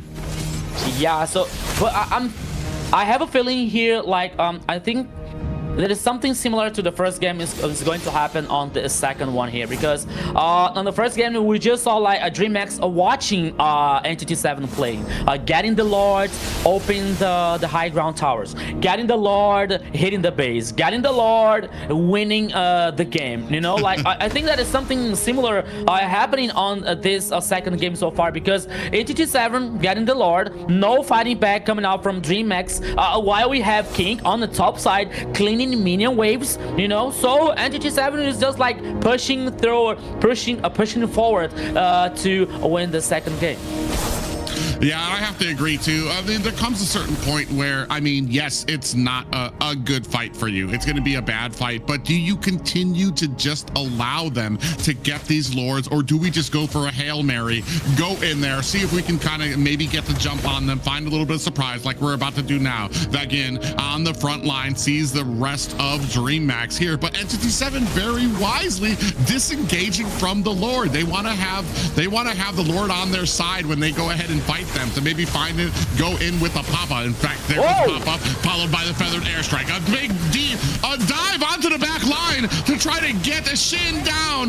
Goo trying his best, but eventually gets taken down by Akashi. Meanwhile, hide on bush, looking for the disengage underneath his tower. The rest of Entity 7 chasing down Dreamax. Blink in trouble, very low, as Doom finding some damage there, and Dreamax still able to find the disengagement. But this is going to open it up for Entity 7 to find themselves a free Lord. Okay, at least they try at this time here to surprise Entity 7's composition. Oh, they tried to go in and answer again. Feathered airstrike came down this time. Down go 2 more of Dreamax. Is that going to be enough? Zeus is down for the count. Shin with the kill there. Shikitse alone here to fend off. Oh, Goo comes in back online. Out comes the Fury of the Phoenix to get that stun. Down goes Shikitse. Akashi with the kill there. And Shin outside the borders of the map, gonna find himself an escape. A full team wipe for Entity 7, now looking to claim the game 2. Yeah, so game number 2 goes to Entity 7 so far. Xena 2-0 and this best of 5. Yes, a dominating performance again by Entity 7 there. There's no... Dreamax is not able to find kind of like a counter or a way to kind of deal with their aggression, right? So right now they are struggling. Hopefully they can kind of come back on the next match here, but it doesn't seem like they're finding the correct way to kind of come back here. But Entity 7 going strong. They were already a beast to deal with in the first place. They're one of the top teams here in the South and have just been raining down and snowballing through. They had lost here to Alpha 7, but you know, they might go back up there again and take them on for another round. Yeah, as we were like checking the stats here on this second game, I think that okay, I was about to say when when on the draft situation, we might have a few options to ban these meta heroes, okay? But I think that at this point of the tournament, it is some kind of rules that you have to follow. You know, I believe that one of these rules is not letting for views open. It doesn't matter which side, it doesn't matter which situation here, because we see like these strong heroes, especially in using the ultimate, especially like getting this in this back line, especially like by this time for the rest of the teams, as we used to see with Akashi here, like playing so well, being able to survive. So I believe that for Dreamax, the composition was like really interesting, but when it comes to the mentality, I think that from the early, only like Entity 7 like playing forward. It doesn't matter like if I believe that it doesn't matter if they will be killed or not. Only like Entity 7 like just playing forward, just playing aggressive, just moving through. And at this point here, I didn't get it. I like this Dreamax decision here, like leaving one more turtle for Entity 7 just to get a kill on the top side. And by the time that this happened, they lost the tower on the top side and the tower on the mid lane here on this macro used by Entity 7. So once again, just step by step, little by little, this game was like losing control for Dreamax here. Like it was like slipping from Dreamax's hand from the early game. That was a moment that Entity 7 maybe just a little bit too deep here, especially with Begin. So he was taken down. But even though it was like not too much for Dreamax to get some kind of a reaction on this second game. So once again, Dreamax watching Entity 7, got in the Lord, open the base, got in the Lord, like open the high ground towers. And okay, here, Goo was like was the responsible for trying to do something here, especially trying to neutralize this back line. And it almost did it, almost, because it was the Phoveus in the middle of the way here, which didn't allow to this happen. So once again, I believe that when it comes to Entity 7, not letting these views open to this next game, and more than that, Dreamax has to find a way, like to not find a way, but has to like, come on guys, maybe we are respecting too much Entity 7 so far here, so we have to play again.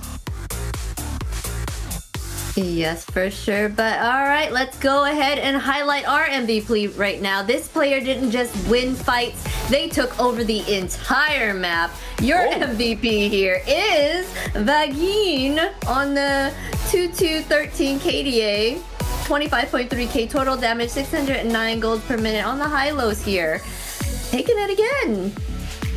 Yeah, another MVP for the Roam coming out from Entity 7, just really kind of showing. I mean, there was so many points there that he was basically just tanking by himself and using at great rotations, whether it was the Glorious Pathway or the Revitalize, in a great rotation to be able to kind of keep himself up, keep his health up, and just be that great tank on the front lines. And especially when it comes to the great engagement, to be able to get into the back line, to be able to shut down Shaikitse as well. I mean, the entire draft, right, has been so good for Entity 7 when it comes to a lot of these pickups too, especially when it comes to the Phoveus pickup out there. I feel like that's been part of the problem that has really stunted the growth of Dreamax when it comes to a lot of these engagements. They just cannot get to that back line when they want to, cannot find the targets that they want to, because a lot of these drafts are heavily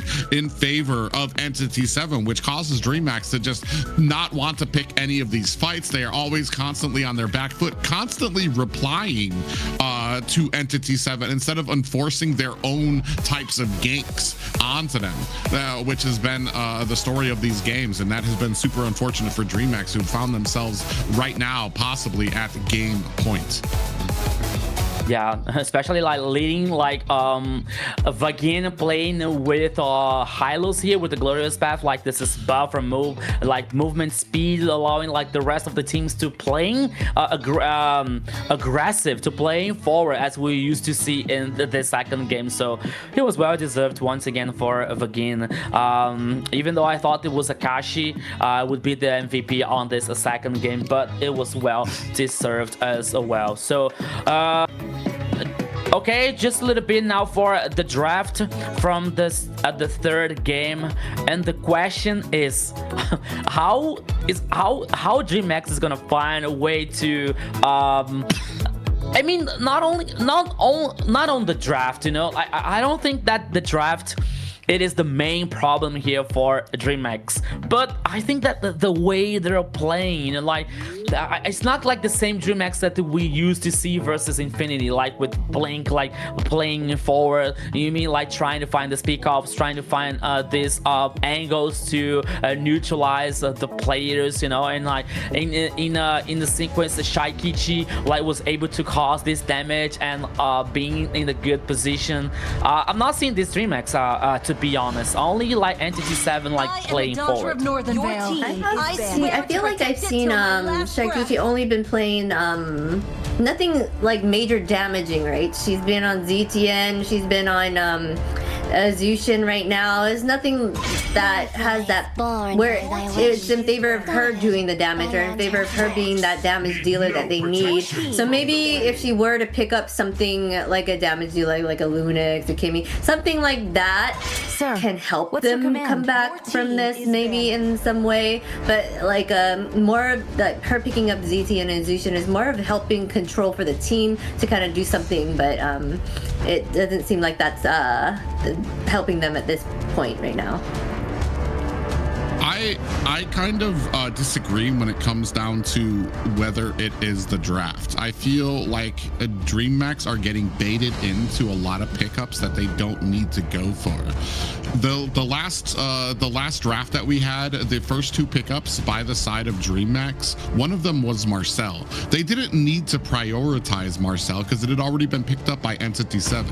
So they could have waited for the second part of that pickup to go ahead and pick up Marcel, gotten the Phobius underneath them.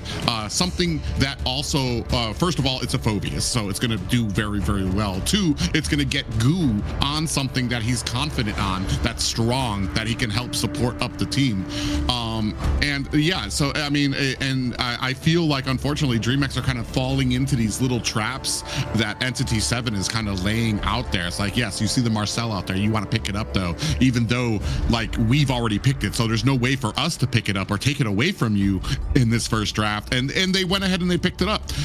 So there's just those little mistakes kind of coming out, and I feel like the draft is when you get stuff like that and you give pieces like that away, it just makes Entity 7 even stronger, to the point that, I mean, I understand we're talking about them being Dreamax is being safe and things like this. It's because once the draft is out, they realize, oh man, I think we messed up, boys. And it's like, so maybe we have to wait a little bit for the late game, but with a team like Entity 7, you're not going to really get that type of opportunity to be waiting until the late game there. The biggest thing that Alpha 7 did to conquer Entity 7 was winning in the draft. That was the biggest thing. That's the first part. That's the first part of what you need to do to be successful, because winning the draft isn't enough, but it's one of those key factors that you need to be able to do against a team like Entity 7. The second part is to maintain that discipline during the games where you have the lead, because Entity 7 can turn that around. They call me a hero. But here, right now, I mean, we're going to go ahead and see big priority being placed on Yusun Shin here for the side of Entity 7, and we're going to see what Dreamax have in reply. Yeah. And we still have this possibility for Instant Machine here, like leading, heading for the gold lane or in the jungle for hide on push. But now here comes the Dreamax response here. I'm looking for some options here for the Dragon boys actually. Right, so maybe Okay, I think that maybe King can play with Suyo on this game, but here comes with Valentina to Shaiichi, and now we see the second one, Glue here. All right. It's interesting one because as we're seeing is in those videos, is when it comes from Dreamax, Blink says that it's a hero like he doesn't like to play, but he has to, right? So maybe if Glue is going to be a roamer, so he's heading for Blink. Yeah, they're going ahead and picking up the Lunix there on the side of Entity 7 and Guinevere. And this time they didn't ban out Valentina, they decided to pick it up. But then they picked it up before seeing what the other team was going to choose. So that's kind of a risky there. Or is it their way of saying like, oh, I dare you to choose something that I can counter, take your skill or your ultimate. So when the body suffers, not really sure. Your team the spirit. I feel like when you pick an early Valentina, it's to try to offset, it's to try to change the enemy's game plan to where now they have to think about the ultimates that they're going to be giving you. When it comes to Entity 7, I feel like they're always going to have something like that in the back of their head when it comes to some of the drafts here. And taking a look at this draft too, this is something that we've been talking about, especially today when it comes to pairing up the Guinevere. Alone, Guinevere is not really that strong, but when you pair it up with something bursty that's going to be able to help and take advantage of that Violet Requiem, it's going to be a huge asset for your team. Pairing that up with a Lunux is going to be a huge thing too, especially if you can get that jump onto Glue. You're going to make mincemeat of a Glue very early there, because a Linux just really specializes here. I feel like a King, man. He's just like, bro, whatever. It's possibly the last game. Let's do it. I'm gonna bring out my bread and butter. You guys bring out your bread and butter. Let's go out with a bang. Yeah, let me be happy here on this game, playing with Lancelot here on the jungler with an assassin here. Like, okay, I think I have a feeling that it's gonna be a versus test in Sunshin here in the jungle. Yeah, beside like we're having this Guinevere, maybe. Oh no, Gato Chacha is heading on the on the roaming. Guinevere is heading on the jungler, and yeah, and in Sunshin the gold lane here. Okay, yeah. Alright, well, they went ahead and picked up CC and Gato Catcha. Right now they are waiting to see what they'll choose here for their EXP laner. Or are they gonna leave Glue in the EXP lane? I don't even know at this point.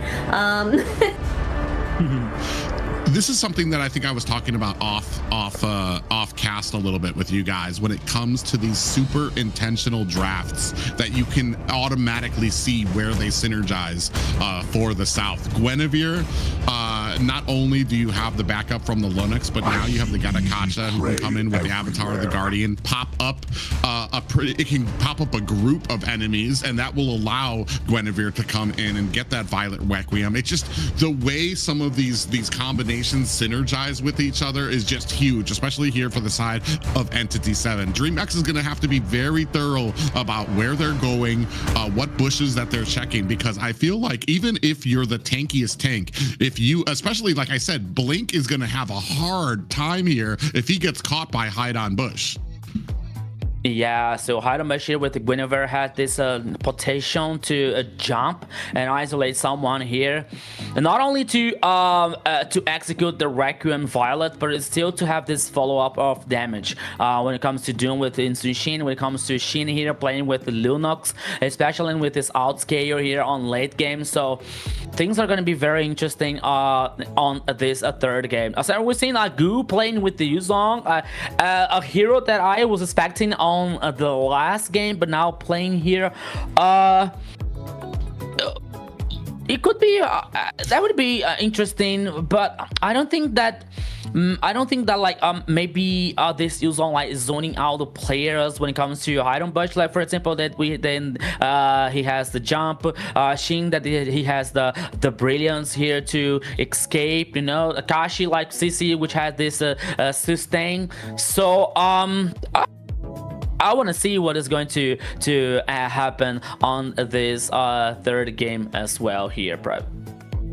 Yeah, my problem with this, especially with Gu on the Yuzong here right now, is that how is the matchup with CC going to go? And then if the Yuzong is going to be able to dominate his lane, if he is going to be able to rotate faster, who is going to be the target he's going to be able to catch on the side of Entity 7? Shin is going to have that brilliance that's he's going to be able to use to get himself out of harm's way. Doom, he's not going to be joining in too many of those early fights. And then what have you got? You've got Hide on Bush, who's going to be able to disengage, and Vaglin is definitely not going to be the target that you're going to be looking for. So it's going to be very tough target selection for the side of Gu. And I mean, King is going to have to play the game of the lanciest Lance game that we've ever seen coming out from him here if they want to be victorious. It's not impossible too, because I feel like you got a lot of squishies on the side of Entity 7 too. But Rico, take us into game 3. Let's go, everybody. Let's go, Private. Let's go, everybody here. Welcome to the Land of Dawn. This is the game point for Entity 7. It's not over yet for Dreamax, but they have to play the game of their lives to still survive on the competition here. Let's go, Private. Yeah, both of these teams are now fighting for their place to get up and meet Alpha 7. Unfortunately, Dreamax backs against the wall right now. Oh, Blink taking a decent amount of damage already from this composition at the mid lane. Vagin and Shin just doing a great job kind of managing a lot of that. Blink even taking another bit of damage there. Is going to have to go back, and this is going to leave open the Lethal Wanderer for Entity 7. Yeah, so here now as the first minute, oh, Gu, we might be in trouble, but I don't think that, on the mid lane. Oh, yeah, they're going to go after Shen here. You can see a great matchup there for King. Going to be able to find that kill with the Thorned Rose. Vagin gets taken, takes out a Blink, and Shaikiche tries to make him pay for it, but is not going to be able to find the damage. Yeah, so one kill here for both teams, but it would be better for Dreamax because the first one here was for a King. Checking out the emblem stats here, like Quantum Charge for Yuzong here on XP lane. That's gonna okay. IP Rage on the mid lane here, but now here comes on the top side with 2 players. Doom might be in trouble because Shaikiche. Yeah, Shaikiche lying in wait, but Doom, I mean, this is just what I'm talking about, those little things that they do, whereas he has no vision up at the bottom, so he's not going to go ahead and press down low. He's going to keep himself very high up on the angle here for this tower, just in case there was somebody in there, which there was that we knew in there. Now you can see the damage coming in, Blink on the side, as Hide on Bush starts on this turtle. In comes the damage coming out from Shaikiche. She's already down to a King, able to find himself the retribution and the kill onto Hide on Bush. Vagin goes in, gets popped up as well. King going in, looking for the angle. Is he going to be able to find it? Finds another kill onto Vagin, and this is his Lancelot that he is doing a great job on. 3-0 and 0 in the first 2 minutes. That's what I'm talking about. That's what I'm talking about. It's one of the King's signature here. There's a Lancelot. 3 kills for King on this game number 3. The first total heading for the Dragon Boys. It's not the end. Playing like Dreamax here is playing very good. Oh, this is what we were talking about. The pop-up onto Blink to absolutely shred him down. Hide on Bush takes a huge Thorned Rose and gets taken a huge amount of damage, only left with 25% health. Is going to have to turn back away to his jungle to get fed back up. But this is not the only thing that Dreamax needs to do successfully. They need to hold the discipline, need to make sure that they are winning these fights and continuing the pressure, because we've seen Entity 7, the first mistake that comes out, Entity 7 is going to be able to take a mile with that rope. Yeah, but now we're seeing Akashi here causing so much pressure on Goose's side. Meanwhile, we have Hunter Strike here on Insushin's hand, heading out from Doom. Yeah, I think that here Goo has to be very careful when it comes to this CC and having yo-yos here, especially because we have Iron Bush on the bottom lane here, ready to jump. Like, it's so crazy to jump on Goose's shoulder here, so he has to take care. Oh! Ooh, King goes in. We do have the Brilliance coming out there. Now the rest of Dreamax going ahead, trying to put the damage on to hide on Bush, who's looking for an escape. Shin on the backside gets double teamed and sandwiches. King able to find the kill onto Shin as well. A Blink unfortunately got taken underneath the tower. Hide on Bush gonna find his first kill of the game. Now 4-4 apiece for Dreamax and Entity. Black Dragon is out, trying to find the damage onto Vagin, who's gonna have out that revitalize for himself. Brilliance is out. Might be in a little bit of trouble here as Vagin goes down. Goo able to find the kill. Akashi able to chase down Shikisha. King coming in. Thorn Rose is out, but you do see the punishment coming out from Akishi. Shin able to find the kill onto Goo, and that's going to open it up for Entity 7 to take this turtle. I mean it! These heavy yo-yos here coming from Akashi on the mid lane on CC was like making a difference so far. Oh, on the top side here. Okay. Yeah, Blazing Duet came out from Zeus there. Blink's going to go ahead. Ooh, Avatar of the Guardian comes out there. That's going to go ahead and stop Dreamax dead in their tracks from putting on any pressure onto that. Talking about pressure, Entity 7 able to find the tower down at bottom. Goo, he's only able to hide in the bush right now. And you can see Shen and the focus now underneath the purple buff. Hide on Bush was trying to steal that purple buff, but King comes in, finds the retribution. Yeah, but now here they don't stop. Here comes Entity 7. Oh, look at the damage going on. The Blink Akashi chases him down, finds the kill for their team. 7-5, Entity 7, even with Dreamax trying to keep up the pace, Entity 7 narrowly starting to inch their way ahead. Yeah, checking out the goal lead here, almost heading 2K for Entity 7, plus the first tower on the bottom lane, working so well in the macro. Zeus!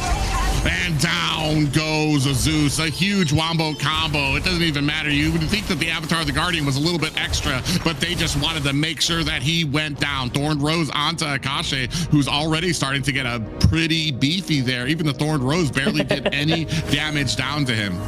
Yeah, the Akashi now like forcing two players of Dreamax to defend the tower on the bottom lane. Oh, here it comes. Yeah, Violet Requiem followed by the Brilliance coming out from Shen. In comes Goo to try to find that damage on the Vagin. Vagin might be in a little bit of trouble. Look at the health he has. A big pop-up lance on the Goo. Might be in trouble. Shen able to find the kill. 10-5 right now in favor of Entity 7. Yeah, one more kill here for Entity 7, 10 from 5. On the top side here, Zeus was taken down by Doom here, 1v1, completely dominated by the gold laner from Entity 7. Oh, they are able to finally find a kill onto Akashi, but that's going to open it up for them, Entity 7, to push into the mid lane. Next, a turtle is up. Dreamax looking for a way in. They need to keep up this pace, need to keep on going in to be able to kind of keep up this aggression. Otherwise, it's going to start slipping out of their hands, and I doubt they really want this game to be another one of those where they're just sitting idly by, letting Entity 7 get objective after objective. Now they're going to go in. Hide on Bush going to be able to find the turtle. Big aggression coming out of the Avatar of the Guardian. Finds Blink. Vagin able to find the finishing touch there. The Brilliance IMU coming out from Shikitse, trying to find the escape on the backside. King looking for the orange buff, but the rest of Entity 7 is right there.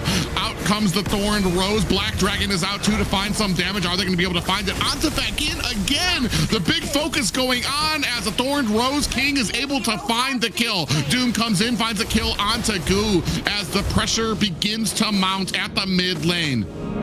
Yeah, Entity 7 only playing forward once again here. Okay, we can say that Dreamax is trying to play an aggressive since from the first minute here with the King getting the kills with Shaikichi. But now, like, Entity 7 finding these macro situations when it comes to leading towers, taking down towers here. No tower number 2 on the bottom lane, only on the mid lane here. So even though like Entity 7 knows how to handle the pressure, knows how to handle the Dreamax initiation. So the third game here, like 13 kills. Oh, Blink. Oh my goodness.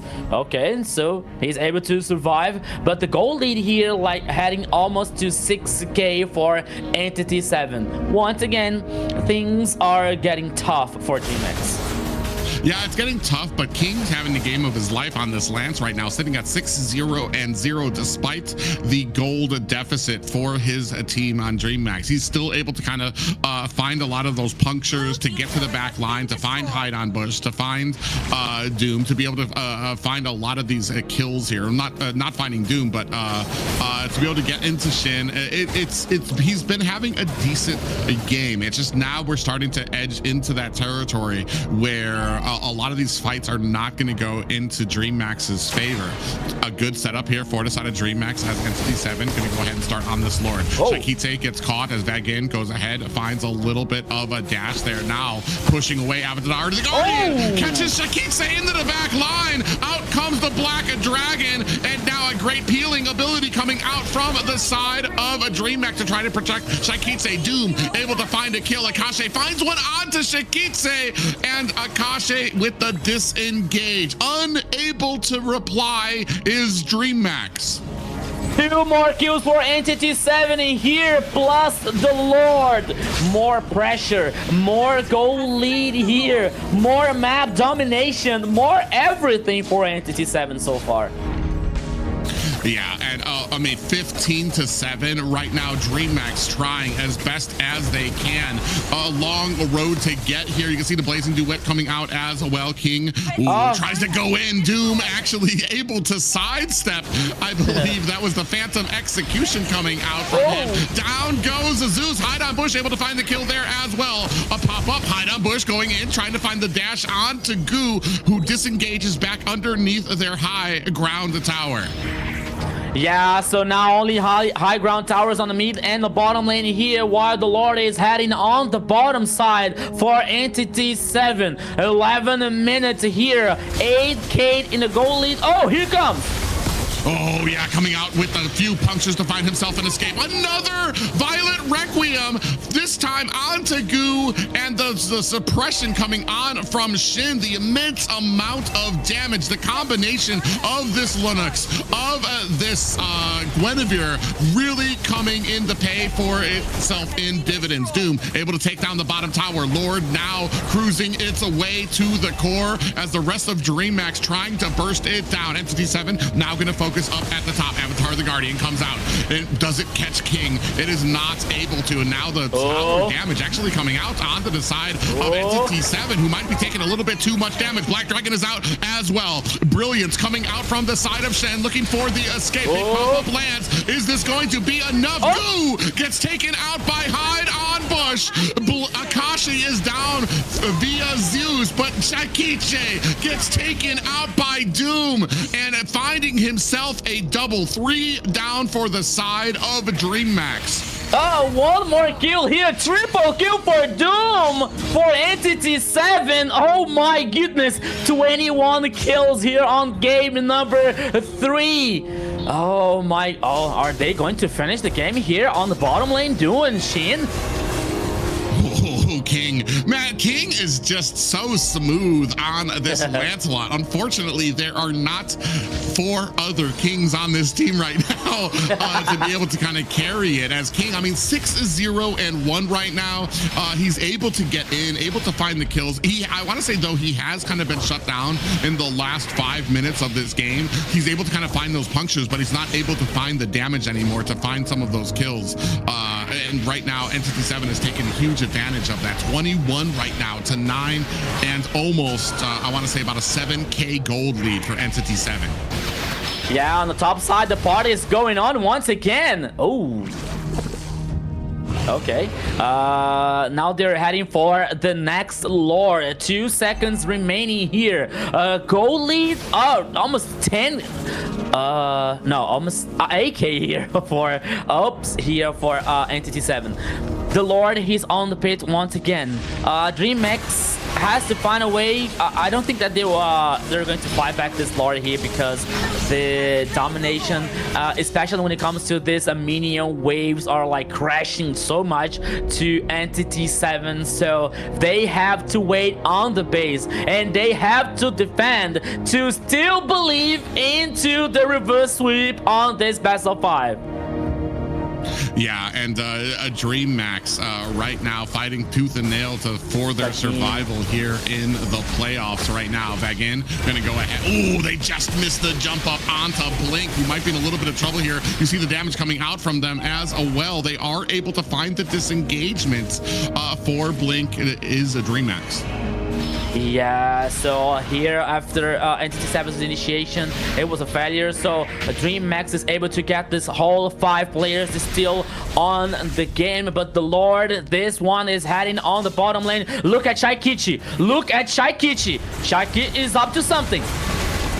Yeah, trying to come in. Black Dragon is out. Shaikichi comes in with the brilliance of her own. Goo in trouble, getting bursted down. Doom finds a kill of his own. Now, just high ground towers left for the side of Dreamax. Lord now crashing in at the core. Dreamax going to make short work of it. King actually tries to go in, finds himself a pop-up. That might be it for the side of King. His first kill, or first death of the game. That might be all she wrote for Dreamax, fighting for their life. And Shaikichi and Zeus trying to put on the damage. Entity 7 trying to close it out.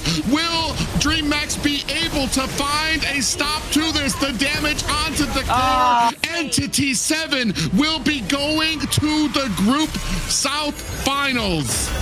Entity 7 here with a clean sweep 3-0. Guarantee a spot to the final of MCT AMER South, Zena. Yes, Entity 7 was dominating on that one too. There was no answer for Dreamax, even though, what'd you call it? King? King did an amazing job there. He was doing wonderfully. He barely died any, but just the fact that Glue was not the pick here, right? So he was getting taken out so much here, and that kind of like tumbled everything out of proportion for the side of Dreamax here.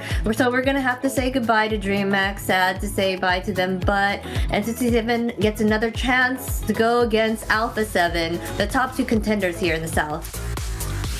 Yeah, I mean, unfortunately for Dreamax, a long road from the bottom 4 of the playoffs to this point. 3rd place. That's nothing to cry about there. I mean, that is a huge advancement, a huge honor to be able to move from that far lower in the ranks all the way up to 3rd place for Dreamax. But there is a reason that Entity 7 is basically the boogeyman of the South. The AMER South here.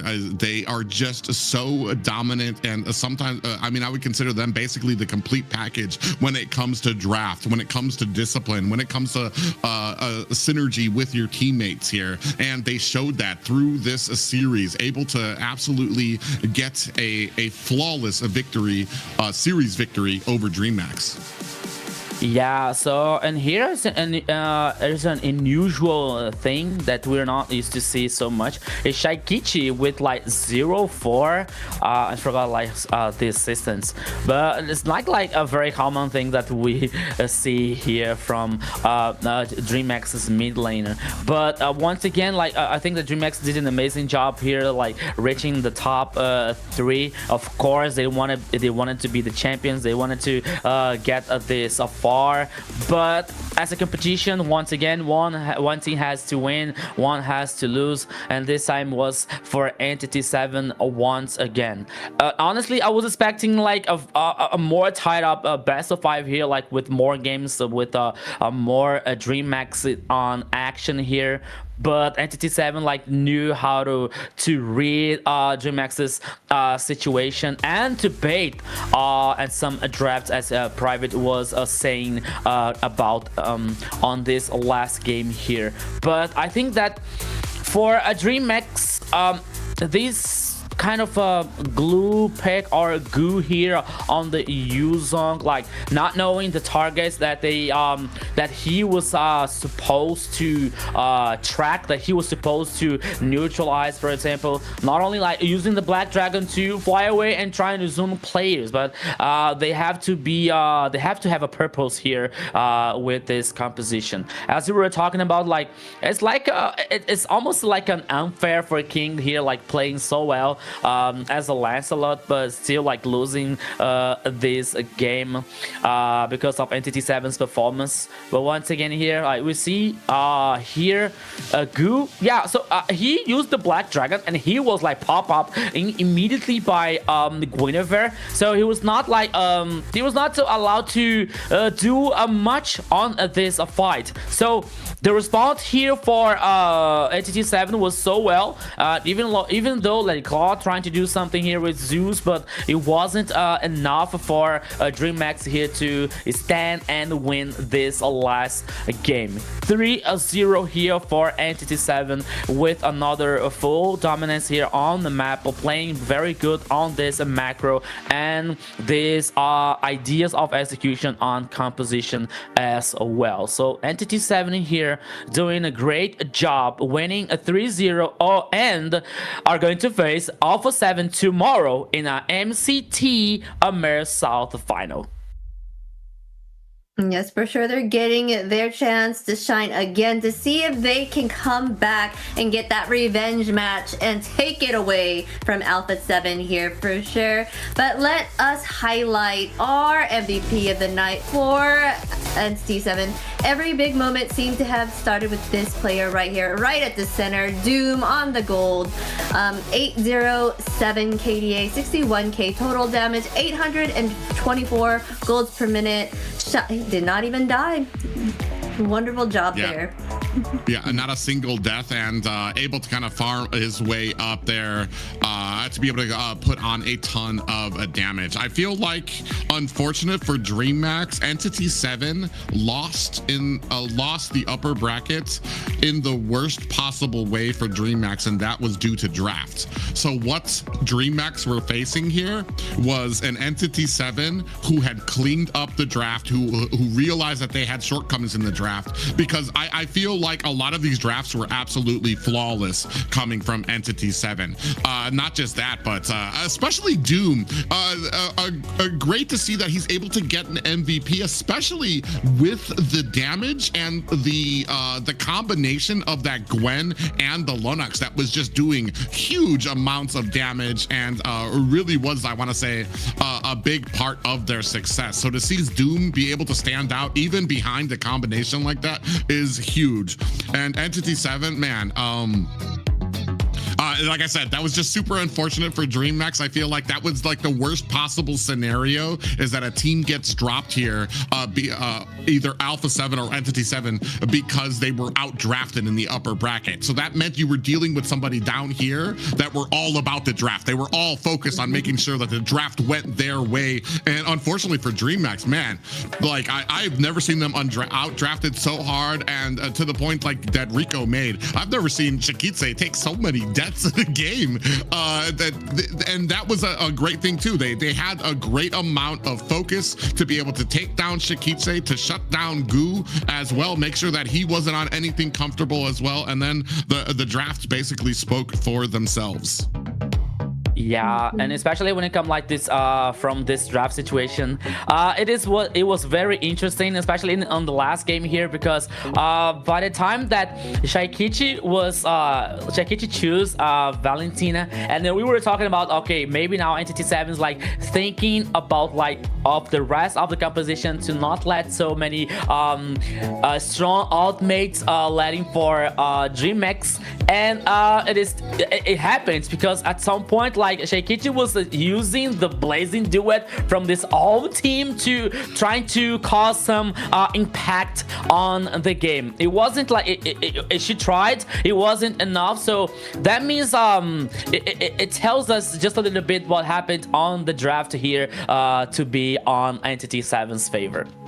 This is unfortunate that they had to kind of go against Entity 7 right after they just went through an entire best of 5 match against Infinity there. But I also feel like they really didn't take advantage of Shaikichi being on a really big damaging hero here. Like, they gave her Zushin, they gave her ZTN, and then she was on Valentina. I feel like if they did kind of give her like giving her like a Kimmy, maybe a Lunix or something like that, that had her kind of help deal that damage to the opposite team, maybe that could have helped them in some way. I don't know.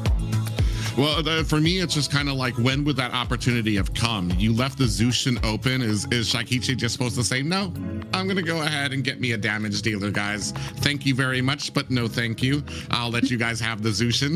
It's like, this is all comes down to, like I said, just smart and great drafting coming out of the side of Entity 7. Not just that, but baiting out some of those picks up there. To the point, I think the last game, that third game, I think spoke a little bit more out of frustration coming out of the side of Dreammax than anything else. The early Valentina pick, where Valentina, you kind of usually want to wait a little bit later to see where some of those picks go out from the enemy team to see if Valentina will even have an effect. Like you said, a Blazing Duet, what does Valentina get when she takes a marksman? I think she gets physical damage, which doesn't really help a Blazing Duet. I think from there you want, I believe, attack speed, right, to really put on the damage from a Blazing Duet. So that just kind of shows a lot of the frustration that was kind of coming out from them, except for King. I mean, King had himself a pretty glorious game. I feel like King understood that he was going to go out with his best hero to try. He was going to put in that 110%. You guys, if you guys are going to beat me, you're going to beat me with my best hero while I'm have my best haircut, while I'm wearing my favorite pair of pants or whatever, you know what I mean? Like, he put out that 110%. Unfortunately, just it still was not enough to be able to take down Entity 7, who just had an absolutely excellent game here. So, like I said, a great job to Dreamax to get to this point here. Third place from the bottom 4 of all of these teams is no real laughing matter. They did a great job. Unfortunately, like we said, the 2 Titans, it's going to be the Godzilla versus King Kong coming up here tomorrow when it takes it's going to be Entity 7 taking on Alpha 7. Yes, for sure. We're going to see that revenge match tomorrow. But before we move on, we want to give a shout out again to our sponsor, runestone.gg. Get your data and analytics from them so you can be top tier just like these players here on the tournament. Yeah, so you got a chance to improve your gameplay level with Runestone here, checking your stats, and you still have the opportunity and the pleasure to watch the best players on the scenario here on MCT AMER North and South. So all thanks to Runestone. Yeah, if you guys want to up your gameplay to the next level, look no further than runestone.gg for all of your Mobile Legends information. All right, and let's get down to it. Let's take a look at the brackets one more time for you guys. What do we have here? Let's see. Yeah. Yeah.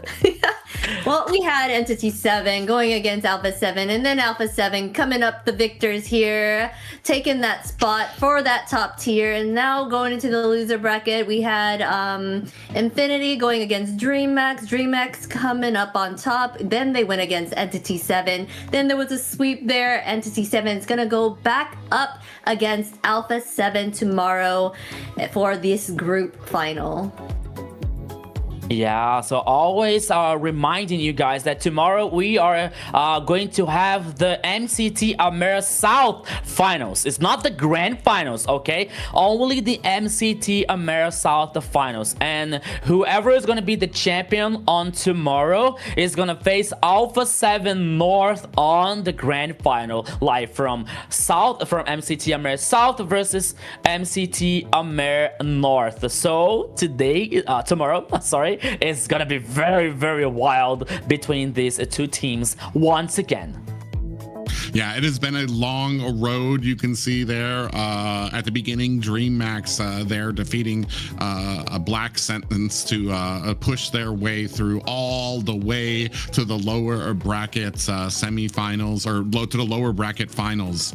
Unfortunately, getting taken out here against Entity 7, all the way now to where we will have our finals tomorrow. One of these teams will be moving forward, crowned the champion of the South, and they will face the champion of the North and earn themselves a way into MSC. Huge implications for all teams involved.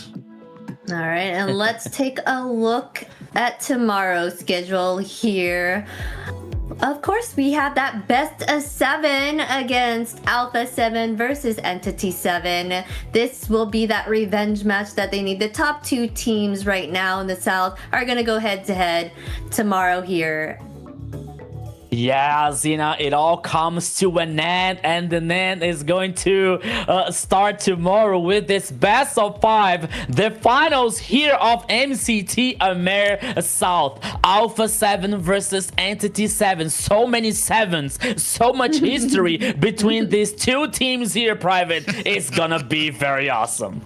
So many 7s, Alpha 7, Entity 7. It's gonna be a best of 7. Oh my It goes all of the way there too.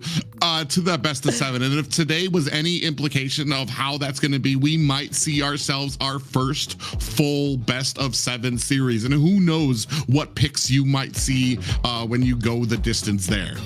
Yeah, I want to see Rafaela tomorrow, Zena. I want to see Nana. Oh, yeah. I want to see like I want to see Florin. You know what?